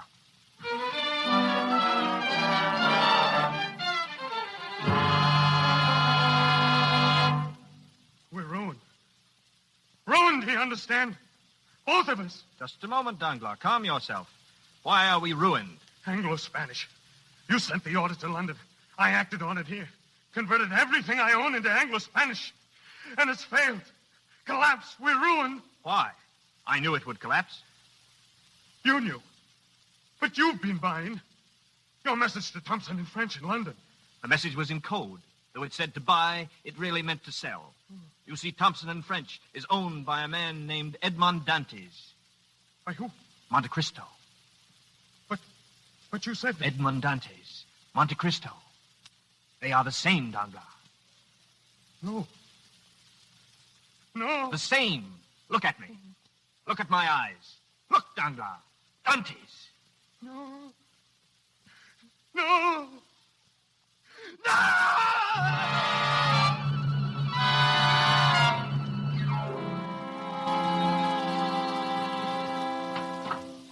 Well, Doctor? The Baron Danglars is insane. The mind snapped completely. Often in cases of sudden mental shock like this. I understand. Jacopo. Excellency. The second volume. Closed. Very good, Your Excellency. Your Excellency. Yes? The Countess de Mondego. Here? In the drawing room. Have the Baron taken to his home. Madame. Your Excellency. I regret that you've come at such an unfortunate time. The Baron Danglars has just been taken ill. Fernand, and now Danglars. Your Excellency, I've come here about my son. Albert? He feels that you're responsible for his father's death. Tomorrow he's sending his seconds to you. A duel. But you can't kill him. You can't kill my boy. Madame, this duel was not of my planning. But you made it inevitable. What other course is left for him? Please, please, I beg of you. Haven't you had your vengeance, Edmond? You knew. The first When? day Albert brought you to me. Edmond, I can't blame you for your bitterness, but try to understand. I did wait. And then one day we went to the Chateau d'If, and they showed me there the record you had died. And then? Then nothing mattered. I married Fernand. Our life was a nightmare, Edmond. Except for Albert. He's all I have. He's all I've ever had, save you. The you that was 1,000 years ago. Please save him for me, Edmond. I shall. You need have no fear. There will be no duel. Edmond Dantes, alias the Count of Monte Cristo? Yes? You are under arrest by order of the King's attorney, Monsieur de Villefort. De Villefort? Volume 3.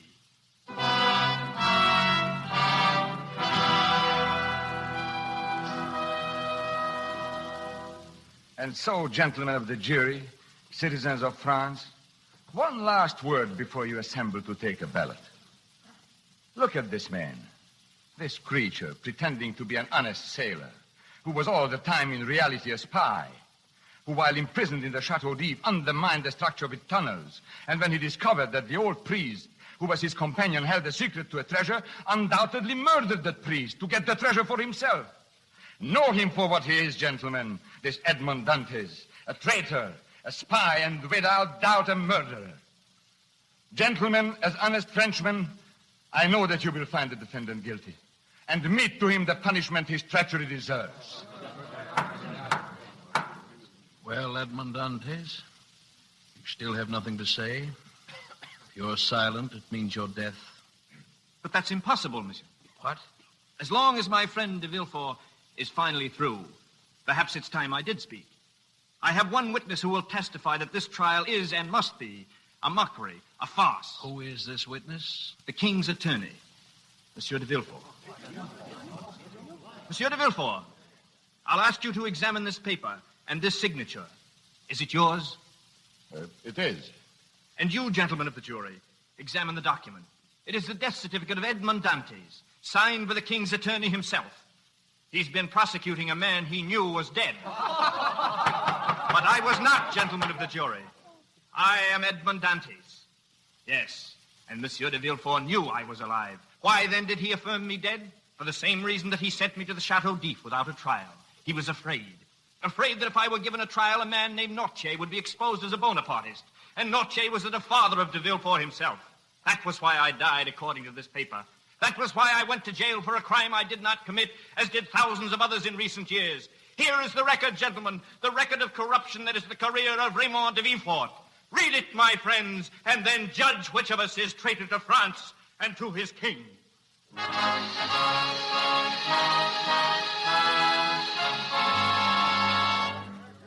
All hands aloft. Stand ready to cast off. And I promised to take the princess home. I'm not sure that I know how to say goodbye, Mercedes.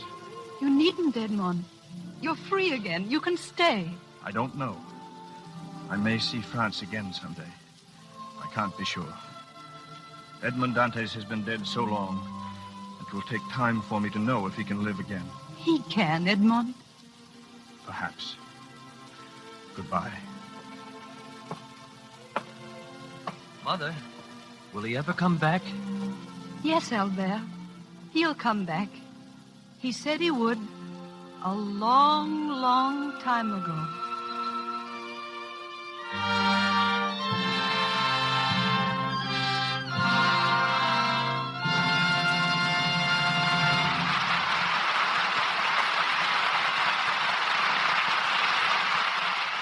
So ends tonight's presentation of The Count of Monte Cristo with Robert Montgomery and Josephine Hutchinson. Our stars will be back with their curtain calls in just a moment.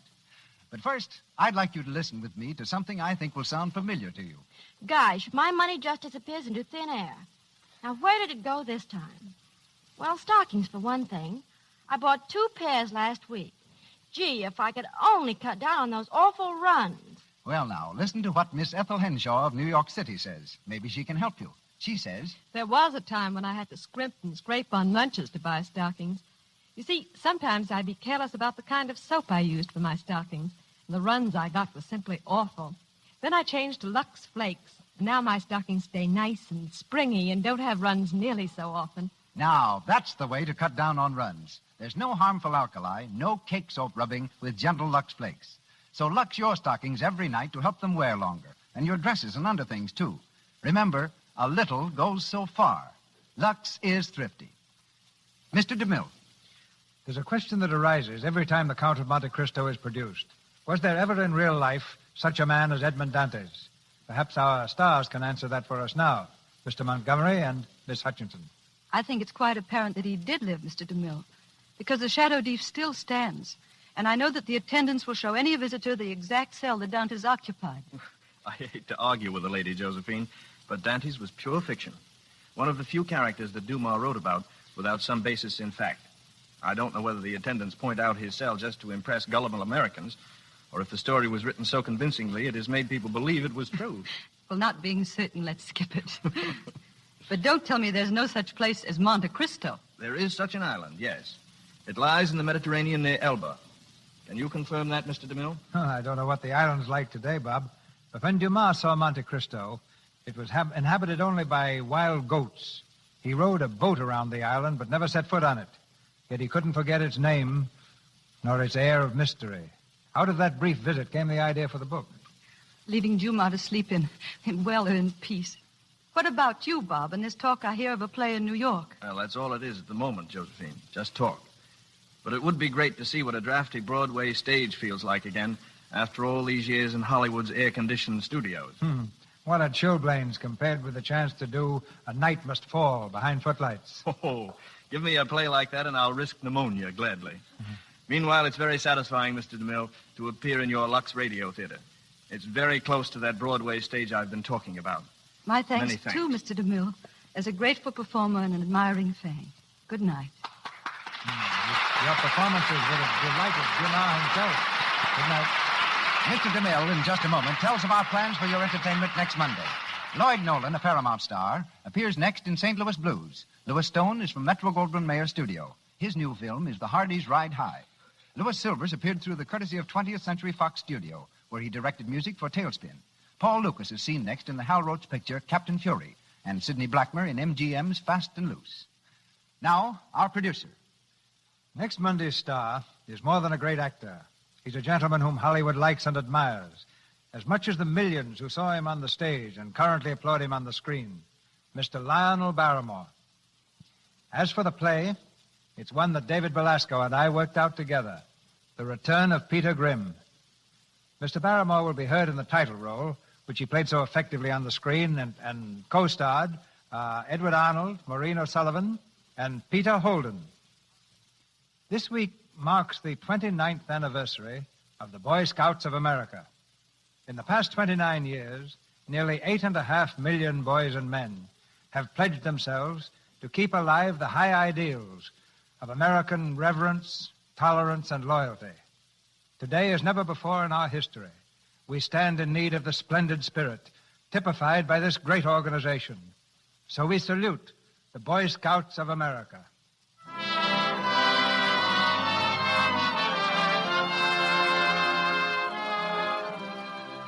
Our sponsors, the makers of Lux Flakes, join me in inviting you to be with us again next Monday night when the Lux Radio Theater presents Lionel Barrymore in The Return of Peter Grimm and co-starred Edward Arnold, Maureen O'Sullivan, and Peter Holden. This is Cecil B. DeMille saying good night to you from Hollywood. Cast of tonight's play included Walter Byron as Jacopo, Barry Drew as Albert de Mondego, Victor Rodman as Monsieur Morel. Your announcer has been Melville Ruiz. This is the Columbia Broadcasting System.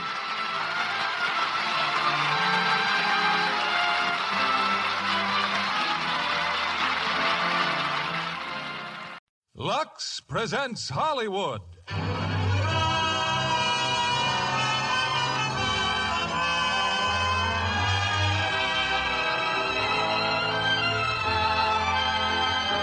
Lever Brothers Company, the makers of Lux Flakes, bring you the Lux Radio Theater, starring Bette Davis, Ann Baxter, Reginald Gardner, and Gary Merrill in All About Eve.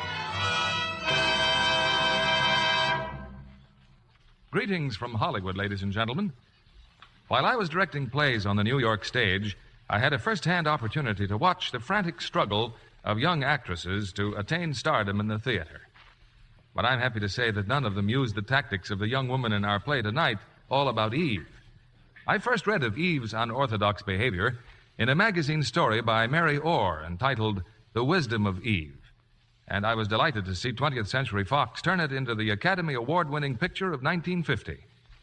A portion of this honor may be attributed to the unforgettable performances of Bette Davis, Ann Baxter, and Gary Merrill. We're very gratified to present them tonight in their original roles, starring with Reginald Gardner as the malicious critic. And I'm sure if we really knew all about Eve, we'd discover Lux Flakes in her household. Lux Flakes are a must for all discriminating women who demand gentle, safer washing care. Now, All About Eve, starring Bette Davis as Margot, Ann Baxter as Eve, Reginald Gardner as Addison DeWitt, and Gary Merrill as Bill.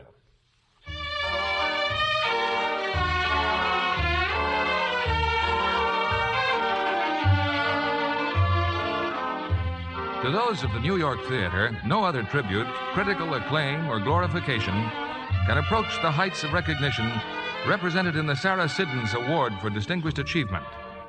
A moment ago, in the venerable hall of the Sarah Siddons Society, this most cherished honor came to a young actress named Eve Harrington. Among the many eminent personalities present is the noted critic Addison DeWitt.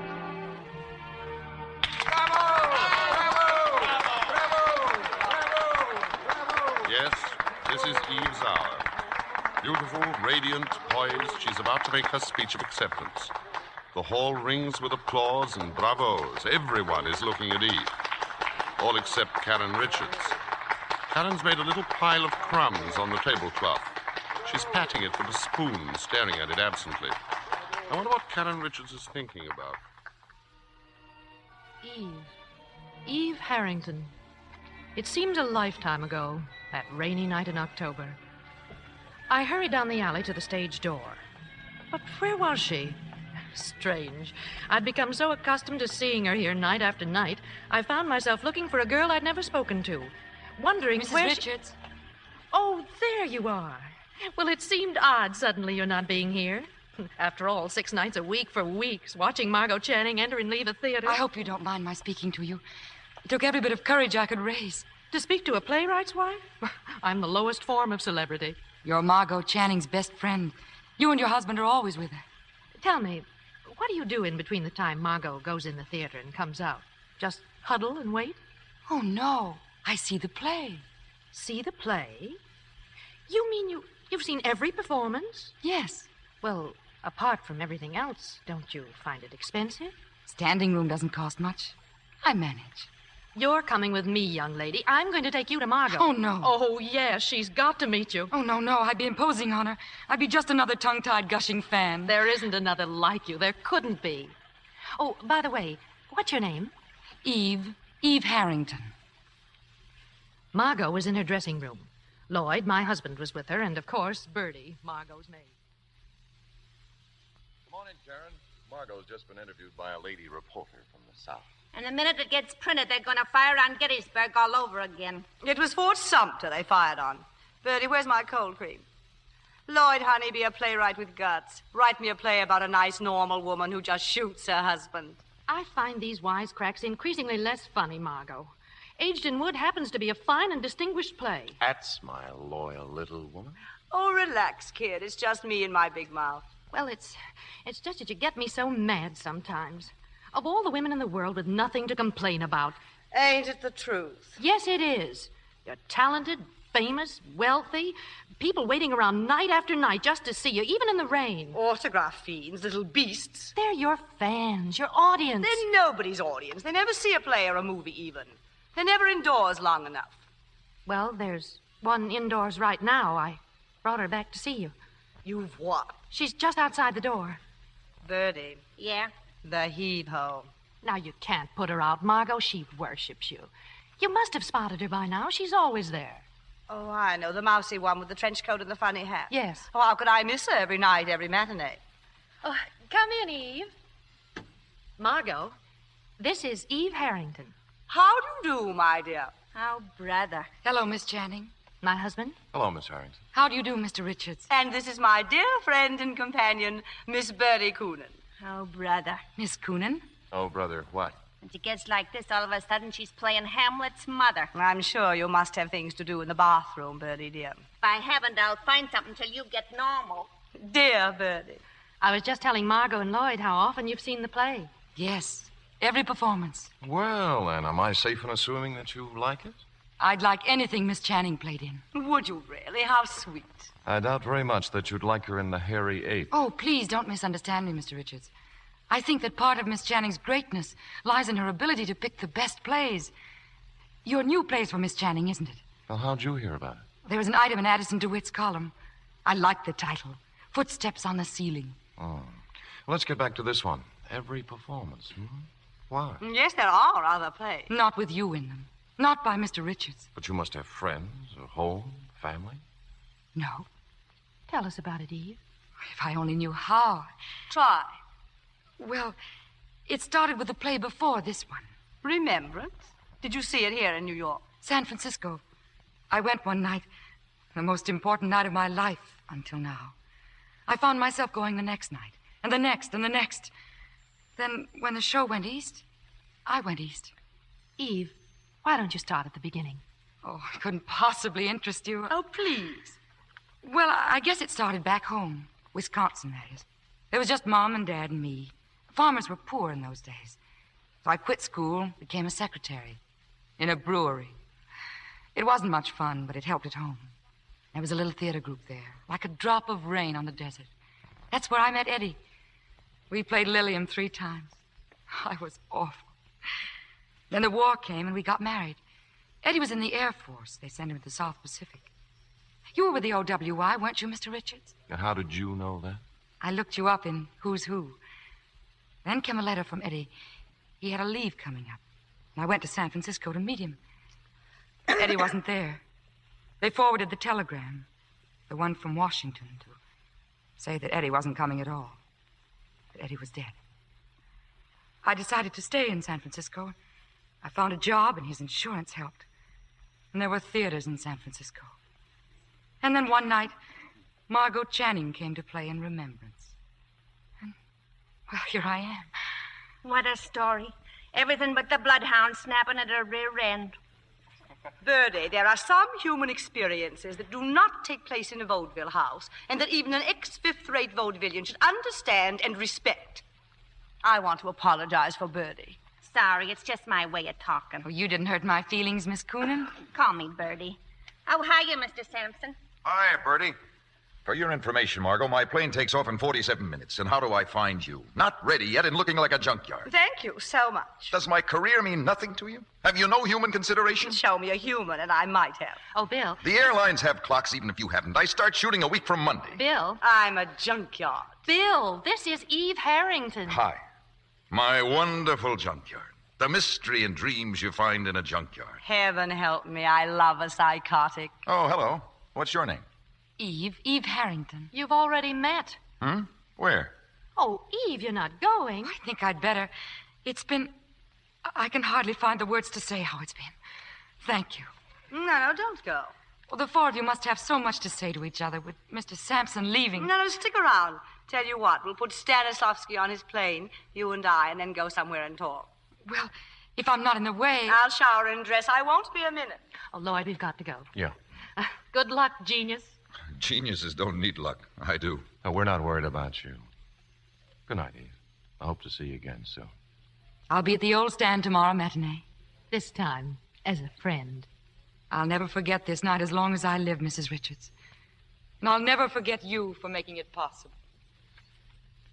I can't remember why Lloyd and I had to leave, but I do remember that as we left, Eve started talking to Bill. So you're going to Hollywood, Mr. Sampson? Just for one picture. Why? I just wondered. Just wondered what? Why you'd want to go out there. I mean, when a man's the best and most successful young director in the theater... The theater. What book of rules says the theater exists only in New York? Listen, Junior, and learn. Yes? You want to know what the theater is? The flea circus. Also opera, rodeos, carnivals, ballets, Indian tribal dances, Punch and Judy, a one-man band. Wherever there's magic and make-believe in an audience, there's theater. From Donald Duck to Eleanor Doozer. All theater. You don't have to understand them all. You don't like them all. Why should you? The theater's for everybody, you included, but not exclusively. So don't approve or disapprove. It may not be your theater, but it's theater for somebody somewhere. I just asked a simple question. And I shut my mouth up. Nothing personal, Junior. Margot, I'm leaving here in exactly 3 seconds. So am I, if I can find my coat. It's right where you left it. Oh. Any messages for Tyrone Power, Bertie? Just give him my phone number. Kill the people, Mr. Sampson. Thanks, Bertie. You got the key, Bertie? I ain't forgot it yet. I'll see you at home in an hour. Eve, where are you going, dear? You don't really want me tagging along? Oh, now, don't be silly. This way. It's quicker if we cut across the stage.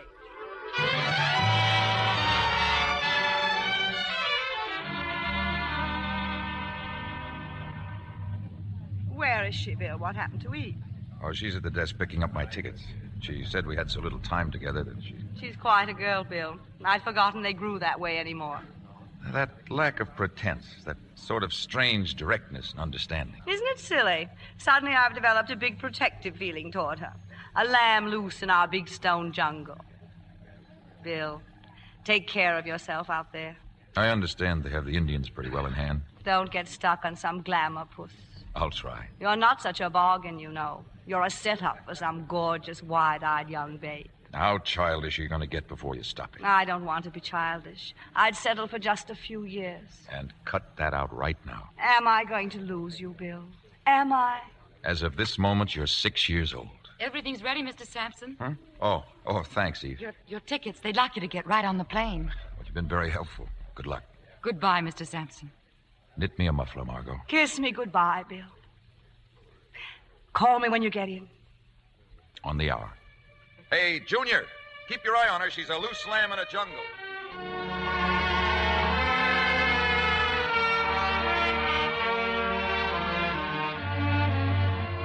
That same night we went for Eve's things, her few pitiful possessions, and she moved into the little guest room.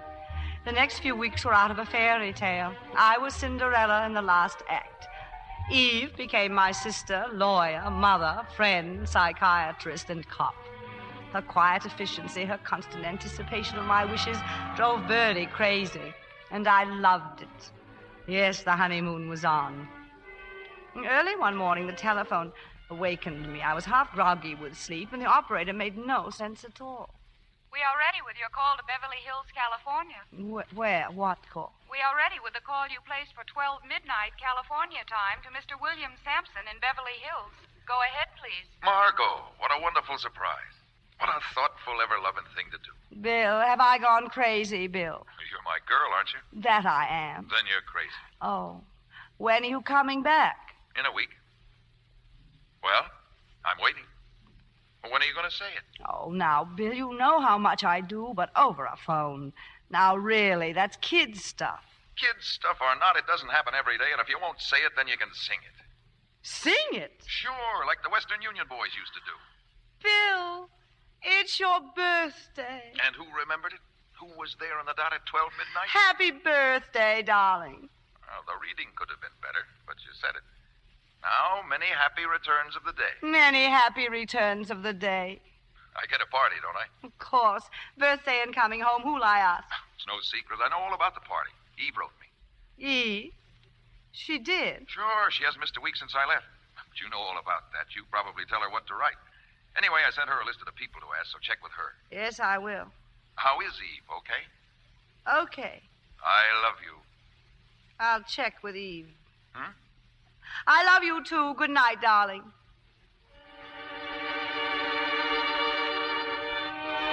I thought a lot about that phone call. In the morning when Bertie came in with my breakfast. That's a silly question to ask me. I don't think it's silly at all. All I said was you don't like Eve, do you? You want an argument or an answer? I'd like an answer. No. Why not? Now you want an argument. She's loyal and efficient. Like an agent with only one client. She thinks only of me, doesn't she? Well, let's say she thinks only about you anyway. How do you mean that? Well, I'll tell you how. Like she's studying you, like you was a book or a play or a set of blueprints. How you walk, talk, eat, think, sleep. I'm sure that's very flattering, Bertie. And I'm also sure Good morning. Oh, good morning, Eve. I'm going downtown now, Miss Channing. Is there anything else you've thought of? Well, there's that script to take back to the guild. I've got it. Those checks for the income tax man. Right in this envelope. Seems I can't think of a thing you haven't thought of. That's my job, Miss Channing. Eve, by any chance, did you place a call from me to Bill for midnight, California time? Golly, I forgot to tell you. Yes, dear. You forgot all about it. Well, I was sure you'd want to, of course, being his birthday, and you've been so busy. It was very thoughtful of you, Eve. Mr. Sampson's birthday. I couldn't forget that. You'd never forgive me. As a matter of fact, I sent him a telegram myself. Did you say anything, Bertie? Who said something? Well, don't.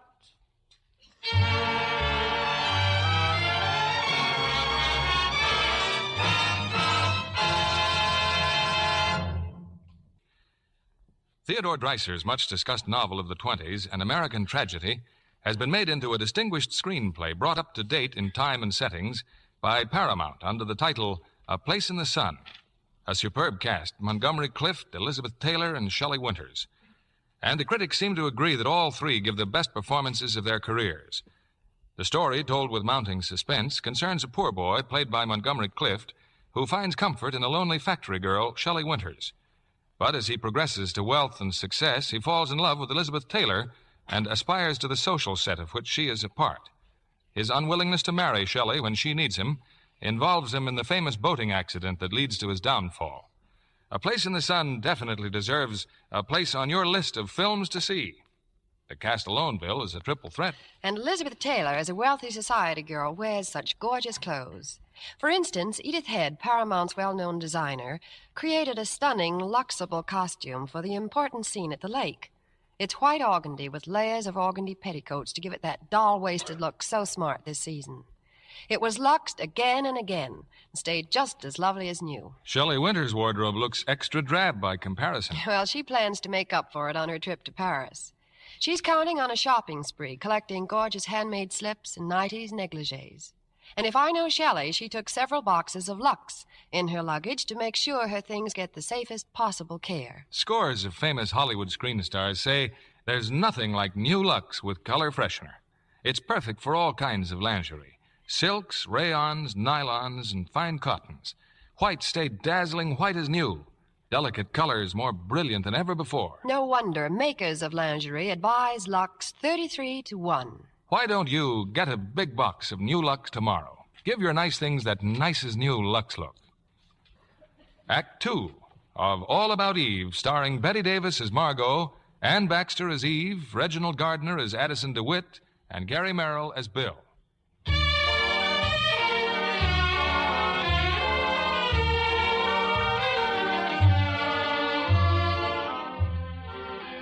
Bill's welcome home birthday party. A night to go down in history. Even before it started, I could smell disaster near. When I went down the stairs, I was surprised to find that Bill had already arrived. Well, looks like I'm going to have a very fancy party. I thought you were going to be late. How long have you been here? No, just a few minutes. I ran into Eve. She wanted to know about Hollywood. She seemed so interested. She's a girl of so many interests. It's a pretty rare quality these days. A girl of so many rare qualities. And so she seems. So you've pointed out so often. So many qualities so often. And so young and so fair. I can't believe you're making this up. It sounds like something out of an old Clyde Fitch play. Clyde Fitch, though you may not think so, was well before my time. I've always denied the legend that you were in Our American Cousin the night Lincoln was shot.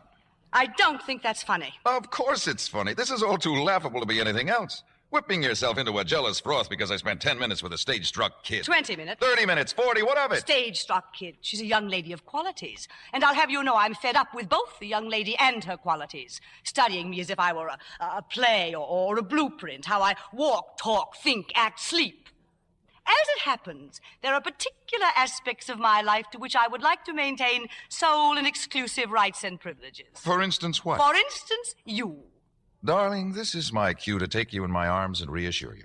But I'm not going to. I'm too mad. Guilty? Mad. Darling, there are certain characteristics for which you are famous, on stage and off. I love you for some of them and in spite of others. They're part of your equipment for getting along in what is laughingly called our environment. You have to keep your teeth sharp. All right.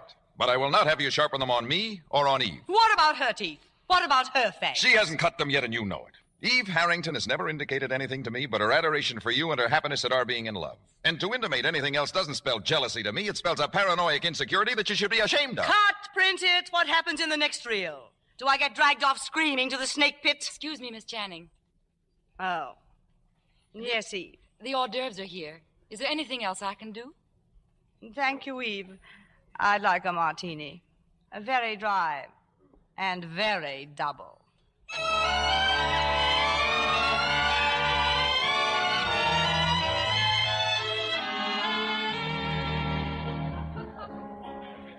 Well, I've been looking for you, Margot. Carrie and I have to run along. It's been a real swell party. Where's Karen? Upstairs, Lloyd? Getting her coat, I think.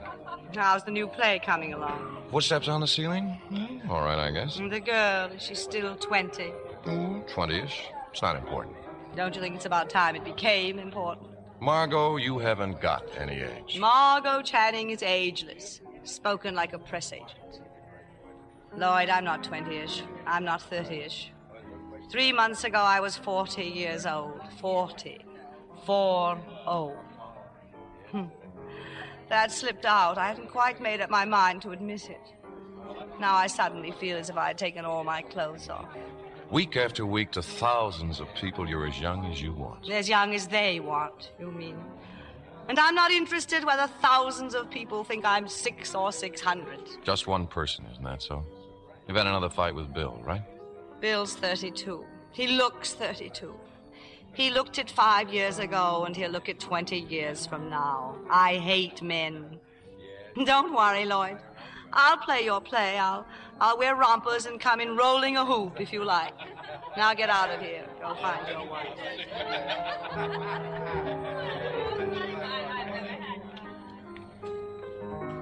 It's so nice of you to come upstairs with me, Eve. I just wanted to be sure you'd find your coat, Mrs. Richards.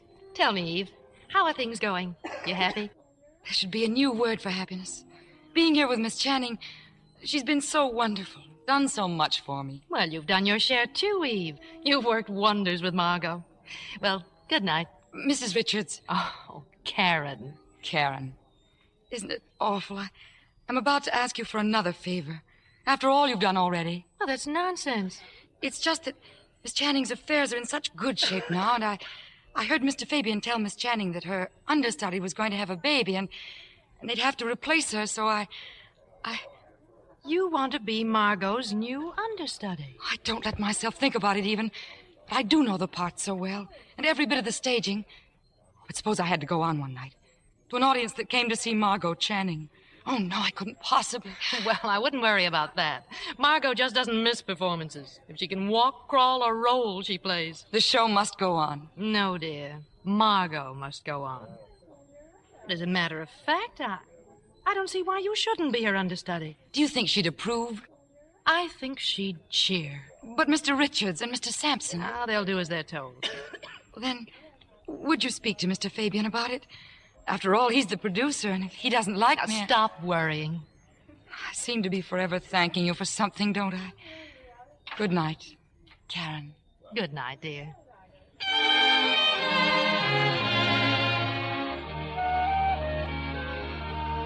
So Eve became Margot's understudy.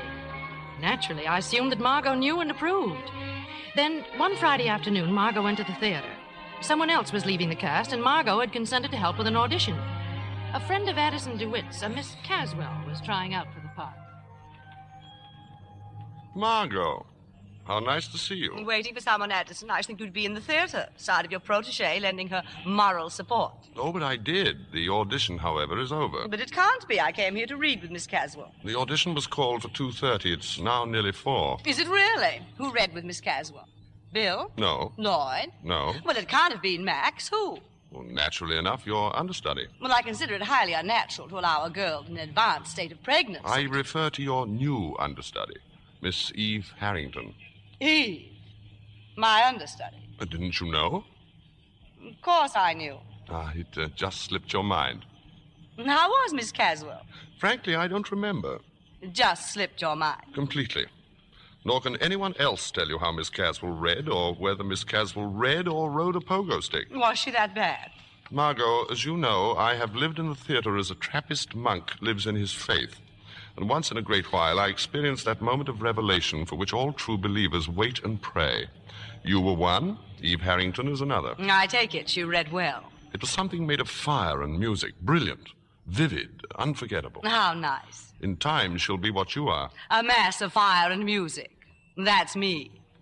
An old kazoo with some sparklers. Tell me, was Bill swept away too?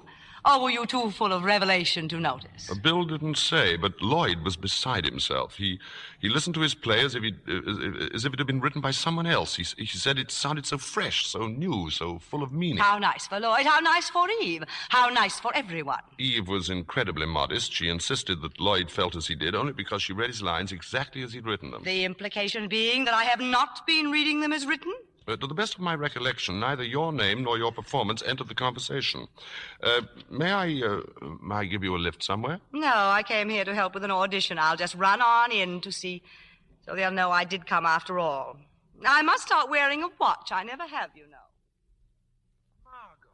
Well, how are you, darling? Terribly sorry I'm late, Max. Mac's lunch was long and I couldn't find a cab. Well, shall we start? Where's Miss Caswell? Oh, hello, Bill. Hello, Lloyd. Oh, hello, Eve. Hello, Miss Channing. It's all over, Margot. What's all over? The audition. Eve read with Miss Caswell. Eve? Oh, how enchanting. However did you get the idea of letting Eve read? Well, she's your understudy. Eve, my understudy. I had no idea. Why, I thought you knew. She was put on over a week ago. Miss Channing, I can't tell you how glad I am that you arrived so late. Really, Eve? Why? If you'd been here to begin with, I never would have dared to read. I couldn't have. What a pity, all that fire and music going to waste. What fire and music? You wouldn't understand. I was dreadful, Miss Channing, believe me. Oh, I'm sure you underestimate yourself, Eve. You always do. Oh, you'd have been proud of her, Margot. Eve was a revelation. Oh, to you too, Lloyd. What do you mean by that? Well, I mean, among other things, it must have been a revelation to have a 24-year-old character played by a 24-year-old actress. Also, it must have seemed so new and fresh to you, so exciting to have your lines read just as you wrote them. Addison. You've seen Addison. So full of meaning, fire, and music. You've been talking to that fishwife. In this case, apparently as trustworthy as the World Almanac. You knew when you came in here that the audition was over, that Eve was your understudy, playing that childish little game of cat and mouse. Not mouse, never mouse. If anything, rat. This genius of yours for making a barroom brawl out of a perfectly innocent misunderstanding at most. Perfectly innocent. Men have been hanged for less. I'm lied to, attacked behind my back, accused of reading your silly dialogue inaccurately, as if it were the holy gospel. I never said it was. When you listen as if someone else has written your play, whom do you have in mind? Arthur Miller, Sherwood, Beaumont, and Fletcher? What makes you think either Miller or Sherwood would stand for the nonsense I take from you? You better stick to Beaumont and Fletcher. They've been dead for over 300 years. All playwrights should be dead for 300 years. That would solve none of their problems, because actresses never die. The stars never die and never change. Oh, you may change this star any time you want for a new and fresh and exciting one, fully equipped with fire and music, any time you want, starting with tonight's performance. I shall never understand the weird process by which a body with a voice fancies itself as a mind. Just when exactly does an actress decide they're her words she's saying and her thoughts she's expressing? Usually at the point when she has to rewrite and rethink them to keep the audience from leaving the theater. It's about time the piano realized it has not written the concerto.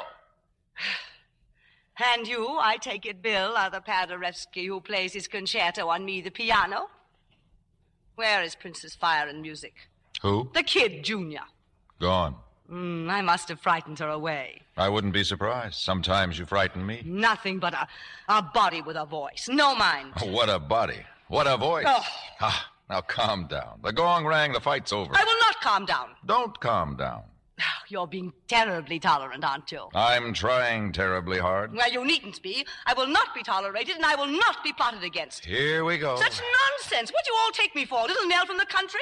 She's been my understudy for over a week. Arrives here for an audition when everyone knows I will be here and gives a performance. Out of nowhere, gives a performance. You've been all through that with Lloyd. The playwright does not make the performance, and it doesn't just happen, and this one didn't. Full of fire and music and whatnot. Carefully rehearsed, I have no doubt. Full of those Bill Sampson touches. I'm sick and tired of these paranoid outbursts. I didn't even know Eve Harrington was your understudy until 2:30 this afternoon. Tell that to Dr. Freud, along with the rest of it. No, I'll tell it to you.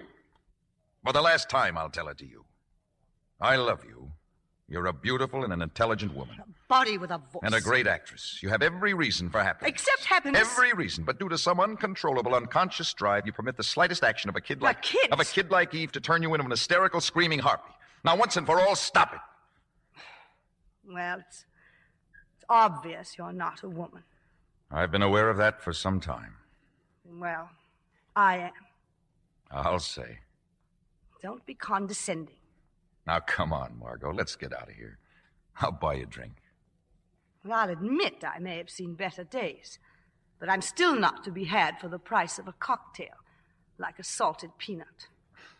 Margot, let's make peace. Terms are too high. Unconditional surrender. Just being happy? Just stopping all this nonsense about Eve and Eve and me? Oh, it's not nonsense. I wish it were. Margot, tell me what's behind all this. I don't know, Bill. Just a feeling. I don't know. I think you do know, but you won't or can't tell me. I said before it was going to be my last try, and I meant it. I just can't think of anything else to do. I wish I could. Goodbye, Margot. Bill, where are you going? To find Eve? That suddenly makes the whole thing believable. Oh, Bill. Bill.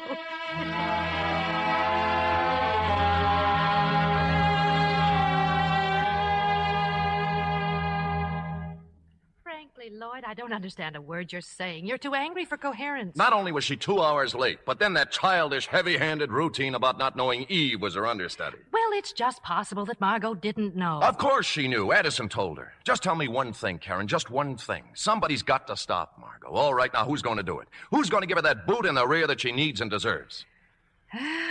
Going to be a very cozy weekend, dear. What weekend? What are you talking about? We're driving out to the country tomorrow night, just the 4 of us. Bill, Margot, you and I. Well, we've spent weekends before with nobody talking. Just be sure to lock up all the blunt instruments.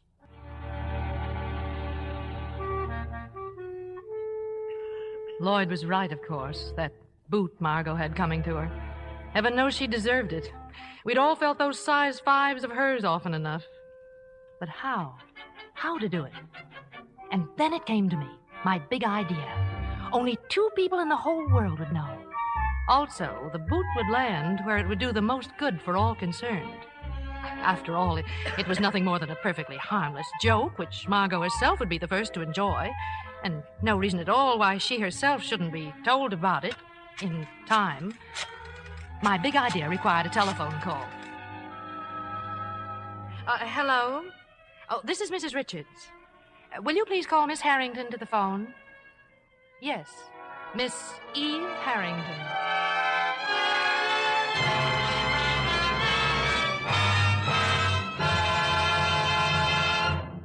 Before we continue with Act 2 of All About Eve, I'd like to introduce a special guest, Miss Jean Mayberry, the charming daughter of the casting director at 20th Century Fox. I understand, Jean, that your career started with ice skating. That's right. I joined an ice show troupe and traveled all over, even to Cuba. A generation ago, ice skating in Cuba would have been as fantastic as an invasion from another planet. But today, such a possibility isn't so fantastic. 20th Century Fox has made a picture about it. The Day the Earth Stood Still, a very provocative picture. Michael Rennie, as a man from another planet, arrives to warn the Earth that they must maintain peace or be destroyed. I was fascinated by the huge flying disc that carries him to Earth. And Patricia Neal was fascinated by Michael. And both Michael and Hugh Marlowe found her fascinating, too. Well, no wonder. She did look excitingly lovely in that simple wardrobe she wears in The Day the Earth Stood Still. Those magic white touches on her dress and white blouse are just as smart as can be. You know, while she was making the picture, they were luxed again and again. New Lux with color freshener just worked miracles, keeping them looking white as new, luxing after luxing. Amazing New Lux, you know, keeps white silks and rayons whiter than ever before. And white cottons, from piquets to organdies, look dazzlingly white without bleaching. Colors stay unbelievably vivid and new-looking. Oh, I'm a Lux fan from way back, Mr. Kennedy. I was born and raised in Hollywood, so I know how the screen stars love Lux. Patricia Neal says New Lux is even better than ever. Thank you, Jean Mayberry. We were delighted to have you tonight. Women all over the country are excited about wonderful New Lux. Now they're using it for nicer everyday washables, as well as their loveliest dresses and blouses. It's so safe. The perfect way to give all washables that nicest new Lux look. We pause now for station identification. This is the CBS Radio Network.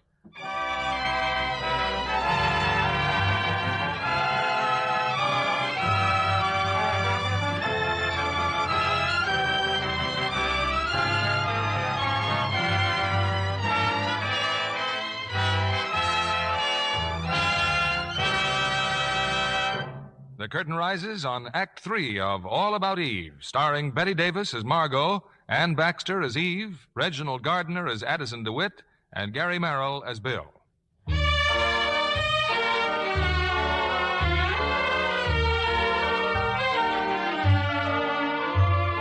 That was a cold weekend we spent in the country. Bill didn't come at all. Margot didn't know where he was and didn't care, she kept saying. Somehow we staggered through.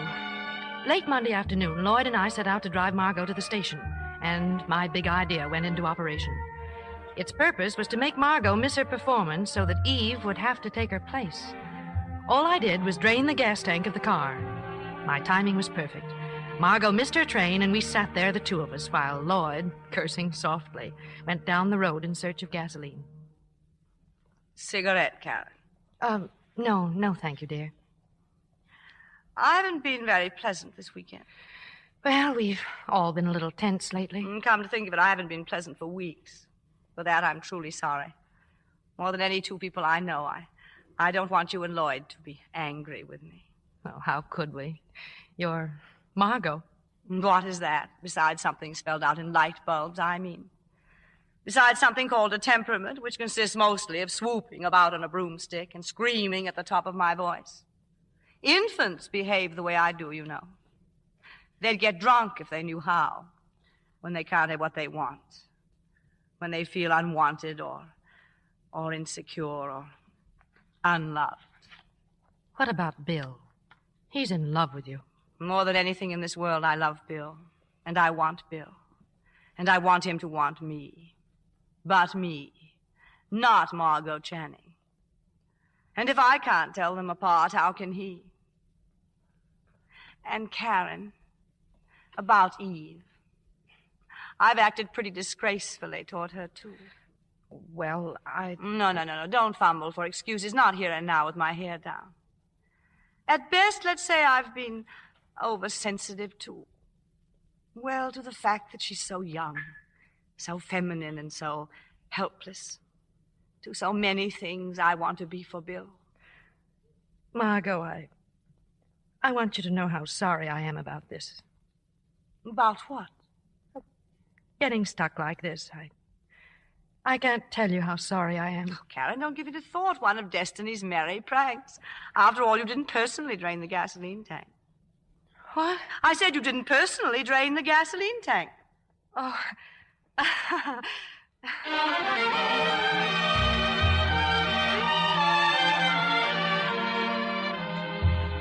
This is Addison DeWitt. It is now my turn to tell you all about Eve. That night, with Margot Channing marooned in the country, Eve Harrington took her place on the stage. Her performance was magnificent. But one thing puzzled me. Why was I invited to that particular performance, along with half a dozen other critics, a performance about which the management knew nothing until curtain time when Margot failed to appear? Afterwards, I went backstage. Her dressing room door was closed, but I had no trouble overhearing a rather interesting conversation. Eve and Bill Sampson. So you can be very proud of yourself, Eve. That was a wonderful job you did tonight. I'll admit I was worried when Max called me. I had my doubts. You shouldn't have had any doubts. Well, your audition the other day was one scene. The woods are full of one-scene sensations. But you did it. With work and patience, you'll be a good actress, if that's what you want to be. Is that what you want me to be? Well, I'm talking about you and what you want. So am I. Well, what have I got to do with it? Everything. The names I've been called, but never Svengali. Good luck, Eve. Don't go, Bill. Don't run away. From what would I be running? You're always after the truth, on stage. What about off? I'm for it. Then face it. Ever since that first night here in this theater. When I told you what every young actress should know? When you told me that whatever I became, it would be because of you. Your makeup's a little heavy. And for you. You're quite a girl. You think? I'm in love with Margot. Hadn't you heard? You hear all kinds of things. I'm only human. Rumors to the contrary. And I'm as curious as the next man. Find out. One thing. What I go after, I want to go after. I don't want it to come after me. Just score it as an incomplete forward pass. I waited a reasonable length of time after Bill left, and then I, too, had a chat with Eve Harrington. I wanted to write a column about Eve. There were many questions to ask. It's So kind of you to stop by, Mr. DeWitt. I'm glad you like me tonight. But it's still Miss Channing's performance. I'm just the carbon copy you read when you can't find the original. I've heard about your modesty, Miss Harrington, but I think the time has come for you to shed some of your humility. It's just as false not to blow your horn at all as to blow it too loudly. I don't think I've done anything to sound off about. One pretty good performance by an understudy. It'll be forgotten tomorrow. It needn't be. Why not? I'm a nobody. I am somebody. You certainly are. After you change, if you're not busy, we could have supper. I'd love to. Or should I pretend I'm busy? Well, let's have a minimum of pretending. I shall want to do a column about you. I'm not even enough for a paragraph. There's so much I want to know. I've heard your story in bits and pieces, your home in Wisconsin, your tragic marriage, your fanatical attachment to Margot. It started in San Francisco, didn't it? Yes, that's right. And that memorable night when Margot first dazzled you, what theater in San Francisco was that, Eve? Was it the Schubert? Yes, the Schubert. A fine old theater, the Schubert, full of dignity and traditions. Tell me, what was your husband's name? Eddie. Eddie what? Really, if I'm ever going to change, I'll only be a moment, Mr. DeWitt. Where would you like to go, Eve? We must make this a special night. You take charge. Thank you. I believe I will.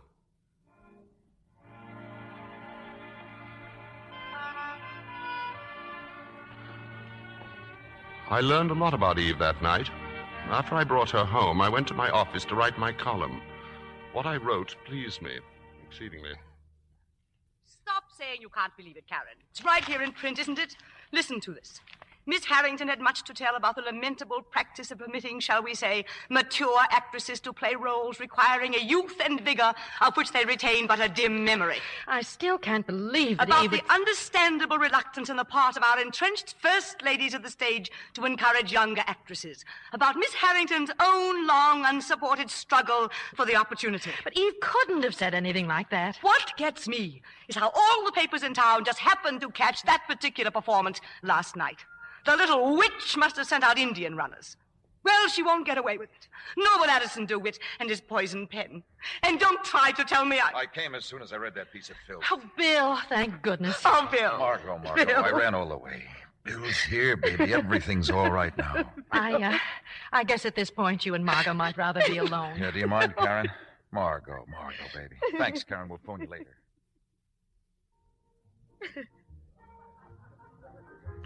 That very night, Eve and I were having a bit of supper in the cub room when they walked in. Margot, Bill, Lloyd, and Karen. They seemed unusually happy and gay. In brief, our big news is simply this. Margot and I are going to get married. Glory, hallelujah. Well, love. Margot, when? When are you going to do it? Tomorrow we meet at City Hall at 10. And you, Margot, are going to be on time for once. Yes, sir. City Hall, that's for prize fighters and reporters. It's only for the license. There's a 3-day wait for blood tests. I'll marry you if it turns out to have no blood at all. What are you going to wear? Oh, something simple, a fur coat over a nightgown. The point is, we want you two beside us as our nearest and dearest friends. Which we are. Which we'll always be. Excuse me, Mrs. Richards. Oh, yes, waiter. This note, it's for you. Oh, thank you.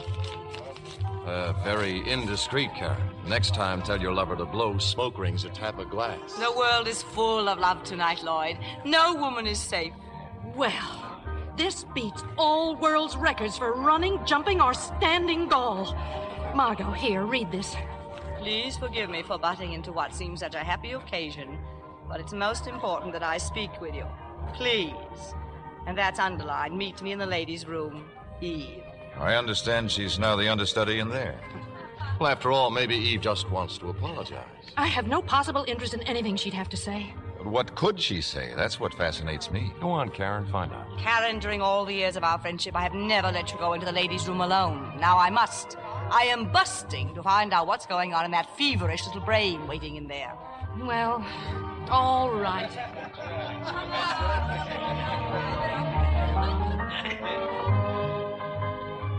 Thank you for coming, Karen. I just had to speak to you. I don't know what you have to tell me, Eve, but I won't believe a word of it. Why should you? It's about Mr. DeWitt's column. Oh, are you going to tell me you didn't really say any of those things? All I know is that, well, You find yourself trying to say what you mean. But somehow the words change. They become his words. And suddenly you're not saying what you mean, but what he means. I just wanted you to know the responsibility is mine. And the disgrace. Oh, now, let's not get over-dramatic. You really have a low opinion of me, haven't you? You'll be glad to know I've been told off in no uncertain terms all over town. Miss Channing should be happy to hear that. Now, Eve, don't cry. I'm not crying. After all, you still have a powerful friend left in Addison DeWitt. He's not my friend. You were my friends. I wish I'd never met him. I'll never get over this. Never. Oh, yes, you will. You're very young and very talented, and believe it or not, if there's anything I can do... There is something. Yes. I think I know. Something most important you can do. Lloyd's new play. You want to play the lead. You want me to tell Lloyd I think you should play Cora. If you told him to, he'd give me the part. He said he would. Don't you know that part was written for Margot? It might have been 15 years ago. It's my part now. You've got to tell Lloyd it's for me. I don't think anything in the world would make me say that. Addison wants me to play it. Over my dead body. That won't be necessary, Karen. Eve, Addison knows how Margot happened to miss that performance last night. And how I happened to know she'd miss it in time to call him and notify every paper in town. Oh, you better sit down, Karen. You look a bit wobbly. If I play Cora, Addison will never tell what happened, in or out of print. A simple exchange of favors. I'm so happy I can do something for you at long last. Your friendship with Margot, your deep, close friendship. What would happen to it, do you think, if she knew the cheap trick you'd played on her for my benefit? No. It'd be so much easier for everyone concerned if I were to play Cora. So much better theater, too. You'd do all that just for a part in a play. I'd do much more for a part that good. Excuse me, Karen. Addison's waiting. Care to look at a menu, Eve? But you can't be very hungry after all that humble pie. Oh, nothing of the kind. Karen and I had a nice talk. Including a casual reference to the part of Cora and your hopes of playing it. I discussed it very openly. And Karen mentioned, of course, that Margot expects to play the part. Oddly enough, she didn't say a word about Margot. Just that she'll be happy to do what she can to see that I play the part. And just like that, huh? Just like that. You know, Eve, sometimes I think you keep things from me. I don't think that's funny. Wasn't meant to be. I confide in you and rely on you more than anyone I've ever known. To say a thing like that now, without any reason, when I need you more than ever. I hope you mean what you say. I intend to hold you to it. We have a great deal in common, it seems to me.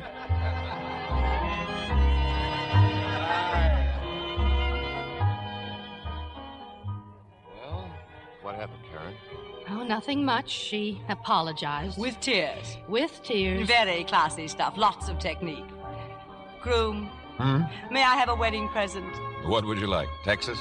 I want everybody to shut up about Eve. Just shut up about Eve. That's all I want. Never have I been so happy. So happy and so forgiving. I forgive Eve. Do you know why I forgive Eve? She left good behind, the four of us here together. It's Eve's fault. I forgive her. And Bill, especially Bill. She did that too. You know, she probably means well after all. She is a louse. Never try to outguess Margot. Correct. Which brings me to you, Lloyd. Lloyd, promise not to be angry with me. Well, that depends. I'd better just come right out and say it. I don't want to play Cora. You... what? Now, wait a minute, Karen. You've always been so touchy about his plays. It isn't the part. It's a great part and a fine play. But not for me anymore. Not for a four-square, upright, downright, forthright married lady. What's your being married got to do with it? Oh, it means I finally got a life to live. I don't have to play parts I'm too old for just because I've got nothing to do with my nights. Oh, Lloyd, I know you've made plans, so please understand. Please. What's so funny? Oh, nothing. Nothing. Everything's so funny. Everything.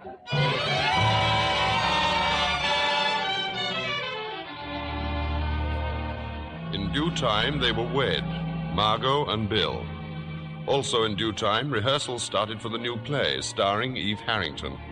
Occasionally, I dropped by the theater, not only to admire Eve, but to be amused at the increasing tension developing because of Eve between those two old friends, Lloyd the writer and Bill the director. Something was in the air. The play was now ready for its out-of-town opening in New Haven. That afternoon, I saw Eve at her hotel. Isn't it strange, Addison? I thought I'd be panic-stricken. Want to run away or something.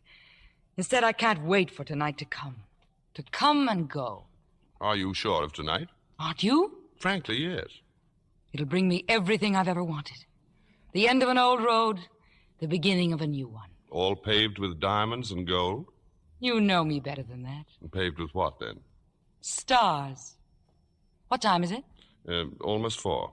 Oh, good. Plenty of time for a nice long nap. You could sleep now, couldn't you? Why not? The mark of a true killer. Sleep tight, rest easy, and come out fighting.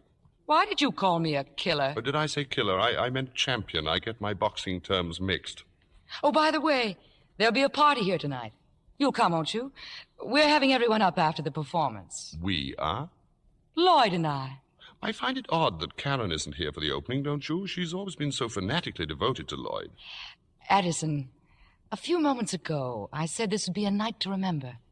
I didn't mean just the theater. What else? Lloyd. He's going to leave Karen. We're going to be married. So that's it. Still just the theater, after all. It's nothing of the kind. Lloyd loves me. I know nothing of Lloyd and his loves. I leave those to Louisa May Alcott, but I know you. I'm in love with Lloyd. Oh, Addison, won't it be just perfect? There's no telling how far we can go. He'll write great plays for me. I'll make them great. You're the only one I've told, the only one who knows, except Lloyd and me. And Karen? She doesn't know. She knows enough not to be here. But not all of it. Not that Lloyd and I are going to be married. Well, say something. Anything. Congratulations. Skål. Good work, Eve. What do you take me for? Is it possible, even conceivable, that you've confused me with that gang of backward children you've played tricks on? That you've the same contempt for me you have for them? I'm sure you mean something by that, Addison. I don't know what. I'm nobody's fool, Eve. Least of all yours. I never intended you to be. Yes, you did, and you still do. I still don't know what you're getting at. You know it as well as I do. That Lloyd may leave Karen, but he will not leave her for you. What do you mean by that? I have not come to New Haven to see the play, discuss your dreams, or climb the ivy walls of Eli Yale. I have come here to tell you that you will not marry Lloyd Richards, or anyone else for that matter, because I will not permit it. Will not permit it? That sounds medieval, something out of an old melodrama. So does the history of the world for the past 20 years. Frankly, I had hoped that somehow you would have known, that you'd have taken it for granted that you and I... You? And I? Now remember, as long as you live, never to laugh at me. At anything or anybody else, but never at me. Now, to begin with, your name is not Eve Harrington. It's Gertrude Schlesinski. Get out. It's true that you worked in a brewery, but life among the malt and hops was apparently not as dull as you pictured it. In fact, it got less and less dull until your boss's wife had your boss followed by detectives. She never proved anything, not a thing. But the $500 you were paid to get out of town brought you straight to New York, didn't it? She was a liar. She was a liar. There was no Eddie, no pilot. You've never been married. That was not only a lie, but it was an insult to dead heroes and to women who loved them. San Francisco has no Schubert Theater. You've never been to San Francisco. That was a stupid lie and not worthy of you. I had to meet Margot. I had to say something, be somebody, make her like me. But she did like you. She helped you and trusted you. You paid her back by trying to take Bill away. That's not true. After you failed with Bill, you used my name and my column to blackmail Karen into getting you the part of Cora, and you lied to me about it. No. Sweetie, I had lunch with Karen not 3 hours ago. As always with women, she told me more than she learned. That I should want you at all suddenly strikes me as the height of improbability, but that in itself is probably the reason. You're an improbable person, Eve, and so am I. We have that in common. Also, an inability to love, insatiable ambition, and talent. We deserve each other. Are you listening to me? Yes, Addison. And you realize and you agree how completely you belong to me? Yes, Addison. Then take your nap. And good luck for tonight. I won't go on tonight. I couldn't, not possibly. I couldn't go on. You'll give the performance of your life.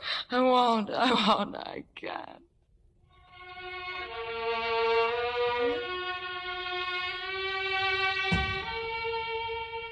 But of course she did. And ever since, her triumph has endured. That is why she's here tonight, here at the Sarah Siddons Society. Eve is now on the dais, so gracious and modest, telling the honored members and distinguished guests that the award belongs not to her, but to those who made it possible, Margot and Karen, Bill and Lloyd. Let's listen in.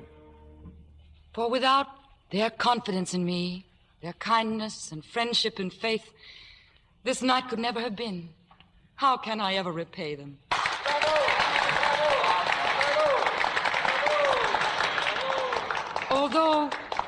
Although I'm going to Hollywood next week, do not think for a moment that I'm leaving you. My heart is here in the theater. I'll be back to claim it, and soon. That is, if you want me back.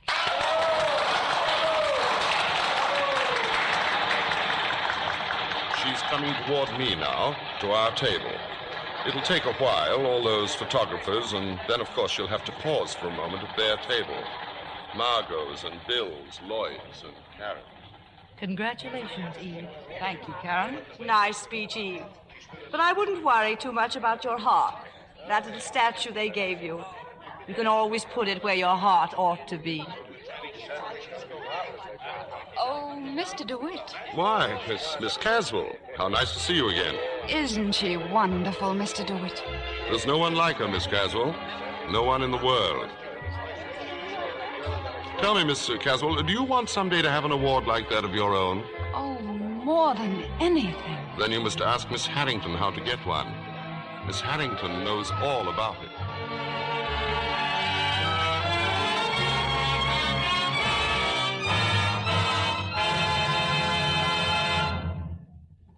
We hope you enjoyed our show as much as our stars enjoyed doing it for you.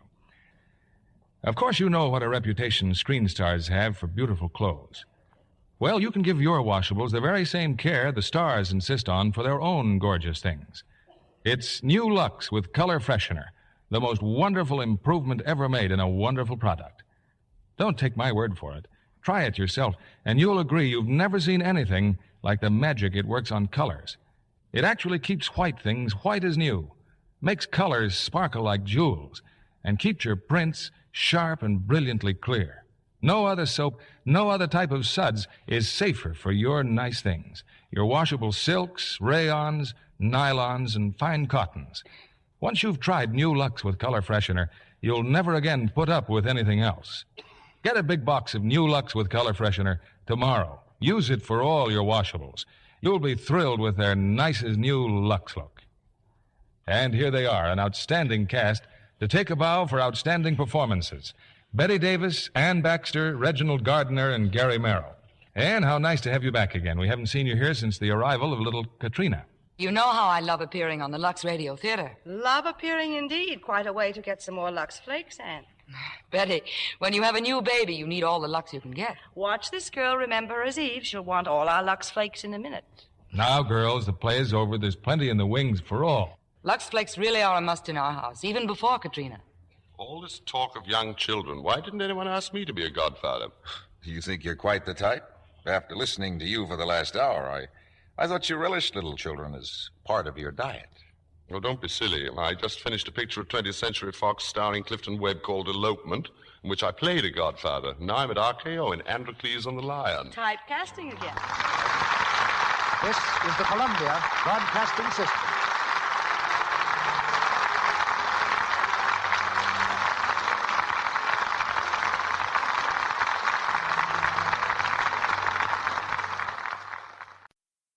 Hollywood, California, Monday, June 15th.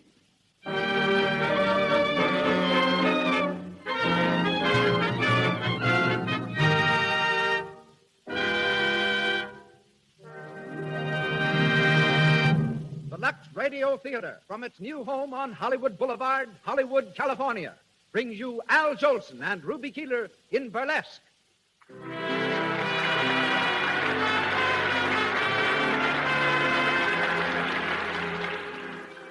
Lux presents Hollywood. Tonight, you will meet such great personalities as Al Jolson, Ruby Keeler, Cecil B. DeMille, Daniel Frohman, George Barnes, and many others. Among the many distinguished guests in our brilliant audience tonight, I see from here one of Paramount's directors, Mr. Chester Franklin, and his wife. Mr. Franklin is the director of Sequoia, the picture now in production. And also Catherine DeMille, Lloyd Pantages, Francis Langford, Eileen Pringle, and Gloria Swanson. Welcome, all of you.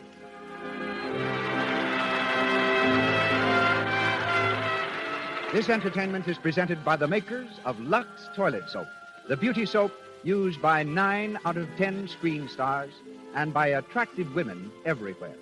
As producer of the Lux Radio Theater tonight, and each Monday from now on, we welcome back Hollywood's famous pioneer director, a man who has made 62 of America's great motion pictures and has started more great stars on their careers than any other producer in Hollywood.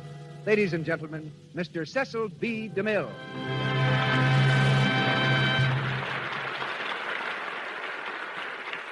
Greetings from Hollywood, ladies and gentlemen. Less than a decade ago, the movies were voiceless. Stars as celebrated as Wallace Reed, Rudolph Valentino, Theda Bara, Lillian Gish, and Francis X. Bushman had millions of admirers who knew them only as silent shadows. We spoke of our business as the silver screen, but its silence was golden for many an actor and director. Then a man came along who had been billed on Broadway as the greatest entertainer in the world. With his first film, The Jazz Singer, he not only made pictures talk, he made them sing. And he made me make museum pieces of my faithful old silent cameras that had ground out so many successful feet of film. Then he made another picture called The Singing Fool. And then he fell in love. She was a charming little Irish girl. In 3 months, they were married. Their marriage is one of which Hollywood is most proud. They have each scored separately in the theater, on the screen, and over radio. But we present them tonight for their first appearance together on the air.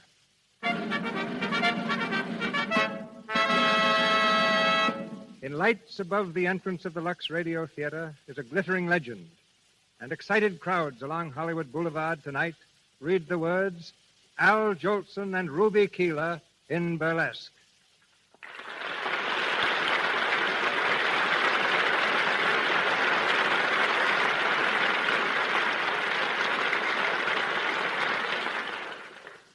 And now, for the first act of Burlesque, in which you'll hear Al Jolson as Skid Brown and Ruby Keeler as Bonnie Smith.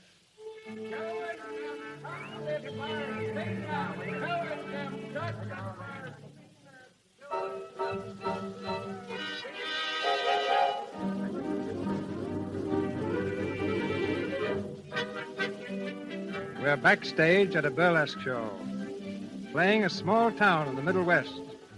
It's a few minutes after the opening, and Lefty Moore, the stage manager, is standing in the wings, hurrying the chorus girls onto the stage. All right, come on stage. Come on, the overture's almost over. Get a move on you, will you? Say, we ain't racehorses. Give us a chance. No, racehorses got brains. Now go on, shut up before I can accompany you. You don't worry me none. The nerve of that guy. I think he owns the show. All right, Joe, kill the house lights. Okay, flash the orchestra. Well, here we go. Here goes another one. Whose big baby are you? Whose big baby are you? Come on, pussy, wise, where the gets those eyes. Oh, Lefty. Oh, yeah, what do you want, Bonnie? Has Skid come in yet? No, not a sign-up. I've been in all of his hangouts, but I can't find him. Did you try the pool rooms? I just sent Jimmy. A nice spot Skid's put me in. The show started and my Jeep comic ain't here.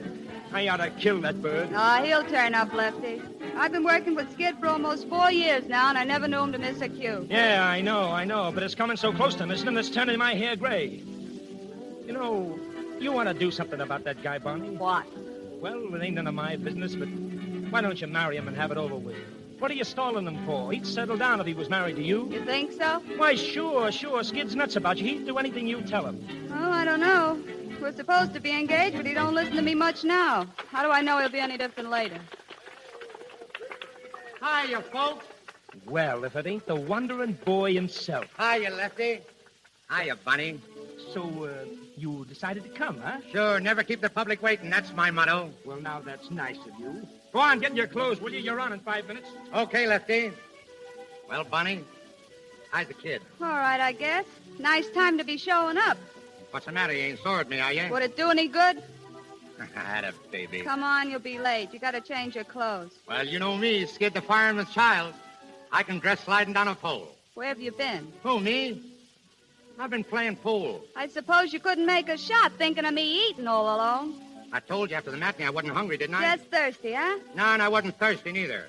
I just went out to get a little air. Oh, some nice pool room air. Oh, cut it out, will you, Bunny? Did you have anything to eat? Yeah, I had a couple of hot dogs. Well, that's fine, that is. How do you expect to be funny on hot dogs? I'm going to send Jimmy out at intermission for some soup. But I don't want no soup. You'll eat it and like it. All right, I'll eat it and like it. Will you get into your makeup? Come in, Lefty. See you later, Bunny. Okay. Come to me, my melancholy babe. Cuddle up and don't be blue. Oh, Bonnie. Hey, Maisie. Well, I want to see if the boyfriend got in all right. Yeah. That dame Marco was looking for him just before she went on. Again? Yeah. Why don't you take a poke? Oh, she's not worth it. What you want to see Skid about? To say goodbye, I guess. Goodbye? Is she going someplace? So don't tell me you ain't heard. Heard what? Marco's leaving the show tonight, going with the Manhattan Follies. Oh, Broadway, huh? Well, that's a nice break. Yeah, I could kill her. Well, there's one consolation for me. She won't be around Skid anymore.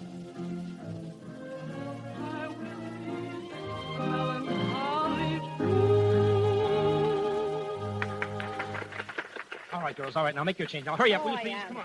Hey, where's my cushion, babe? I'm very tired of walking out on you like Look at her coming off the stage, putting on the dog already. Hello, Maisie. Hello, Miss Marco. Did you hear my number? No, I was spared that. Oh, you're not jealous, are you, Maisie? Why, you slink-eyed pony, I ought to slam you up against the Don't wall. you cut it out, Maisie. No fighting, do you hear? I wouldn't hit her. I just want to hear a yelp. Hey, what's going on here? Nothing, Bozo. Maisie starting to scrap again? Of course not, Bozo. It's just a friendly argument. Sounded like the Battle of the Marne. Where's Skid, Bonnie? Did he get in yet? Uh-huh. He's downstairs putting on the putty nose. Yeah, that's a break. I was afraid I was going to have to play his part, too. Say, Bonnie, your cattle king is out front again. Oh, is he?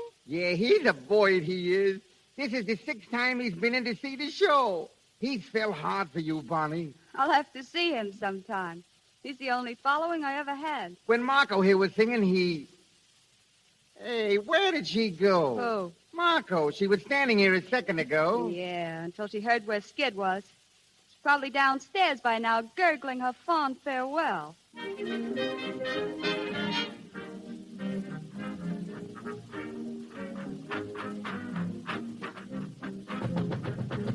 decent, Skid? Come in, Marco. I'm just putting on my makeup. Go right ahead. How's the house, Marco? Oh, a little cool. Oh, they'll warm up. Wait till I get up there and take a few falls for him. I don't know why it is, but the audience always likes to see a guy fall flat on his pants. Funny, ain't it? Yeah. Oh, Skid. What? You coming to see me off tonight? Say, that's right. You're leaving, ain't you? Well? Gosh, I don't know, Marco. I'd like to go down and see you off, but I got a date with Bonnie after the show. Oh, Bonnie. Skid, why don't you get wise to yourself? What do you mean? That kid's no good for you. Well, you've been teamed up with her for 4 years, and where has it got you? No place. Well, she's holding you back, and you don't know it. Holding me back? Oh, say, don't you believe it, Marco. Bonnie's okay. Why, anything I am, I owe to her. And listen, when she says the word, we're going to get hitched. Oh, yes? Well, it's your funeral, Skid. No, you're all wrong, Marco. Bonnie's the best thing that ever happened to me. Holy mackerel, there's me cue. So long, Marco. Try to see you after the show. Hurry up, Skid. Come on, hurry up, will you? You're on. Okay, baby, I'll try to come. Watch the fall I take on the entrance.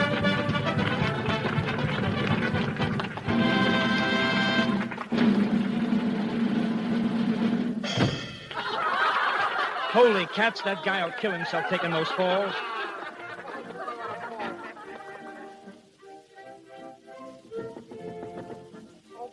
Come here, in, Maisie.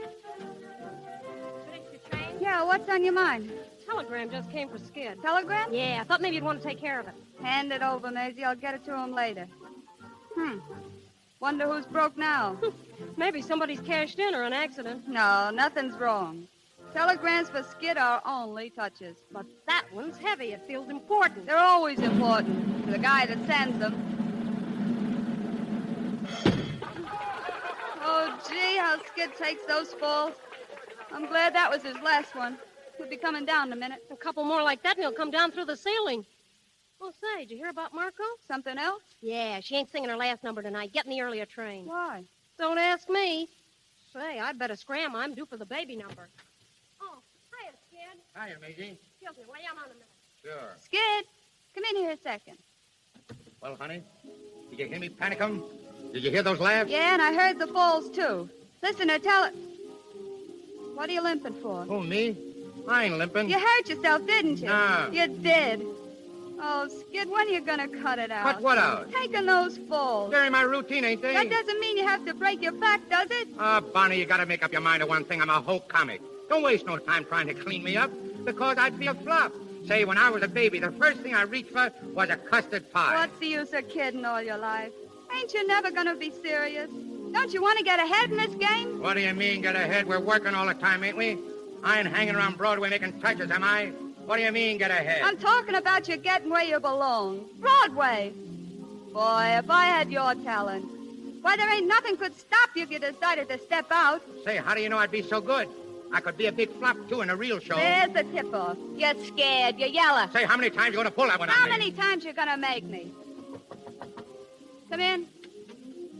Howdy, folks. Come on, Lefty. This fight ain't private. Gee, I'm glad to hear it. What's the fuss? Bonnie's riding me because I ain't got no ambition. Yeah, and I'll leave it to you, Lefty. Ain't he a sap for sticking in burlesque? Shouldn't he be framing new stuff that'll get him somewhere? Yeah. Shouldn't I be George White and have my own show and sit in a box office? I can't get steamed up over this Broadway stuff. You're a hit on Broadway, so what? What does it get you? It gets you a lot of jack to begin with. But Bonnie's right, Skid. It's time you were stepping out. For instance? Well, for instance, Earl Carroll had a scout out to St. Paul to see you last week. Earl Carroll? Well, yeah, sure. He came back after the show and asked me all about you, Skid. Hey, didn't you hear from him? No, I ain't heard a tumble. Well, I guess you ain't, or you'd have told me. But you'll hear from him, and when you do, grab it, kid. Wait a minute. What's the matter? The telegram. What telegram? It came for you. Here, open it. All right, take it easy. It's probably just another touch that'll set me back about $50. I remember one time... Well, what is it? Holy mackerel, listen. What? Have a chance to place you in Manhattan Follies opening next week. Stop. Is there any way you can get out of your present engagement? Stop. Can get you $500 a week or maybe more. Stop. Leave salary to me. Stop. Great chance. No comedy and show at present. You'd have to be here by Sunday for rehearsal. Wire Max Levy. Max Levy, the big agent? Well, I'll be... Well, there you are, Skid. Somebody's kidding me, I guess. Somebody's kidding me, you mean? That's right. Say they didn't mention Bonnie, Lefty. What's the idea? I guess I can answer that. I know all the answers. What's the matter, honey? Don't you dare call me honey. Say, what are you bawling me out for? Get out, will you, Lefty? Huh? I want to speak to this guy alone. Okay. Say, what's the idea of all this temperamental stuff, Bon? If the telegram ain't a fake, it's a chance you've been raving about, ain't It's it? your chance, all right. Your chance to be in the same show with that little hypocrite you went nuts about when I was in the hospital in Des Moines. Who? You know darn well who. Oh, you mean Marco? Yes, Marco. That's who I mean. Why, you're crazy. Why, what's this telegram got to do with Marco? As though you didn't know. What show is Marco joining? Why, See, that's right. It's the same show, ain't it? That's a coincidence. Yeah, it's more than that. It's a conspiracy. What do you mean by that crack? I mean the whole thing's a frame-up between you and Marco. The two of you beating it together, and neither one of you had the nerve to come clean. Oh, this telegram was a surprise to me. You're crazy to think that. Yeah, pleasant surprise. Holy mackerel, will you take a tumble of yourself? It's a joke for you to be so jealous of that kid. Jealous? Of what? A bum comedian who ain't gonna laugh above his hips? Say, if you was to fall for a girl that meant anything, I'd wish you luck. But that empty-headed little brat, I ain't jealous, I'm insulted. Well, you can stop blowing off steam and cool off, because why? Because I ain't going. Who said you wasn't going? I said it, and that settled it. Oh, it does. Since when does what you say settle things? Well, it settled this one. Oh, come on, Bonnie, let's forget it, will you? We'll stick together, kid, and as soon as you say the word, why, we'll take a walk over to the License Bureau. What do you say? That's us, I guess. Especially, Bunny. I know. Well, Skid, I'm sorry for what I said. I didn't mean it. sure. Kiss me, Skid. Oh, honey, gee whiz, Hold me tight. Tight, Skid. It'll be a long time before we see each other But again. I ain't going, Bunny. Oh, yes, you are. This is your big chance, Skid. You're not going to pass it up for me or anyone else. But, Bunny. Will you two lovebirds get up here? Come on, Skid. Okay. Well, it's about time. Come on. Will you get out there and do your stuff? Okay, Lefty, all set, Bunny. I'll be seeing you out there. Watch the last I get on the entrance.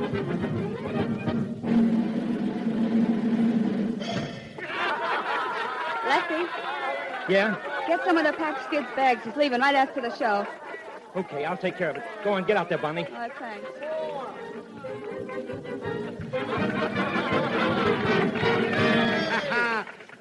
Well, look who's here. Little Lucy Twinkletoes. How are you, Miss Twinkletoes? I beg your pardon. What for? What did you do? Oh, you think you're smart, don't you? Smart. When I was a little boy in school, I took the first prize. You did? Yeah, the teacher told me take it, and she made me put it back.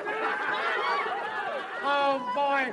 Dad's digging up the old ones. Oh, did you ever hear about the man who liked oxtail soup? Oxtail? That's going too far back.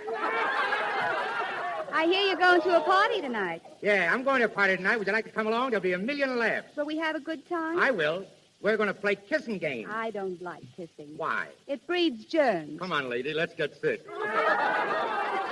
Have you played kissing games before? Sure. The last part I was through, we played a game called Play or Pay. How do you play it? Well, they blindfold the boy, and he reaches out for the girls. The first one he catches either has to give him a kiss or her handkerchief. How did you make it? Oh, this'll kill you. I came home with a tablecloth. Professor, pass the gravy. Yesterday I heard a lover sigh. Goodbye, oh me, oh my. 7 times he got aboard his train. And 7 times he hurried back to kiss his love again and whisper, toot-toot-tootsie, goodbye. Toot-toot-tootsie, don't cry. The little choo-choo train that takes me away from you. No words can tell how sad it makes me. Kiss me, tootie, and then do it over again. Watch for the mail, I'll never fail. And if you don't get a letter, then you'll know I'm in jail. Don't cry, tootie, don't cry. Goodbye, Tootsie, goodbye. Swing it, baby.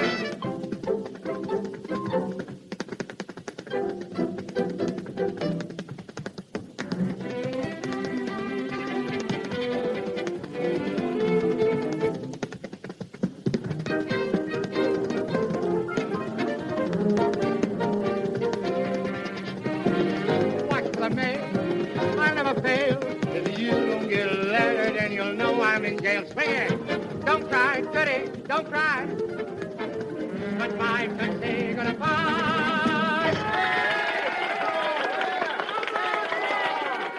Oh, boy. That guy at Carol should have been out front tonight. Gee, Bonnie, you are swell. Never mind that now. Well, Lefty? It's all fixed. Skid, you're fired. Huh? Can. What for? You're going to New York. I got 2 guys packing your bags, and I just phoned for a reservation. But wait a minute. I told Bonnie that I Now, wasn't... forget what you told me. I'm running this partnership. You're leaving for New York, and you're leaving tonight.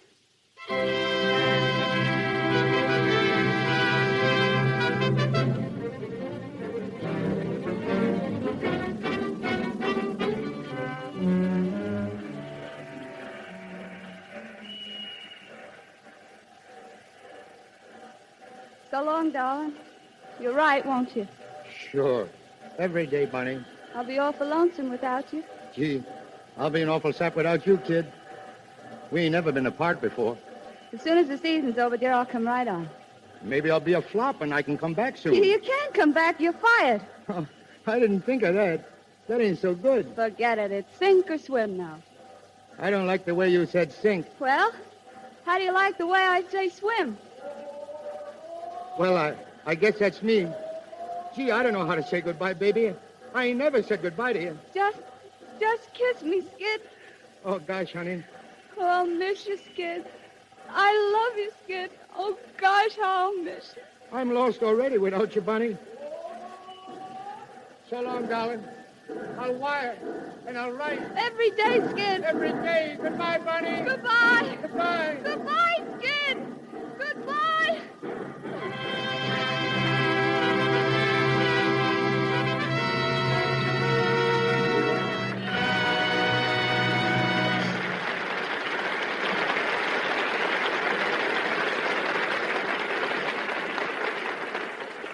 As we pause in the Lux Radio Theater's presentation of Burlesque, starring Al Jolson and Ruby Keeler, I'm going to ask you to listen to a very interesting conversation. In this brief interval, we want you to meet one of Hollywood's youngest and most charming stars, Cora Sue Collins. Here she is now, Miss Cora Sue Collins in person.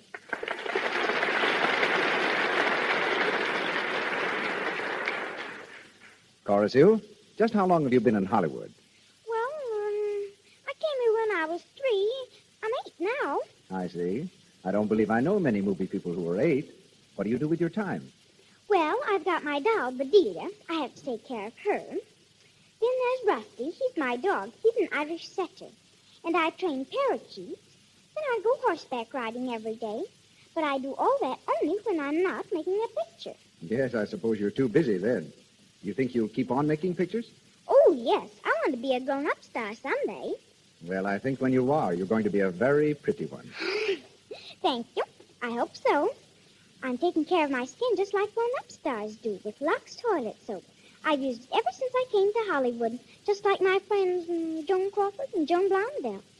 That's the only kind of soap we have at our house. Mother likes it, and so does Sister. Sis won't even take a bath without it, and neither will Bedelia.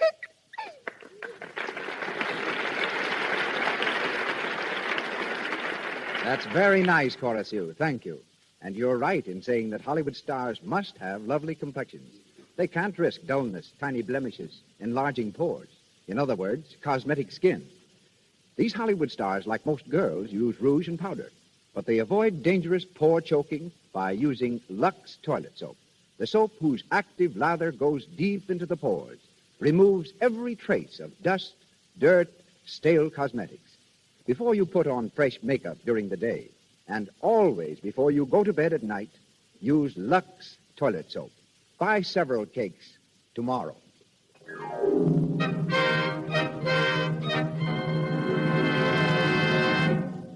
We return now to Burlesque, the story of Skid Brown, played by Al Jolson, and Bonnie Smith, played by Ruby Keeler. Several months have passed since Skid left to join the Manhattan Follies.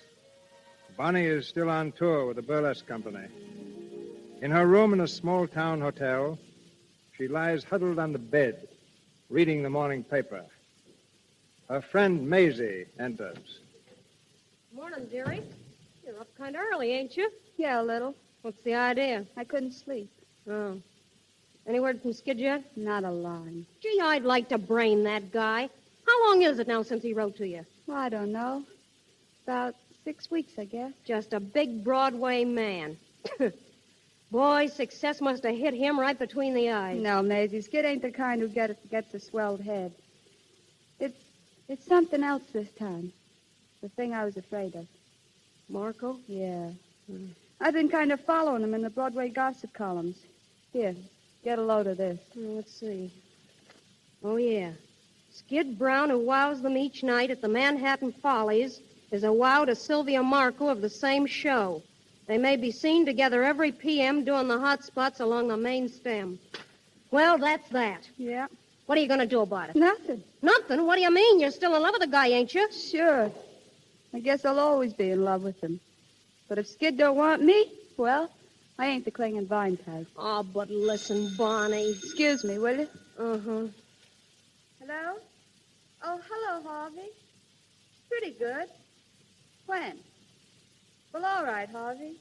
Pick me up about 11:30. Bye. Who was that? Remember the fellow we used to kid about? The one we called the Cattling King? Yeah, sure. He used to sit in the front row every night. Well, that was him. Harvey Howell. He's a swell guy, Maisie, and a real guy. He wants to marry me. Has he got any dough? I guess so. He owns a couple of ranches. A couple of ranches? Sure. He's taking me out after the show tonight. I promised him I'd give him my answer then.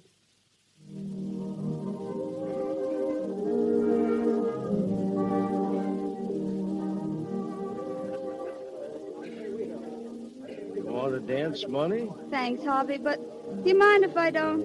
I'm a little tired tonight. That's all right. Pretty near time to be leaving anyway. Yeah. Bunny, did you think over what I asked you about getting married? I've been thinking about it, sure. Well? Harvey, I don't know how to say this, but do you mind waiting a little longer? Take all the time you want, Bunny. I'm not in any rush. It ain't that I'm trying to stall or anything, but the show's moving back east, Harvey, and I want to see Skid. Just once more. Okay, Bunny. You understand, don't you? Sure, I understand. Oh, thanks, Harvey. You're a grand guy.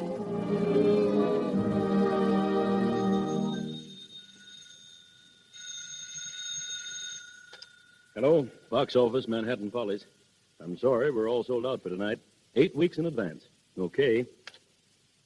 Hello there, Mr. Kent. Oh, hello, Skid. What are you doing, counting up the shekels? Yeah, They tell me you want to see me, Mr. Kent. I do. Sit down, won't you, Skid? What's on your mind? You, Skid. Skid, I'm going to tell you something straight from the shoulder. Yeah? I've been managing Broadway shows for a long time, so you can take it from me. I know what I'm talking about. Skid, you got to cut out your drinking. Oh, me? Don't give me that. You went on that stage last night so lit up you couldn't even see. Those falls you were taking were on the level. They got laughs, didn't they? Sure they did, but that isn't the point. Skid, you've got this whole business right in your lap. You can sing, you can dance, you can make them laugh. You're a big hit. But take it from an old-timer, Skid. Drinking and show business don't mix. That's all. But, Mr. Kent... That's all, Skid.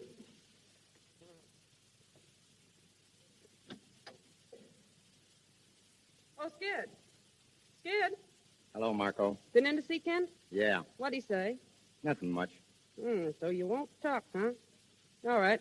What are you doing after the show tonight? I don't know. I kind of figured I'd get a little sleep for a change. Oh, come on with us. We're getting up a party to go to the hot spot. Oh, count me out, Marco. I want to stay home and write a couple of letters. Oh, I see. Who to? Well, Bonnie, for one. I ain't written to her, for such a long time. Honestly, I wouldn't blame her if she was sore as a boil at me. Listen, are you still thinking of that kid? Sure, why not? I thought that was over long ago. I know. Well, it ought to be. What are you going to do after she's married? Still write mash notes to her? After she... What are you talking about? She's going to be married to some rancher guy. Who said so? I got it from one of the girls in the troupe. She wrote me all about it. Married? Oh, there must be some mistake or something. There's no mistake. It's all set. Holy gee. Why didn't she tell me? Why didn't she let me know? Ah, brace up, Skid. The world hasn't come to an end. Why, you're Skid Brown, a big guy on Broadway. Why worry over a cheap little burlesque... Shut up, Marco. What? I said shut up. Well, that's the way the wind blows, Yeah, that's mister. the way the wind blows. Now, get out of here and let me alone. I want to think.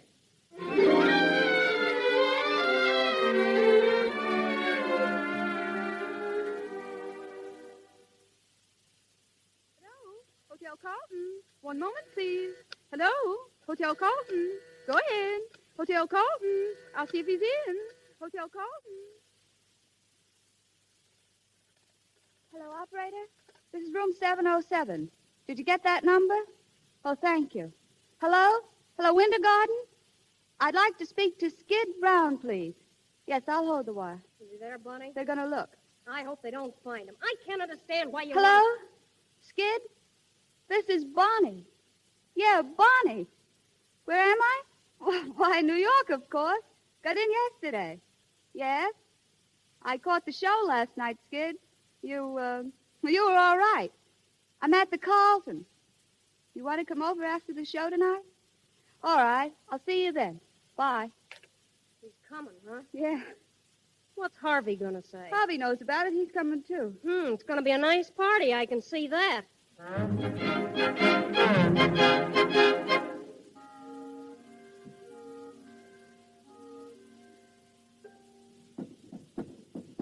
That must be Skid now. Want me to answer I'll it? take it. Hiya, Bunny. Hello, Skid. Step right in, boys, and meet Bonnie Smith, the greatest little trooper in the business. Hello, Bonnie. Lefty, I didn't expect to see you. I've been traveling around with this guy, and he's got me all tired out. Oh, getting old, Lefty, getting old. Hello, Skid. Amazing I live and breathe. Geez, like old times. Wait a minute, where's Jerry? Hello, I am. Girls, I want you to meet the greatest little songwriter in the world, Jerry Evans. That's what he thinks. Get over at that piano, Jerry, and show him what's what. Always ready to oblige, friend. Oh, where's a nice, comfortable chair? I want to go to sleep. Try this one, Lefty. Go to sleep. Say, that's no way to start a party. Oh, no, you let me alone. Softy, huh? Well, Bonnie, Let's take a look at you. Gosh, you're looking grand. I'm all right. Swell, that's swell. I hear you're getting married, Bunny. Yeah. Who told you? Oh, those things get around. I just want to tell you how glad I am. It's great, simply great. What's the matter? Nothing. What do you look at me so funny for? I ain't said nothing wrong, have I? No, of course not. Well, what's the long jaw about? Ain't the new guy treating you right? Sure, he's great. But what business is it of yours? What business is it of mine? Say, I suppose what happened to you is none of my business. I suppose I'm going to forget you're the only girl in the world I ever gave a hoot about. Yeah, me and how many others.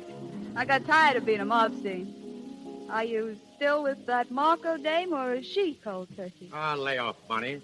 I came here when you asked me to. I'm tickled to death to see you. I try to tell you you're the works, and what do? You start riding me. I suppose you couldn't come alone. What was you afraid I'd do to you? Well, you wouldn't have me shake these guys, would you? They've been with me ever since last night. Yeah.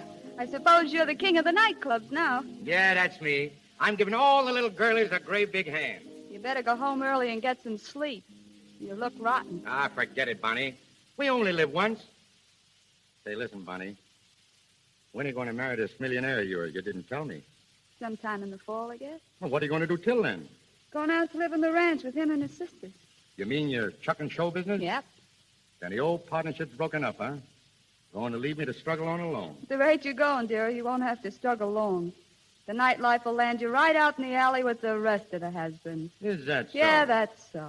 Well, if I do get the gate, there are other shows. They always need comics, dearie, and as long as I can make them laugh, I'll be all right. Say, Bunny, you ain't told me whether I'm good or rotten in the show. The jury was in long before I got here, Skid. Gosh, this is funny. You were telling me for years what a riot I'd be if I got a chance. You pushed me into my chance, and I clicked. And all the time I'm wishing that you were here to see me get away with it. You finally get here and see me, and we don't even talk about it. I don't know. I'm wondering if planning for things so long don't take all the kick out of them. I suppose nothing can be as good as you think it's going to be. No, I suppose not. Jerry, play something lively. Oh, sure. Hot dog, come on, Bonnie, let's dance. You and me, huh? Come in. Oh, hello, Harvey. Come on in. Thanks. Oh, I didn't know you were having a party, Bunny. Come on and join us. This is Jerry Evans. How do you do? Oh, yeah. And Lefty Moore, you remember him. Well, sure. How are you, Mr. Howell? Oh, sure. Yeah, sure glad to see you again. And I know you've heard of Skid Brown. Oh, yes. Yeah, how are you? I certainly enjoyed your show last night. I don't know when I laughed so much. Thanks. But I wasn't so good last night. Well, that's what Bunny said, but you seem good to me. It's awful hard to please Bunny. You know that gag about my severest critic. Yeah, I've heard that one. Say, I hope I didn't stop your music. Won't you go on, Mr. Evans? Well, sure. What would you like? Well, I don't know any of the new songs. My favorites are all old, like In the Gloaming. Bunny sang that for me once. Yeah, come on, sing it, Bunny. Yeah, Bunny, sing it, sure. It's so nice and gay. Say, what do we celebrate anyway, a wedding or a funeral? Shouldn't we be toasting the bride and singing gay ditties with the groom? Skid! Hey, mister, I wouldn't have spoken about that if you hadn't. In a way of speaking, I'm your successor, but I don't want to dwell on my good fortune except to assure you that it'll be my aim to make life happy for Bunny. And I'm sure you'll be glad to know that. Sure, I'm glad to know it. Why wouldn't I be glad to know that Bonnie's going to get along all right without me? Well, what I'm saying is, why can't we be gay about it? Why can't we have the wedding march played with pep and ginger? And why can't I be giving the bride away? Stop it, Skid! Why'll I stop it? Who's got a better right to be giving the bride away? It shows there's no hard feelings. Why do people get sore and crabbed when they lose out? Why don't they join the festivities? Come on, Jerry. Play the wedding march and play it fast. It's a dancing wedding, folks. Watch my smoke. Watch my smoke. Here comes the bride. Here comes the bride. Da da da da da da da da da. Come on, everybody. Whoop it up. Whoop it up. Here comes the bride. Stop it! You better go. I'll go, mister. I'm leaving right now. Goodbye, Bunny, and lots of luck. Here comes the bride.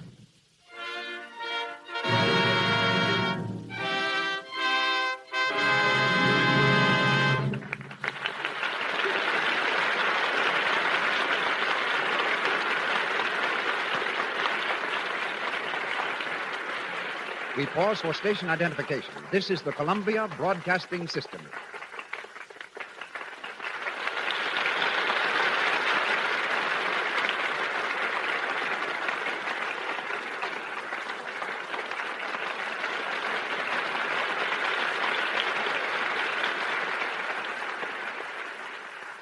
This is Cecil B. DeMille speaking to you from Hollywood. Al Jolson as Skid and Ruby Keeler as Bonnie return in just a moment for the conclusion of the Lux Radio Theater production, Burlesque.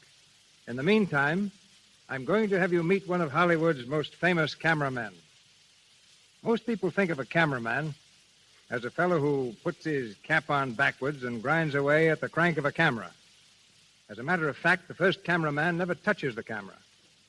He's an artist who paints with lights and shadows, giving the screen depth and third dimension. The only cranks on a set today are the directors. The cameraman who will speak to you is Mr. George Barnes of Warner Brothers Studio. He has photographed both of tonight's stars many times. Mr. Barnes.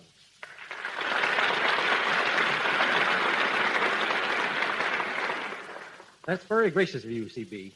But, folks, we don't really think directors are cranks. We think of them as fellow sufferers.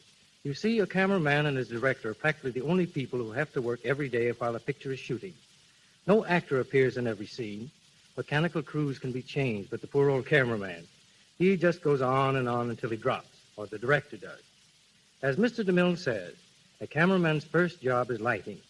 In more ways than one, he has to show the stars in the best possible light. And right along that line is a point that comes right home here to the Lux Radio Theater. A cameraman has to make a girl look absolutely perfect. He has to take care of shadows, unusual contours, and other things that can't be helped. So believe me, we have no time for faults that can be helped, like a bad complexion. That's something the girls must take care of for themselves. And the way 9 out of 10 Hollywood stars do that is by using your Lux toilet soap. It's the official soap at Mr. Deluxe Studio, Paramount, and in other great studios in Hollywood. And if you want to see how it works at Warner's, Mr. DeMille, well, just take a look at Ruby Keeler. Okay, George, that's a fine fade out.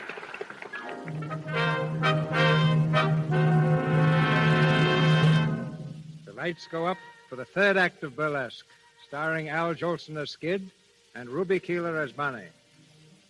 3 weeks have passed, and we're in the office of Mr. Kent, the manager of the Manhattan Follies. Skid showing the signs of dissipation and looking very tired. He's coming in the door. Hello, Mr. Kent. Oh, hello, Skid. Sit down. What is this, Mr. Kent? Another temperance lecture? No, not this time, boy. I gave you your last lecture about 3 weeks ago. Well, what do you want to see me for? I'm writing you a check, Skid. A check? I ain't supposed to be paid today. I know. You're getting a check anyway. Your last one with this outfit. What? You heard me, Skid. You mean I'm canned? That's right. I warned you, boy. I told you what was coming. You wouldn't listen to me. I'm sorry. Well, there's your check. Canned, huh? All right, so what? I can get another job like that. You wouldn't be so sure, Skid. And I'll tell you this. You'll never find one hanging around in the hot spots. Lay off, will you? I know what I'm doing. You didn't the other night when we picked you up singing the wedding march at the top of your lungs? Cut it out, you hear? Okay, Skid. It's none of my business. Just thought I might hand you a little advice, that's all. All right. I'm sorry, Mr. Kent. I guess I ain't myself these days. I don't know what's the matter with me lately. I'm just little shot pieces, I guess. But I'll catch on again, though. And when I do, I'll be back to see you, Mr. Kent. So long, Skid, and lots of luck.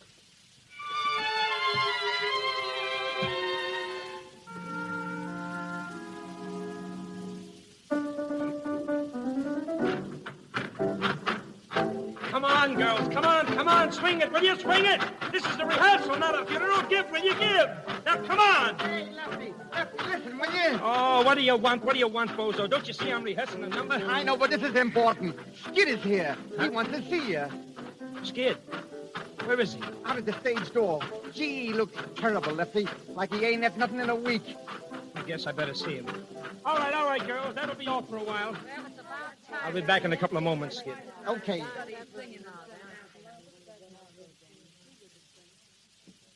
Skid. Oh, Lefty. Gee, Lefty. How are you? What's happened to you, Skid? Where you been? Oh, just knocking around. After I got canned, I kind of hit the chutes.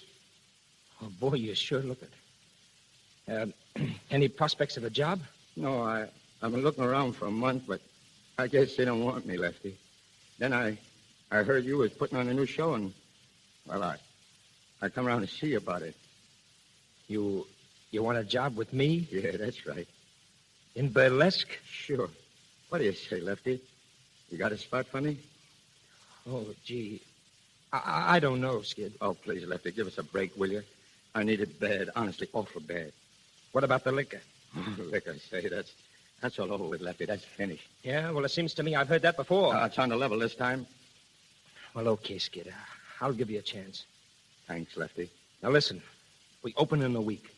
Do you think you can get on your feet on that time? Sure. All right, then. All right. Now, listen to me. Remember it. You got to be here for every rehearsal, and you got to be here on time. Don't worry, Lefty. I'll be a new guy. Wait, you'll see.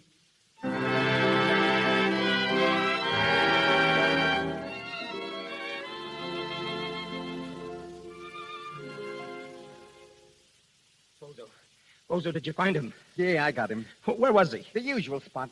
Holy smokes. How is he? Oh, bad. 3 days before we open, and he pulls this one on me. No, it's going to be tough, Lefty. There's only one way out, and I got to take it. What's the dope? Now, look, I'll tell you what you do. Run out and shoot a wire to Bonnie. Tell her I need her. Tell her Skid needs her, but tell her she's got to get here right away. Okay, Lefty. Telegram lady. Telegram lady. Telegram lady. Telegram lady. Telegram lady. Telegram lady.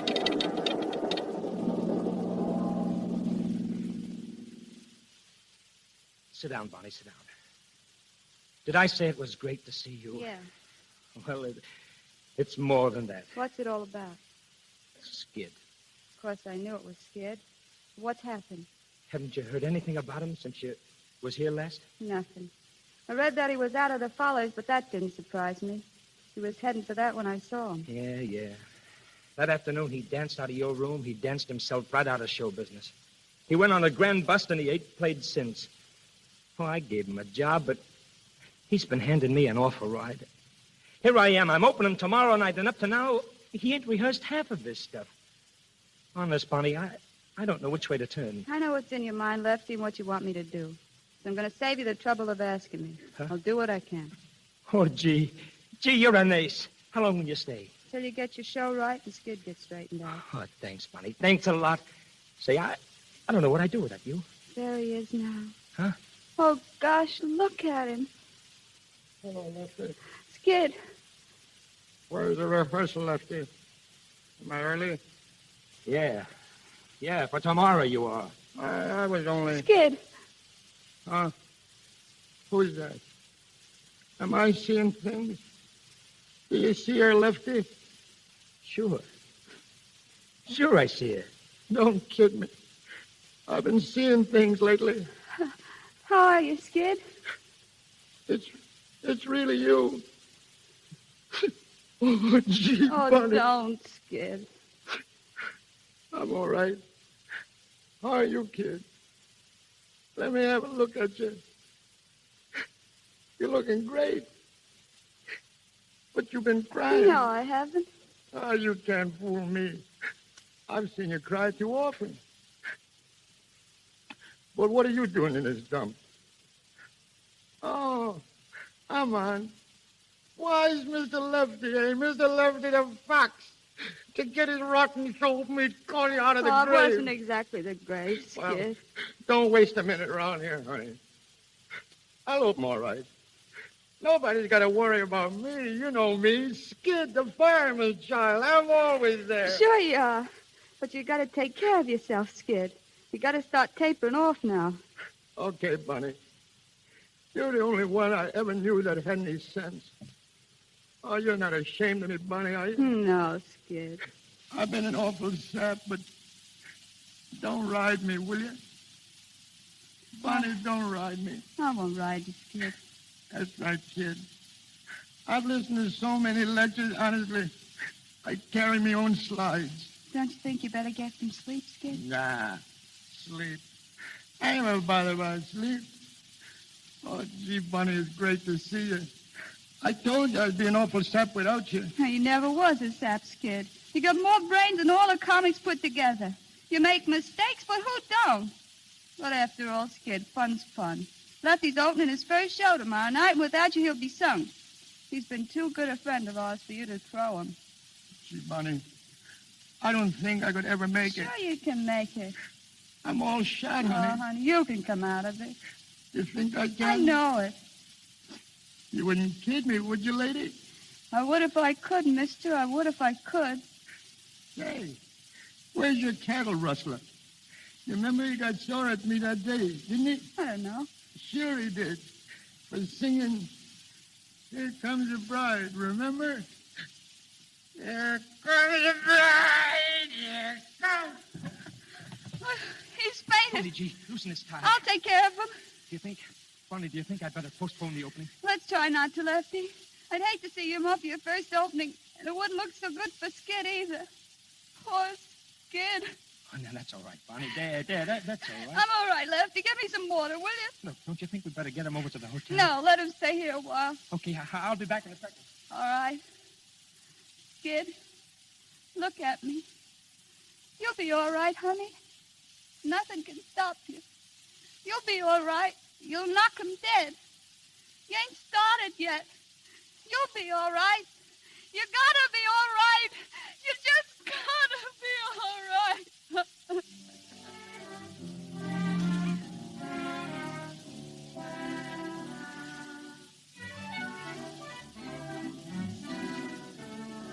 How is he, Bonnie? All right. He's on his way up from the dressing room. Well, he's on next. Do you think he can do it? I hope so. Well, he almost fainted in his last routine. Hiya, Lefty. Oh, hiya, Skid. You all set, baby? Sure. What's this going to be, my song? Yeah. Cut the opening routine, Skid. No falls tonight. Go right into your number. Cut the falls, huh? Okay, Bonnie. You're the boss. You all right, Skid?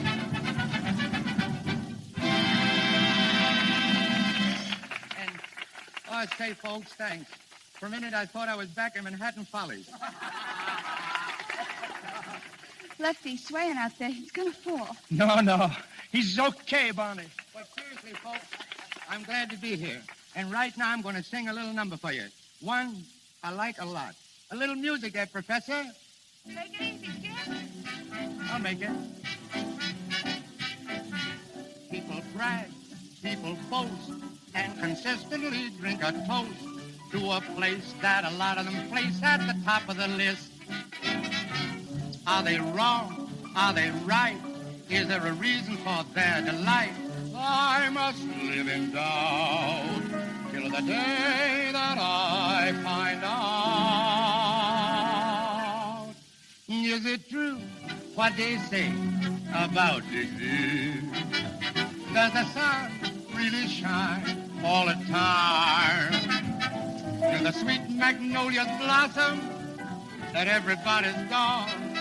Do folks keep eating possum till they can't eat no more? Is it true what they say about Swanee? Is a dream by that stream so sublime? Do they laugh? Do they love like they say in every song? Is this true? That's where I belong. Is it true what they say about Swanee? Is a dream by that stream so sublime? Do they laugh?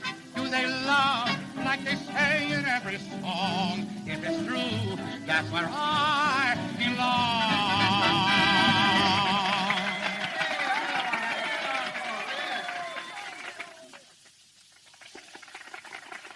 How'd I do, honey? Oh, Skid, you were swell. I knew you'd be.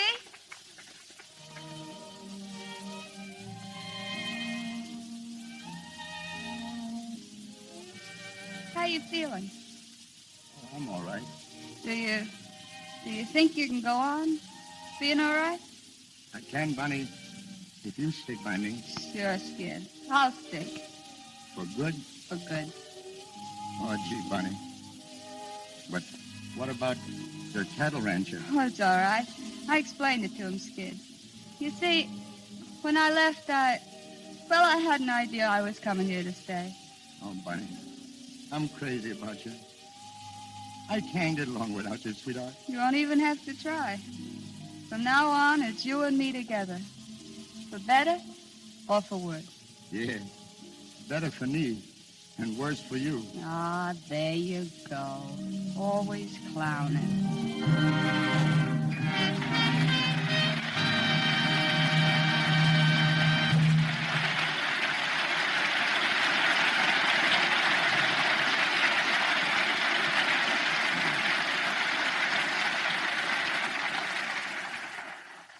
Al and Ruby will be back in just a moment. We are honored tonight by the presence of Daniel Frohman. D.F., as we call him, produced the first play that my father, Henry C. DeMille, and David Belasco ever wrote. It was called The Wife. When the play opened, it was a failure. Nobody came. Naturally, Mr. Frohman decided to close it. My father and Belasco had spent a year writing this play. All their savings were gone. They were desperate. So they went up to Mr. Frohman's office. One took him by the throat. The other took a heavy octagonal ruler from his desk and shook it in his face, saying they'd kill him if he took the play off.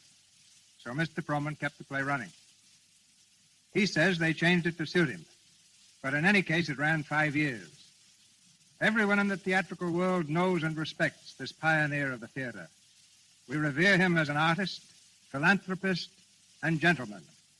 The 85-year-old dean of the American stage, Daniel Frohman.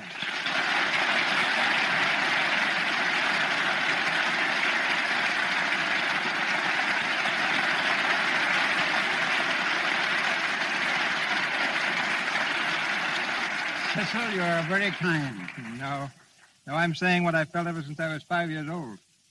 Well, that was when I used to chase you out of the box office for annoying the treasurer. Even now, it hardly seems possible that you're old enough to have a radio program of your own. I am just starting in radio, D.F. Do you remember when I was just starting as a young actor at one of your companies? Yes, I remember paying you the fabulous salary of $40 a week. That included my wife's salary, too. But I was willing to work for any salary. For the man who started the Barrymores, Ethel, as I remember it, was the first to join you. Then Lionel, wasn't it? Yes. And then the two of them in their little brother, Jack Barrymore, to design our bill posters. Well, why don't you get him to design one for that big show you're producing on July 1st, the Actors Fund benefit? D.F., it's been a privilege to have you here tonight. It's nice to be here, Cecil, and be part of your great enterprise, for no theater in history has reached so many people as your Lux Radio Theater. From your father and mother, you have inherited the highest traditions of the stage, and I know you are true to this trust. Thank you.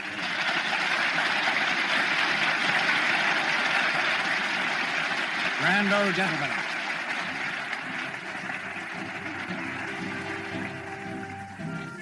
I have just written an article for a national magazine on the 10 greatest fools in history.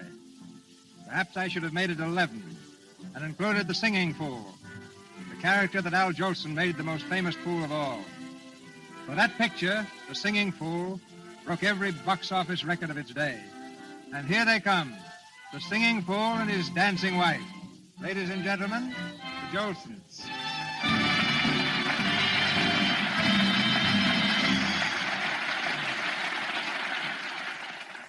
Al and Ruby, you have enjoyed wealth, fame, and success. All the things most people dream about. Ah, but that's nothing, Mr. DeMille, compared to the thrill I got when little Al Jr. spoke his first word. And what do you think was the first word he ever said? He said, Daddy. No, Al. He said Mama. Did he? Well, didn't he? If you say so, I guess he did. But, oh, that kid. Good, solid arms and back. Is he a husky? What a baby. Honestly, Mr. DeMille, I don't like to exaggerate, but you've never seen 10 such wiggly little toes. Takes after his mother, doesn't he? Those twinkling toes of Ruby's. Well, but one way he takes after his daddy, great, big, strong knees, a born mammy singer. His toes from his mother and his knees from his father. His good looks, I suppose, from Lux. Yes, sir, just like his mama. She's a Lux lady, aren't you, Ruby? Of course I am. As a matter of fact, Lux soap is what makes all us Jolson so handsome. We've had countless requests for two things, a song by Al and a dance by Ruby. Unfortunately, we haven't time for both, so which shall it be? Oh, that's very easy, Mr. DeMille. I'll decide that. We're going to have a dance by Ruby. Just a minute, Al. I've decided. You're going to sing. Well, how are we going to compromise? Al will sing. Well, that's how it is. I guess you can see now, folks, why they call me Al Keeler.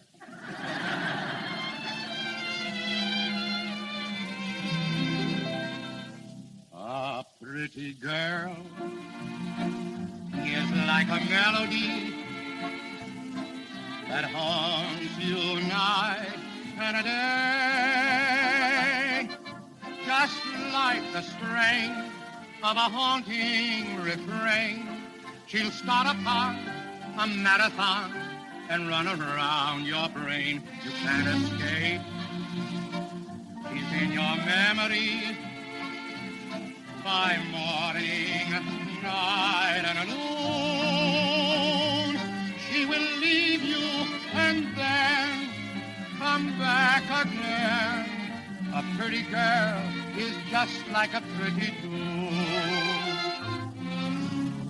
A pretty girl is like a melody that haunts you night and day, just like the strain of a haunting refrain. She'll start upon a marathon and run around your brain. You can't escape. She's in your memory by morning, night, and noon. She will leave you and then come back again. A pretty girl is just like a pretty tune.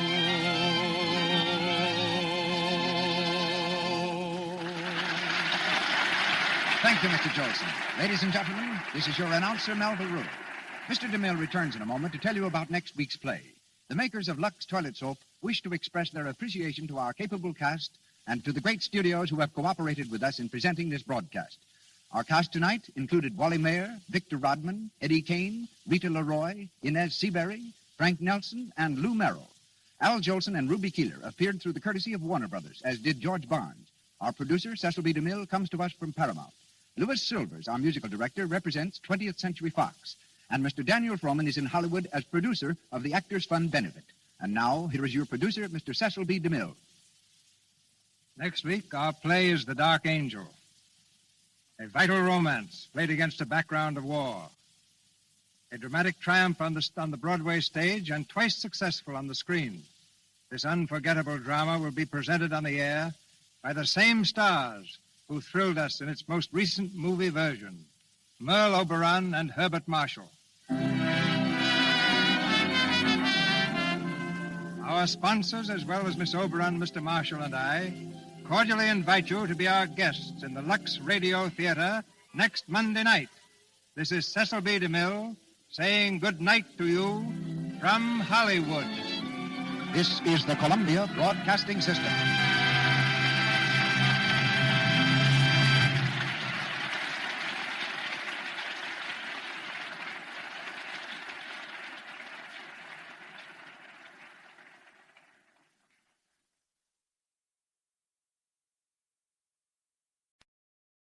Lux presents Hollywood.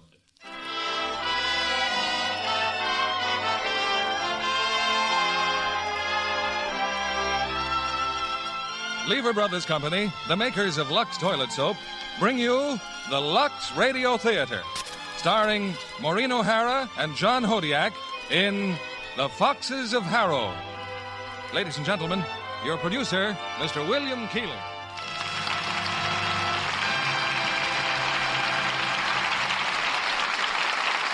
Greetings from Hollywood, ladies and gentlemen. Just a few days ago, Maureen O'Hara was in London.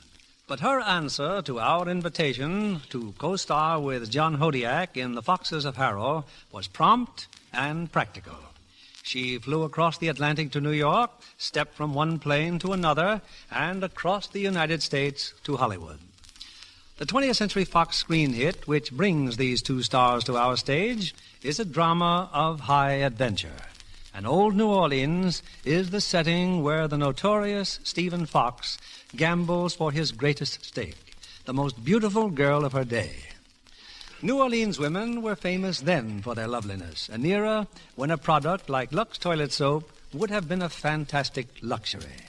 Now this gay city of the Mardi Gras is more fascinating than ever, and the women are even lovelier, because this is the day of beautiful Lux complexion. The curtain rises on The Foxes of Harrow, starring John Hodiak as Stephen Fox and Maureen O'Hara as Otley.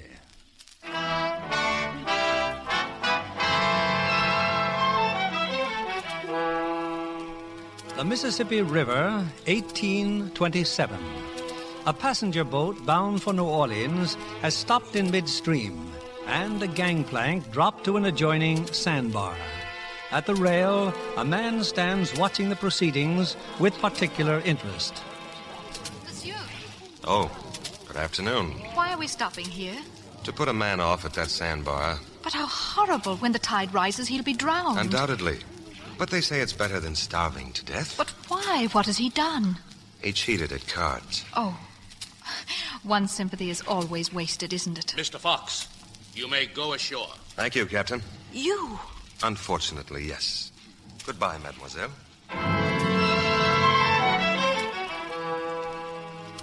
Some 6 hours later, in the black of night, Mr. Stephen Fox, cheater at cards, has visitors on the sandbar. Will you look what's on the sandbar? A fancy gent, is it? With water up to his middle. Hold up your lantern and get me off of here. Wait a minute. What a stench. A pig boat, a boat full of pigs. There's always room for one more, me fine water lily. A pig boat. And a captain with a face that'd drive half the devils out of Hades. Likely you don't know who you're speaking to, mister. I'm Mike Harrell himself. Champion scourger of the whole river. Well, as one scrounger to another, will you take me aboard? First, I got to know what you're doing on a sandbar in the middle of the river. Oh, yes. Well, I was thrown by a horse. Thrown by a... Come aboard, lad. Shove off, these dolphins. Shove off.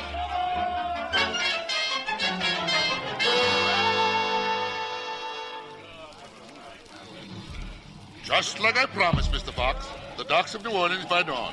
New Orleans. Not much to look at, Mr. Farrell. The wickedest town on the whole river. And we're heading for the wickedest part, you and me, the swamp. What might the other part be? Oh, the other part is where the Creoles and the Ridge Kentucks hang out. I only goes there to do business. For pleasure, Mr. Fox, I take the swamp. Then this is where we part, because your business is my pleasure, Mr. Farrell. You're aiming high, me bucko, for a man without a penny. Well, that's right, isn't it? You stole what I had in my pockets. But I have a reputation to maintain. I'm a thief and a scrounger, be it pigs or gents. But come with me, and I'll fill you so full of whiskey, you won't mind your poverty. What I need is a bath, Mr. Farrell, and a bed. Then the devil with you. I'm a child of sin and chock full of fight. Shove off for the swamp!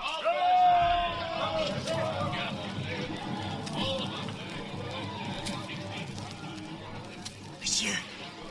Monsieur. Yes? Where are you? Here, monsieur. Behind the barrels. Are your friends gone? They're gone. Thank heaven. But obviously, monsieur, you are a gentleman. Oh, obviously. What happened to your trousers? Your humor is in very poor taste. I was set upon and robbed, even my trousers. And such a chilly morning.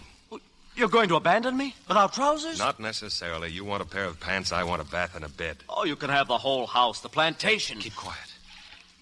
Down the alley there, see? And he's alone. But he's too big. His trousers will never fit me. You can hardly expect coincidence to come along in the right size. Now, quietly, my friend. I'll have your trousers in 2 minutes.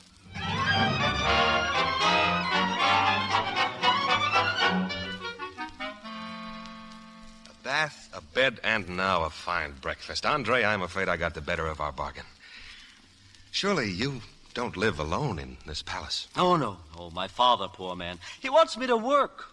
But I won't, and that displeases him. What do you do? Usually I sleep all day and prowl all night. Ladies, gambling.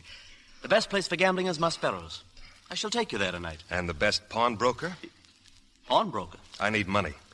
But this pearl will bring me all I require. Oh, such a pearl, monsieur. Yes. But those men on the flatboat, if they took your money... I had it hidden between my toes. But where did you acquire such a pearl? It was my mother's in Ireland. It must have great value. Yes, but it's never to be sold.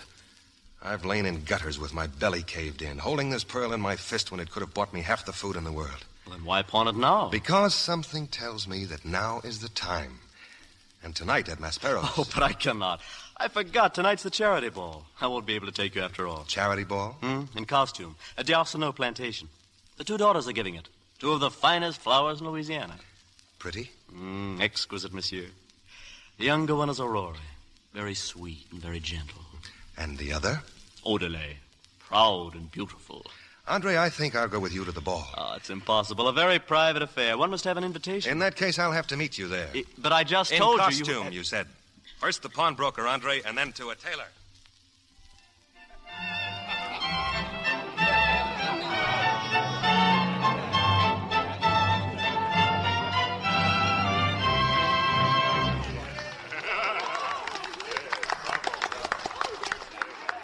Mesdames et messieurs, 12 o'clock.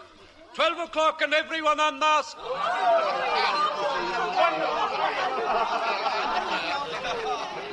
I've been very curious, monsieur. Your voice, I've heard it, I know, but... well, take off your mask. If you wish. Well? You, the man on the boat, the cheat. And you dared to ask me for a dance. At least I wasn't drowned. Oh, but that makes you unhappy.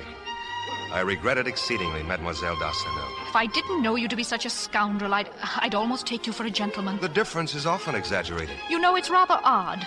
I addressed the cards for this affair myself. It's for charity. Then please be charitable. And I don't remember your name amongst the cards. No? But then you're very skillful with cards, aren't you? Remarkably so. With a little shuffling, I can always make the knave show up close to the queen. One word from me, monsieur, and every man in this house Then say the word. You know, it's extraordinary. You're even more beautiful than I thought. But older. And why unmarried? Surely it's not for lack of suitors. You're very entertaining, aren't you? What a pity you must leave us so soon. Then I'll stay. Oh, no, you won't. I assume you're here to pursue your profession. There's bound to be gambling later. My father is an inveterate player. I have a duty towards him, however, and towards my guests. Surely you will spare me a scene. If you'll spare me another dance. You're in no position to make conditions, Monsieur Fox. You don't relish scenes, do you? But I'm used to them. Now, which will it be? The scene or the dance? I prefer the scene. Follow me, monsieur.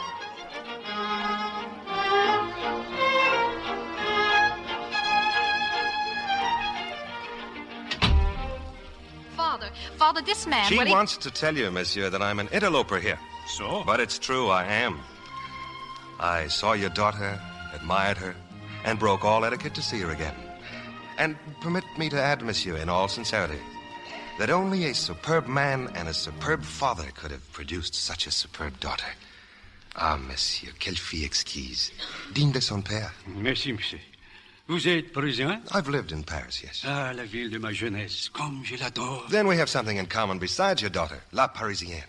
Quel charme, quelle grâce. The women, the lights, the bois, the women. Vous m'affectez, monsieur. And you make me very proud, monsieur. Father, you're not going to let this man twist you around My dear child, it is a crime that he admires you, or that he admires me for having produced you? Come, he's young, impetuous. Mademoiselle, please, you were young once yourself. You... Who are you, monsieur? Stephen Fox, sir. I'm a gambler. Good night. A gambler? I'll see you again? Perhaps at, Maspero's? Excellent. Or better yet, the auction house. Auction house? Ah, you are a stranger here. At the auction house, monsieur. We trade in everything. Stocks and bonds, slaves and cattle, and the best food in the world. And between the bidding, one relaxes at the gaming tables. Of all the sights in New Orleans, you will find the auction house the most fabulous. Then tomorrow, monsieur, at the auction house.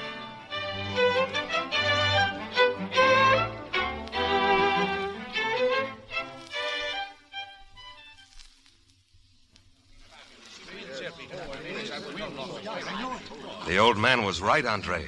This is the most fabulous sight in town. Well, where is he, this Monsieur d'Arsenault? Probably at the auction block. Shall I look for him? Wait a minute. Who's that? At that table in the corner. The luckiest gambler in New Orleans. Otto Ludenbach. He's a planter. You know him? Yes, to my great sorrow. He's won thousands from me. Oh, look. Apparently he's cleaned another victim. What happened, Sanage? What do you think happened? You've played with him. These Creoles, how they hate to lose their money. A planter, you say? Thousands of acres of our richest riverlands. Some will tell you he acquired them by starving his family as well as his slaves. Well, I'll have my pearl back from the pawnbroker sooner than I thought. Be careful, Stephen.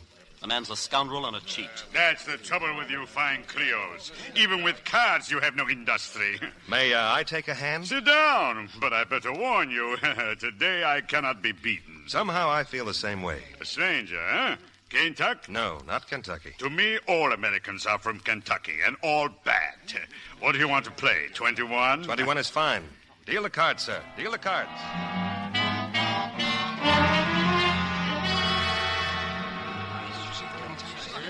Stephen, do you realize what time it is? Stop now while you've got all his money. Shut up.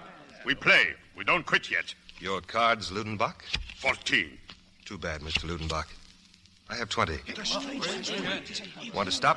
You can't quit now. Waiter, a new deck, new cards. You're either a mind reader or a thief. Which I have not yet decided. When you do, I shall have to decide whether to let you live or to kill you.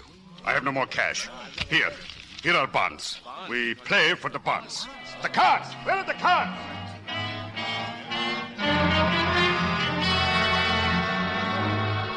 Oh, look, he's again. Looks like I win again, Ludenbach. Thank heaven. Now at last we can all go to our beds. You, Fox, I will write a note for my plantation against all your winnings. Haven't you lost enough? That's none of your business. I'll say when to quit. Go home, Ludenbach. If you still want to play, I'll meet you here tomorrow night. One more round. One single hand, and then I'm done with you. Win or lose. Just as you wish. Waiter, a pen and paper for the gentleman.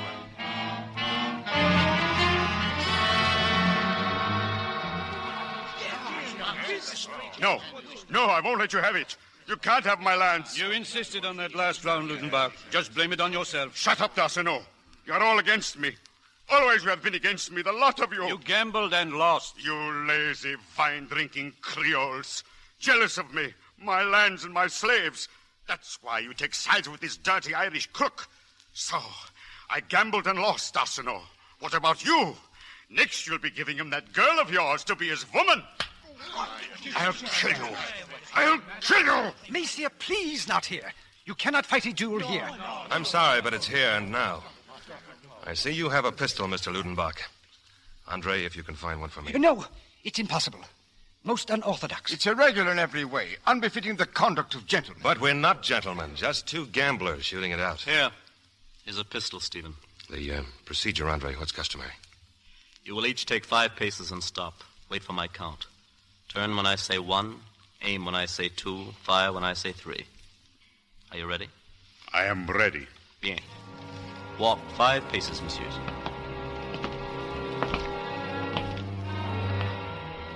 One. 2. Stephen! I'm all right. Now it's my turn, Ludenbach.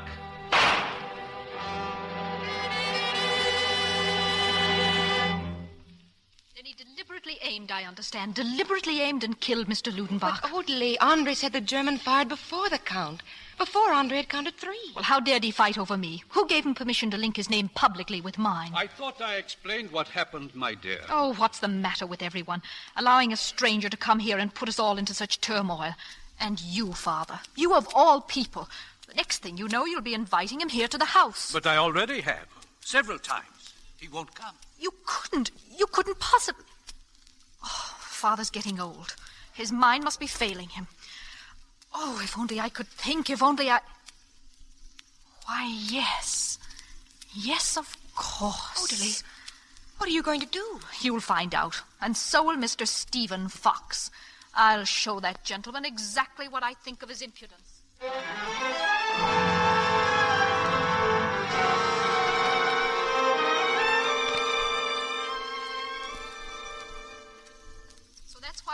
Mrs. Ludenbach. Just gather up your children together and come with me.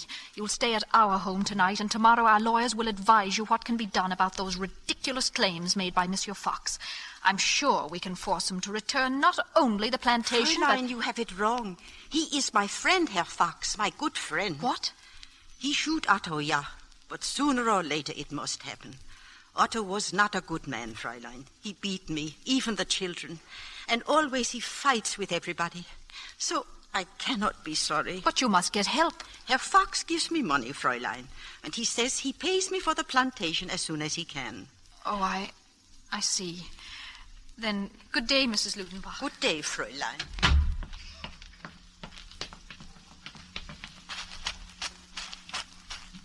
You're even more beautiful, Orderly, when you're angry. Let me pass, you murderer. Now, really? You deliberately killed Mr. Ludenbach. If I did, it was for you. Let me pass. In time. I want to ask a question. If you were a gentleman, Everyone seems so worried about that. But if I were you, Who was that in that coach? Oh, the Cloutiers. The whole family, and they saw me with you. Poor Orderly. This is the second time I've compromised you. Once more, and your father will probably force me to marry you. Marry me? Marry me? Face up to it, Orderly. All your pretty notions are going astray. You've little left to use against me, except that I'm no gentleman. Let go of me. And you're wrong there, too. Because I'm from as fine a flock of sheep as ever grazed in Ireland. But I had the luck to be the odd one. And it carried me out into a good world, full of living. It will carry me wherever I want it to. Even to you. And I say you're nothing. And that you belong to nothing. No roots, no destination, except a quick bullet or a hangman's noose. No value to anyone, are you? Least of all to a woman. You wanted to ask me a question. You've already answered it. May I leave now? Yes, of course. But only for a while, mademoiselle.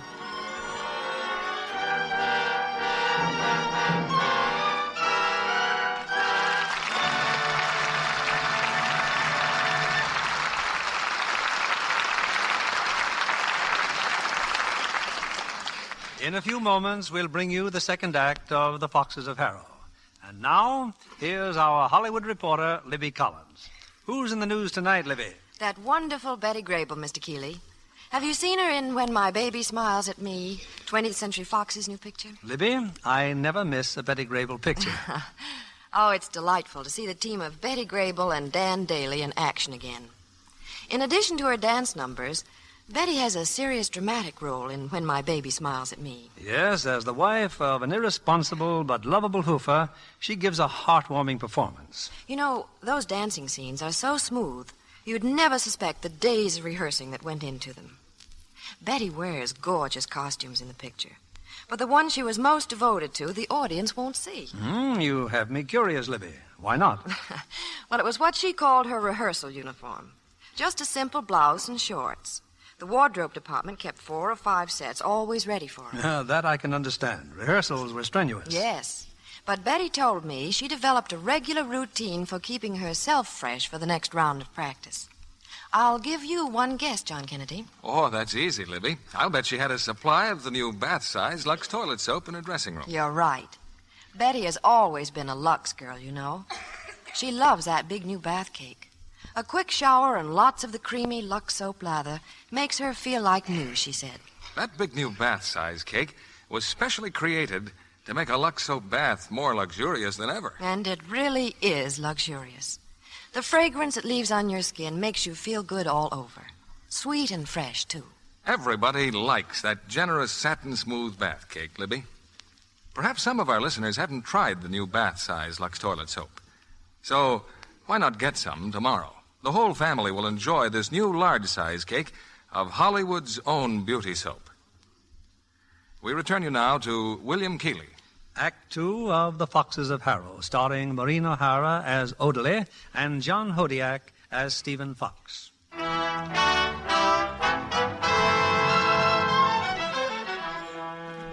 A few weeks have passed, and at his recently acquired plantation, Stephen Fox has a visitor, Andre LeBlanc. Andre! Welcome, Andre. Welcome to Harrow. To what? To Harrow Plantation. It's a name they'll remember around here. Oh, I passed your overseer driving in with another load of slaves. And who is that monster with him? That monster is Mike Farrell. I told you about him, remember? Champion scrounger of the Mississippi River. Indeed. And I must say, Stephen, your own appearance is hardly more inviting than his. You didn't come here to compliment my appearance. No. No, to bring you the latest news from the city and an invitation. What's the news? They all say you're mad. Very old news indeed. That you actually work in the fields side by side with your slaves. Nothing more interesting? Yes. Everyone's talking about your cornering all the cotton in New Orleans. How do you do it, my friend? I told you I'm a gambler. Do you know why Mike Farrell's here? Cook stoves. What? Stoves to cook with. 500 of them from St. Louis. The latest model, very fashionable. Now, if anyone wants a hot supper, he'll have to pay my price. You are mad. Am I? Those stoves got me a loan from the bank, and with the money I'm buying sugar. Now, what's this about an invitation? Oh, yes. The D'Arsenault sisters are leaving tomorrow for Paris. Not to live. No, just to visit. Their father invites us to join them for the last evening in town. How is she, Odalie? Still beautiful and proud, and still unwed. I'm not going, Andre. Not going? But this is your last chance to see her. For a whole year, perhaps. A whole year. Good. It will take me a year to do what I have to do. And at the end of it, it will be the other way around. Odalie D'Arsenault will come here. She'll see the richest plantation in the country. And a home as great and fine as any on the river. Harrow Plantation, Andre. Built by Stephen Fox for the woman he'll marry.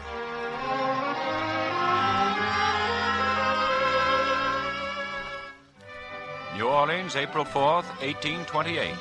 Among the ships arriving this week from Europe is the Golden Fleece out of Le Havre. The passengers include Mademoiselle Aurore and Odalie D'Arsenault, returning home after a year in Paris. April the 21st, 1828. Mr. Stephen Fox, having completed the rebuilding of the old Ludenbach plantation, now known as Harrow, has invited more than 100 guests to celebrate the event on Wednesday night. Rebuilt at a fabulous cost, Harrow is now...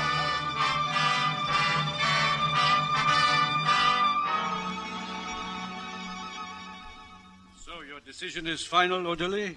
You will not attend his party? Of course I won't. Odalie, listen to me. When you went to Paris a year ago, you were running away.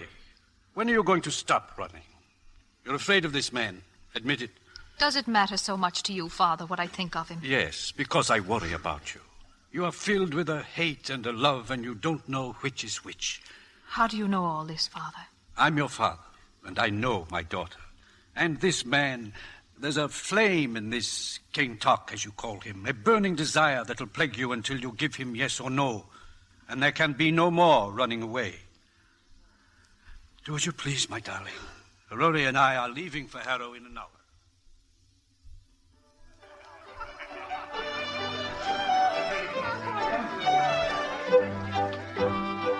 Well, you did it, Stephen. The most influential families in New Orleans here to pay you homage. Yes, from the governor on down. But I don't deceive myself. I have as much fondness for them as they have for me. This isn't for them, Andre. It's for Odalie. But Odalie refused to come. Monsieur, I beg your pardon, but it is becoming embarrassing. May I not tell Georges to announce dinner? We'll wait a little longer. A little longer. Very well, monsieur. Stephen, I'm afraid you must accept it. She's not coming. No? Look in the doorway. Le Vicomte Henri Louis d'Arsenault. Les demoiselles Odalie et Aurore d'Arsenault. Do me a favor, Andre. Tell George he can announce dinner.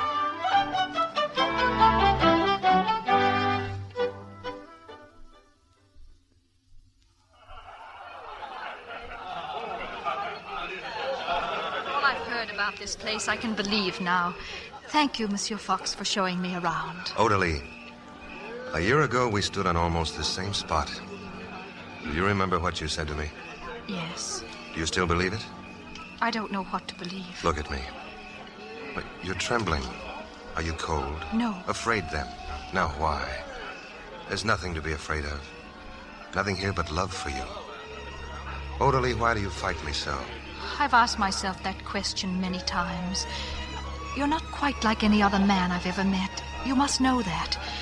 You're strong, in many ways attractive, but you make me feel uneasy, unsure. Perhaps it's the great violence I find in you, the way you look at me as if I were a slave, as if you As if you own me. Stephen, who are you? I'm Stephen Fox. Once there was another house called Harrow, and another woman.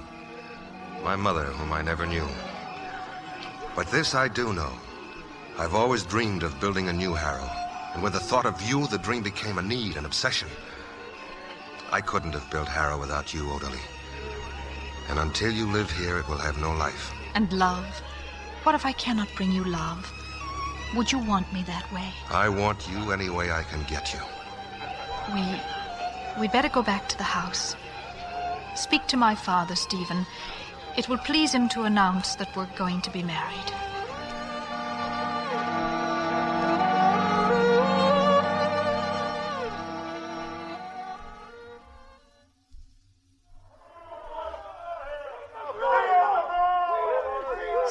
Stephen, those men down there, who could they be? I'm not sure, darling. I'll go out on the balcony and get rid of them. There he is, up on the balcony, boys. The bridegroom. Mike Farrell! Not so much noise. This is my wedding night. And we made a record run down the river just to see the bride. Bring out Mr. Stevie. All right, boys, I'll try. Odalie, I'm sorry, darling. They mean well. Just their way of showing their regard. Send them away, Stephen, now. They'll go. Come out on the balcony just for a minute. Exhibit myself in front of that pack of animals? No. Ring for the overseers. Turn them off the place. I can't do that, Odalie. Mike Farrell's my friend. All right, darling. I'll go down and talk to him. They'll leave.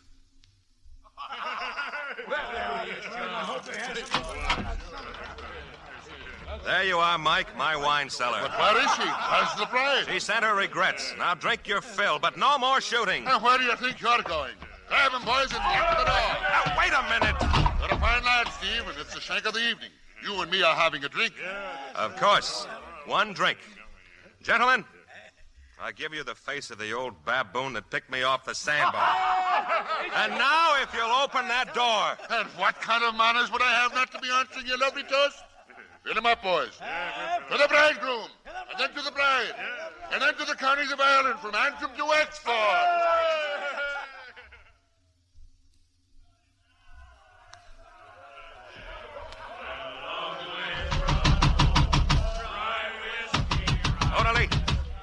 Odalie, are you all right? Yes, I'm all right. Then open the door. Go back to your friend. I know I've been hours, but I couldn't help it, Odalie. They wouldn't let me go. Open the door. Not until you turn that rabble off the place. Open the door or I'll break it down. Do you hear me? I'll break it down.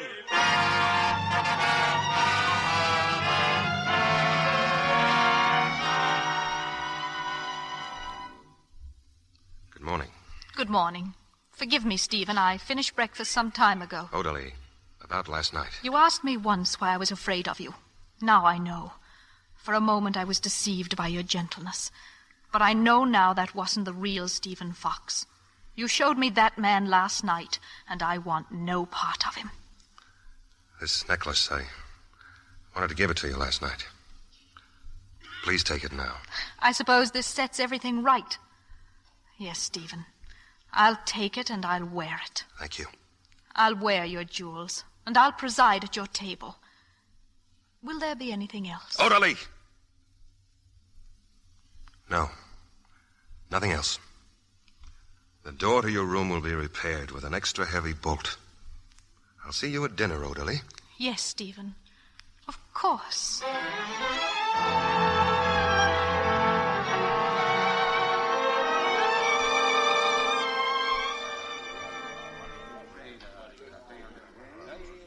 Monsieur d'Arsenault, greetings, father-in-law. Mass Sparrow, bring us some cards. Later, Stephen, later, not now. You refusing to gamble? Stephen, there's no need to pretend with me. You're drinking and gambling every night now for nearly a year. Has Odalie been complaining to you? Odalie said nothing. Stephen, I know my daughter's stubborn, but she's a woman, and that should make a difference. Perhaps we Creoles pamper our women too much. But the reward, when fulfilled, more than compensates us. My reward is slightly overdue. Stephen, don't let this foolish pride stand in the way of your love. You need that love, both of you. Without it, neither of you will ever find happiness. And that's all, Stephen. I've finished my sermon. Thank you. Now, when are you coming to Harrow? You haven't been there in weeks. I was at Harrow tonight. Odalie wasn't in the house. No? I finally found her at the edge of the cane fields. The blacks were holding a voodoo ceremony. Voodoo? I've forbidden it a dozen times. What was she doing there? They were making voodoo for her, Stephen. And the child she's going to have. Child? Good night, Stephen. Waiter. Oui, monsieur? My glass is empty. No. No, never mind. I'm leaving.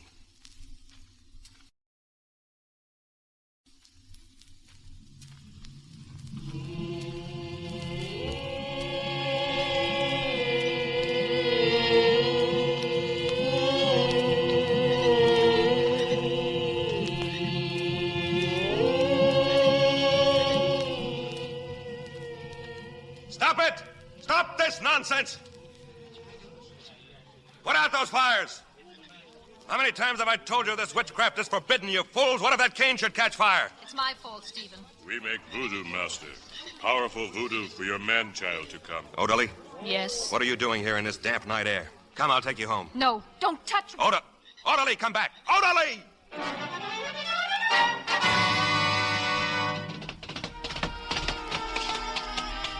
You little fool running away like that. Let me alone, let me alone. What if you fell? Can't you think of the harm you might have done yourself and the child? Do you think I want your child? I'm all right, Stephen. Don't worry, I'm all right.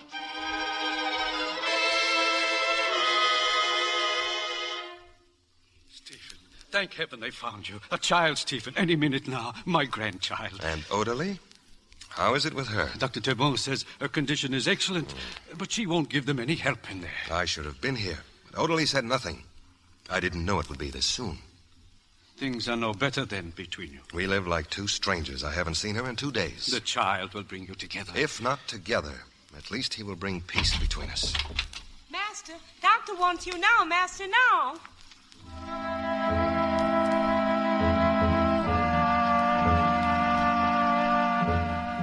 You have a son, monsieur. Congratulations. Thank you. Doctor, the baby, is he all right? Why, of course he's all right, madame. A fine boy. Orderly, a son. I have a son. His little hands. Look, they're perfect, aren't they? Doctor, what's wrong? Well, there is a slight twist to the right foot. It's nothing. His foot will be all right. But he may have a slight limp. He'll have no limp. We'll correct this mistake of nature. We'll make him perfect. I won't allow him to be less than perfect. My son. Our son, Stephen. Never forget that. Our son.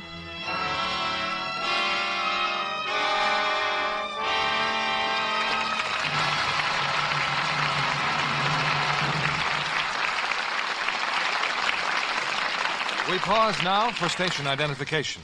This is CBS, the Columbia Broadcasting System.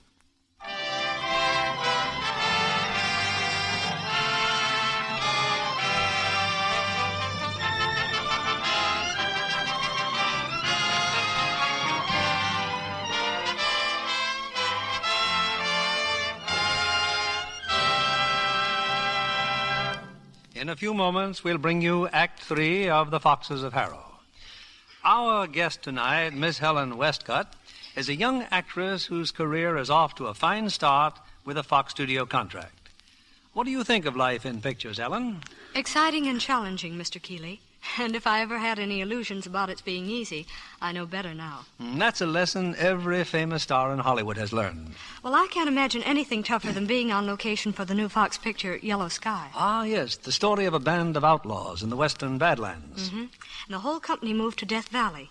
They worked in a scorching desert where the temperature hits 130 degrees. Sandstorms and scorpions were everyday affairs. No wonder Ann Baxter found it rugged going. I hear that Gregory Peck and Richard Widmark grew beards for their roles as tough fighting men. No false beards allowed. The director of Yellow Sky insisted on realism. And Ann Baxter wore the same costume throughout, a shirt and blue jeans. And carried a man-sized rifle in the crook of her lovely arm. Yes, isn't she lovely? In spite of her unglamorous attire, she looked thoroughly feminine. Wouldn't you say so, Mr. Kennedy? Oh, you bet I would, Helen. Ann's Lux complexion has something to do with that. Nothing makes a girl more appealing, it seems to me, than fresh, radiant skin. Yes, and I know how much Ann Baxter depends on Lux soap care. She took plenty of Lux toilet soap with her on location. Daily beauty facials keep her skin just right for the camera, she told me. Well, you know, 9 out of 10 screen stars recommend this gentle complexion care. Well, it really works, that's why. Your skin is softer and smoother after a Lux soap facial. Thanks, Miss Helen Westcott. Regular care with this fragrant beauty soap does wonders for the skin. In recent tests, skin specialists found that actually 3 out of 4 complexions became lovelier in a short time. Here's a practical tip for women everywhere. Why not get some of Hollywood's own complexion soap tomorrow?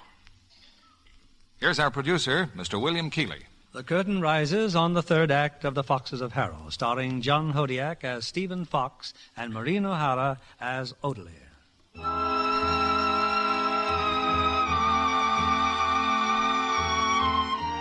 They named the boy Etienne, the little boy who'd always walk with a limp, adored by his mother, worshipped by his father.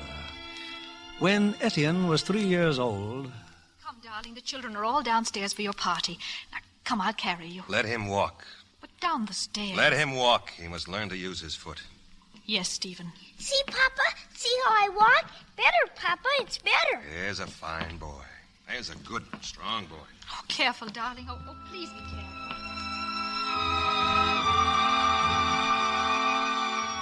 And the husband and wife remained strangers to each other, held together only by Etienne. And the years went by. Good night, Etienne. Good night, little man. Good night, Grandfather. Sleep well, son. Odalie, turn out the light, please. Turn it out. Of course.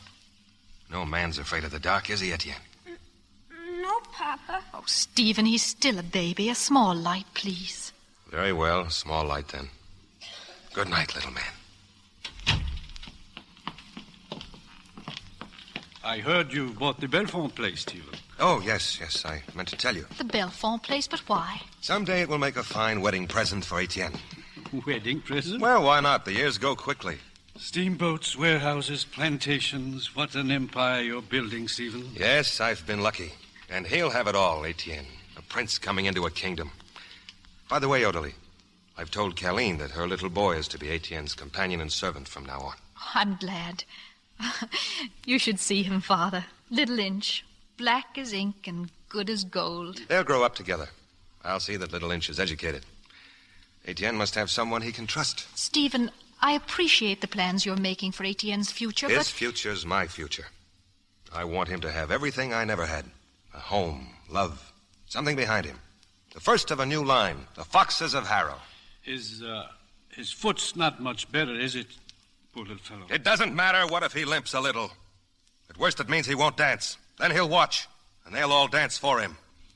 Yes, Stephen, of course. If you'll excuse me, I'm going into town.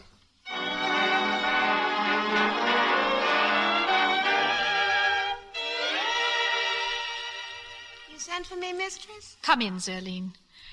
There's something I must find out. My husband. Where does he go night after night? What does he do in town? Miss Perro's mistress? The auction house, perhaps? No. My father said he hasn't seen him there in 2 weeks. Then I do not know, mistress. I know nothing. But you do know. All of you know everything that concerns the master and me. Please, it's better you not know. Tell me. No. Colleen beat me if I tell And I'll have you beaten if you don't. Now tell me. No. Better yet, take me there. Take you there? Tell Achille I want a carriage. Now, at once.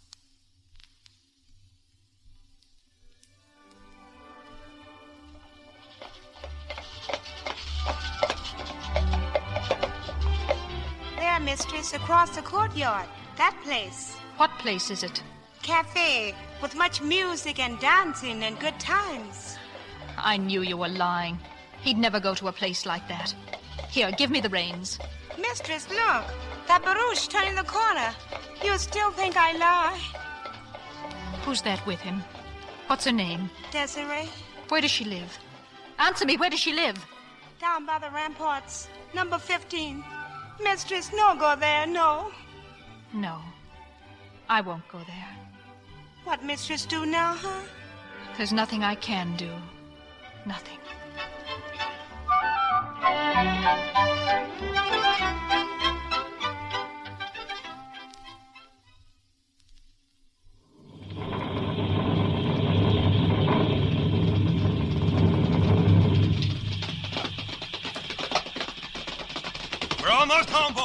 now. We'll jump the hedge. Good boy. Now up the drive to the veranda. Etienne! Etienne! Did you see me, Mama? I jumped the hedge. I've been worried sick about you out riding in this storm. Well, we didn't know it would rain, did we, Papa? You can tell me all about it later. Now run upstairs, you two, Little Inch. Yes, ma'am. Colleen, hot water in a tub. Etienne and Little Inch. Me too. You don't think I have to take a bath at night, you? Appears to me we's wet enough as it is. And after the bath, you're going straight to bed. Nonsense. The boy's sitting at the table with us. Oh, not tonight, Stephen. He's feverish and exhausted. Colleen, tell the kitchen to make hot drinks. Come inside, Stephen. I want to talk to you. You smuggled the boy out of this house before dawn. Where did you go? Into town. In the morning fog and now through the rain, and for what? So he could see with his own eyes the cotton that's rotting on our docks, the insane gambling at Maspero's and tobacco and sugar futures. I want the boy to understand from beginning to end the disaster this country's headed for. It's time you understood that he's just a boy. Your motherly concern touches me, Odalie, but I shall continue to mold my son's life as I see fit. He's my son, too. So you often remind me. Oh, Stephen, what are you trying to do to him? I'm trying to fit him to take his place in this uneasy world. Don't you know what's going on? Northern financiers gambling in cotton, banks, business houses, even private citizens issuing their own currency. Can lead to only one end. A panic. The problems of the North will never concern Etienne. He's a Creole, not a cane tuck. Etienne's an American. Oh, we can't go on this way. I agree. It's bad for the boy, this bickering over him constantly like dogs over a bone. I have a bargain to make, Stephen. When Etienne reaches manhood, you may take charge. But until then, let me have him. And watch him grow into a fop and a weakling? Do you think I'm a fool? Oh, I think I was, to have ever imagined we could reach an agreement peaceably. But peaceably or not, I'm taking him to Paris on the next boat. You're taking him nowhere, and we'll settle this thing between us once and for all. In my mind, it's always been settled. I'll never give him to you, never. I can fight for him where I couldn't fight for myself. You underestimate yourself. You fought me to a standstill since the day we were married. The only wound was to your vanity, and that was soon healed. It wasn't love you wanted, it was fawning and flattery. And when you couldn't get it here, you got it the only place you could, in town on Rampart Street. Then you know. Yes, I know. And the humiliation that comes with the knowing. Now, that's a new pose for you, Odalie, the poor, betrayed wife. Go on and laugh. You always have it, every decency. Poor, betrayed, and jealous, too. Jealous? Of that creature? She's twice the woman you ever were, my dear. Oh, it's all part of a plan, isn't it, Stephen? You'd kill a man to get the land to build a house. You built the house to get a woman. You need a woman to beget a son who was to be your perfect revenge upon all the world. But something went wrong, didn't it, Stephen? Your son wasn't perfect, isn't that so? But that didn't stop you. You never cared nor considered that he's only a child, helpless and crippled. I've forbidden that word in this house. I'd like you to forbid even the truth. If you ever use that word again. No, Papa, Mama, no! Tien!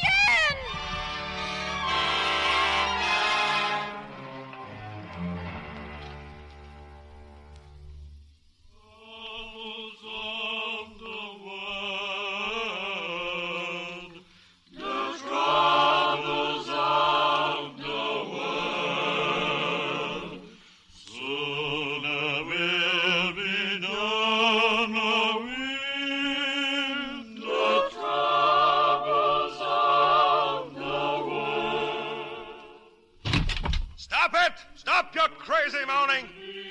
Get off the place, all of you. The harrow I built is dead. It's done. It's over. It's dead. And so is my son, do you hear? My son is dead.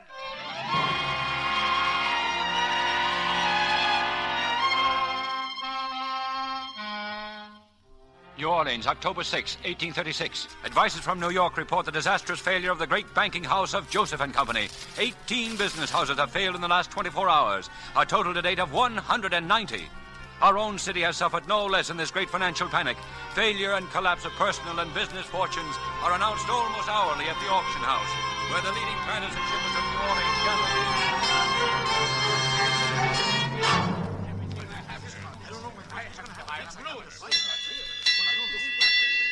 It is with great regret that the auction house announces that Briggs & Company have suspended operations. All legal and Briggs just & Company, claims must be monsieur. filed What before next? Like a nightmare, Andre. Yet Stephen foresaw it all months ago. How are his affairs? Who knows? Since the little boy died, we all of a sudden... Monsieur, look. He's coming now. Stephen. With a woman. But no women ever are seen here, let alone a He shows woman of his that... scorn of us, Andre. Just leave him alone. Monsieur, it is impossible. We cannot serve you here. I said I wanted a table, Henri. And then we'll take luncheon, the lady and I. I cannot, please. The tables are all occupied. The private room, perhaps. We will sit here, Henri, in the big room. Oui, monsieur. Gentlemen, I may depend upon your chivalry to a lady, I'm sure. Come, monsieur. We will sit at some other place. Take the table, Mr. Fox. Sit down, Desiree. Stephen, please, I beg you, not here. But the gentlemen insist. You must understand, my dear, that Creole gentlemen always pamper their women. The rewards, I'm told, when fulfilled, more than justify their efforts. Gentlemen, word has just arrived by courier that the Bank of the United States of Philadelphia has just closed its doors. I've brought you here to witness this human comedy, Desiree. No one's as calm as a Creole gentleman when he's calm. But observe them now, scurrying about, helpless, pathetic, bent on only one thing: how to preserve their decadent hides. The following banks of New Orleans have suspended payments: Carlton, Mechanics and Traders, Bank of New Orleans, State, Union, every commercial, the Union, Kill yourselves! Yes, why not? That's one way out. Look how they run with the pack. Selling. If one sells, they all sell. This isn't the time to sell, you fools. This is the time to buy. I've been buying all week, and I'm buying now. What have you got to sell? I'll buy it with my gold and at my prices. I'm buying.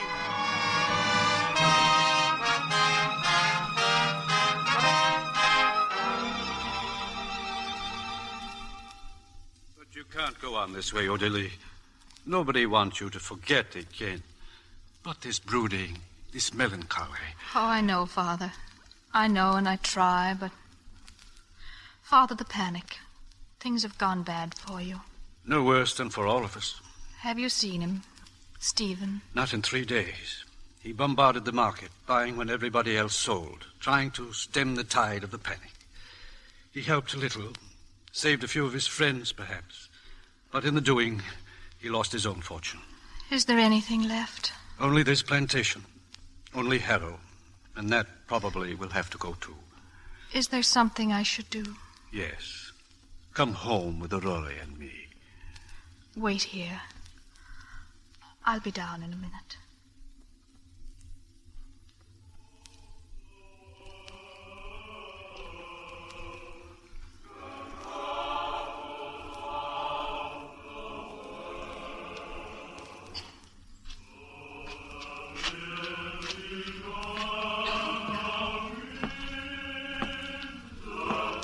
His room. Etienne's room. All that's left of him. A room. An empty room. Who's there? Etienne. Oh, God, let it be Etienne, still afraid of the dark. Oh, it's you, little Inch. I miss him so. Oh, little Inch, I miss him too. His laugh, the sound of him coming down the hall, the way he used to follow me. Missy. Oh, don't cry any more, little Inch. Please don't cry. Little Inch, from now on, I want you to attend me personally. I want you to fetch my footstool and the cushion for my back, and I want you to go everywhere with me, the way Etienne used to do. Will you do that, little Inch? And help me to be less lonely? Yes, Missy. Want a glass of water, Missy? Why, that's exactly what I do want, little Inch. Oh, thank you. The troubles of the world.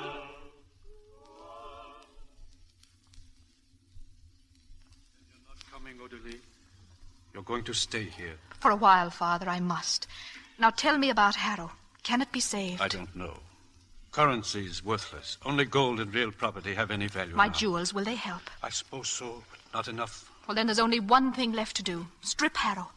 I'll get the overseers and some men. They'll take everything. Carpets, paintings, tapestries, silver, everything, and then... And then? I'm going to find Stephen, wherever he is.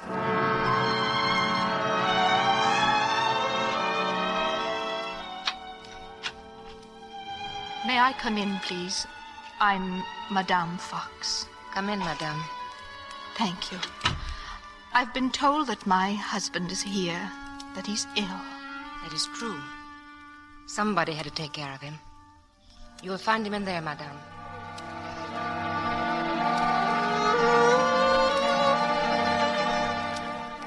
So, you've come here because you want to save Harrow.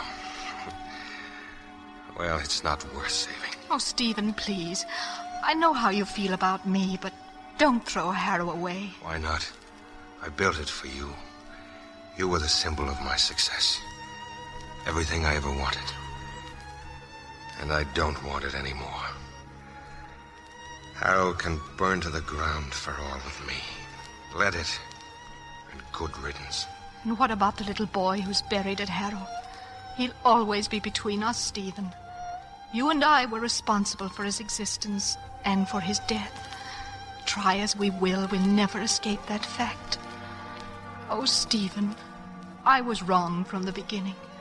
I took everything you offered, and now I want to give you something in return. I want to give you another child, Stephen.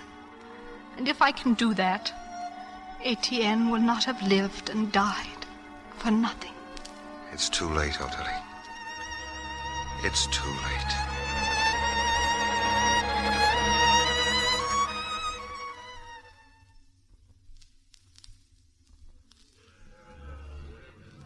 We'd better get back to the house, Missy. Gonna storm for sure. Yes, a storm. Did you see the master in town, Missy? I saw him, little inch. That drum. Yes, Missy, voodoo drum. Madame! Who's that? Overseer, Missy. I stripped the house, Madame. The furnishings and jewels, they won't bring enough. I've had to pledge the cane crop. But now I can't get the blasted idiots to cut it. Tell her, Achille, tell her. They say white man is finished, mistress. They say he lose money, he lose land, he kill himself. That's nonsense. Where are your workers? Where are they? Some in Canefield, mistress. Voodoo meeting. The rest, they hiding in fields. Tom, you get into town and pledge the crop. I'll get things started here. Achille, call the slaves together. They obey nobody but master. They'll obey me. But you can't do anything? You get into town. Little Inch, there's a whip in the stables. Bring it to me. No more master, no more slave. The drums say master's dead. That isn't true. He's alive. I just saw him. If master alive, he be here. Master dead. I told you to get the slaves together. The cane must be cut before the rain rots it. Too late, mistress. No cane. Nothing. Everybody die. Then stand there where you are and die, you fool. I'm going into the fields, and that cane will be cut if I have to beat them half to death to do it.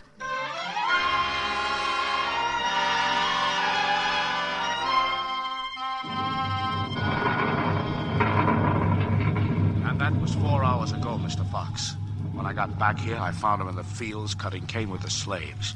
She's with them now near the swamps. Cutting cane with the slaves? Will you be staying, sir? Yes, I'll be staying. Then let the slaves see you, sir. Then we'll save the cane for sure. Tom, this is Pearl. Go back to town. Get what you can for it. Sell it if you have to. And give me your knife. I haven't forgotten how to cut sugar cane.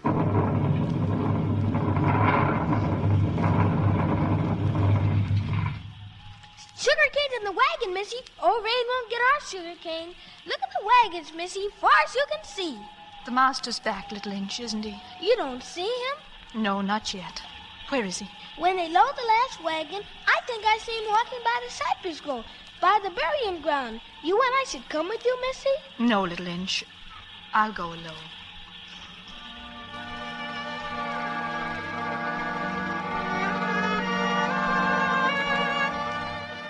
Sacred to the memory of Etienne, beloved son of Stephen and Ottilie Fox.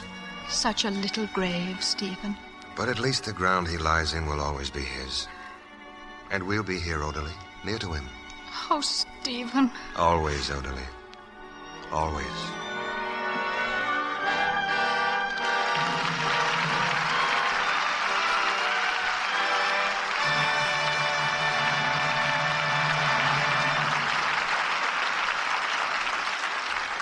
Your applause places the seal of approval on tonight's play and brings Maureen O'Hara and John Hodiak to the footlights for a curtain call. Bill, I think it's rather interesting that one of the famous Fox family is in Hollywood now working in pictures. Another Stephen Fox? No, 20th Century Fox.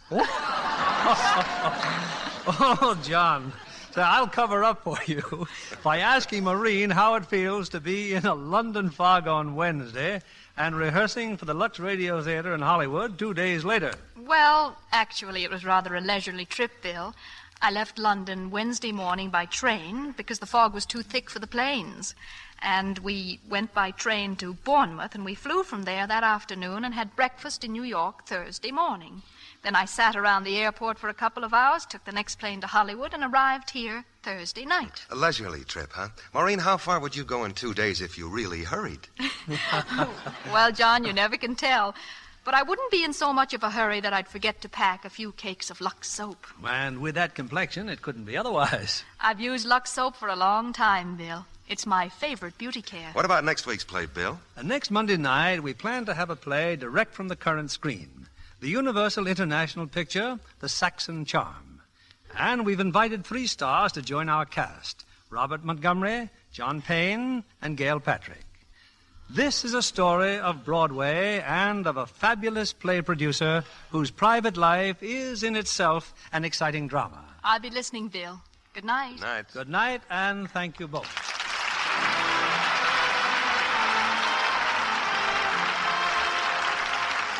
Lever Brothers Company, the makers of Lux Toilet Soap, join me in inviting you to be with us again next Monday evening, when the Lux Radio Theater plans to present Robert Montgomery, John Payne, and Gail Patrick in The Saxon Charm.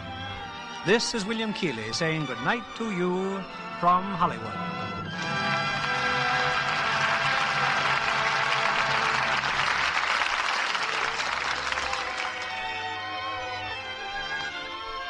John Hodiak appeared by arrangement with Metro-Goldwyn-Mayer, producers of the Technicolor picture The Three Musketeers, starring Lana Turner and Gene Kelly.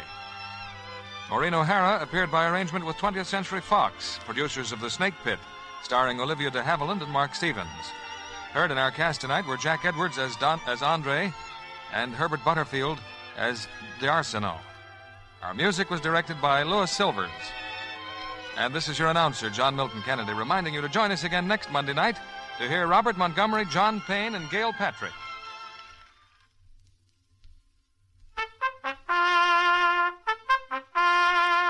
Rely on Spry, S-P-R-Y. For lighter, finer, richer tasting cakes, Spry tops any other type shortening. Spry's amazing cake improver takes guesswork and hard work out of cake making. Try Spry's one bowl method for glorious cakes. For all you bake and fry, rely on Spry, S-P-R-Y. Be sure to listen next Monday night to the Lux Radio Theater, starring Robert Montgomery, John Payne, and Gail Patrick. Stay tuned for My Friend Irma, which follows over these same stations. This is CBS, the Columbia Broadcasting System.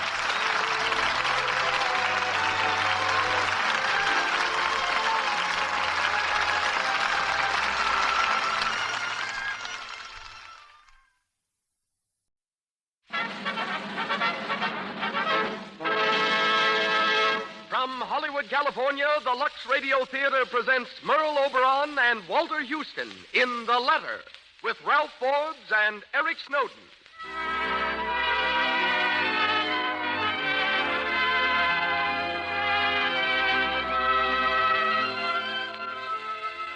Lux presents Hollywood. Our sincere thanks, ladies and gentlemen, for your loyal purchases of the products which make this program possible. Lux Flakes and Lux Toilet Soap. Tonight, we bring you Merrill Oberon, Walter Houston, Ralph Forbes, and Eric Snowden in The Letter, a grand love story, a thrilling melodrama set against the background of far-off Malay. As guests, you'll hear Carveth Wells, famous author and explorer, and his wife. Our orchestra is conducted by Louis Silvers. And now, the producer of the Lux Radio Theater. Ladies and gentlemen, Mr. Cecil B. DeMille.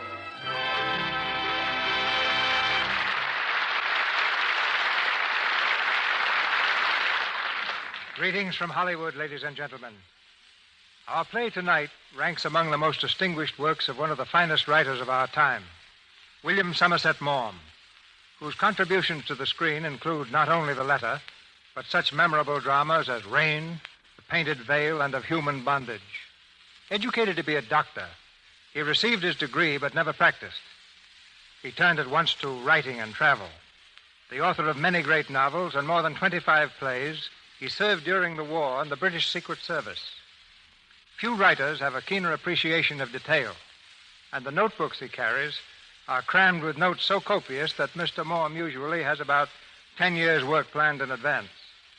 The scene of the letter is Malay, a neighbor of India, in whose city of Calcutta, Merle Oberon, daughter of a British Army officer, lived for several years. Miss Oberon came to London when 17, determined to reach the screen.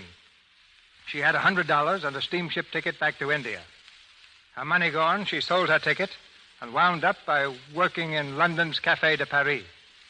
Bit parts in pictures later brought her to the attention of Alexander Korda and to ultimate stardom. Her screen activities today are divided between Mr. Korda in England and Mr. Samuel Goldwyn in Hollywood. Merle has taken leave of Continental cameras for a while and soon co-stars with Gary Cooper in the Goldwyn film, The Girl and the Cowboy. One of the screen's most striking beauties, Merle is slightly over 5 feet tall, weighs 112 pounds, has chestnut hair, hazel green eyes, and a slightly Irish tilt to her nose. Tonight she plays the role of Leslie Crosby. Walter Huston, currently starring in Of Human Hearts, is heard as Robert Crosby.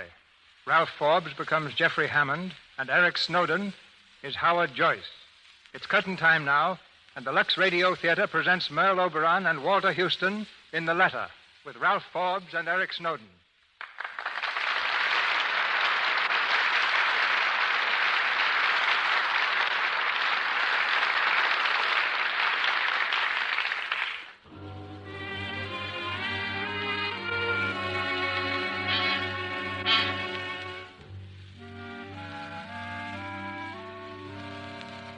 At the southern tip of the Malay Peninsula lies the city of Singapore, where harbor lights wink gaily beneath the starry brightness of the tropic sky, where people of many races mingle in hopeless confusion, where rickshaws whirl through narrow, crowded streets. Singapore, the crossroad of the East. A few hours north through the mangrove swamps are the great rubber plantations, kingdoms of commerce governed by a handful of white men. In a house on one of these plantations, a light burns softly. Although it's only 10 o'clock, the windows have been screened and shuttered for the night. There's a deep silence. Suddenly, a man's laughter is heard. And then...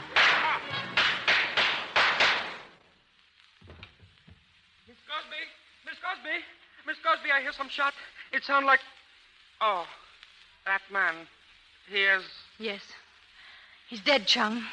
You shoot him, Miss Cosby? Yes, I've killed a thief. A thief? But he was... I've killed a thief, Chung. Do you understand? He tried to break into the house, and I killed him. Yes, Miss Cosby. I understand. Thief. You'd better call my husband. He's down in Singapore at Mr. Joyce's office. Ask him to come right away, and then call the police. Police? Yes, Miss Cosby. I call.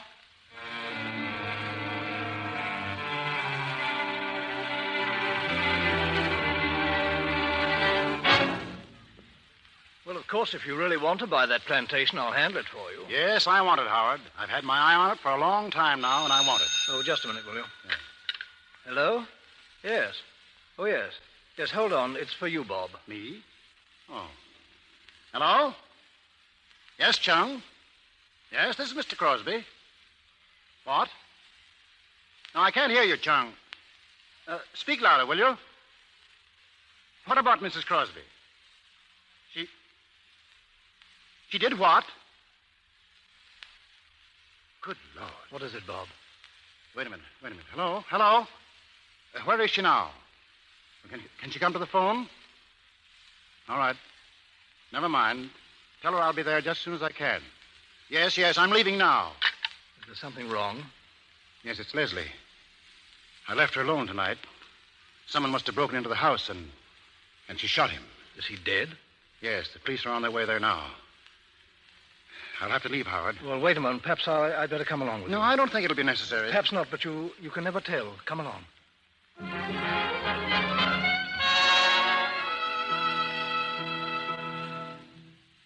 You say you didn't hear a sound until you heard the shots. Is that right, Chung? Hear nothing, Sergeant. Hear nothing. Just shot. What were you doing when you heard them? Cleaning teeth like they teach us Christian school. You didn't hear Mrs. Crosby scream? I didn't scream, Sergeant Jenkins. I told you. I heard this man prowling around out here in the living room. I knew it was too early for my husband to be back, So and... you got the gun from your bureau drawer just as he opened the door into your bedroom and entered. Did you say anything to him, or he to you? Not a word. He saw me standing there with the gun and started towards me. So I pulled the trigger. You didn't say anything. I should think you'd have said hands up or stop or something. Even though he was a stranger. I tell you, I never saw him before. No offense, Mrs. Crosby. I must say you were pretty cool about the whole thing. Good nerves. There wasn't much time to be anything but cool. He must have been a cool person himself. Look here. Poured himself a glass of liquor from the decanter there. Here's the glass, half full. How do you know he used it? Unless you were a bit to steady yourself, Mrs. Crosby. I? Oh, no. I wonder why he didn't drink it all. I suppose that's your husband, Mrs. Crosby. It must be. Leslie, darling. Here, Robert. Oh, Leslie. God, I shouldn't have left you alone. Don't worry, Robert. I'm quite all right, now that you're here. Evening, Sergeant. Well, hello there, Mr. Joyce. Now, don't get that intent expression, Jenkins. I'm not here on business. Mr. Crosby was in my office when the call came. I just came along with him. Oh, don't worry, Mr. Joyce. I know you don't have to chase your law cases. Thank you, Jenkins. Well, everything's settled, I guess. Except the man's identification. The man broke in, Mrs. Crosby heard him, and... Well, she's a mighty steady shot, Mr. Crosby. Yes, thank God. And the first night I've been away for months. You're usually here, Mr. Crosby? Certainly. I've been here every night for the last 3 months. What do you mean, Sergeant? Me? Oh, I was just wondering if he had any way of knowing that you were going to be away tonight. It could have been chance, couldn't it?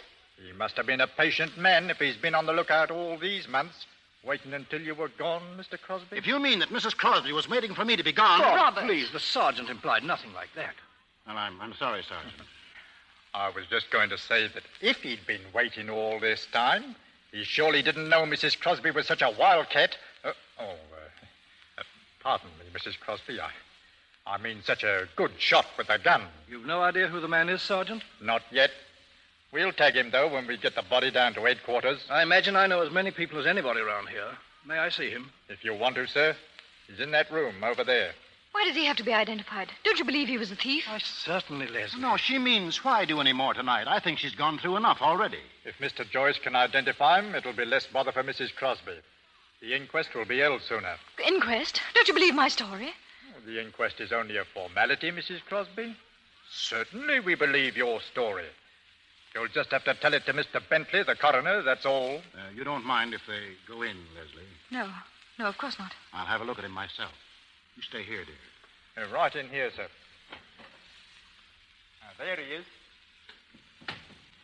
Now, if you'll stand over this way, you can see his face a little better. Well, Mr. Joyce? Yes, I know him all right. Who is he, Howard? His name's Hammond. Jeffrey Hammond. Hammond? Jeffrey Hammond. And what do you know about him, sir? Very little. I talked with him for a while in my office the other day. Ong, my assistant, sent him in. Was this Hammond in trouble? No, nothing to do with a criminal case. Just a slight matter of property, that's all. Quite all. You don't suppose that he might have seen me there and got the idea for the robbery then? Did he ask any questions about Mr. Crosby? No, I don't think Hammond saw Mr. Crosby. Well, if Ong knows him, he can come to make the identification and save you the trouble, Mr. Joyce. We'll hold the inquest at 10 tomorrow in Singapore. You'll see that your wife is there, Mr. Crosby? Yes. I'll drive her down myself.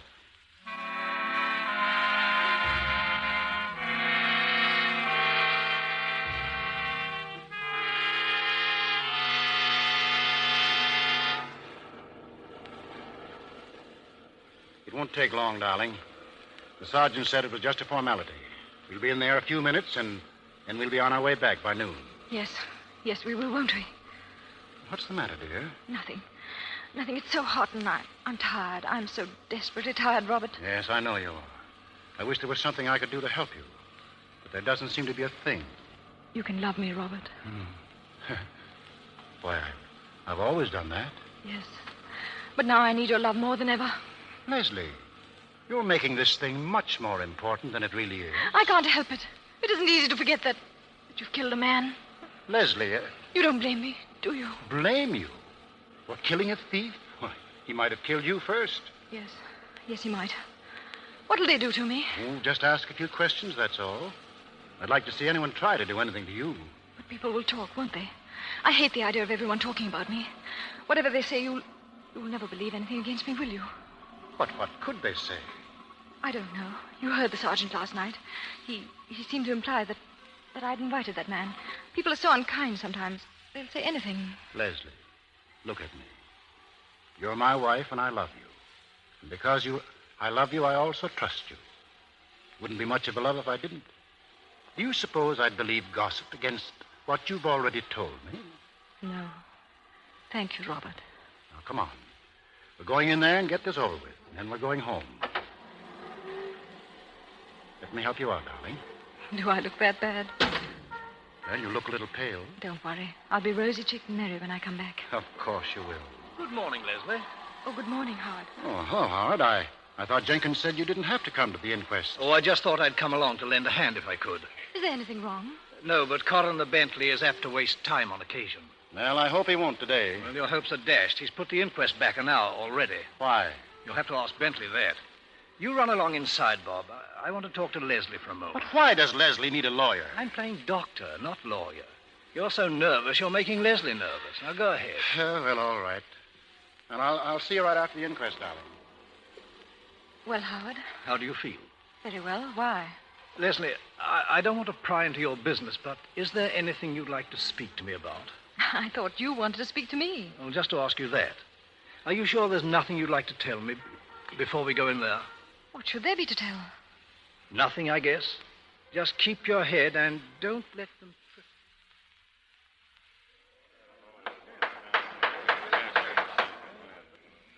And that's all you have to tell us, Mrs. Crosby. That this man Hammond forced an entry and that you shot him. Yes, that's all. May I go now, Coroner? Just a few more routine questions, Mrs. Crosby. Just a few more routine questions. Are you going to keep her here all day? Oh, Bob, sit down. Mr. Crosby, while this inquest may seem a trifle informal to you, please remember that this is still His Majesty's court. My husband is worried about me because of last night, Mr. Bentley. Go on, please. Mrs. Crosby, do you recall that last night Sergeant Jenkins called your attention to the fact that this man Hammond had evidently poured some of the liquor from the decanter into the glass? Yes. Sergeant Jenkins remarked that he must have been rather cool to take the time. On the other hand, he might have felt in need of a stimulant and poured himself the glass for that reason. Yes, very possibly. Oh, what difference does that make? Mr. Crosby, if there are any more interruptions, I must ask you to leave. Mrs. Crosby, I shall come to the point. I wish to ask why your fingerprints were also upon that glass. Quiet. Well, Mrs. Crosby? I see no reason why my prints shouldn't be there. Clean glasses take fingerprints as well as used glasses. It's probable that sometime during the day I arranged the glasses to make a more orderly appearance on the tray. Yes, that is possible. Sergeant Jenkins didn't happen to think of that. But you see, Mrs. Crosby, when Sergeant Jenkins examined the prints upon the glass, after he brought it down here to headquarters, he was struck by the peculiar fact that your prints and Hammond's prints were found in such a position that it led him to believe that he had handed the glass to you or you to him. You seem to be very sure they were my fingerprints, Mr. Bentley. Well, we don't know that, of course, Mrs. Crosby. It'd be only in case of an arrest that we'd take them. Then you think that I perjured myself here? I ask only for any explanation you may wish to give. You believe I sat and talked with this Geoffrey Hammond and then shot him? Did you, Mrs. Crosby? Or rather, did you pour him the drink? No, I did not. If I had, it would deny the story to which I have sworn. It's only sheer chance that placed the two sets of fingerprints in that position. Then you deny that you ever knew Geoffrey Hammond. You deny that you ever saw or talked with him before last night. I've sworn to that long ago. Then, Mrs. Crosby, I wish to make a brief explanation.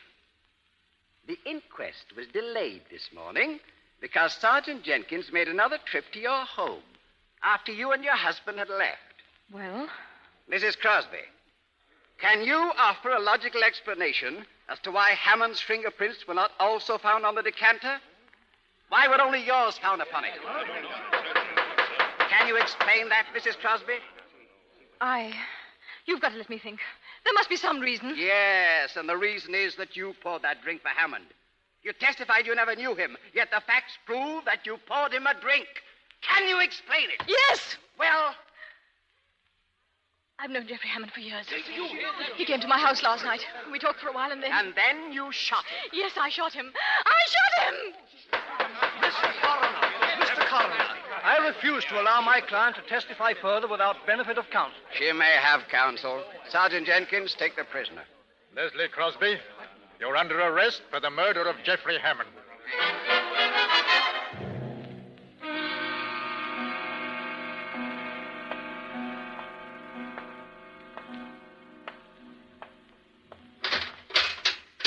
Mrs. Crosby? Yes. Your husband's here. Do you wish to see him? Oh, yes, please. 5 minutes, Mr. Crosby. I'll be waiting out here. Thank you. Robert. Leslie, I've been waiting to see you all day. They wouldn't let me come to you. You wanted to come, Robert? I've told Howard to take the case, to do everything he can to get you free. You think I can get free? He said he'd move heaven and earth. He's the finest lawyer in Singapore. If anyone can get you out of it, he can. If anyone can get me out of it. Do you think I need a lawyer's tricks, Robert? I don't know what you need, Leslie. The facts coming out the way they did, it made a rather bad impression.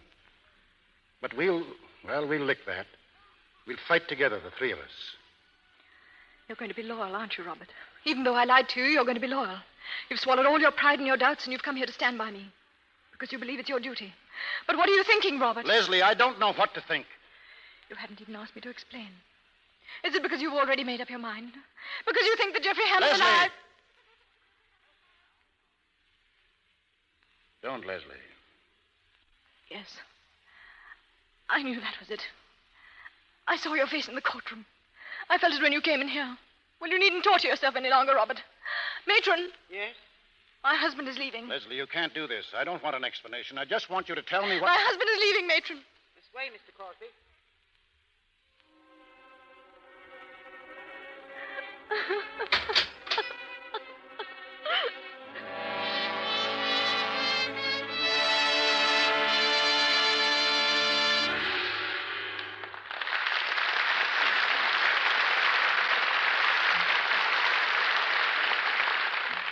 We have just heard Act One of The Letter, starring Merrill Oberon, Walter Houston, Ralph Forbes, and Eric Snowden. They'll return in a moment to present Act Two. Perhaps you have wondered about the hundreds of people who come here to see as well as hear our plays on Monday nights. Who are they? Movie stars, directors, extras, and people who make their home in Hollywood. Yes, and people from back home who are visiting the entertainment headquarters of the world. Tonight, during this intermission, we are going to introduce you to a member of our audience here in the Lux Radio Theater. She's on her way to the microphone now. Her name is Mrs. Mattie Thompson. Mrs. Thompson, what are you doing here in Hollywood? I'm a visitor, Mr. Ruick. How long have you been here? Just exactly 4 days. Where is your permanent home? In St. Joe, Missouri. Now tell us what brought you to Hollywood, Mrs. Thompson. Curiosity, I guess. I've wanted to see Hollywood for as long as I can remember. And so the first chance we got, we came. What did you want to see most in Hollywood? Well, most of all, the stars themselves. And the big studios. And I've listened to the Lux Radio Theater so many times, I was dying to see it, too. Not disappointed, I hope. No, I'm thrilled to death. Imagine me talking into the same microphone as Merrill Oberon and all those other stars. I hope my friends in St. Joe are listening. Tell us, how did you get here from Missouri, by plane or train? No, we came in a trailer. Well, how do you like life in a trailer? Oh, I love it. I have everything as convenient as can be. A real little kitchen. And I cook just like I do at home. Wash dishes, too, Mr. Ruick, with Lux Flakes. Take your Lux along with you, eh? I certainly do. Wouldn't be without it. Always keep a big box handy for nice things and dishes. Sometimes I don't have hot water, you know. And Lux Flakes are wonderful the way they suds up, even in cool water.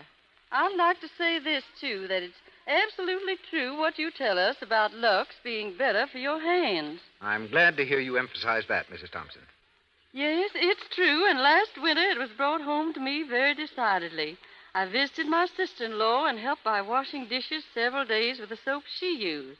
It wasn't Lux. In just a few days, my hands were red and chapped, and my nails looked terrible. It certainly taught me to be grateful to Lux. Thank you, Mrs. Thompson. We're very grateful for your loyalty to Lux Flakes, and we hope you get the most out of the rest of your stay here in Hollywood. I'm going to do my best. Fine. Now, our producer. We continue with The Letter, starring Merle Oberon and Walter Houston with Ralph Forbes and Eric Snowden.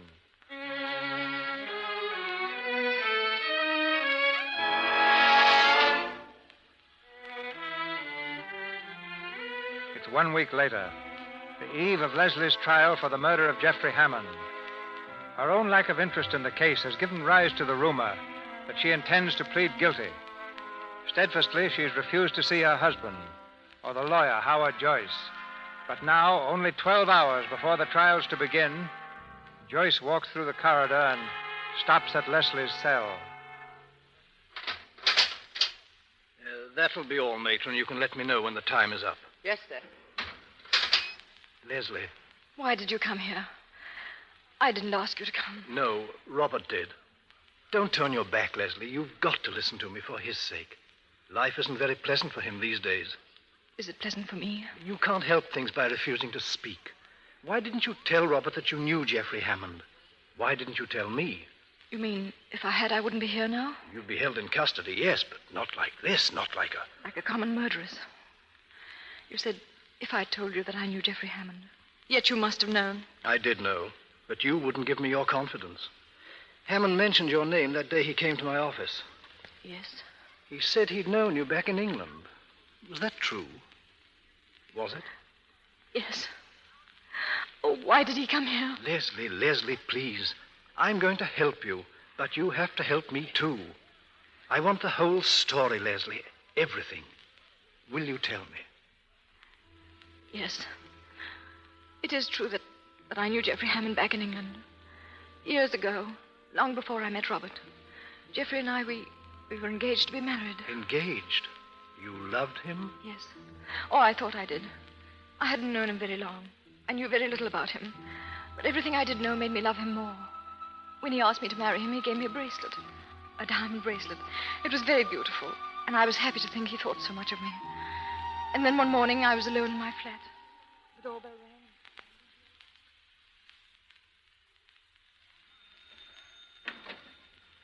Hello, darling. Good morning, Leslie. What are you doing here in the morning? Isn't your office open? Well, I imagine so, Leslie. I've a bit of bad news. Where's that bracelet I gave you? The bracelet? Well, I don't wear it all the time, Jeffrey. Where is it? It's in my bureau. Why? Get it. Why? Because I need it.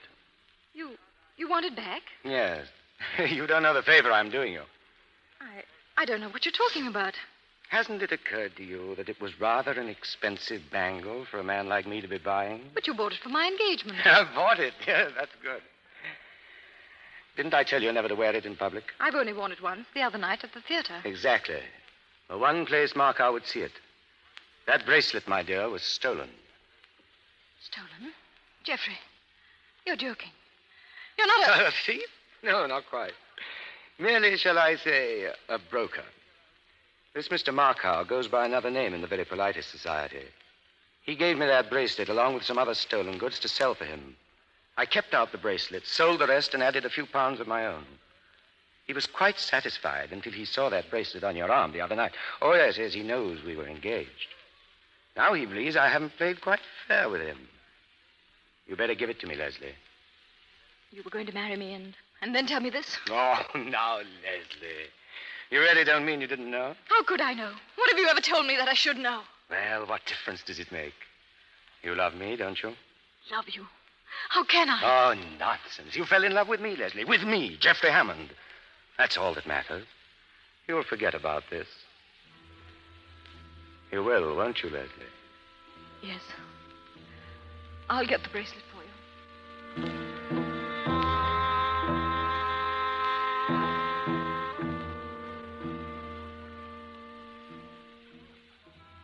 When he told me that, everything crumbled.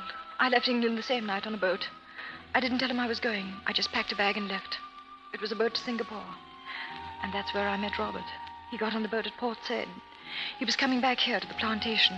We were just shipboard acquaintances until one evening near the end of the trip, we were standing at the rail, looking toward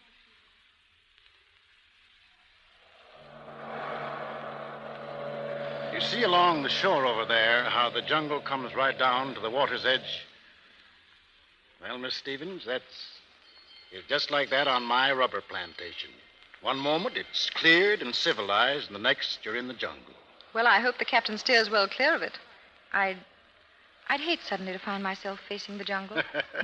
Well, we have a saying out here that facing the jungle isn't as bad as facing Singapore itself.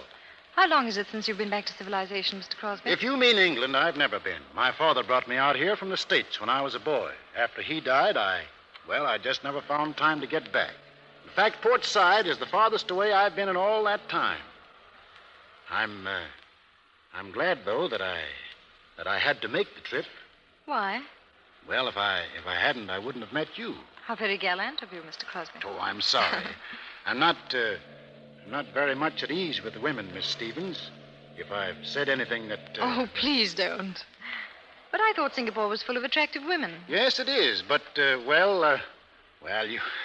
know what I mean. There are very few of the right kind of women. Most of them are married. And I suppose their husbands guard them closely against the attentions of unattached males, such as you. Well, most of the married women are smart enough not to give their husbands any cause for... Oh, now, you're joking, aren't you? I guess I have been in the wilds too long. Do you really live such a prosaic life as you've been trying to make me believe? Well, it isn't very exciting, if that's what you mean. We have a good background for romance and adventure, but our lives on the plantation are as colorless as the sap from the rubber trees. As you described your life to me last night, it didn't sound very colorless. Now, maybe you made me see it in a new light. Are you sure it wasn't just the trip? No, being away? I'm very sure. Miss Stevens, why don't you stop off as my guest at Singapore and come up to the plantation? You could stay over at my friend's, Howard Joyce and his wife. He's the best lawyer in Singapore. They'd like to have you. I know they would. Thank you, but I really must go on with the boat. We're only stopping a day in Singapore. But do you have to be in such a hurry? You could jump ship for a few days and catch another boat like this. That could be arranged.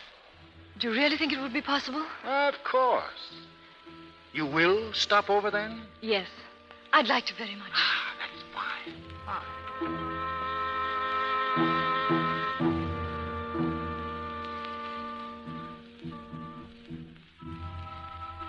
As you know, Howard, I didn't catch another ship out of Singapore. You and Grace were at our wedding. You've been our closest friends. You know that Robert and I have been happy together. Apparently so happy that I never would have guessed that all along... That all along I was in love with Geoffrey Hammond? Oh, I might have thought I was for a bit. But now as I look back, I know I wasn't. But Geoffrey Hammond was the first man I fell in love with. And that peculiar quirk in human nature always kept him in my mind. I never told Robert. There was never any reason to tell him. And then... And then Hammond found you. Yes. Quite by accident, I'm sure. He had no idea I was in Singapore. It was late one afternoon. I'd come into Singapore in the car with Robert. He went to your office to discuss something about buying a new plantation. Chung drove me on in the car for some shopping. We stopped at the market, and he went in to buy some supplies. I was sitting there alone in the car when... Good afternoon, Mrs. Crosby. Geoffrey. How are you, Leslie? Surprised to see me? What are you doing in Singapore? Oh, now, Mrs. Crosby, is that a fair question? To ask a man why he comes to Singapore. I remember the Code of the East and all that sort of thing. How did you know my name? Your name? Oh, I've seen you once or twice. I know you married a very rich plantation owner. Very rich. What do you mean? Why, I thought I'd come to call. Always wanted to see how rich plantation owners and their wives live. Geoffrey, you mustn't come. Do you hear me? You mustn't. Are you ashamed of me? Ashamed of your old sweetheart? Well, of course, my clothes aren't any too good. London police were most inconsiderate. They gave me no time to pack. By the way, they were looking for you, too. They seemed to think you were involved in a little matter of a stolen necklace. Geoffrey? Geoffrey, who is this woman? What do you mean by hanging around? Go on. Who is this lady? Oh, this lady. Let me introduce you. Leslie, may I present my little friend, Lee T. A very charming girl, aren't you, Lee T? Now run along. No, you come. Oh, in a moment, my dear. Well, Leslie, when shall I come to call? Geoffrey, you can't. Well, don't you think your husband would like to see me? I should think we've got a great deal in common. You can't do this. I've been happy here. My husband loves me. I did too, my dear. But I need money. A great deal of money. Goodbye, Leslie. I hope my foot hasn't soiled the running board of your pretty automobile. Come along, Lizzie.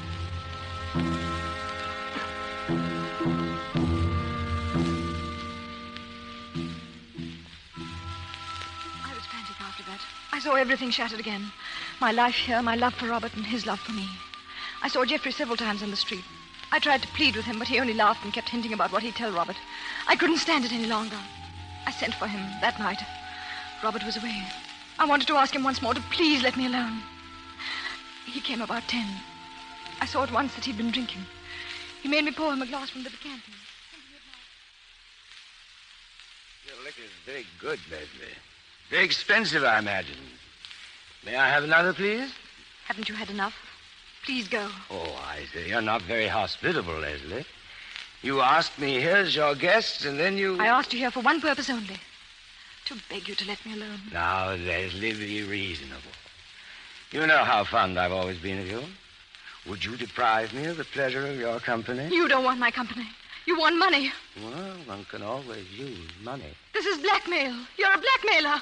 I've been called worse without being frightened or offended. Geoffrey, please.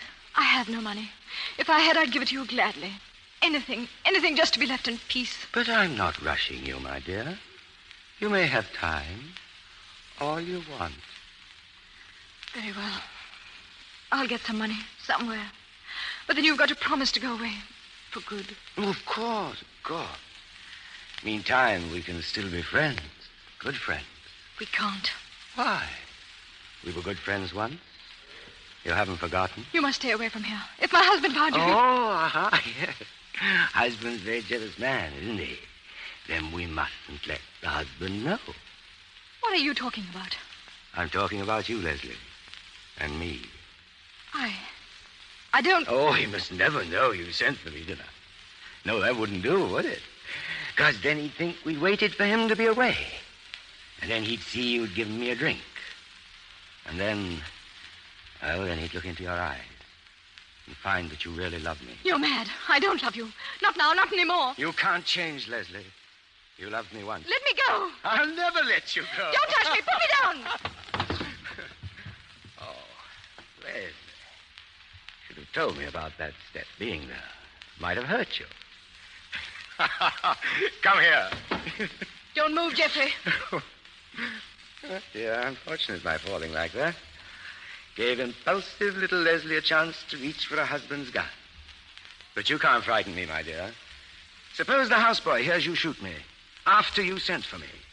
Sent for me as a guest. Stand back. Robert will be awfully jealous that he didn't get invited, too.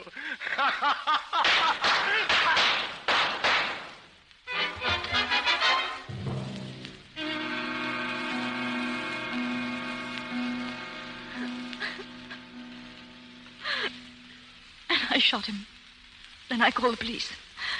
You know the rest. Then it was purely in self-defense that you killed him. Yes. But they won't believe me. We can try it. You knew Hammond. We'll grant that point. You were alone. He came to see you. He was drunk. He threatened you, and you shot him. If they believe that, that's all you'll need to clear you. We won't even mention that you were once in love with him. No one need know that. Not even Robert. You see now why I couldn't tell him? I see. Now, one point, Leslie. You say you sent for Geoffrey Hammond. By messenger? No, I wrote him a letter. A letter? Where is it? Did you get it back?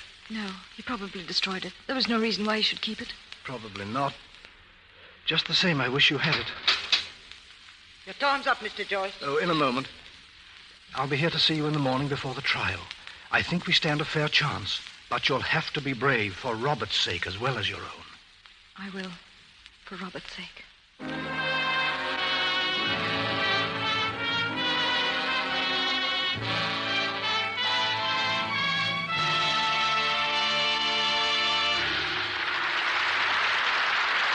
We pause for station identification. This is the Columbia Broadcasting System.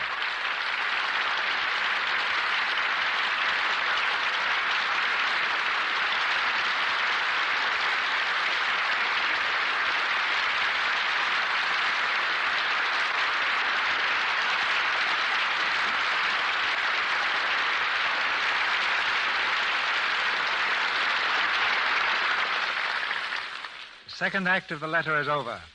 Merle Oberon, Walter Houston, and our all-star cast will continue in a moment with Act 3. This intermission is highlighted by the presence of a man very familiar with the scenes of our play. He is Carveth Wells, who flew to Hollywood from his Bermuda home to bring us some strange facts about far-off Malay, where the action of our play occurs. A noted explorer, Mr. Wells is author of 10 books, including the bestseller 6 Years in the Malay Jungle. And since Mrs. Wells accompanies her husband on all his expeditions, we're happy to have her with us also. Thank you, Mr. DeMille. Actually, I feel even closer to the Lux Radio Theater than Carveth does. What do you mean? I hear this program every chance I get, and I think it's tops. But what I mean is this. Being a woman, I'm a little more familiar with the product behind this program, Lux Flakes. I know how much Lux means to women all over the world. And if I say nothing else, I'm glad to have injected my little piece in praise of it. Oh, it's one we've been very happy to hear. And now what can you say in praise of Malay? I've heard some strange tales of fish who climb trees and wink their eyes while they do it. Well, that's absolutely true. When nature came to Malay, she must have gone on a kind of a spree. I've seen seagoing monkeys who wade into the surf and catch crabs, eat them, and then clean their teeth afterward. And I shot a full-grown Malay deer, carried it home in my pocket, and cooked the whole beast in a frying pan. And there's a bird in Malay who feeds his wife on strychnine. You would notice that, wouldn't you? That's true. And it's also a fact that butterflies in Malay are as big as dinner plates. Spider webs are strong enough to catch birds, and I've even heard an earthworm sing. What was the song? Wiggle while you work? Well, if that's hard to believe, what would you say about this? If you chase a Malay lizard, it breaks off its tail, and the tail starts hopping about in order to distract your attention while the lizard itself escapes. In about 2 weeks, the lizard sprouts another tail. You sprout some splendid tales yourself, Mr. Wells. What's your next one? My dear, I don't think we're appreciated around here. Well, it is awfully hard to believe some of these things unless you're there and see them for yourself. But here's something, Mr. DeMille, that I can prove. Here are some examples of real Malay silk. These are typical sarongs worn by the Malay women who love brilliant colors, such as these purples, scarlets, and blues. We've shown these sarongs hundreds of times in all parts of America. They have been worn by models 15,000 times. And there's no mystery why they look so fresh and new after all that wear. They have been washed hundreds of times and always in Lux Flakes. And while I wish we could show you other tangible facts from Malay, Mr. DeMille, what impressed me most about the place was something that couldn't be seen. The complete mystery that grips not only the jungle, but even the plantations. And then it's your opinion that the strange, weird accounts coming out of the Far East are not always the tall stories of imaginative travelers. Well, after spending 6 years in Malay, Mr. DeMille, all I can say is that I now believe a person's thoughts and actions are controlled largely by environment. And in the environment of that Malay jungle, I think almost anything can happen. That's why I'm anxious to hear the third act of tonight's play.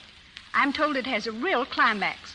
So let you and I get back to the Malay jungle and let Mr. DeMille get back to the letter. I guess that she is the boss, Mr. DeMille. Goodbye. And thanks for having us. Thank you for bringing adventure to our door.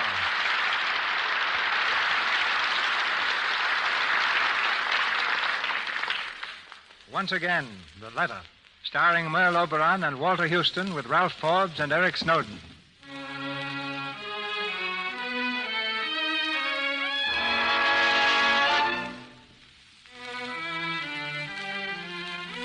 Leslie's trial is over. Behind locked doors, the jury weighs the evidence. As the hours crawl by, Robert paces the corridor nervously. Suddenly he stops and turns to Howard Joyce. Why are they out there so long? What are they doing in there? Easy, Bob. But she was telling the truth. Anyone could see that. She knew Hammond only casually. He forced his way into the house and threatened her. That jury blind? You can't expect them to feel as you do, Bob. You believe her, don't you? Of course I do. I think she'll be glad to hear that.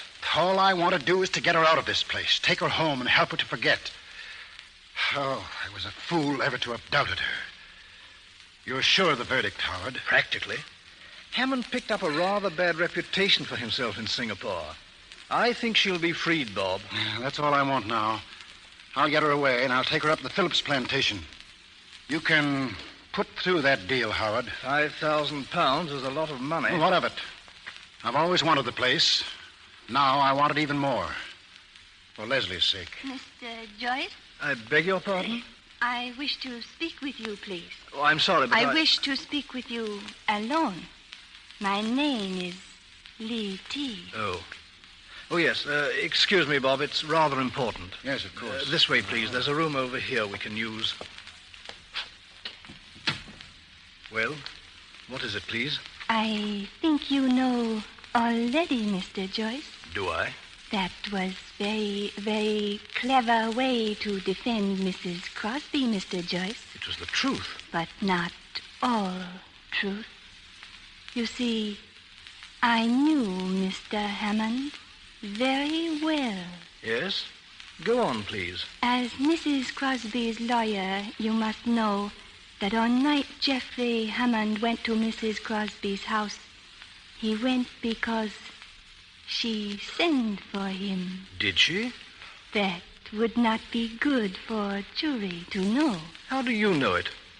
I was with him when letter came. If you testify to that, it'll only be the testimony of a jealous woman. There are any number of ways to discredit your story. Do you understand? But there is one way to prove it. I have letter. Let me see it. Read it, please. It's not even in her handwriting. You did not think I would bring original with me? This is copy. What do you think of letter, Mr. Joyce? It's an entirely innocently written note. Yes, Mr. Joyce. But it can be read in other ways. Let me read it to you. Geoffrey, I must see you tonight. My husband will be away. If you live, do not come too near the house, for the servants might hear your car. In the name of the love I once held for you, I ask that you do not fail me, Leslie. You see, Mr. Joyce, when you read it as her friend. What do you want for the original of this? £5,000. £5,000? Oh, that's ridiculous. Crosby hasn't got it. Was he not paying £5,000 for plantation of Mr. Phillip? That is what I learned. £5,000 is my price for letter and my silence. It's all the money he has in the world. Does not Mr. Crosby love his wife that much? Perhaps I should have asked him instead of you. Where is the original? At my home. You will accept my offer? I must talk with Mrs. Crosby. If you'll meet me here in half an hour, I'll know whether the money can be paid or not. In half an hour, then, Mr. Joyce. Good day.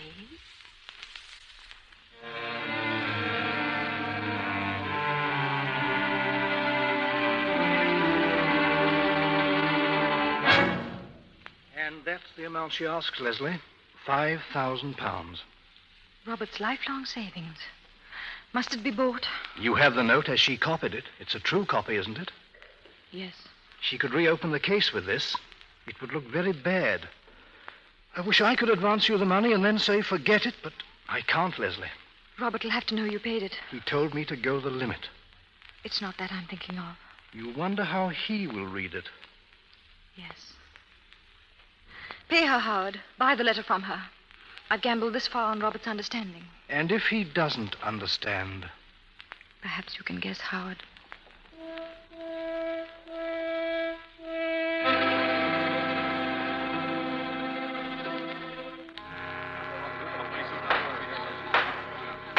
Gentlemen of the jury, have you reached a verdict? We have. The defendant will rise. Gentlemen of the jury, what is your verdict? Not guilty.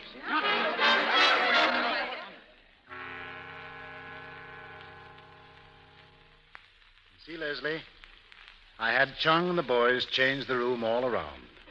I did everything to make it look different, Leslie. Or is it so much change that it only makes you remember that night? I'll only remember that you thought so much of me you wanted to change it, Robert. It's just like starting all over again. Leslie, was I so awfully jealous? Was I? I was to blame for it, Robert. No, you weren't. But I'm going to make it up to you now, darling. You'll see. I'm going to make you so happy that you'll never remember it happened. Oh, Robert. What is it, Leslie? Nothing. Nothing. I'm so happy now. I'm going to take you away from here, Leslie. As soon as I get things straightened out, we're going north. North? Yes. To the Phillips plantation. I've had that on my mind a long time. I've decided to buy it. Definitely. But why? You've made this place.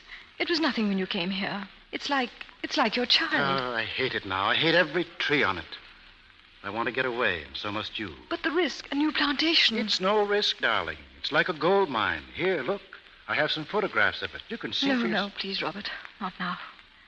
I don't want to see them now. What's the matter? Take me out into the garden. I want to be alone with you for the next hour.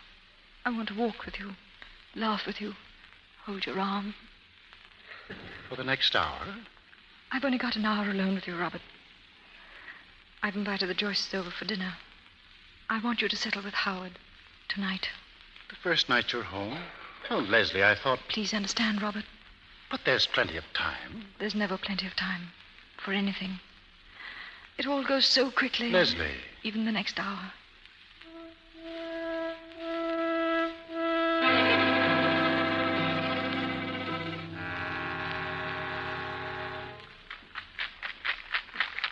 What's the matter, Howard? Doesn't the noise of this shaker cheer you up? Perhaps I need some of the contents. You've been around with a long face ever since you and Grace came out. Or are you just hungry? I'm sorry. How's this face? Better? No, very little. Well, we're ready. Where are the wives? Leslie? Oh, Leslie? I thought they were out here on the porch. No, I think I saw them go into the garden a few minutes ago. Then they'll have to miss this round. By the way, I'll cheer you up a little. What's it going to cost me, Howard? Oh, wait till tomorrow. Forget it tonight. Just be happy with Leslie. No, I think Leslie arranged for these few minutes. She wants it settled. Oh, well, we can wait until tomorrow or later in the week. Business is business, Howard. May as well get the money while you can. Most of it'll be gone soon on the Phillips plantation. Well, how much is your fee? Very well. Nothing for my personal services. Oh, no, wait. We're friends and all that, but... But there was an additional out-of-the-pocket expense. I told you to spend anything you had to. How much? I'm afraid it's going to be stiff. All right. I'm holding on to the table. Come on. How much? £5,000. 5,000... Why? I almost believed you for a moment. That's what I must ask, Bob. Want to clean me out, eh? Sure you don't want the plantation, too. Yeah, I shouldn't have put the Phillips matter in your hands, eh? Well, Howard? Why don't you laugh? Are you serious? I wish I weren't. I haven't too much money myself, you know, or I'd let it pass for a while. Well, why are you holding me up like this? Bob, please. But 5,000 pounds. Did you call before, Robert? Yes, I think you ought to be in on Howard's little joke, too, Leslie. It seems he paid an out-of-the-pocket expense of 5,000 pounds. Did you know anything about it? Yes, Robert. Then it isn't a joke. No, Robert. What was it for? It was for a letter I wrote. It might have shown up badly at the trial. We had to buy it to keep it out of the evidence. 5,000 pounds for a letter? Must have been pretty damaging. It was. But not in the way you think. Well, what was it? Would you like to see it, Robert? For 5,000 pounds? Why not? Do you have it with you, Howard? Yes. Here. Give it to Robert, please. Now leave us, Howard. You're sure there's nothing I can do? Quite sure. Thank you. You haven't opened it. You, bought this letter to keep it out of the evidence. Is that, right, Leslie? Yes. Because it might be misunderstood. Yes. Is that all, Leslie? Is that the only reason?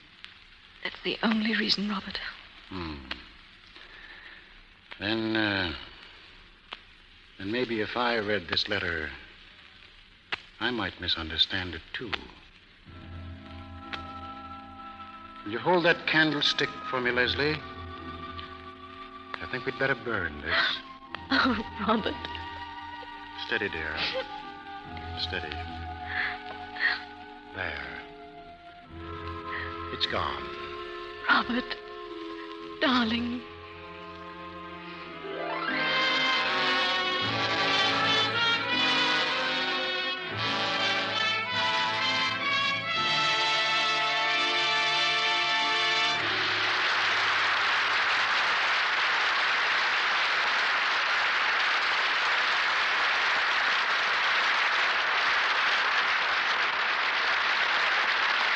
That, ladies and gentlemen, rings down the curtain on tonight's play.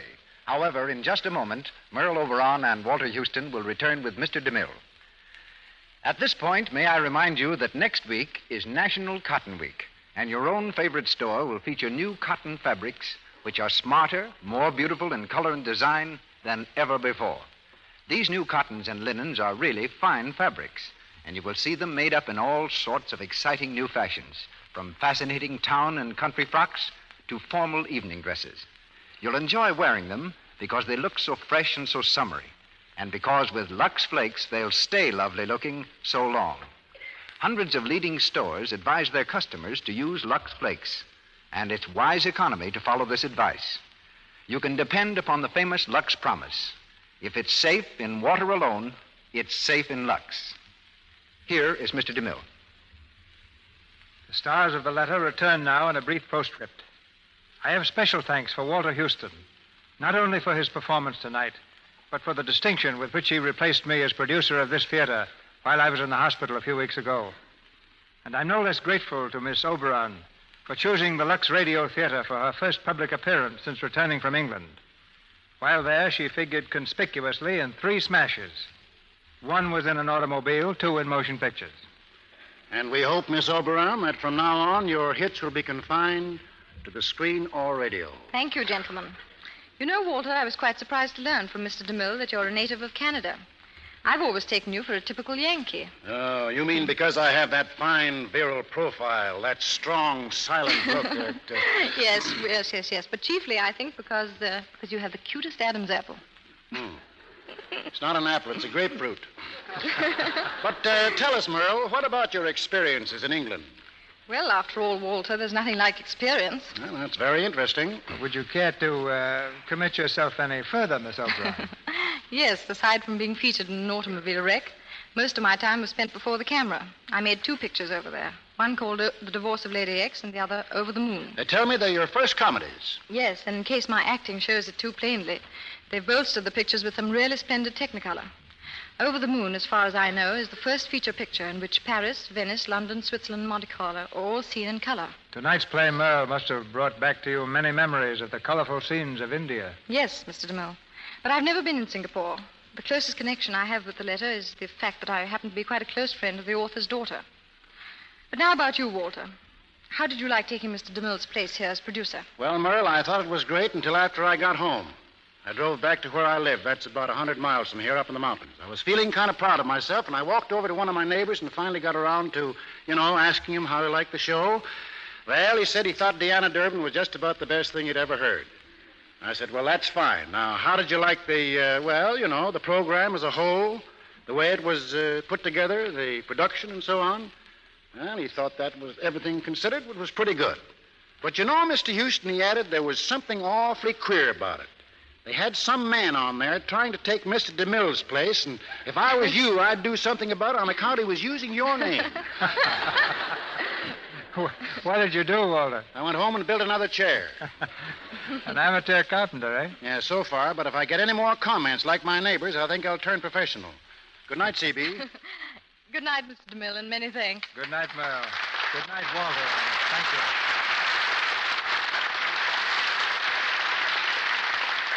None of you will want to miss the thrilling announcement about next week's program to be made by Mr. DeMille in just a moment.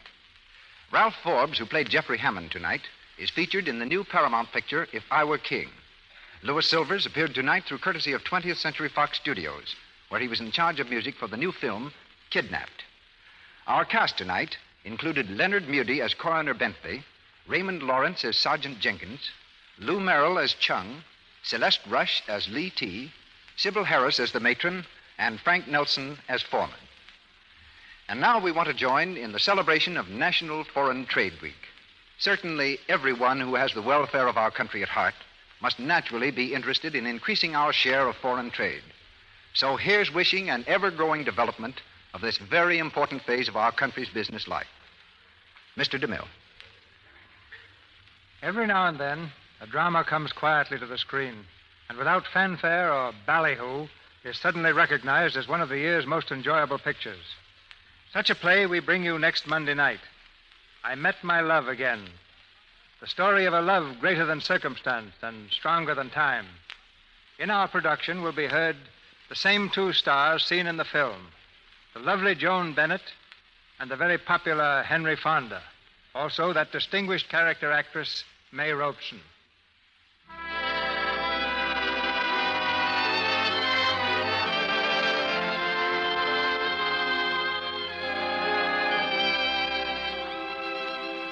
Our sponsors, the makers of Lux Flakes, join me in inviting you to be with us again next Monday night when the Lux Radio Theater presents Joan Bennett and Henry Fonda with May Robeson in I Met My Love Again. This is Cecil B. DeMille saying good night to you from Hollywood.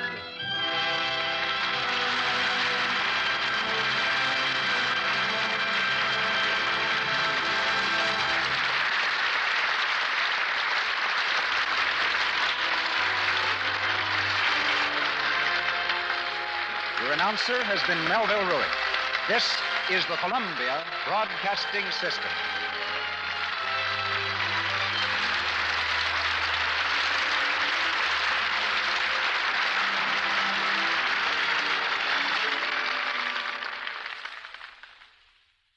Lux presents Hollywood.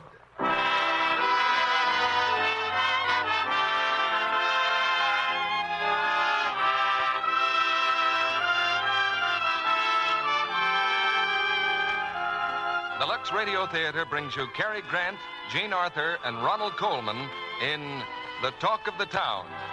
Ladies and gentlemen, your producer, Mr. Cecil B. DeMille.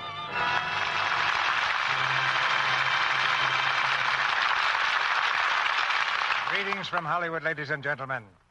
Good things come in small packages, but better things often come in big ones. And 3 stars like Cary Grant, Jean Arthur, and Ronald Colman make a colossal bundle of entertainment. And that's what we've got tonight in a play called The Talk of the Town. It was over at Columbia Pictures that they had the idea of co-starring these fine players and the right story to do it with. And with the same formula, we can't go wrong in the Lux Radio Theater. The story is unique, as you might expect, with an interplay of comedy, drama, and romance that doesn't leave room for a dull moment. Cary Grant, unjustly accused of crime, Jean Arthur, his only defender, and Ronald Colman, knowing justice in books but not in people, make a triangle that should be the talk of any town. Suppose a Broadway producer were to put the names of Ronald Colman, Jean Arthur, and Cary Grant in front of his theater, as Lux Flakes makes it possible for us to do all over the nation tonight. I'll make a quick guess that he'd discover his theater was sold out months in advance at $6.60 or so a ticket. The line at our box office runs from Greenland's icy mountains to Hollywood and Vine. But the tickets don't cost a cent. And every seat is the best seat in the house. The only box office return is your loyal support of our product, Lux Flakes. And once you've tried it, you will make it a habit for its own sake. Now it's curtain time for the talk of the town and the first act, starring Jean Arthur as Nora Shelley, Cary Grant as Leopold Dilg, and Ronald Colman as Michael Lightcap.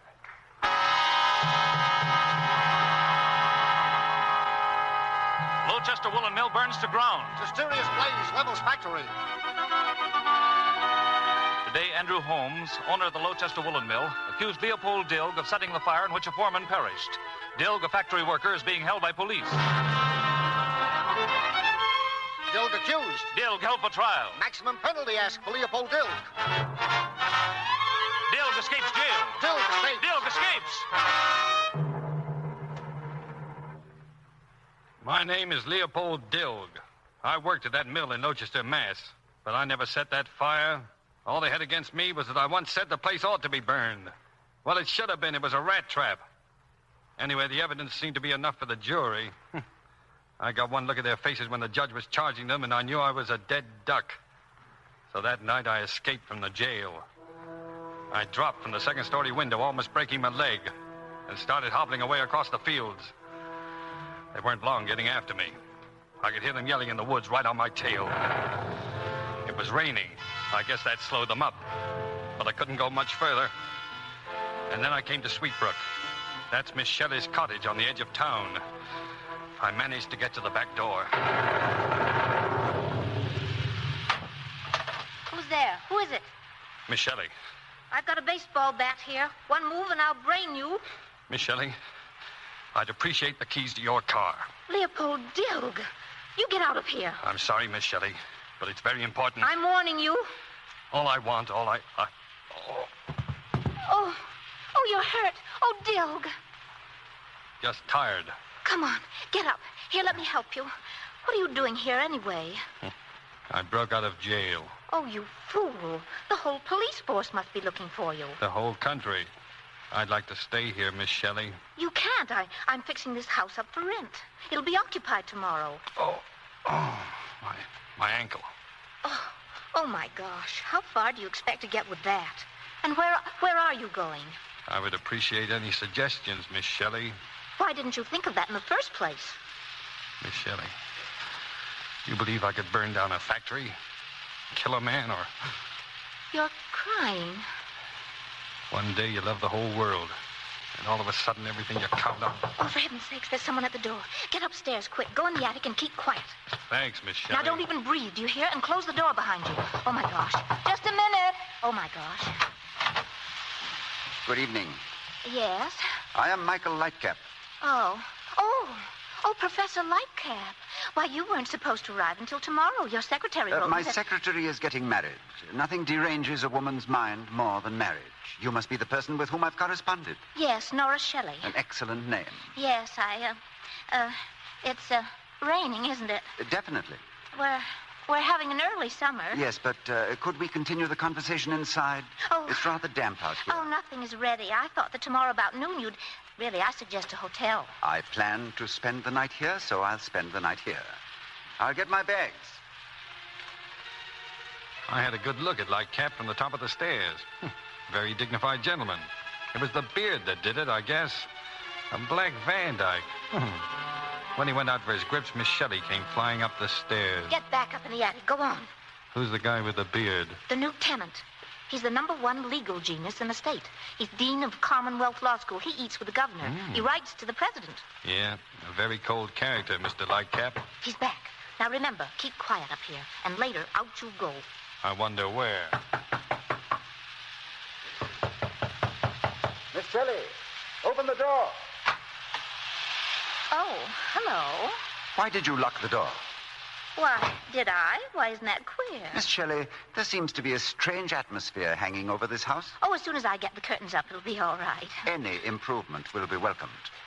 You're a very sarcastic man, aren't you? Miss Shelley, for the past 9 months, I've been teaching 400 weary young men the rudiments of law. I've had to drive all the way down here myself because my man went to see his ailing mother in West Virginia. I was looking forward to a cheerful, brightly